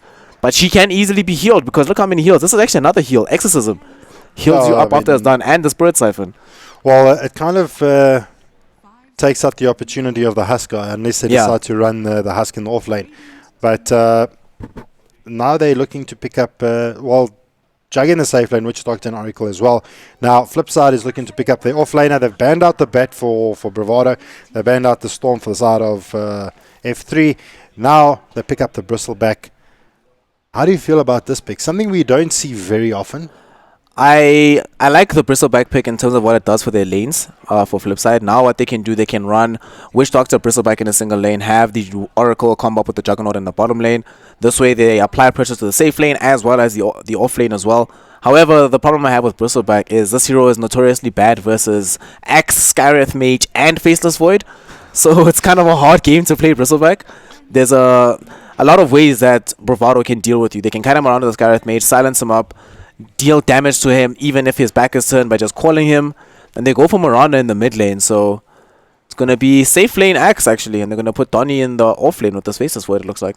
Well, it's going to be a Flays Axe, going to be a Faceless Void Donny, a Habibi Skyroth Mage, a Seam Miranda. So I'm suspecting that Donny and Flays are playing are doing an APG maneuver. They're going to swap around. And they're going to swap around once the game gets underway. So maybe just confusing the likes of F3 at the moment, just kind of while they're talking about their lanes. What could we expect coming out from the laning phase? We're going to probably see the X in the off lane. We're going to see... what could we expect I think BVD's BVD has better lanes right now. With Mirana middle, Odu's going to be roaming on the support with the Scarith Mage. This is a very powerful support duo. They can find quite a lot of kills, even though they don't have any easy, hard, guaranteed disables. But the torrent can set them up quite nicely. And Flares, he might actually head to the jungle with this axe. Looks like that's what he's going to try and do. They're going to just leave the off lane completely vacant once more. Alright, well, as they're leaving the base, let's just go around and do their introductions. This is going to be a new series of Flipside Tactics versus BVD. We have got Kritzy going to be playing our offlane Bristleback. We've got Sticklish going to be on our Oracle. For the rest of the team, we've got Mulkey going to be playing our Witch Doctor Man, and then Fearbender going to be playing our Death Prophet. And last but definitely not least, we're going to have Yappa going to be playing on our Juggernaut. If it's Jappa or Yappa, we wish you the best of luck in this off lane. But please, Mr. Snare, take it away for the side of BVD on the Dire. So on the Bravado lineup on the Dire side, Seam is going to be playing on the mid Marana. Odu going to be roaming on that Kunkka. Donny going to be playing on the Faceless Void. Looks like he's going safe lane for this game. Habibi is going to be playing on the support Scarith Mage, and that leaves Flares, Fangming in the jungle, Iron Talon Axe. It's going to be great. The cheese is real.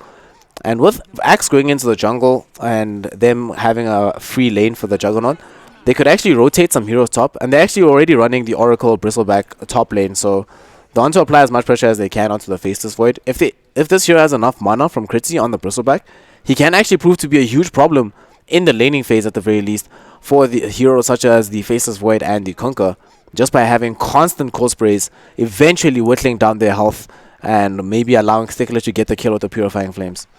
Well, in the top lane, we'll jump back there. In the mid lane, we've got Seam versus Farbender. How do we expect this matchup to go here? This matchup is alright for DP. I think both of them will be able to get their farm here. This is... I don't really favor anybody in particular, as long as neither of them are posting up in the middle of the river trying to get right clicks underneath the ramp. I think they'll both be fine here. Well, Kritzy taking quite a bit of damage here from Uru, just throwing out that little bit of love. Tempting out the torrent, kind of making Kritzy think that a torrent's going to come available. And here comes a BB, showing a little bit of love yet, but not going to follow up too much. Just kind of ensuring that Donny gets the farm that he needs to really become a good Faceless Void. Now, being a core Faceless Void, what kind of items could we expect? Generally, we see offlane Voids going for Vlads, into Blink, into Manta, Diffusal. What could we expect from a carry Void? I think he'll probably still go for the Manta Diffusal. I'm not sure if this is the game that he'll want to go for the Vlads for, because they 08 mid lane seem falling very low, but he's fine. And Axe just denies himself. So I'm not sure if he's going to want to go for the Vlads, because the majority of the damage that comes from his team isn't just from right click. So generally you want to go for Vlads when you have heroes that can get the life back. In this game, I definitely think he wants Diffusal Blade up against the Death Prophet. He probably wants the Manta to get himself out of the Spirit Siphon and to help up against this Oracle, getting yourself out of Fortune's End. Kunkka coming into the mid lane does find the DP, just not going to do enough, not going to follow up too much. Seem not actually throwing out the arrow, it didn't connect, so not going to be able to follow up on that as well. So DP doing a little bit of sidestepping there, keeping himself alive.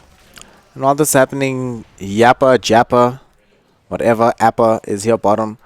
He's farming quite well. He's 13 and 5. He has missed, I think, 2 CS in the time, but he's still doing perfectly alright. He knows that there's not going to be anyone coming to contest him in this lane.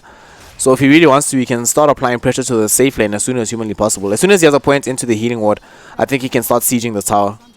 Now, pretty much BVD is completely sacked this bot lane, but before that happens, mid lane, Seam in a little bit of trouble, does manage to leap away. Coconut going to catch him on the last bounce. Not going to be good enough to actually translate that into a kill. So, Seam rather safe at the moment. Top lane, a lot of aggression coming out here. Now, how do you feel about BVD just sacking the bot lane and giving Jappa the opportunity to kind of free farm? Do you think BVD has the opportunity to actually control a Jugger? I think in this game they definitely do. Axe is exceptionally good versus the Juggernaut. And they have Scarith Mage as well, who if he comes out of the shadows with Ancient Seal can completely own a Juggernaut until the point he has Mantis out at the very least. So I think the way they're running this thus far is fine for the BVD side. Well, BVD is being very sneaky. Udu's jumping in there. Torrent comes out, catches out the Witch Doctor. Skyroth throws out his Arcane Bolts onto the wrong hero. Seem not connecting the arrow, so a little bit of a fail gank there coming out from the side of BVD. They get the rotation in from Sticklish, but not being able to get too much more out of that. So maybe a little bit of a fail gank coming out from BVD. First Blood still not hit the deck, and things are going to be rather interesting. I'm starting to worry about Bristleback. He is now 6-0 here top, but he is only level 3. Donnie is beating him out, about to crack level 4. He's actually going to get the kill on him. Solo kill. Oh! Kritzy was looking to try bait him in. Actually, that was a big bait from Kritzy because he actually didn't have mana to throw out the Cool Spray. So had Donnie stuck with him a little bit longer, I think Donnie would have been able to find the kill.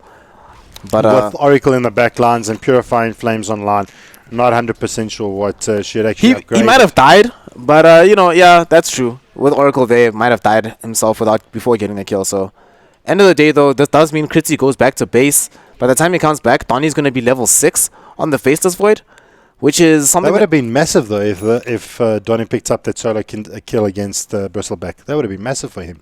I think actually what ended up happening anyway with Kritzy having to go back to base, it's tantamount to him getting the kill regardless, because Kritzy is not doing anything right now. I mean, even look at his items. He doesn't even have boots on this Bristleback, and he's supposed to be the man who frontlines for his team, soaks up damage, forces out kills. Donnie's being Fortunes ended up, but I don't think this is going to get a kill by any stretch of imagination. Just well, gonna walk away. Taking a little bit of damage there from the creeps. Actually opts to time walk out, trying to displace a little bit of damage there. Now Kritzy rotating into the jungle.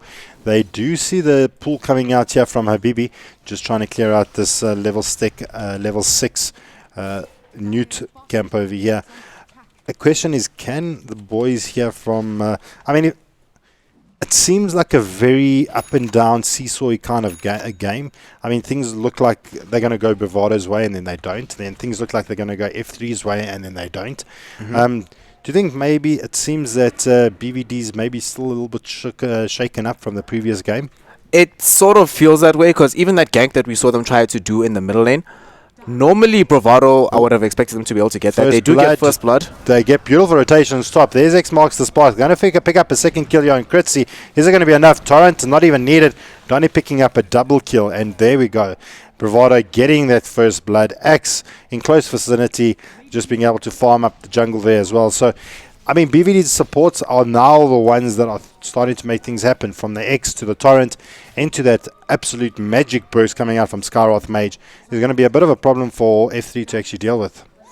Yeah, F3 are going to struggle with this magical sieging that can come out in the early game from Bravado. And it doesn't get easier once Flares actually has some items. He's still in the jungle, waiting until he gets Blink Dagger before he gets involved. Bottom lane, we see Juggernaut actually trying to take down this tier 1 tower. He might actually be able to get it with the next wave, but Habibi came here just to pull away the creep wave. Nicely done by the captain of Bravado. And I think one of the things that needs to happen right now for F3 at the very least, they need to find a way to get Kritzy into this game. So generally what we see is that people will stack for Bristleback. Arrow off the mark, seem not being able to connect onto Farbender there. We've got Kunka in the back lines. It's going to be on Kunka to make the play. Udu, can he make something happen?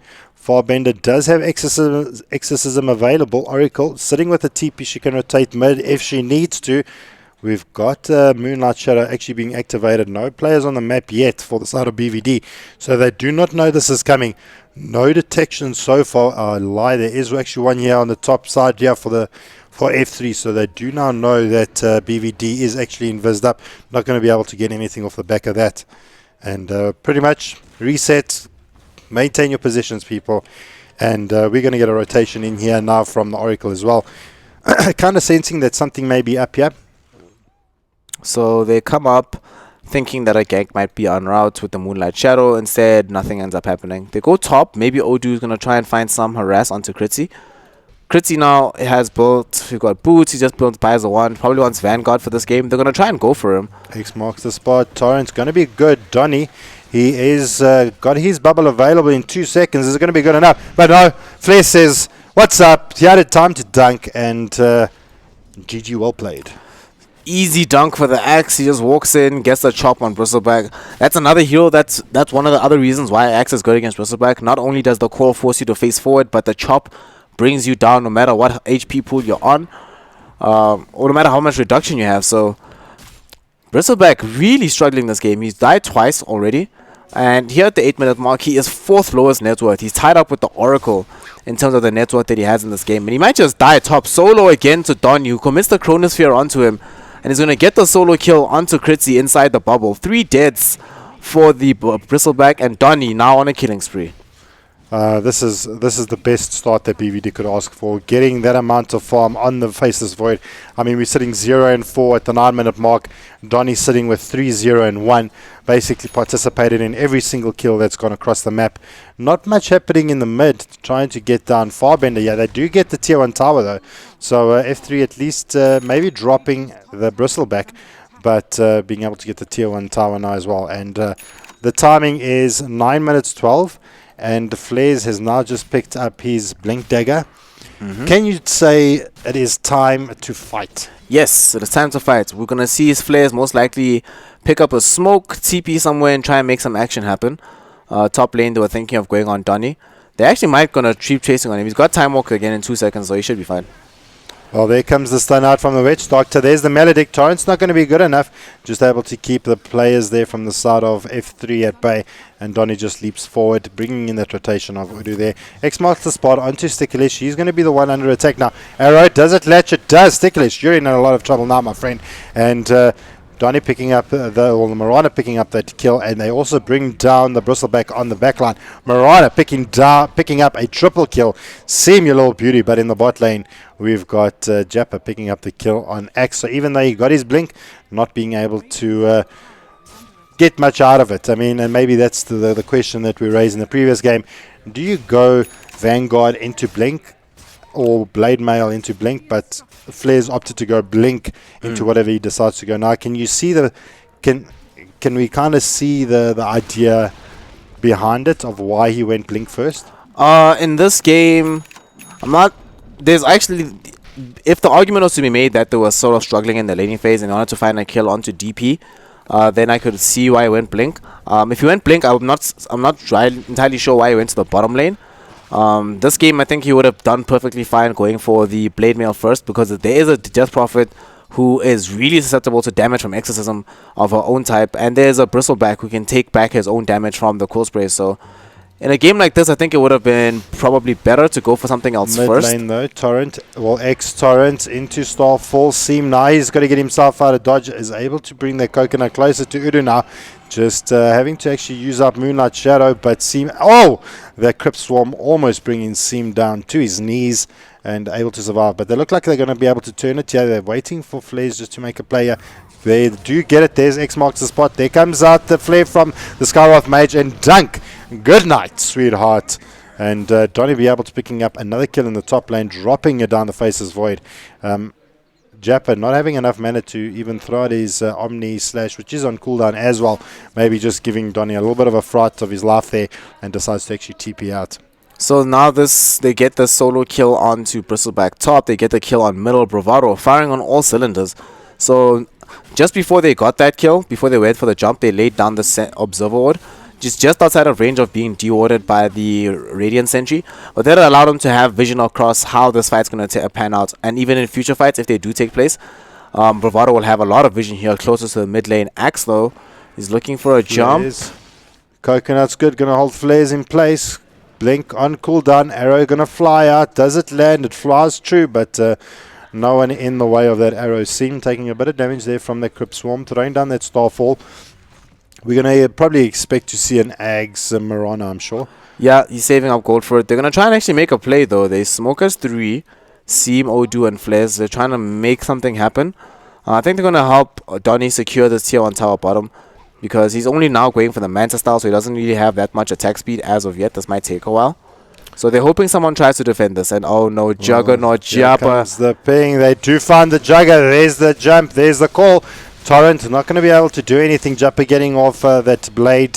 Fury first trying to get Omni Slash. Picks up the kill on the X, surprisingly, but the X has actually been used. No, Torrent not going to actually land. And now Sticklish gets that Fortune's End off onto Seam. Seam doesn't have leap available yet. Oris trying to turn it, trying to make it work. Healing Ward taken down. Donny, he's now in the fray. Bubble only online in about 27 seconds. Melotix, is it going to do enough work? Not enough. Donny's trying to hunt down Milky. Uses a time lapse forward. Seam trying to find that last kill, but no, it goes in favor of Donny. Now Kritzy comes to the fray. Farbender expends exorcism. I don't know if this is a fight that F3 should be taking at the moment. Seam standing right through it. Going to maybe bring down Kritzy. He doesn't, and the exorcism doing a ton of damage, but not enough. And Torrent going to be good. Catches out the bristleback perfectly timed. Donny sees that, jumps forward, catches that kill on Kritzy, and kills that little beauty. And now Donny in a little bit of trouble, getting chased down here from the exorcismed out DP. Not going to be able to completely chase that out. And Adu just runs back to the lane, carries on for getting the last hits that he can. And I mean, out of that entire fight, I felt that BVD walked away the victors. It seemed that F3 kept coming in one by one by one by one. It started out really well for F3. They got the kill onto the Axe, thanks to the Omni Slash from Juggernaut, which was actually perfectly placed and timed. But they, like you said, they just kept coming in for the fight. And end of the day, they do at the same time though get the Habibi spots out Sticklish, may actually be able to bring him down. One more cast, one arcane ball should be enough, but no, Oracle's in the vicinity and says, hey, you can't hurt my little friend, and just ends up healing up. He's fine. Healing up himself. So Habibi not being able to get that kill, but I mean, Habibi standing toe to toe against the Oracle, almost bringing her down. Yep, Ancient Seal, good spell. And what I was thinking about that last fight is, I think F3, as much as I don't think they won the fight, I think they did fine because Kritzy got involved in some kills at last. And they desperately need Kritzy to come back into this game. So I would expect that they should start stacking some of the Ancients for him to farm up a bit later. Chronosphere on 2. Two-man bubble. Milky's the man of target. Changes target. False promise being used up here from Sticklish. There's the Fortunes End holding him in place. In the backlines, Flares trying to work on the bristleback. They do bring down the Witch Doctor in the backline. Skyroth Mage adding a token to his name. And Donny picking up a kill on the Oracle. Can they find more? They do see where Farbender is now. Seam. He does actually get silenced out. There's the Spirit Siphon. Or is it going to be good enough? There's the Torrent. There's X marks the spot. There's the ship. And that is one dead. DP and Juggernaut being able to clean out X in the backlines as well with the help of Kritzy as well. So, I mean, losing, I think that they lost three. 3 heroes. Lost 3 for the side of F3 and only the X for the side of BVD. BVD is looking like they are completely in charge. If you just have a look at our net worths at the moment, we're sitting with plus 6,000 gold for BVD, and experience looking pretty much very similar to that as well. So BVD, they're looking in line of they're looking in a very good shape at the moment. Do they have the guns to get them through to the late parts of the game? They definitely do. Murano can actually become a right-clicking beast if a game goes long enough, to the point where she can help deal with Juggernaut. There's always going to be the bubble as well as the Axe Call to deal with Death Prophet as well. So I think Bravado's draft, they can scale late with this, but I think they would still prefer to win earlier than later. Because if the game goes later, suddenly you give opportunity for DP to become unkillable, because she'll have Bloodstone, Heart / Octarine Core, Yule Scepter. With Exorcism going, it sounds really difficult to deal with, so rather win now, when you're still very strong. And Flares, looking like he's going for the Vanguard for his team. He might want to pick up the Crimson Guard, understanding that a lot of the damage that F3 have, even the Exorcism, is physical damage. So if they have a way to always mitigate that, they're putting themselves in a really good position in order to be able to fight in the later portions of the game. But right now, I think Bravado were happy for a while, just trying to find a few pickoffs here and there. And Donny, TP's top, looking for Chrono. Here it comes, Moon Knight Shadow activated. Donny trying to find out what they can. There comes the call, gonna be good. Catching out 2, there comes the flare. Gonna catch Japper, the Jugger is down. X getting the kill there, using his Cunning Blade. Now Kritzy, he's in a little bit of trouble. Exorcism being used up, not being able to do enough, but there's X marks the spot. Donny trying to find more in the backlines, get the kill on the Witch Doctor. Now Farbender in a bit of trouble there, gets called, and that is pretty much almost a full team wipe, except for your sweetheart Sticklish running back to base, saving his sweet little Ticklish. And BVD now really showing their dominance in these team fights. Beautiful execution there of Moonlight Shadow. Donny running around all of them at the moment, just waiting for that perfect chrono, but waited for the X to actually engage. And I mean, that was executed perfectly. Almost perfectly. Donny actually missed his chrono. I was watching him and it caught nobody, but they do get the kill onto 4 heroes. And now, as you mentioned, they're able to get their push forward. Tier 2 tower top is being threatened. Unfortunately, BVD's lineup doesn't have the best push power, but I think it'll be enough to get the job done. Donny finding out Milky. Witch Doctor does go down. Torrent not going to latch onto or catch anyone now. The jump forward from Seam trying to find Kritzy. Throwing down the Starfall. The boat's going to catch out too. We've got Kritzy taking quite a chunk of damage. False Promise. Is it going to be enough? It's not, because who's in the vicinity? Flares and Chunk goes his life. We've now got... is there going to be a little bit of a turnaround? Fate, Fortune's then going to hold Donny in place. They seem just sitting in the back lines, and this is going to probably transfer into a tier 2 being taken down here for the side of BVD, really knocking onto the base here of F3. So now that they've taken that tier 2 tower down, they got another kill on Bristleback. That was actually very strange from Flipside, why they decided to send heroes out. So I think the main problem that's happening right now for F3 is that they only have 2 heroes that can actually deal damage. Bristleback doesn't actually do anything in these team fights, and they haven't been able to find the space to get off a good cast of this Death Ward from Milky. So right now F3, it's not even that they can't take fights on their own terms, it's just them actually taking fights seems like a bit of an impossibility right now. They just die away too quickly to the BVD heroes, and there's just too many ways for them to get caught out. There's the bubble from the Faceless Void, the X Torrent combo from the Kunkka, as well as Ghost Ship with the core from the Axe, and Witch Doctor doesn't have a Glimmer Cape or a Shadow Amulet, so if he tries to ultimate, he can just get immediately silenced by the Skywrath Mage. It just feels like right now F3's draft is not really able to do all that much at this time. So does that ask that poses a question? Do you think there's a timing for their draft?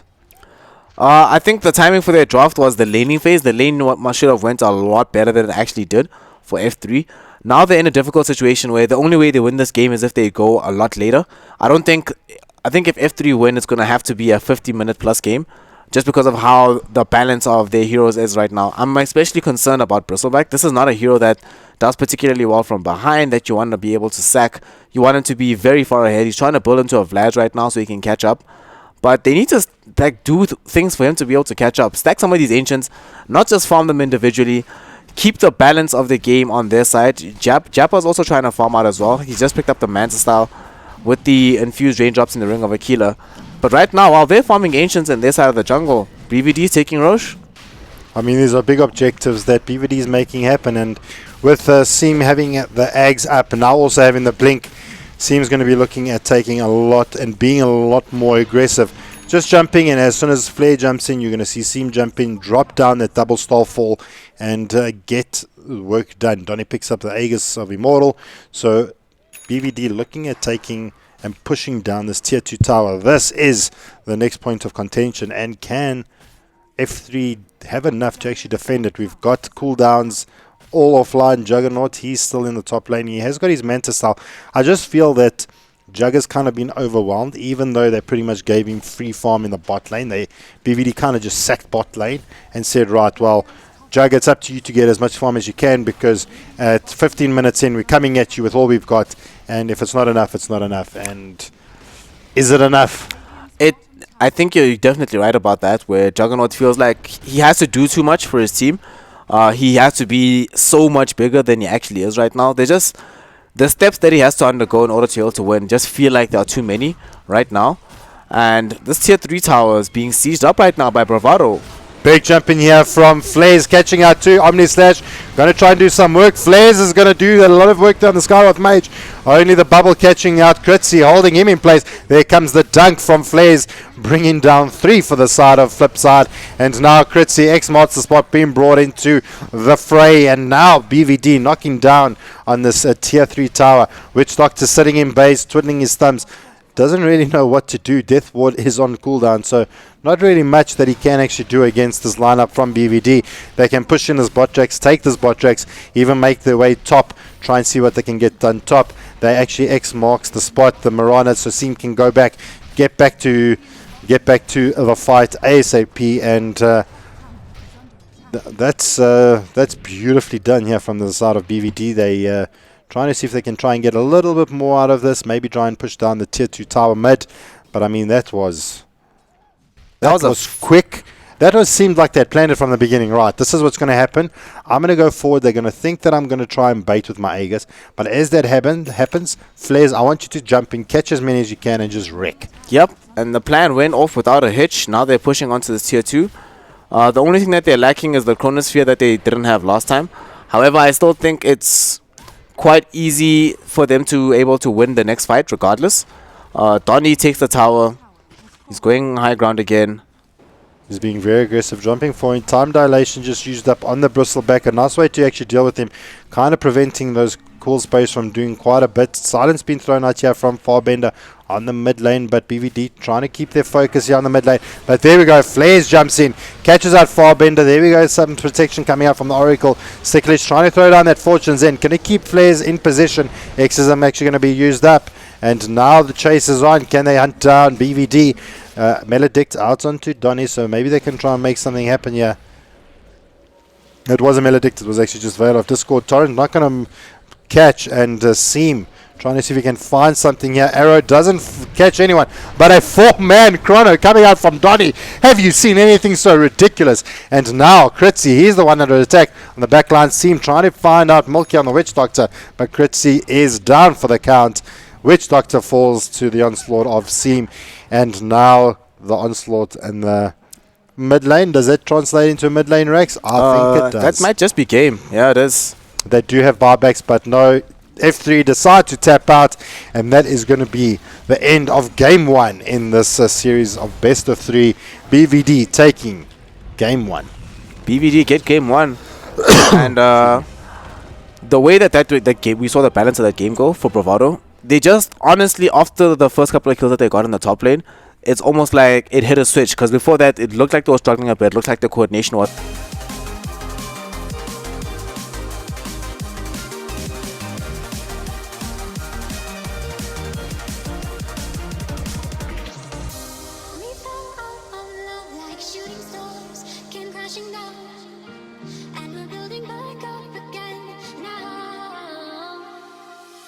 A man who on every occasion has given the best that he has. I'll be right beside you.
right back.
kind of like their setup hero as the Sand King as well as the Warlock. So to knock down one of those heroes and making their team fight just a little bit less impactful, it helps. And the Batrider has a huge impact in doing that. I mean, it's a hero you pick to target one or two heroes in a team fight. It's a hero you pick to waste a BKB charge. It's someone who removes someone out of the fight, and essentially he did his job fantastically.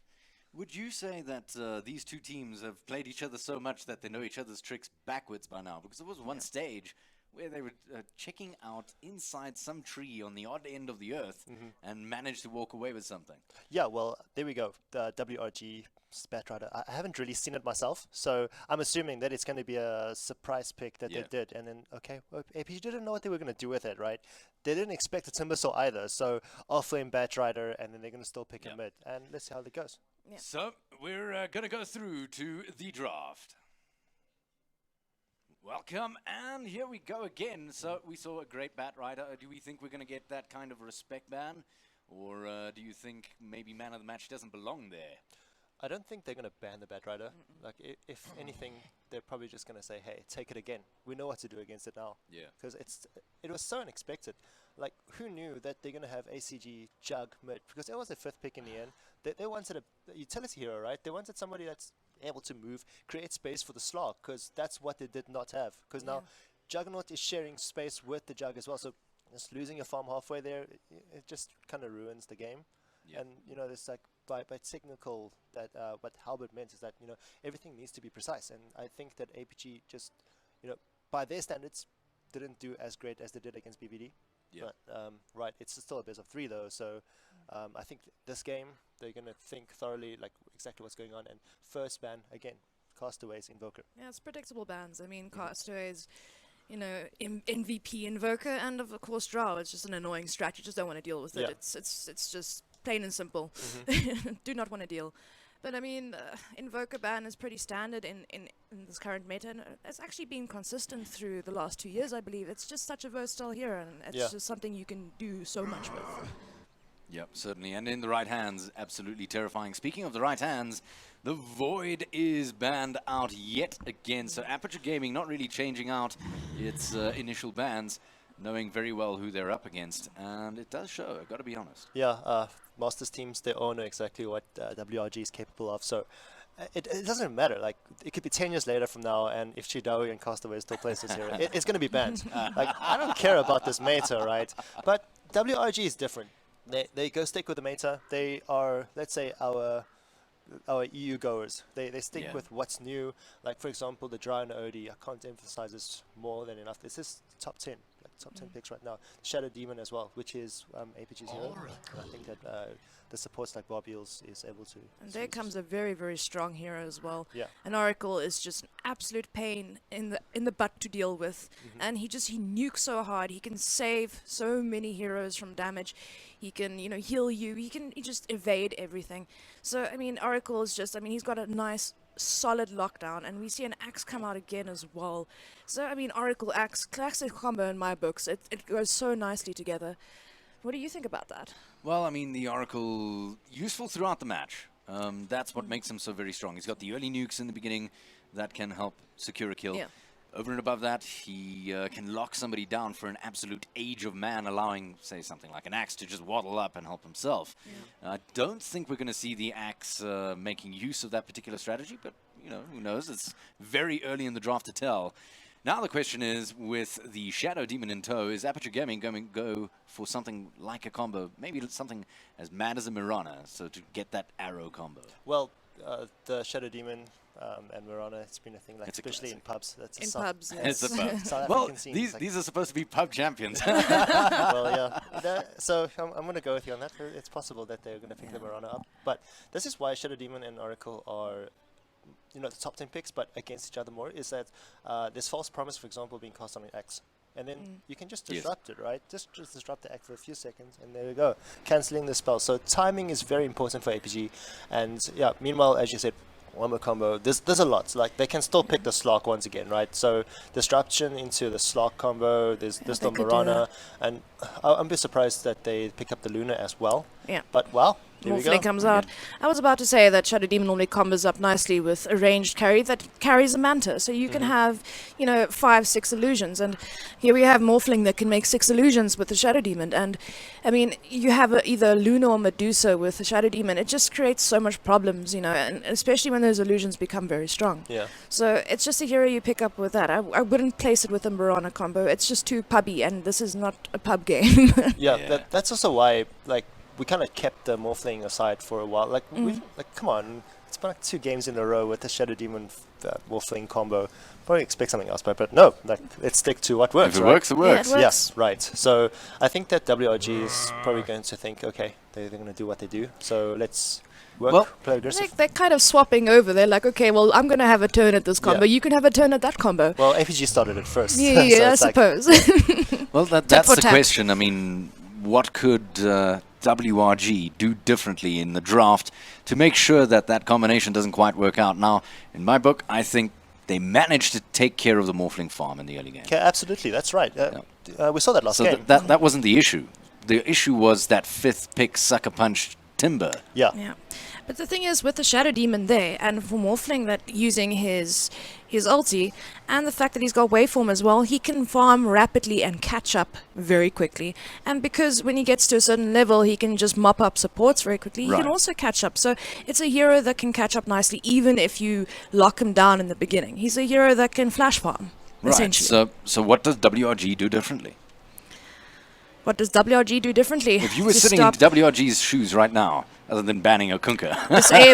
disable, and more disable. Stop him being able to strength gain. Stop him from, accumulating that mass HP that makes him so damn hard to kill. So I would just get as much disable as possible and focus it on the Morphling. But it also depends on what APG will pick, because if they pick something else, or they pick 2 or 3 heroes that need to all be focused, then it's going to be a bit of a hard one for White Rabbit Gaming. Reigns? This is the perfect opportunity to pick up the Tinker. Tinker. This Castaway hero. It has made it all the way through. It has. Well, they ban anti-mage, and I'm thinking, okay. Perma sheep? Right. Yeah, it's possible. They want disables. You did mention that. And then, it's just a hero that Castaway knows how to play, right? And then you really want to get out of that. Otherwise, it's just going to snowball you. And especially with that center X, we saw last game what he's capable of. So, yeah, I'm sure APG realizes that they have left these certain mid-heroes out for Castaway to pick. But now WRG needs to execute that properly right now. They need to think, because now Santo is playing the X. They had the Timbersaw last game to create that space. Yeah. Not anymore in this game. So now, I don't know. It could still come out. Yeah, he's going to need to do something. Castaway is not going to play carry. I really do like the idea, the rationale of the Tinker, because if the Morphling does get the Manta and the Lincolns, he can easily, he's got so many single target spells, he can just quickly pop that Lincolns into Sheep, into Rearm, into Sheep again, and it just gives the team so much time to burst him down. Then you've got Skywrath Mage coming out with the Ancient Seal, so all that massive nuke damage just amplified to this Morphling. So to me, if you pick up a Tinker, it would be absolutely brilliant. And if it's not getting banned out now, and there it comes out. So, Castaway Tinker, people. You may take your bow, you may take your bow, Reigns. When I'm on camera again. You are. I wonder if production could just put you on camera just for 1 second. Take your bow and then move on. I don't want to be cliche, but there's an oracle in the game, and you officially now are oracle. You predict the future. I should pick up more often. Speaking of the future, in this game we are looking at a very Slytherin, crushy kind of game. The Slaughter joining the field means a fair amount of initiation there for Aperture Gaming, possibly filling the role of the Bat in the previous game. Yeah, definitely. But not in the same way. So maybe take care of the axe as well, reducing his armor a bit as well. Making sure you can't initiate. Yeah, and it's also to cancel out the Tinker, teleports into the lane, for example. Amplify damage him. You know exactly where he is, right? Yeah. Perfect opportunity for Morphling, Shadow Demon, take care of him. To help himself. Yeah, so kind of like the Batrider. So it's like a Batrider, not Tinker, but Timber, that type of thing. Like you'll be initiating. Yeah. But then you're going to need to rely on your team to do it, because you're going to be getting Blink. Yeah. And as an offlaner, I'm assuming he's offlaner. Okay. Maybe he's carrying. There we go. Right, with the Batrider there. But otherwise, yeah, it's going to need to... Well, Alright, and welcome back to game number 2 of BVD versus Flipside Tactics. We've been down and out for about the last hour, unfortunately lost connectivity, but we are back up and running, ready to shake and bake. We gave you a little bit of a preview towards what's happening on the main stage. It's going to be the White Rabbit Gaming versus APG. We did see APG going for their classic Shadow Demon Morphling combo that actually took them into this bout against BVD. So rather a very strong combo from them. Definitely. It's one of those hero combinations in particular that's exceptionally difficult to deal with. You don't know how always to make use of. You can't split push against the Morphling illusions because they push faster than you. It's difficult to fight up against. It's just awful. One of those things. So no surprise that APG, knowing how well it works, pick it again. Well, with that said, it is time for us to move on to the game at hand. It is going to be the continuation of the series of F3 versus BVD. The players are now loaded into the lobby, and we're going to get started pretty shortly. Maybe just a recap of what happened in game 2. Pretty much the BVD that we know and love basically came back and said, we're not giving you anything, and turned around and smashed some face. Yeah, they demolished that game in game number 1. So what happened in the entirety of the game, from the first couple of pickoffs that we saw top, Bravado just took control of the entire game. The only player in the entire side of the flip side lineup who had anything resembling a good game was Japa on his Juggernaut. But everybody else was just from the moment go, who were just downtrodden. They had a really bad time in the mid lane. Their off lane just went exceptionally badly. And even though they left the off lane of their own on the side of BVD completely empty and Japa free farming, they weren't able to actually get that much out of it. So like you said, the Bravado we know and love, the Bravado that appears to be miles ahead of everybody else at this tournament, even though they fell short in the series beforehand. Yeah, well, I mean, it's super unfortunate, but now they have to slog their way through the lower brackets to actually get to the finals. So whoever does take home the game between White Rabbit Gaming versus APG will and may possibly see BVD again. Yeah. Perhaps we can actually maybe just bring up the ladder in the meantime, just to show you how the standings are looking at the moment. It's currently, this is what we're at the moment. APG versus White Rabbit Gaming. This is the game that's taking place at the moment. Carbon DC, just before the internet crash, they also down one game. Carbon was able to take one game off DC at the moment. F3, they down one against BVD. So eventually, we can maybe see one of these two teams moving forward. The assumption is BVD already one game up, looking very promising at the moment. They move forward. Then we'll have to go up against Carbon and DC, and then eventually meet either APG or White Rabbit Gaming in the finals. Very luckily, by some quirk of the universe, when the internet connectivity dropped, all the games had actually finished. That was some grace from the Dota gods said, no, internet shall stay. And so based on what we've seen already from the current results we have, Carbon are winning 1-0 versus DC, and Flipside are down 1-0 versus Bravado. So if that trend continues, we'll likely be seeing Bravado versus Carbon in the next round. And then APG lost the first game against WRG, so we'll likely see APG drop down. So we'll see Bravado versus Carbon, and then the winner of that versus APG, and then back to WRG. So WRG so far looking like the championship team. They're looking like the ones to beat in the tournament rather than Bravado, which we all expected. Absolutely. I mean, APG really took the game off BVD. I know we keep harping on it, but it kind of gives hope to the other teams out there that see BVD as this kind of mythical dragon that is so hard to slay. But APG made it happen, got it done. Maybe a little bit of ratting, maybe kind of a lot of ratting. Maybe a little bit harsh on BVD not being able to deal with those illusions. Expecting that the nerf to the illusions were a little bit stronger than what we expected, and very difficult for BVD to actually deal with. So with that said, the game is going to be under the way. The counter has begun. The server is searching. So finally, a game that has taken us an hour to finish up the series. Well, depending on what the outcome of this game will be, we could be looking at this being our final game or moving into game 3, depending on how Flipside are able to actually bring their team together and make some form of big play happen. Yeah, it depends a lot on everything's on Flipside right now. We've seen a lot of what Bravado can do. We sort of know what to expect from them now, and it's down to Flipside to surprise us. In the APG series, we said already that it's not a mystery, sort of, what Bravado is going to be doing. It's not a mystery, the style of Dota they're going to play. The only question is, can you stop it? And APG, they came through with the surprise at the very end with the Shadow Demon Morphling first 2 picks. And they surprised us and they won. And we'll see if Flipside can pull out a similar surprise here in game number 2. Well, I mean, APG really got the dream draft. They honestly got exactly what they needed. They got the Puck, they got the Kunka, they got the Shadow Demon, they got the Morph. I mean, it was a superb draft coming out from APG, and I felt that BVD was a little bit overwhelmed, and I don't think they're going to allow it to happen again. And I think Flipside is feeling a little bit of the aggression and anger coming out from BVD, and they're feeling it now. Yeah, Flipside are the receptacles they're the punching bag now for BVD. BVD's got some frustrations to get out. They poked the bear. APG poked the bear, and now Flipside's the one that's taking the punishment. They ran away and left the bear in front of Flipside. But let's see what the bear brings to us here. Drow banned out by Flipside. Shadow Demon going to be the first thing removed by Bravado.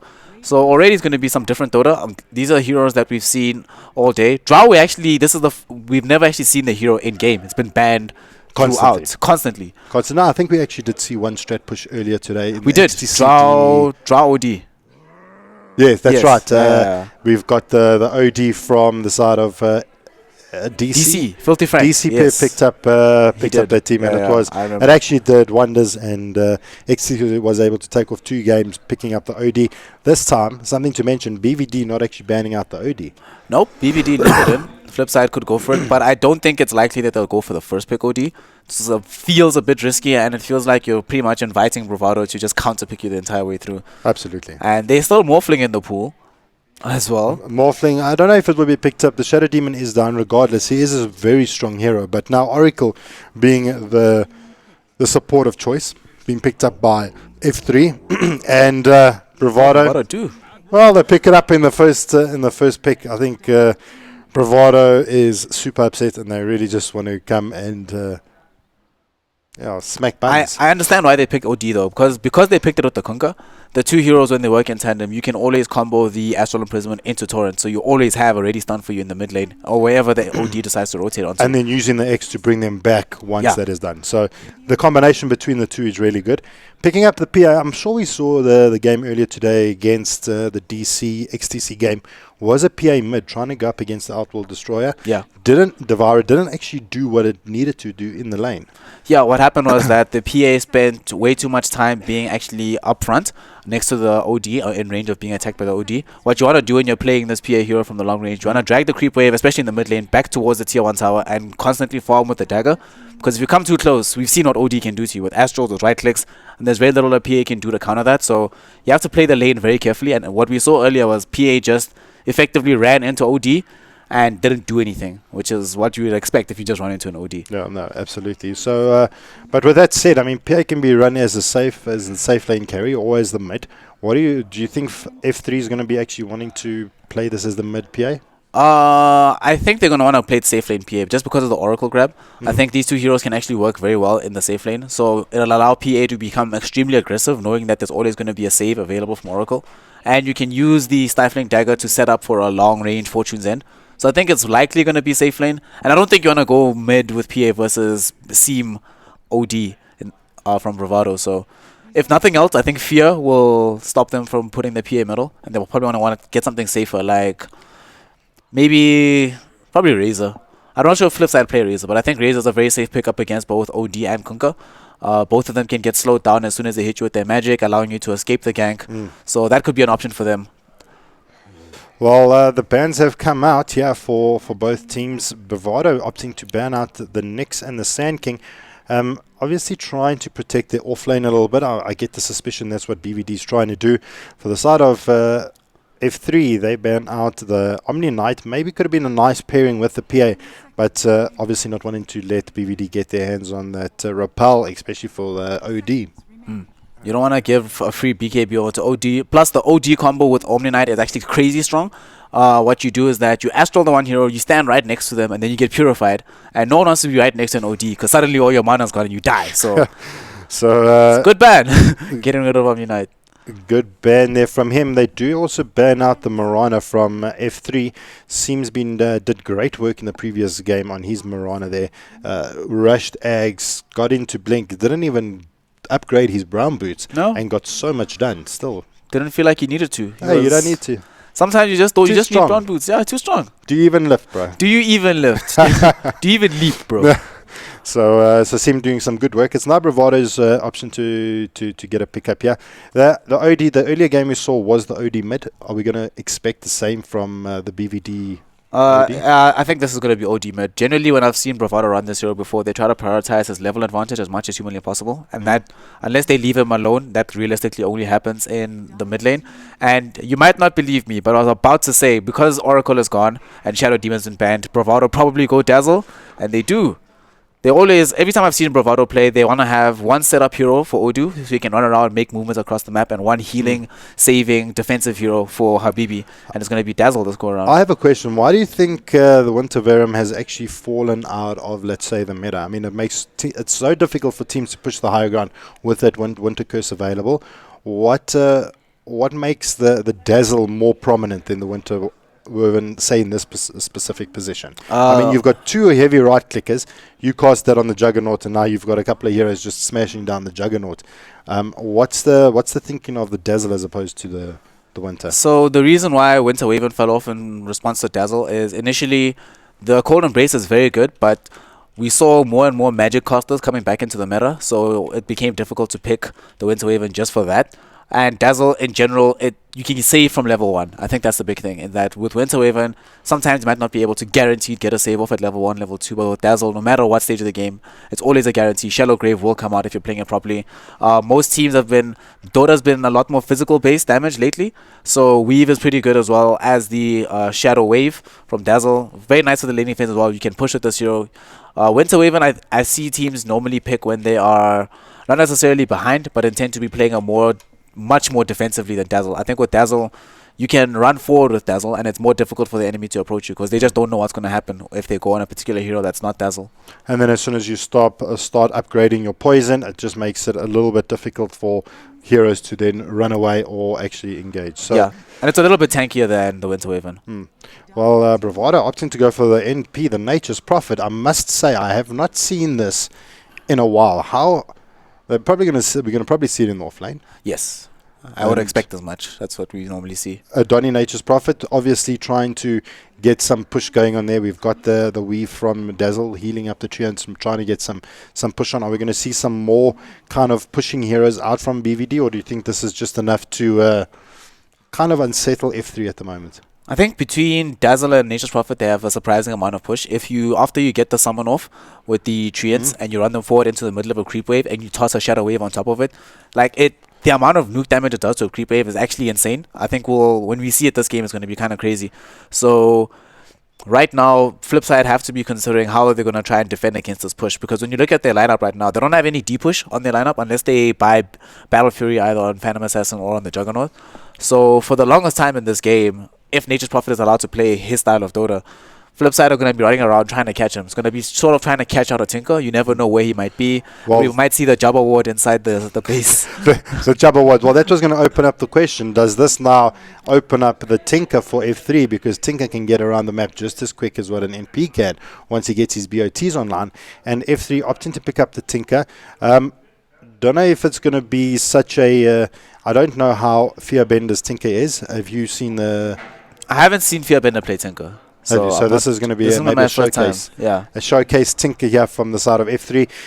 Let's see if they've got what it takes to get through. But now we've got a PA, a Jugger, and a Tinker. Potentially all three mid heroes. Yes. Okay, so now considering how things are going, we're going to maybe say Jugger in the offlane.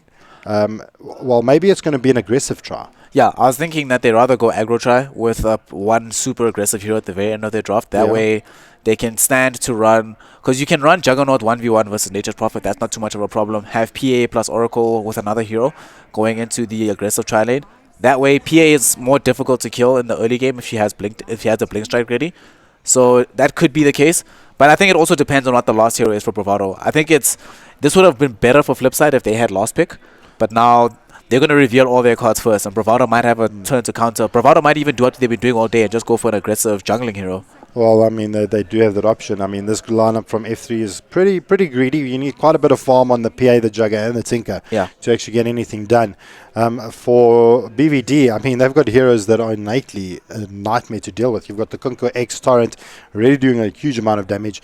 You've got the treants that can surround that person with X, throw down the heal, and can just absolutely delete a player for F3. So Bravado is sitting with a bit of a better strat at the moment. F3, if it goes to the late game, then I feel that maybe Bravado is a little bit out of it. But we'll see how it goes. What do you think that we could see as the last support pickup for F3? F3, Shadow Demon would have been so good. Yeah.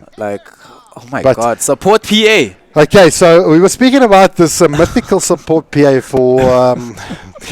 we were talking about it on how a support PA could actually fare, and one of the games that you actually casted actually turned out to be an absolute misery of a game. Yeah. Because you're stifling dagger, blinking, but you're dealing no damage. So... going to be quite an interesting draft coming out from F3. Maybe they can make it work. Maybe they won't. Maybe they can't. But I think F3 is pretty much said, well, let's just have some fun. So Bravado are going to do it. Anti-Mage is going to be the last pick here. The split push is so real. This is such a good anti-Mage game. Because of the fact that if you look at these heroes that they have on the side of Flipside, Tinker and Timbersaw are exceptionally weak to Anti-Mage. If Anti-Mage gets on top of you, you pretty much die as either of these heroes. And support PA, I'm not so sure it's going to be the way to deal with this anti-mage. He can't go into the lane against anti-mage either, so I don't know about the support PA. I do like anti-mage, and Donnie's playing the anti-mage as well. Flares is the one that's going to... He's going into the off lane. He might even just go jungle. It looks like Flares doesn't really want to deal with heroes this game. He just wants to hit creeps today. And just chill. Well, as game 2 is underway, we have had a little bit of a delay in the stream, so let us just go through and introduce our team. BVD going to be playing on the Radiant. We got BVD, Donny, Kill Myself on the anti-mage. We've got Habibi, my darling, going to be playing our Wrestling Dazzle. We've got Seam going to be playing our OD. On the Kunkka, we've got Udu, and in the off lane, we're going to see Flares being played by, well, Flares playing the Nature's Prophet. Take it away for the side of the Dire. And on the Dire side, Jappa is going to be reprising his role on the Juggernaut. We have Tinker, Fearbender playing on that. Stickerlish is going to be on the Oracle. Phantom Assassin will be played up by Milky, a support PA, ladies and gentlemen. This is the build if you ever want to do it. Blightstone, Orb of Venom, and a Clarity. That's how and it's that done. leaves Kritzy on the offlane Timbersaw. Well, that rounds up the 2 drafts for both teams. Game 2 is underway. Let us get ready to Dota. You are on the mic with Jabba and Snare. Hopefully it's going to be a epic game and make it a little bit entertaining for us. Get those rotations done and shaking and baking so far. This is a very good ward here that was placed out by Kritzy. So he makes sure that he can scout out any movement coming to kill him here in the bottom lane, which is exceptionally important because there's an anti-mage here and it's quite risky to get caught by AM. Look how close it was to the sentry ward. Super close. So he knows what's up. Kritzy knows what he's doing. Adu sitting on the Kunkka, just going to try and maybe... What is he up to here? Just maybe try and draw the creep Yeah, he's just aggro? drawing the creep aggro as far as possible. So it's very close to the Bravado side. That's actually a really good move. Now Kritzy is not going to get level 2 for some time. It's going to be quite difficult for him to come forward in the lane. But he sees now that Kunkka has rotated off the lane thanks to this Observer ward. So he should be able to come back. Well, this is how you play the new PA, ladies and gents. You put a PA mid with Bloodstone and Orb of Venom. You have a Tinker, and then you just Stifling Dagger, the OD down. That's how you play a PA. Yeah, this works. This is fine.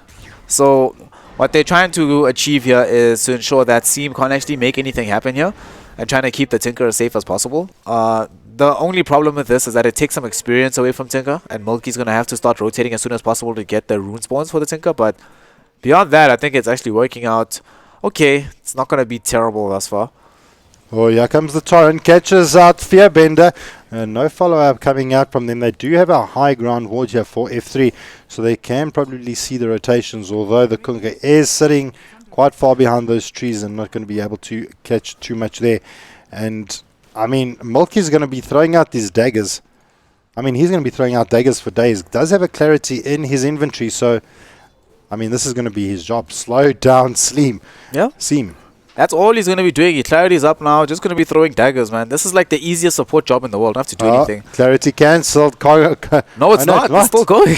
What? I didn't know that. Doesn't it break Clarity? Is this? I have never seen that interaction before. Alright, Rockets, Laser, putting a lot of damage onto Simi at the moment. Doesn't have any regen. Probably going to have to use the courier to get something out to him, or he's going to have to return himself back to base. Top lane Flares not having too much of a difficult time here. The Oracle not being able to put too much pressure, tries to get this big stack pull off, not going to be able to work the Treant, so just drawing too much aggro at the moment here from Flares. So top lane actually Juggernaut itemized as if he's going to try to get the kill on this Nature's Prophet. He's got the Mango as well. They're going to get the spin off onto Flares. This might be the first blood. Yeah, it's oh no, TP out, easy peasy, and Flares doesn't even TP back all the way to base, just TP's back to his tier 1 tower, even gets the heal out from the Oracle. And yeah, that's all he needed. Didn't even have to pop the Fury Fire. That was really well done by Flair. So he understands the lane mechanics. He gets the TP off immediately. And now he's just going to go back to getting this farm, getting this money. And bottom as well, Anti-Mage is doing very, very well. They've zoned out Kritzy in its entirety. With 3 minutes in, this Timbersaw is level 2 with 0 CS to his name. Erstwhile Anti-Mage is 16 and 13. About to approach level 4, so I think it's safe to say that this safe lane for Bravado has gone incredibly well. Absolutely, and they're not getting those kills off on Seam as they wish. Torrent doesn't latch onto the Tinker nor Mulkey. Stifling Dabber slowing down Seam quite a bit, does have 80 HP. Going to just be able to laugh it off and walk back to base. Tinker does actually have the bottle up at the moment. Seam going to be flying out just the healing salve at the moment. I mean, what do you think Seam's going for? Not opting for the bottle just yet. I think he's probably just going to get the secondary and all talisman, go for the full Veil of Discord Rush, unless he wants to go straight for the Blink Dagger. But I think either way is fine for him. This game, I don't think the OD's items matter that much, if I'm honest. I think all that's important is as long as they're able to just stay in the fight. The big playmaking heroes who require important items, I think, is going to be the Nature's Prophet. So I think Flair's itemization, whether he goes for the split push build in the Mjolnir Necro books, whether he goes for a pure fighting build by picking up an Orchid, whether he goes for the old school Admiral Bulldog build by getting himself a Blade Mail, I think Flair's is the one that's going to be deciding a lot of the tempo for his team. Well, I mean, this... in the mid lane, we've got Seam in a little bit of trouble here. Does get the Astral Imprisonment. They're going to maybe try and get a kill here. We do have Flares TPing in here. Keep him under the tier 1 tower in the bot lane. Anti-Mage getting the kill on the Timbersaw. And now Fearbender being able to survive out and not being able to get too much more out of that. And not being able to bring down Seam in the mid. But bot lane, easy peasy, says BVDV. That was very good communication from Bravado to save Seam in the mid lane. Instantly, as soon as he astrals himself, Flare starts TPing in, gets the Sprout out onto the Tinker. Thus, he's not able to keep up in terms of distance. That could easily have been first blood middle. And while that's happening, they already jump onto the Tinker bottom. I could imagine that they were saying to themselves, okay guys, C might die. Make sure that at all costs we get the first blood instead, so that if he dies, he doesn't lose as much bounty. So if that was the case, I think that Bravado did an excellent job there. Now, Anti-Mage is about to hit level 6. He's just picked up a Perseverance. This is looking to be about a 12-minute battle fury here. And look how scary it is here for the Timbersaw at the moment. He has actually had to go back and pick up an Iron Talon just so he can jump into the jungle. I mean, this is how hard the Timber is struggling at the moment. He's sitting now 2-0, where Flares on the Nature's Prophet is sitting 16-8. But the players on mid, they do get the Fearbender. The Tinker is down. March of the Machines is down, doing quite a bit of damage here. Baby throwing out their Poison Touch. Torrent is going to land. Stickless, you are one dead stick, my friend. And getting 2 kills out of that. 6 minutes into the game, there's 8 heroes in the mid lane. But F3 lose too, so... And worst of all, if it's a double kill for Flares, who can just go back to farming. He goes home right now, he can get the TP off. He's building Blightstone, so it's going to be maybe an early Deso coming out from Flares. If this is the build, then probably Deso Maelstrom, the old school Nature's Prophet build. Allows him to be able to fight, allow him to be able to push down towers as well. I actually would like that very much, and allow Donny to do pretty much whatever the hell he wants on this anti-mage here.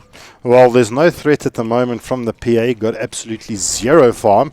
But here comes the Astral Imprisonment out from Seam. Can they couple it up with something? They do. The Torrent's good. Gonna land on Fearbender. Comes to the base and he's dead for the count. 4 players for BVD in the mid. There's X-Master Spot. Try to control out Mulkey. And Mulkey's no threat to the side of BVD. While this is all happening in the bottom lane, Donny just farming away. That's the insurance policy at the moment, is going to be the AM. But the 4 players from BVD, they're just going to continuously make stuff happen around the map. Yep, they've got the global potential off the bat with the Nature's Prophet from Flares. That global potential can come out eventually for F3 once Tinker has his BTs and the Blink Dagger.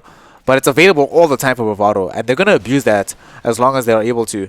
And also, they understand right now that, sure, Oracle's a real support hero, but what does PA really do? So they're not really afraid at all of just running past the PA.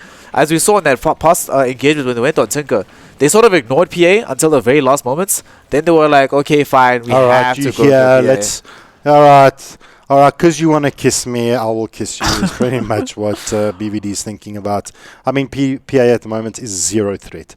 She's sitting with 2-2 farm. I mean, where would you ever say that you would see a PA with a 2-2? 2-2 at 8 minutes into the game. It's just, I don't know why this hero is picked as support sometimes. Doesn't feel like it does anything. And it's too much based around RNGs. I can understand Morphling being a support. That's something I've seen before.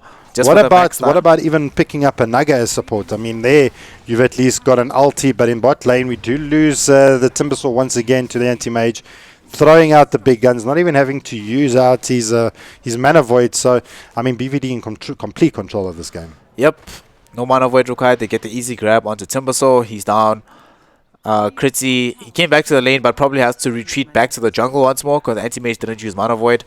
It makes life difficult for him. Top Juggernaut, at least Jappa is trying his best once again for his team. Feels like the world is on his back. He is level 8 almost. Has the Omni Slash, he just doesn't have the mana for it right now. But they're going to try and siege for this tower. Healing Ward will expire, and this will zone Bravado back. The zone Jappa back. Can't go for this anymore. Well, we do have the Astral Beam popped down on those creeps, just trying to get as much farm as Seam can. He's going to soon become a little bit of a monster. He does get his brown boots flown out to him. Now, we spoke about this PA being an absolute... I think we can classify it as being probably the most terrible pickup of the day. Of the day? Oh, yeah, definitely. So, so with the option of going back in time and saying, right, well, if we're not going to pick up the PA, what other options do they have? Maybe, do you think the way that they're playing the PA, maybe a Naga? There you always have the option of the net or the ensnare going into Song should there be a bit of a problem and teams need to pull out. I think maybe even the Naga would have provided more than what the PA is at the moment. I think the reason why they picked PA, they wanted a support hero that could help Tinker definitively win the lane. They weren't confident about Tinker beating Seam's OD. So they picked this PA, someone who can just dagger spam and ensure that at least some damage will be going on to the OD. I think instead of PA, they could have gone for Disruptor with Thunderstrike or even Skywrath Mage. Plays in the mid, spots out Fearbender, trying to make a play on Fear. We're getting a rotation in here from Oracle. Is it going to be enough? We do have the Astral Imprisonment. There's the Torrent. Oh, doesn't catch on Fearbender, but there comes a little bit of those Purifying Flames out from Sticklish. Is it going to be enough? No, it's not. Flair's able to pick up the last kill there. Now Kritzy, he wants a little bit more of this action. He's chasing down Flair's, blocking his teammate. Kritzy not allowing Jappa to get involved in BVD Seam. He's going to go down eventually to the Jugger, but Milky picking up the DD. Doesn't have his coup de grace yet, so the crits aren't online yet, but at least maybe getting one kill in return, picking up Seam. It was a pretty big kill, but it's not the best thing that could have happened for their time, for their team. Do you want to see something scary? I haven't seen yet, but let's just take a look at what our net worths and XP graphs are looking like at the moment. And 10 minutes in, 3K in the lead for the side of BVD, and experience almost just under the 3K mark. So not that bad. Not that bad, but I mean, 11-minute Battle Fury though for Donny. That's scary. That's not going to be great. Oh my word, this is going to be so devastating for the side of F3. I mean, Donny's just getting so much out of this. Now he's just going to be able to flash farm this jungle, and the side of F3 is going to get nothing. I mean, the Timbersaw at this point should at least have his arcane boots. Timbersaw should have arcane boots. We should see Tinker getting closer and closer to the BTs. He went for the Soul Ring first, which is not the worst thing in the world. But the main thing is that F3 are just... Their item taps are not going to be nearly on point enough. Seam smells a fish, spots out Fearbender, and Seam throws one arcane bolt and brings down that poor little Tinker Winker. And mid lane was a complete... I think the experience that the Tinker needed far outmatched the fact that they needed to win the lane against the OD. But here comes X marks the spot. Not going to latch onto the Torrent. OD just kind of mistiming that a little bit over there. But this is going to open up the mid-tier 1 tower. And BVD kind of says, well, we've got Battle Fury on Donny. We've got Flair's Max Treant out. He's going to be probably working into the Blight. Let's push on in. And as they do that, they've now got Jap in the bot lane, trying to see what he can still get out of it. Trying to get Manta. Pretty much got his Yasha, just that's been flowing out to him at the moment. I mean, where do you go from here? F3 I feel they kind of drafted themselves out of this game. If they do lose the game, it's likely going to be as a result of the PA. And sorry, ladies and gentlemen, even though the scorecard at the top might not show it, Bravado are up in this series 1-0. I think what F3, the only way that they can come back into this game right now, they need to try and avoid. So if we see Jappa, his build, he's gone for this Yasha. He wants to try and maybe kite around. What they need to do is smoke up, not necessarily to just get kills, but just to get some vision on their own side of the map to make the map farm safe to farm. Because right now, if you see some of the vision that Bravado has, they have a just deep ward inside the Dire jungle. They have another ward that spots out all movements in the Radiant mid lane, as well as spotting out movements around the Ancients and next to the Dire secret shop. So everything that F3 want to be able to do right now is being spotted out by Bravado. They need to regain control of their half of the map. And now they're probably going to lose a Jug here top if they catch him. He doesn't have TP. Let's sing a song. Let's sing a song. Good night, sweetheart. Oh, it's time to go. And it's actually Jabba that actually gets out. Surprising, not willing to actually follow that up from the side of BVD. They're looking at to focus down objectives over here. The only reason he's alive, I think, is because they didn't know that his TP was on cooldown. They just saw that it's in his inventory, so they assumed, okay, if we try go on him, we can just spin TP. But at the same time, Anti-Mage with Mana Void can cancel your TP through your Blink Dagger, or through your BKB and or Magic Immunity. So I think they really could have killed him, but they probably were just prioritizing the tower. They're like, okay. They also didn't know where the players were for the side. Wait, they do have that ward. That ward has actually been dewarded now from the sentry. So maybe a little bit weary from the side of BVD. Not being too risky. They did lose that that ward on the higher ground here by their secret shop. So not knowing that all the players for F3 were still in the vicinity, and let alone they still had the tier 1 tower up, the rotation potential was and could be ridiculous.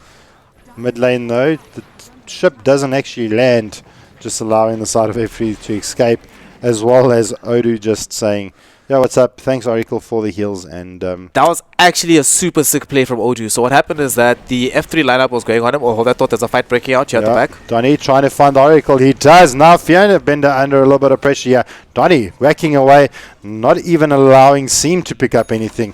And this is the point where this draft starts to accelerate. Anti-Major's got a timing. Starts becoming a little bit bad at the 45-minute mark, but already pushing in to the Tier 2 tower at the 15-minute mark. This is probably the quickest Tier 2 tower we've seen taken so far today.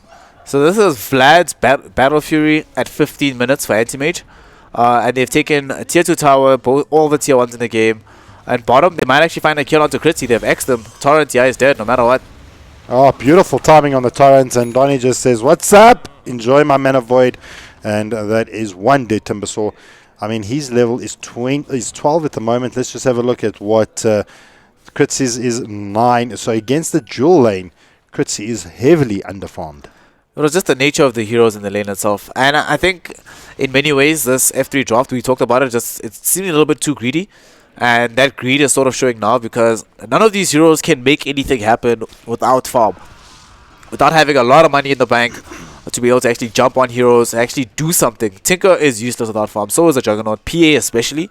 And we're seeing the effect of this PA being a relatively decent level but not contributing at all to the game. Even Critzy is struggling. He's got the arcade boots, but that's about all he has. He's nowhere near being able to finish off this Bloodstone. And the Bravado lineup don't seem compelled to give any quarter. Critzy dives in. It's hard to find out. Odu does get that Astral Imprisonment off.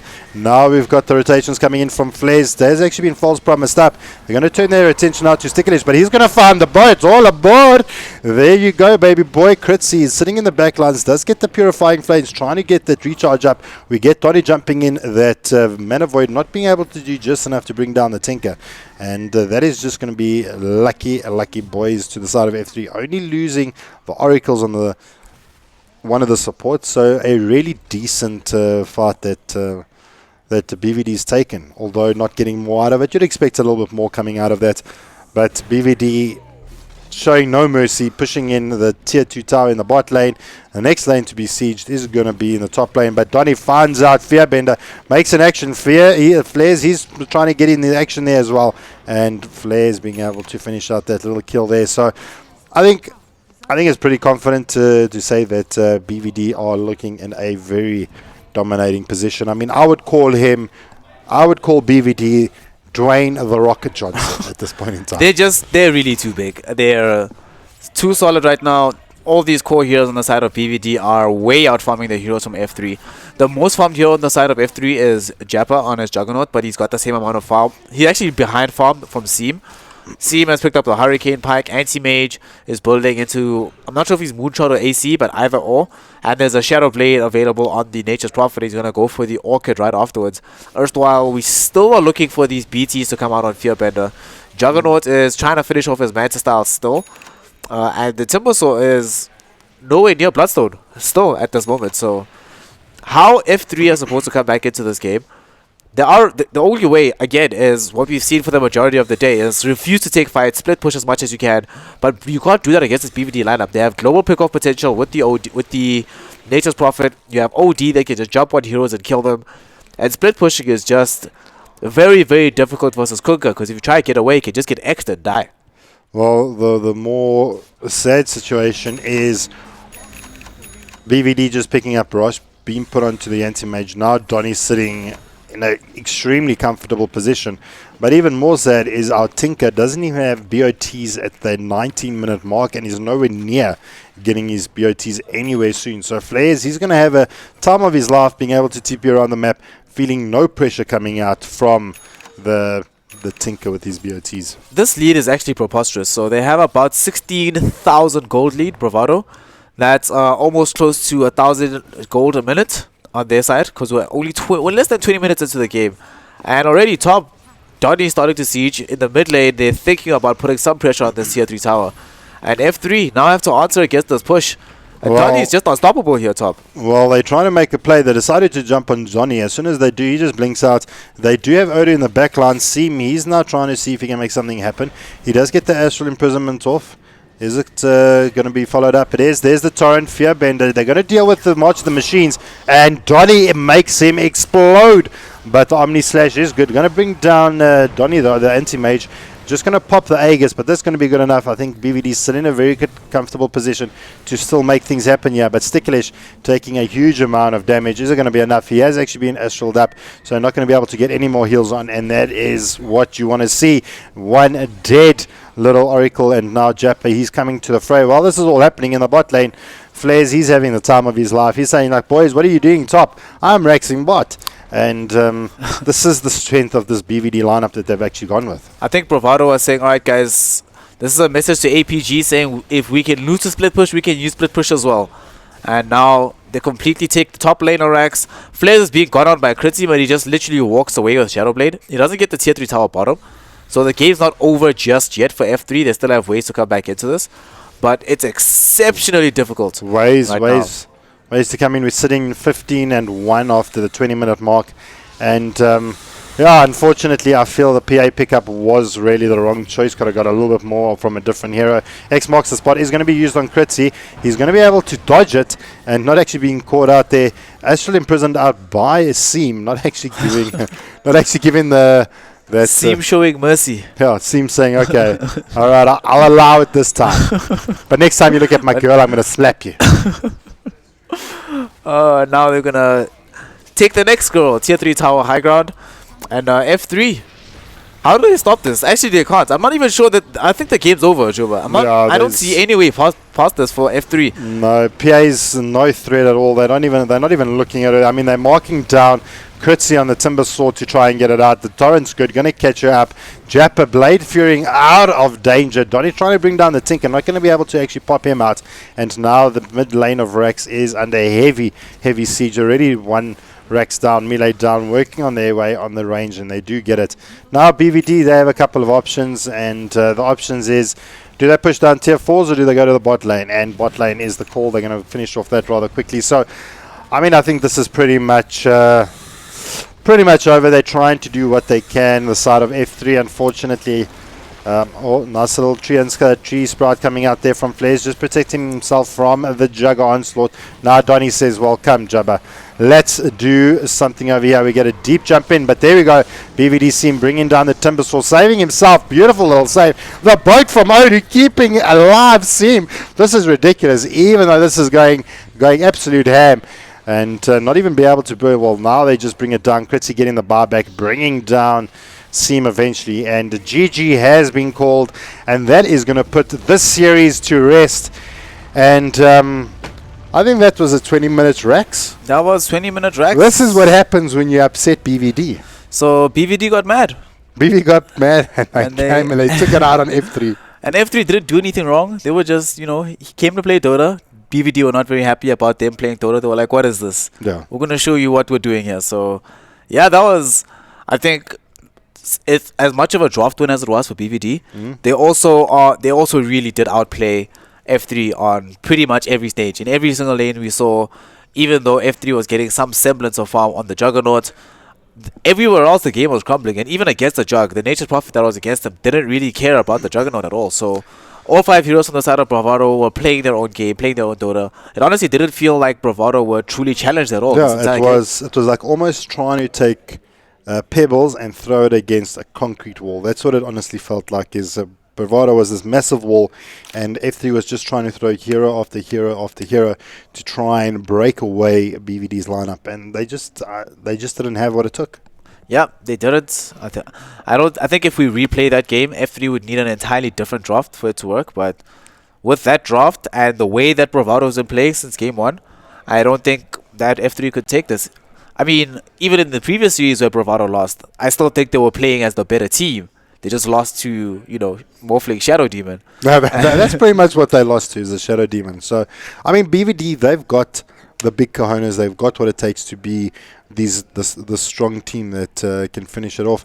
If they get a little bit outdrafted, it's a little bit difficult. They lost 2 games in a row, but they've put that behind them. You can see in this game here, they've just absolutely said, well, for the rest of the teams out there that are trying to think they can take a game off us, this is what we're going to bring to the table. Expect this. And if you don't draft correctly, we are going to be knocking on your door in 20 minutes after that happens. Yeah.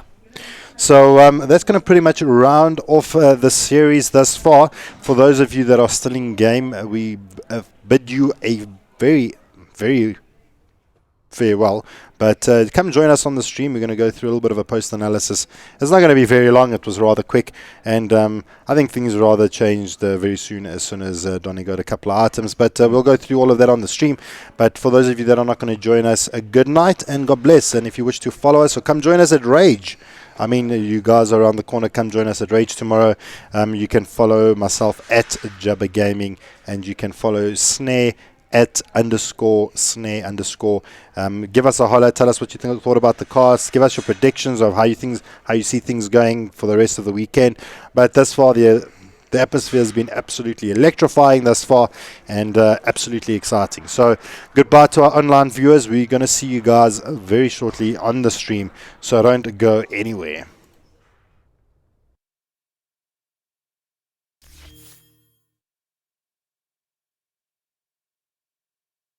And welcome back to the guys that decided to stick around for the post-analysis. It's not going to be very long.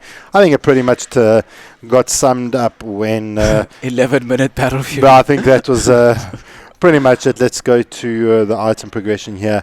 We had some big item pickups here on the anti-mage, on our Donny, picking up a Battle Fury at the 11-minute mark. I mean, it is exquisite when you pick up a Battle Fury at the 12-minute mark. Donny doing it in pretty much 11 minutes. Was phenomenal. Jumping into the bush, completely cleaned out those creep waves. But I mean, he wasn't even making the big impacts in the early parts of the game. I mean, that was done to this lad over here. Seam played incredibly well in the mid lane, put so much harassment on the Tinker, and even with the PA standing side by side, the Tinker, couldn't even get much done. It honestly didn't feel like PA did anything this game. I mean. He bought a flying courier. He bought flying courier. He did support something. he supported the hardest. He ended the game lowest level. He didn't.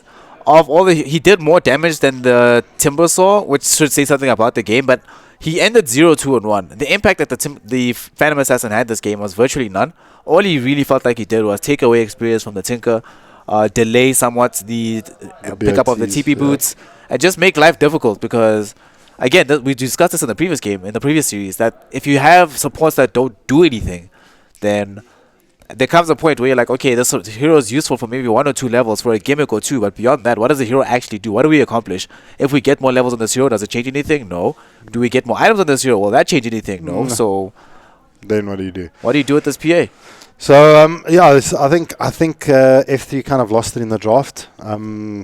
Maybe giving BVD a little bit of a surprise when they were going through the drafting phase. We saw a PA pickup, we saw a Jugger pickup, then we saw a Timber Saw pickup. No, I stand corrected. They picked up the Tinker. Yeah, the Tinker 4th pick and then Timber. Then they picked up the Timber. Now BVD saying, well, they're just laughing in the seat saying, well, what, they're going to run the PA support, even if the Tinker has to be in mid because they need the XP, but it didn't even turn out that way. They tried to give XP to the Timber Saw in the off lane. where the Timbersaw was still super underleveled. Timbersaw was underleveled for the majority of the game. I mean, and even if we look at their draft, they had 0 stuns. Not a single stun available for the Flipside lineup.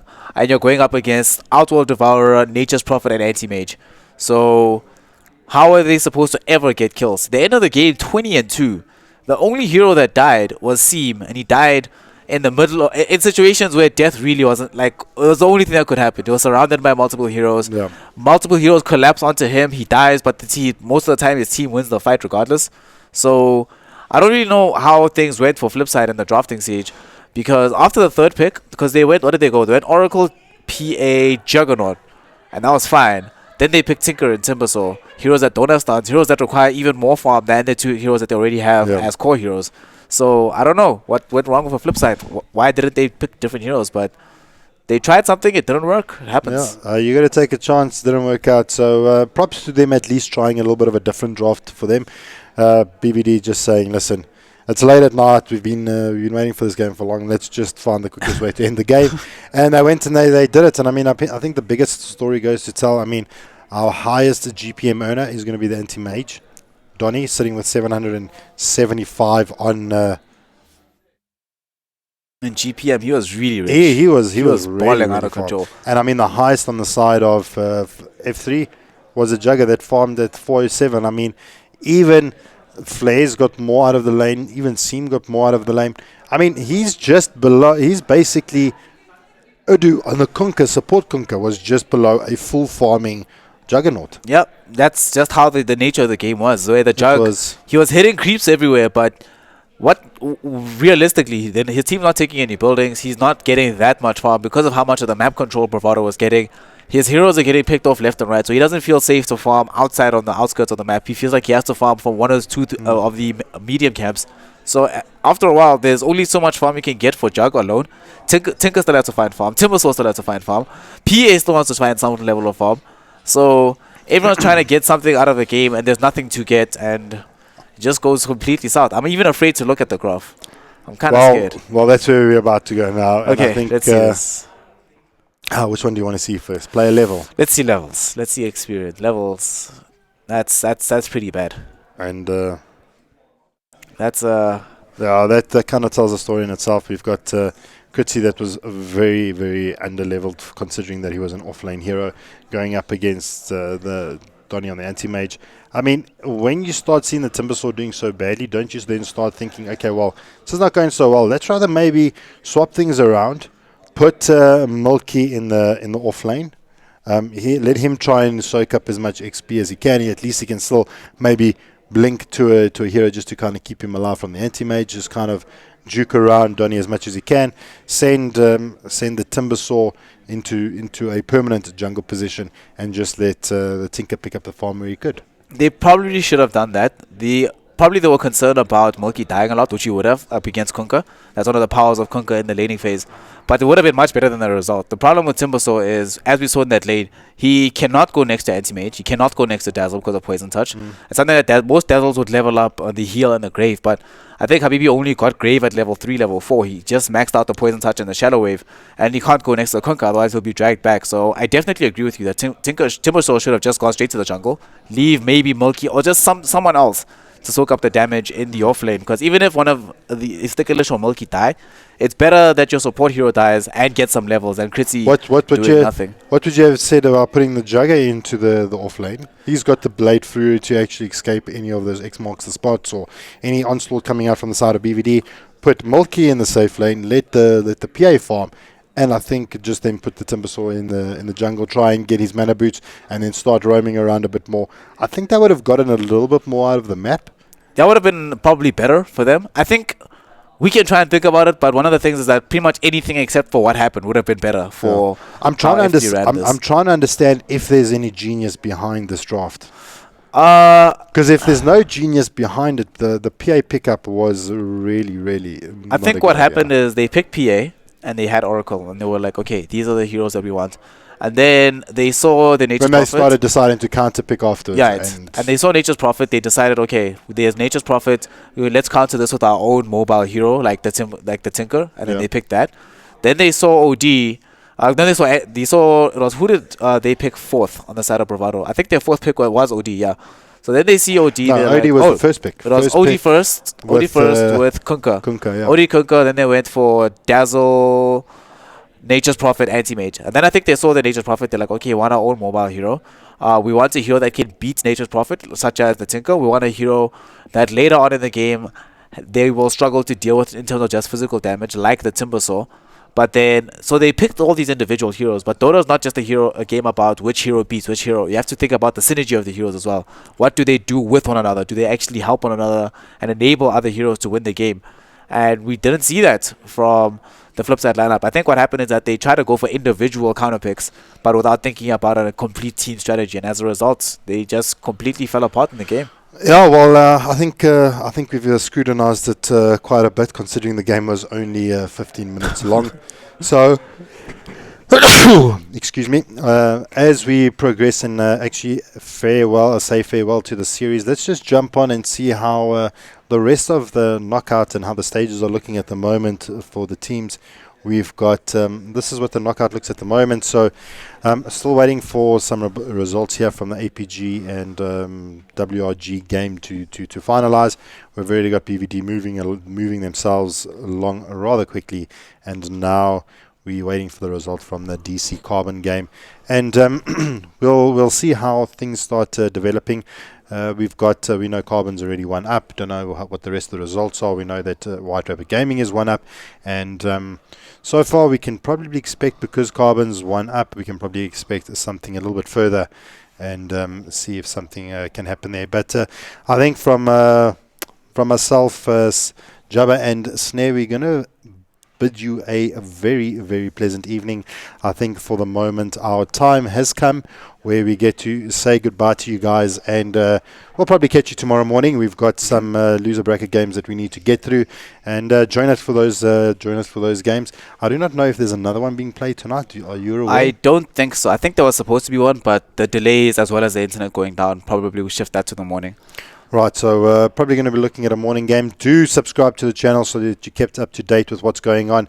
But currently, the White Rabbit Gaming and APG game is currently happening on the mainstream. So do catch that, being brought to you by Halberd as well as Prophecy.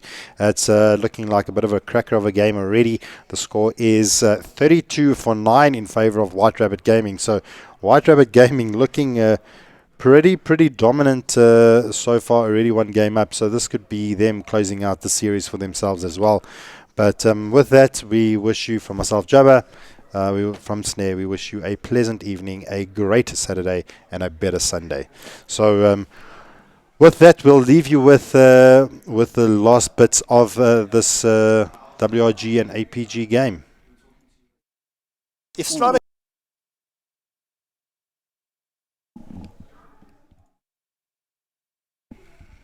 they do pull out a miracle. At the moment, WG, they're just looking to in control. Anistam, the dunk's not quite right. He's going to be able to go into the low ground. On the sideline though, Manny, he's getting the treatment of Castaway as he finishes off Anistam as well. And Manny now trying to limp out. Long range Dagons. The GG is called. WRG are your first Digital Gaming League Grand finalists. Grand finalists.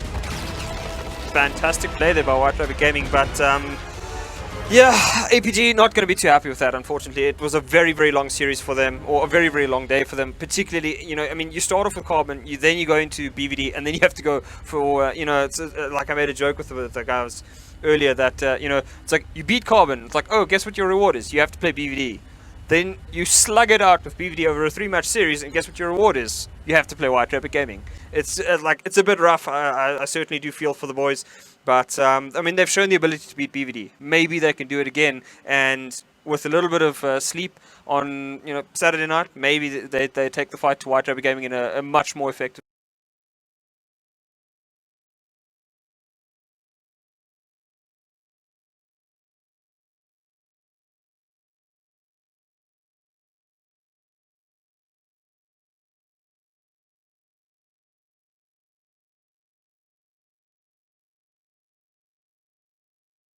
But of course, It's also a thing, universal statement that you're, well, I tell you what, that man on screen, he doesn't care. I was going to say, sometimes you want to be able to play right, but I tell you what, Castaway says, I'll take the day off. I'll see you in the finals, boys.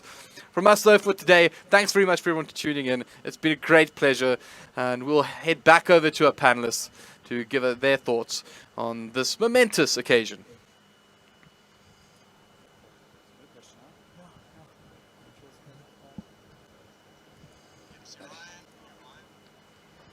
And we're sitting here with Chidawi from White Rabbit Gaming. Congratulations. I'm sure you must be really happy with the performance. Now, you guys have been working extremely hard this year. Do you feel that all this hard work and time has paid off? Definitely. I think, especially the last month or so, we put in quite a lot of effort, and I think it's starting to pay off now for this event. I think your casting was...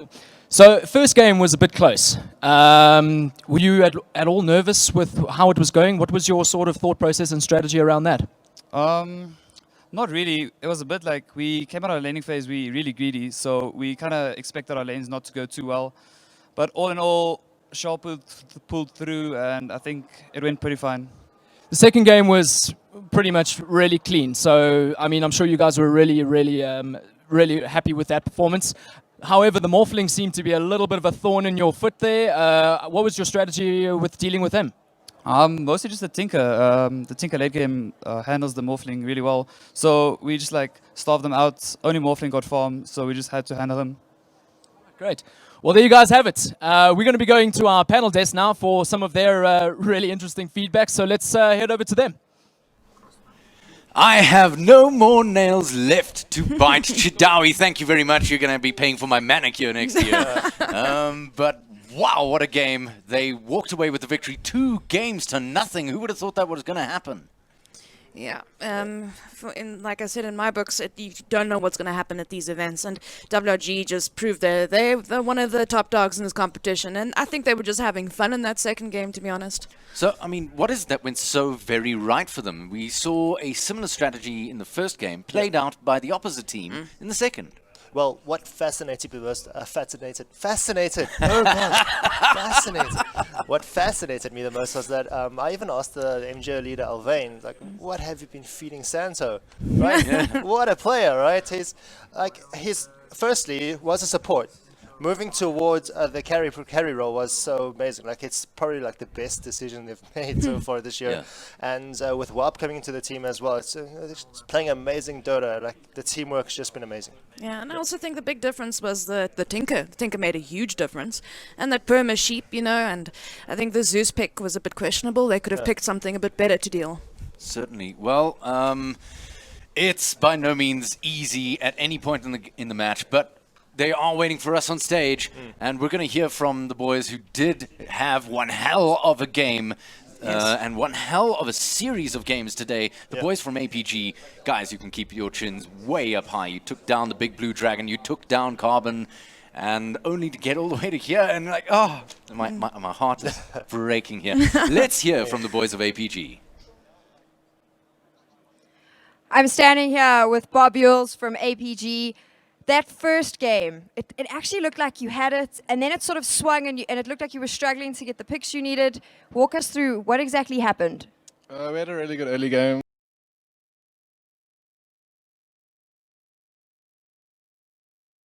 And came Blink. We tried to get some key pickoffs, and unfortunately they just dodged all our movements, and then the game just got out of control then. One of the things that a lot of people watching the stream right now probably don't know, you were playing backstage, and Phalanx actually had to go see the medics because he's actually extremely sick. You then had to come on here and play. Did that affect your performance at all, knowing that he wasn't feeling his best? I think it did. During game 2 of BVD, you had to pause and just go to the bathroom, just be sick and stuff. And yeah, I think playing another series just after BVD was just too much for us, I think, yeah. You're obviously feeling deflated because no one likes to lose, but you and White Rabbit Gaming have both been working so hard the last few months. I know because we chat about it off stage, scrimming together, just trying to upskill one another. And I know it is because you wanted to ultimately dethrone the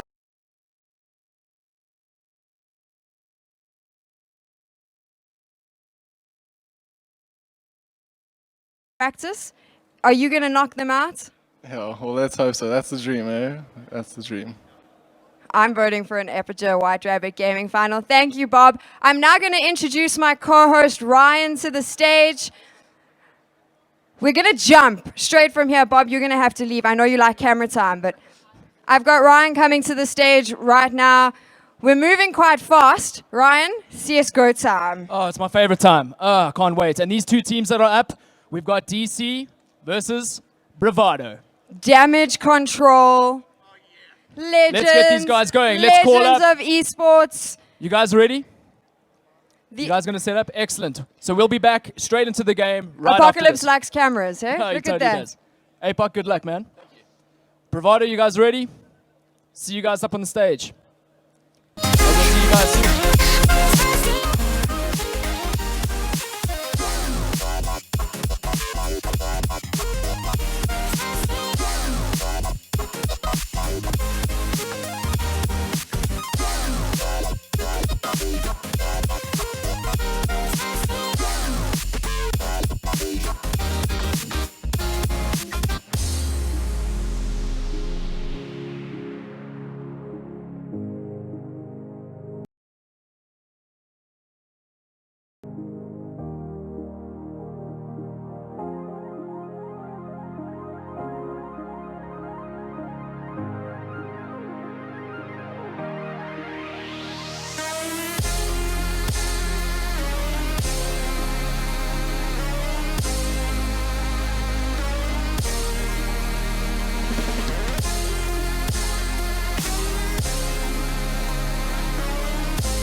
Invincible.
Like the attention, girl, I know you. But you're everything I want in life. We're fighting danger like kung fu. The love I feel is deep inside. The others don't matter. It's honestly us against the world. We're the perfect team. You're my dream, and I just want it. I can see myself. I can see myself. I can see myself. See myself. I can see myself. I can see myself. I can see myself. See myself. I can see myself. I can see myself. See myself. I can see myself. I can see myself. I can see myself. Oh baby, if you ever need a helper, you should know that I'll be there day and night. Nobody else can love you better. I'm here just to treat you right. You're the reason I'm alive. You're the only pain I can endure. And when you're not here, you're my dream, but I just wanna. Yeah, I just wanna. You're my dream, but I just wanna.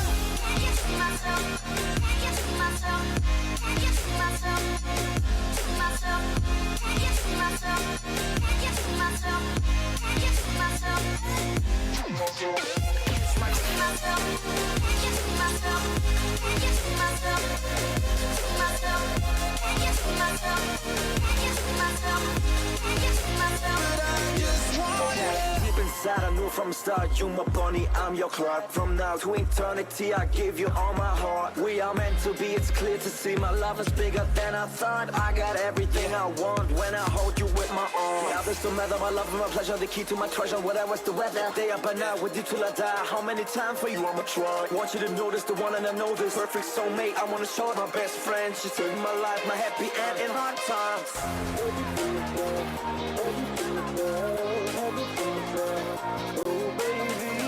Hug it to myself, hug it to myself, hug it to myself. But I just want it. Hug it to myself, hug it to myself, hug it to myself, to myself, hug it to myself, hug it to myself, hug it to myself. But I just want it. Hug it to myself, hug it to myself, hug it to myself.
back from the dead.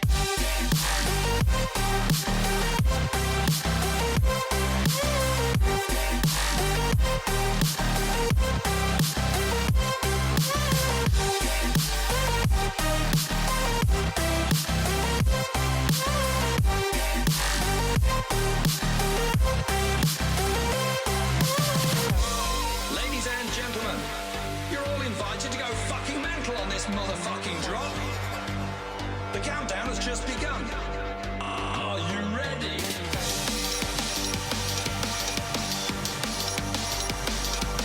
Let's go, go, go, go, go, go. Now we're back from the dead.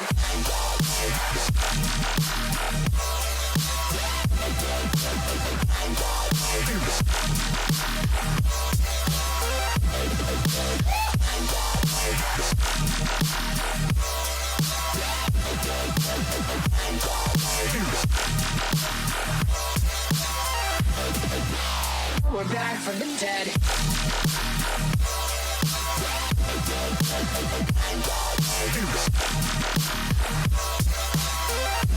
Hell yeah.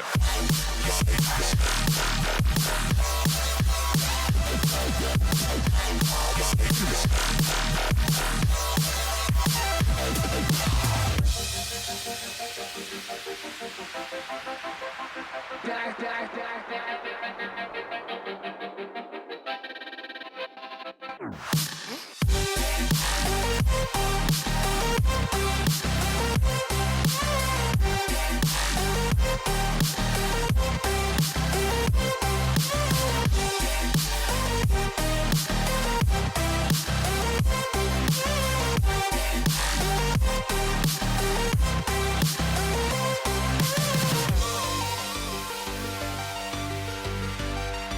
We're back from the dead, dead, dead. Are you ready?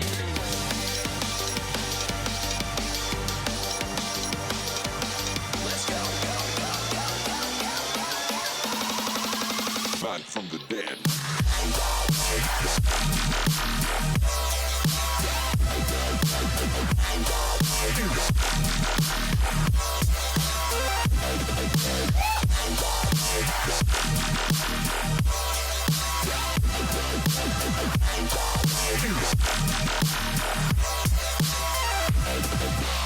We're back from the dead.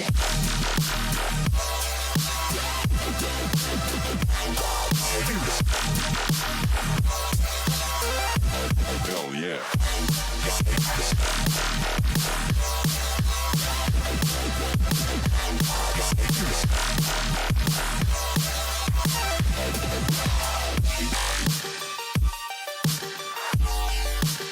We're back from the dead.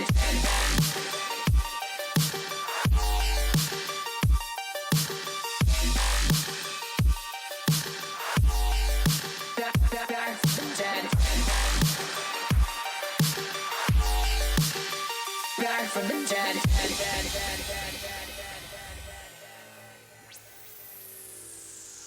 So I said, no, no, no, it was supposed to be my pentakill. Why did you die to me?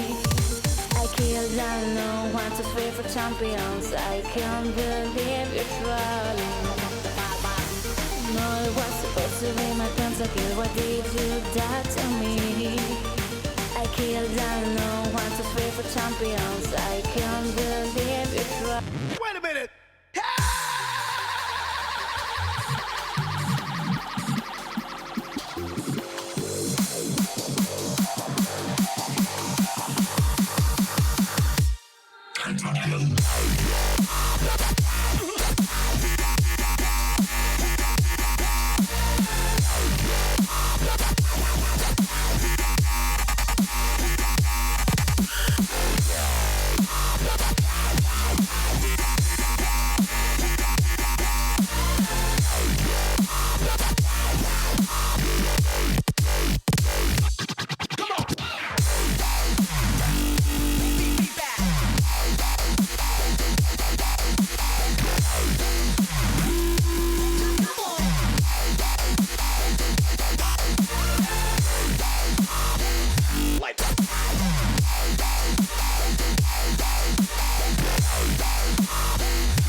So I said, no, no, no, it was supposed to be my pentakill. Why did you die to me?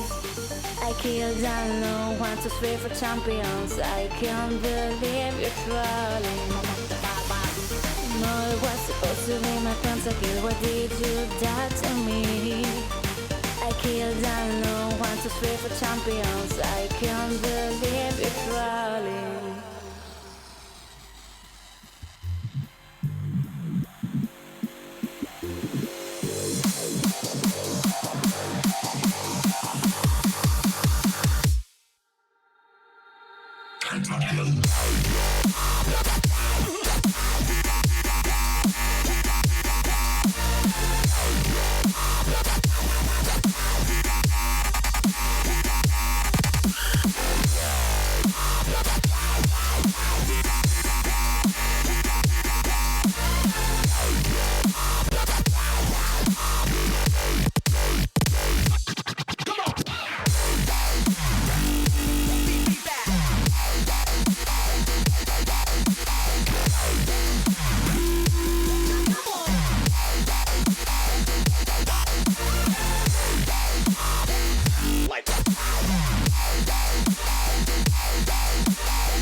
time wasted. My heart grows heavy. Don't taste me rushing. Keep your words naked. You got me blushing. And if forever I follow, you'll be my holy ground. You forever I follow in immortality. I can see you and me.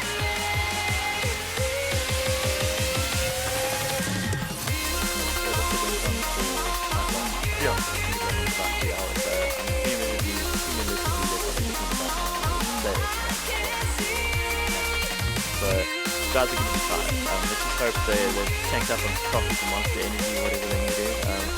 Red Bull, whatever your preferred poison is, so to speak.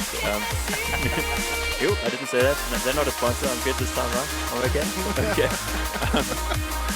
Yeah, that's just the inside joke from ECL wrecking the sponsors. But yeah, just hope there'll be some wrecking going on tonight. I mean, this is the classic match. The match that we all want to see, and saying the word map, of course, I should probably bring out my map voice. Just keep the phone out of picture, because I'm sure we don't want another brand here going on. Let's keep it out of picture. We've got some selfies actually. Oh, there's a beautiful selfie of us. I mean, tired selfies at best, right? I'm not exactly tired, but okay. I'm tired, man. I'm old, bro. So we've actually got Bravado actually won the point toss. So they vetoed immediately. We had Vita dropping in from Train.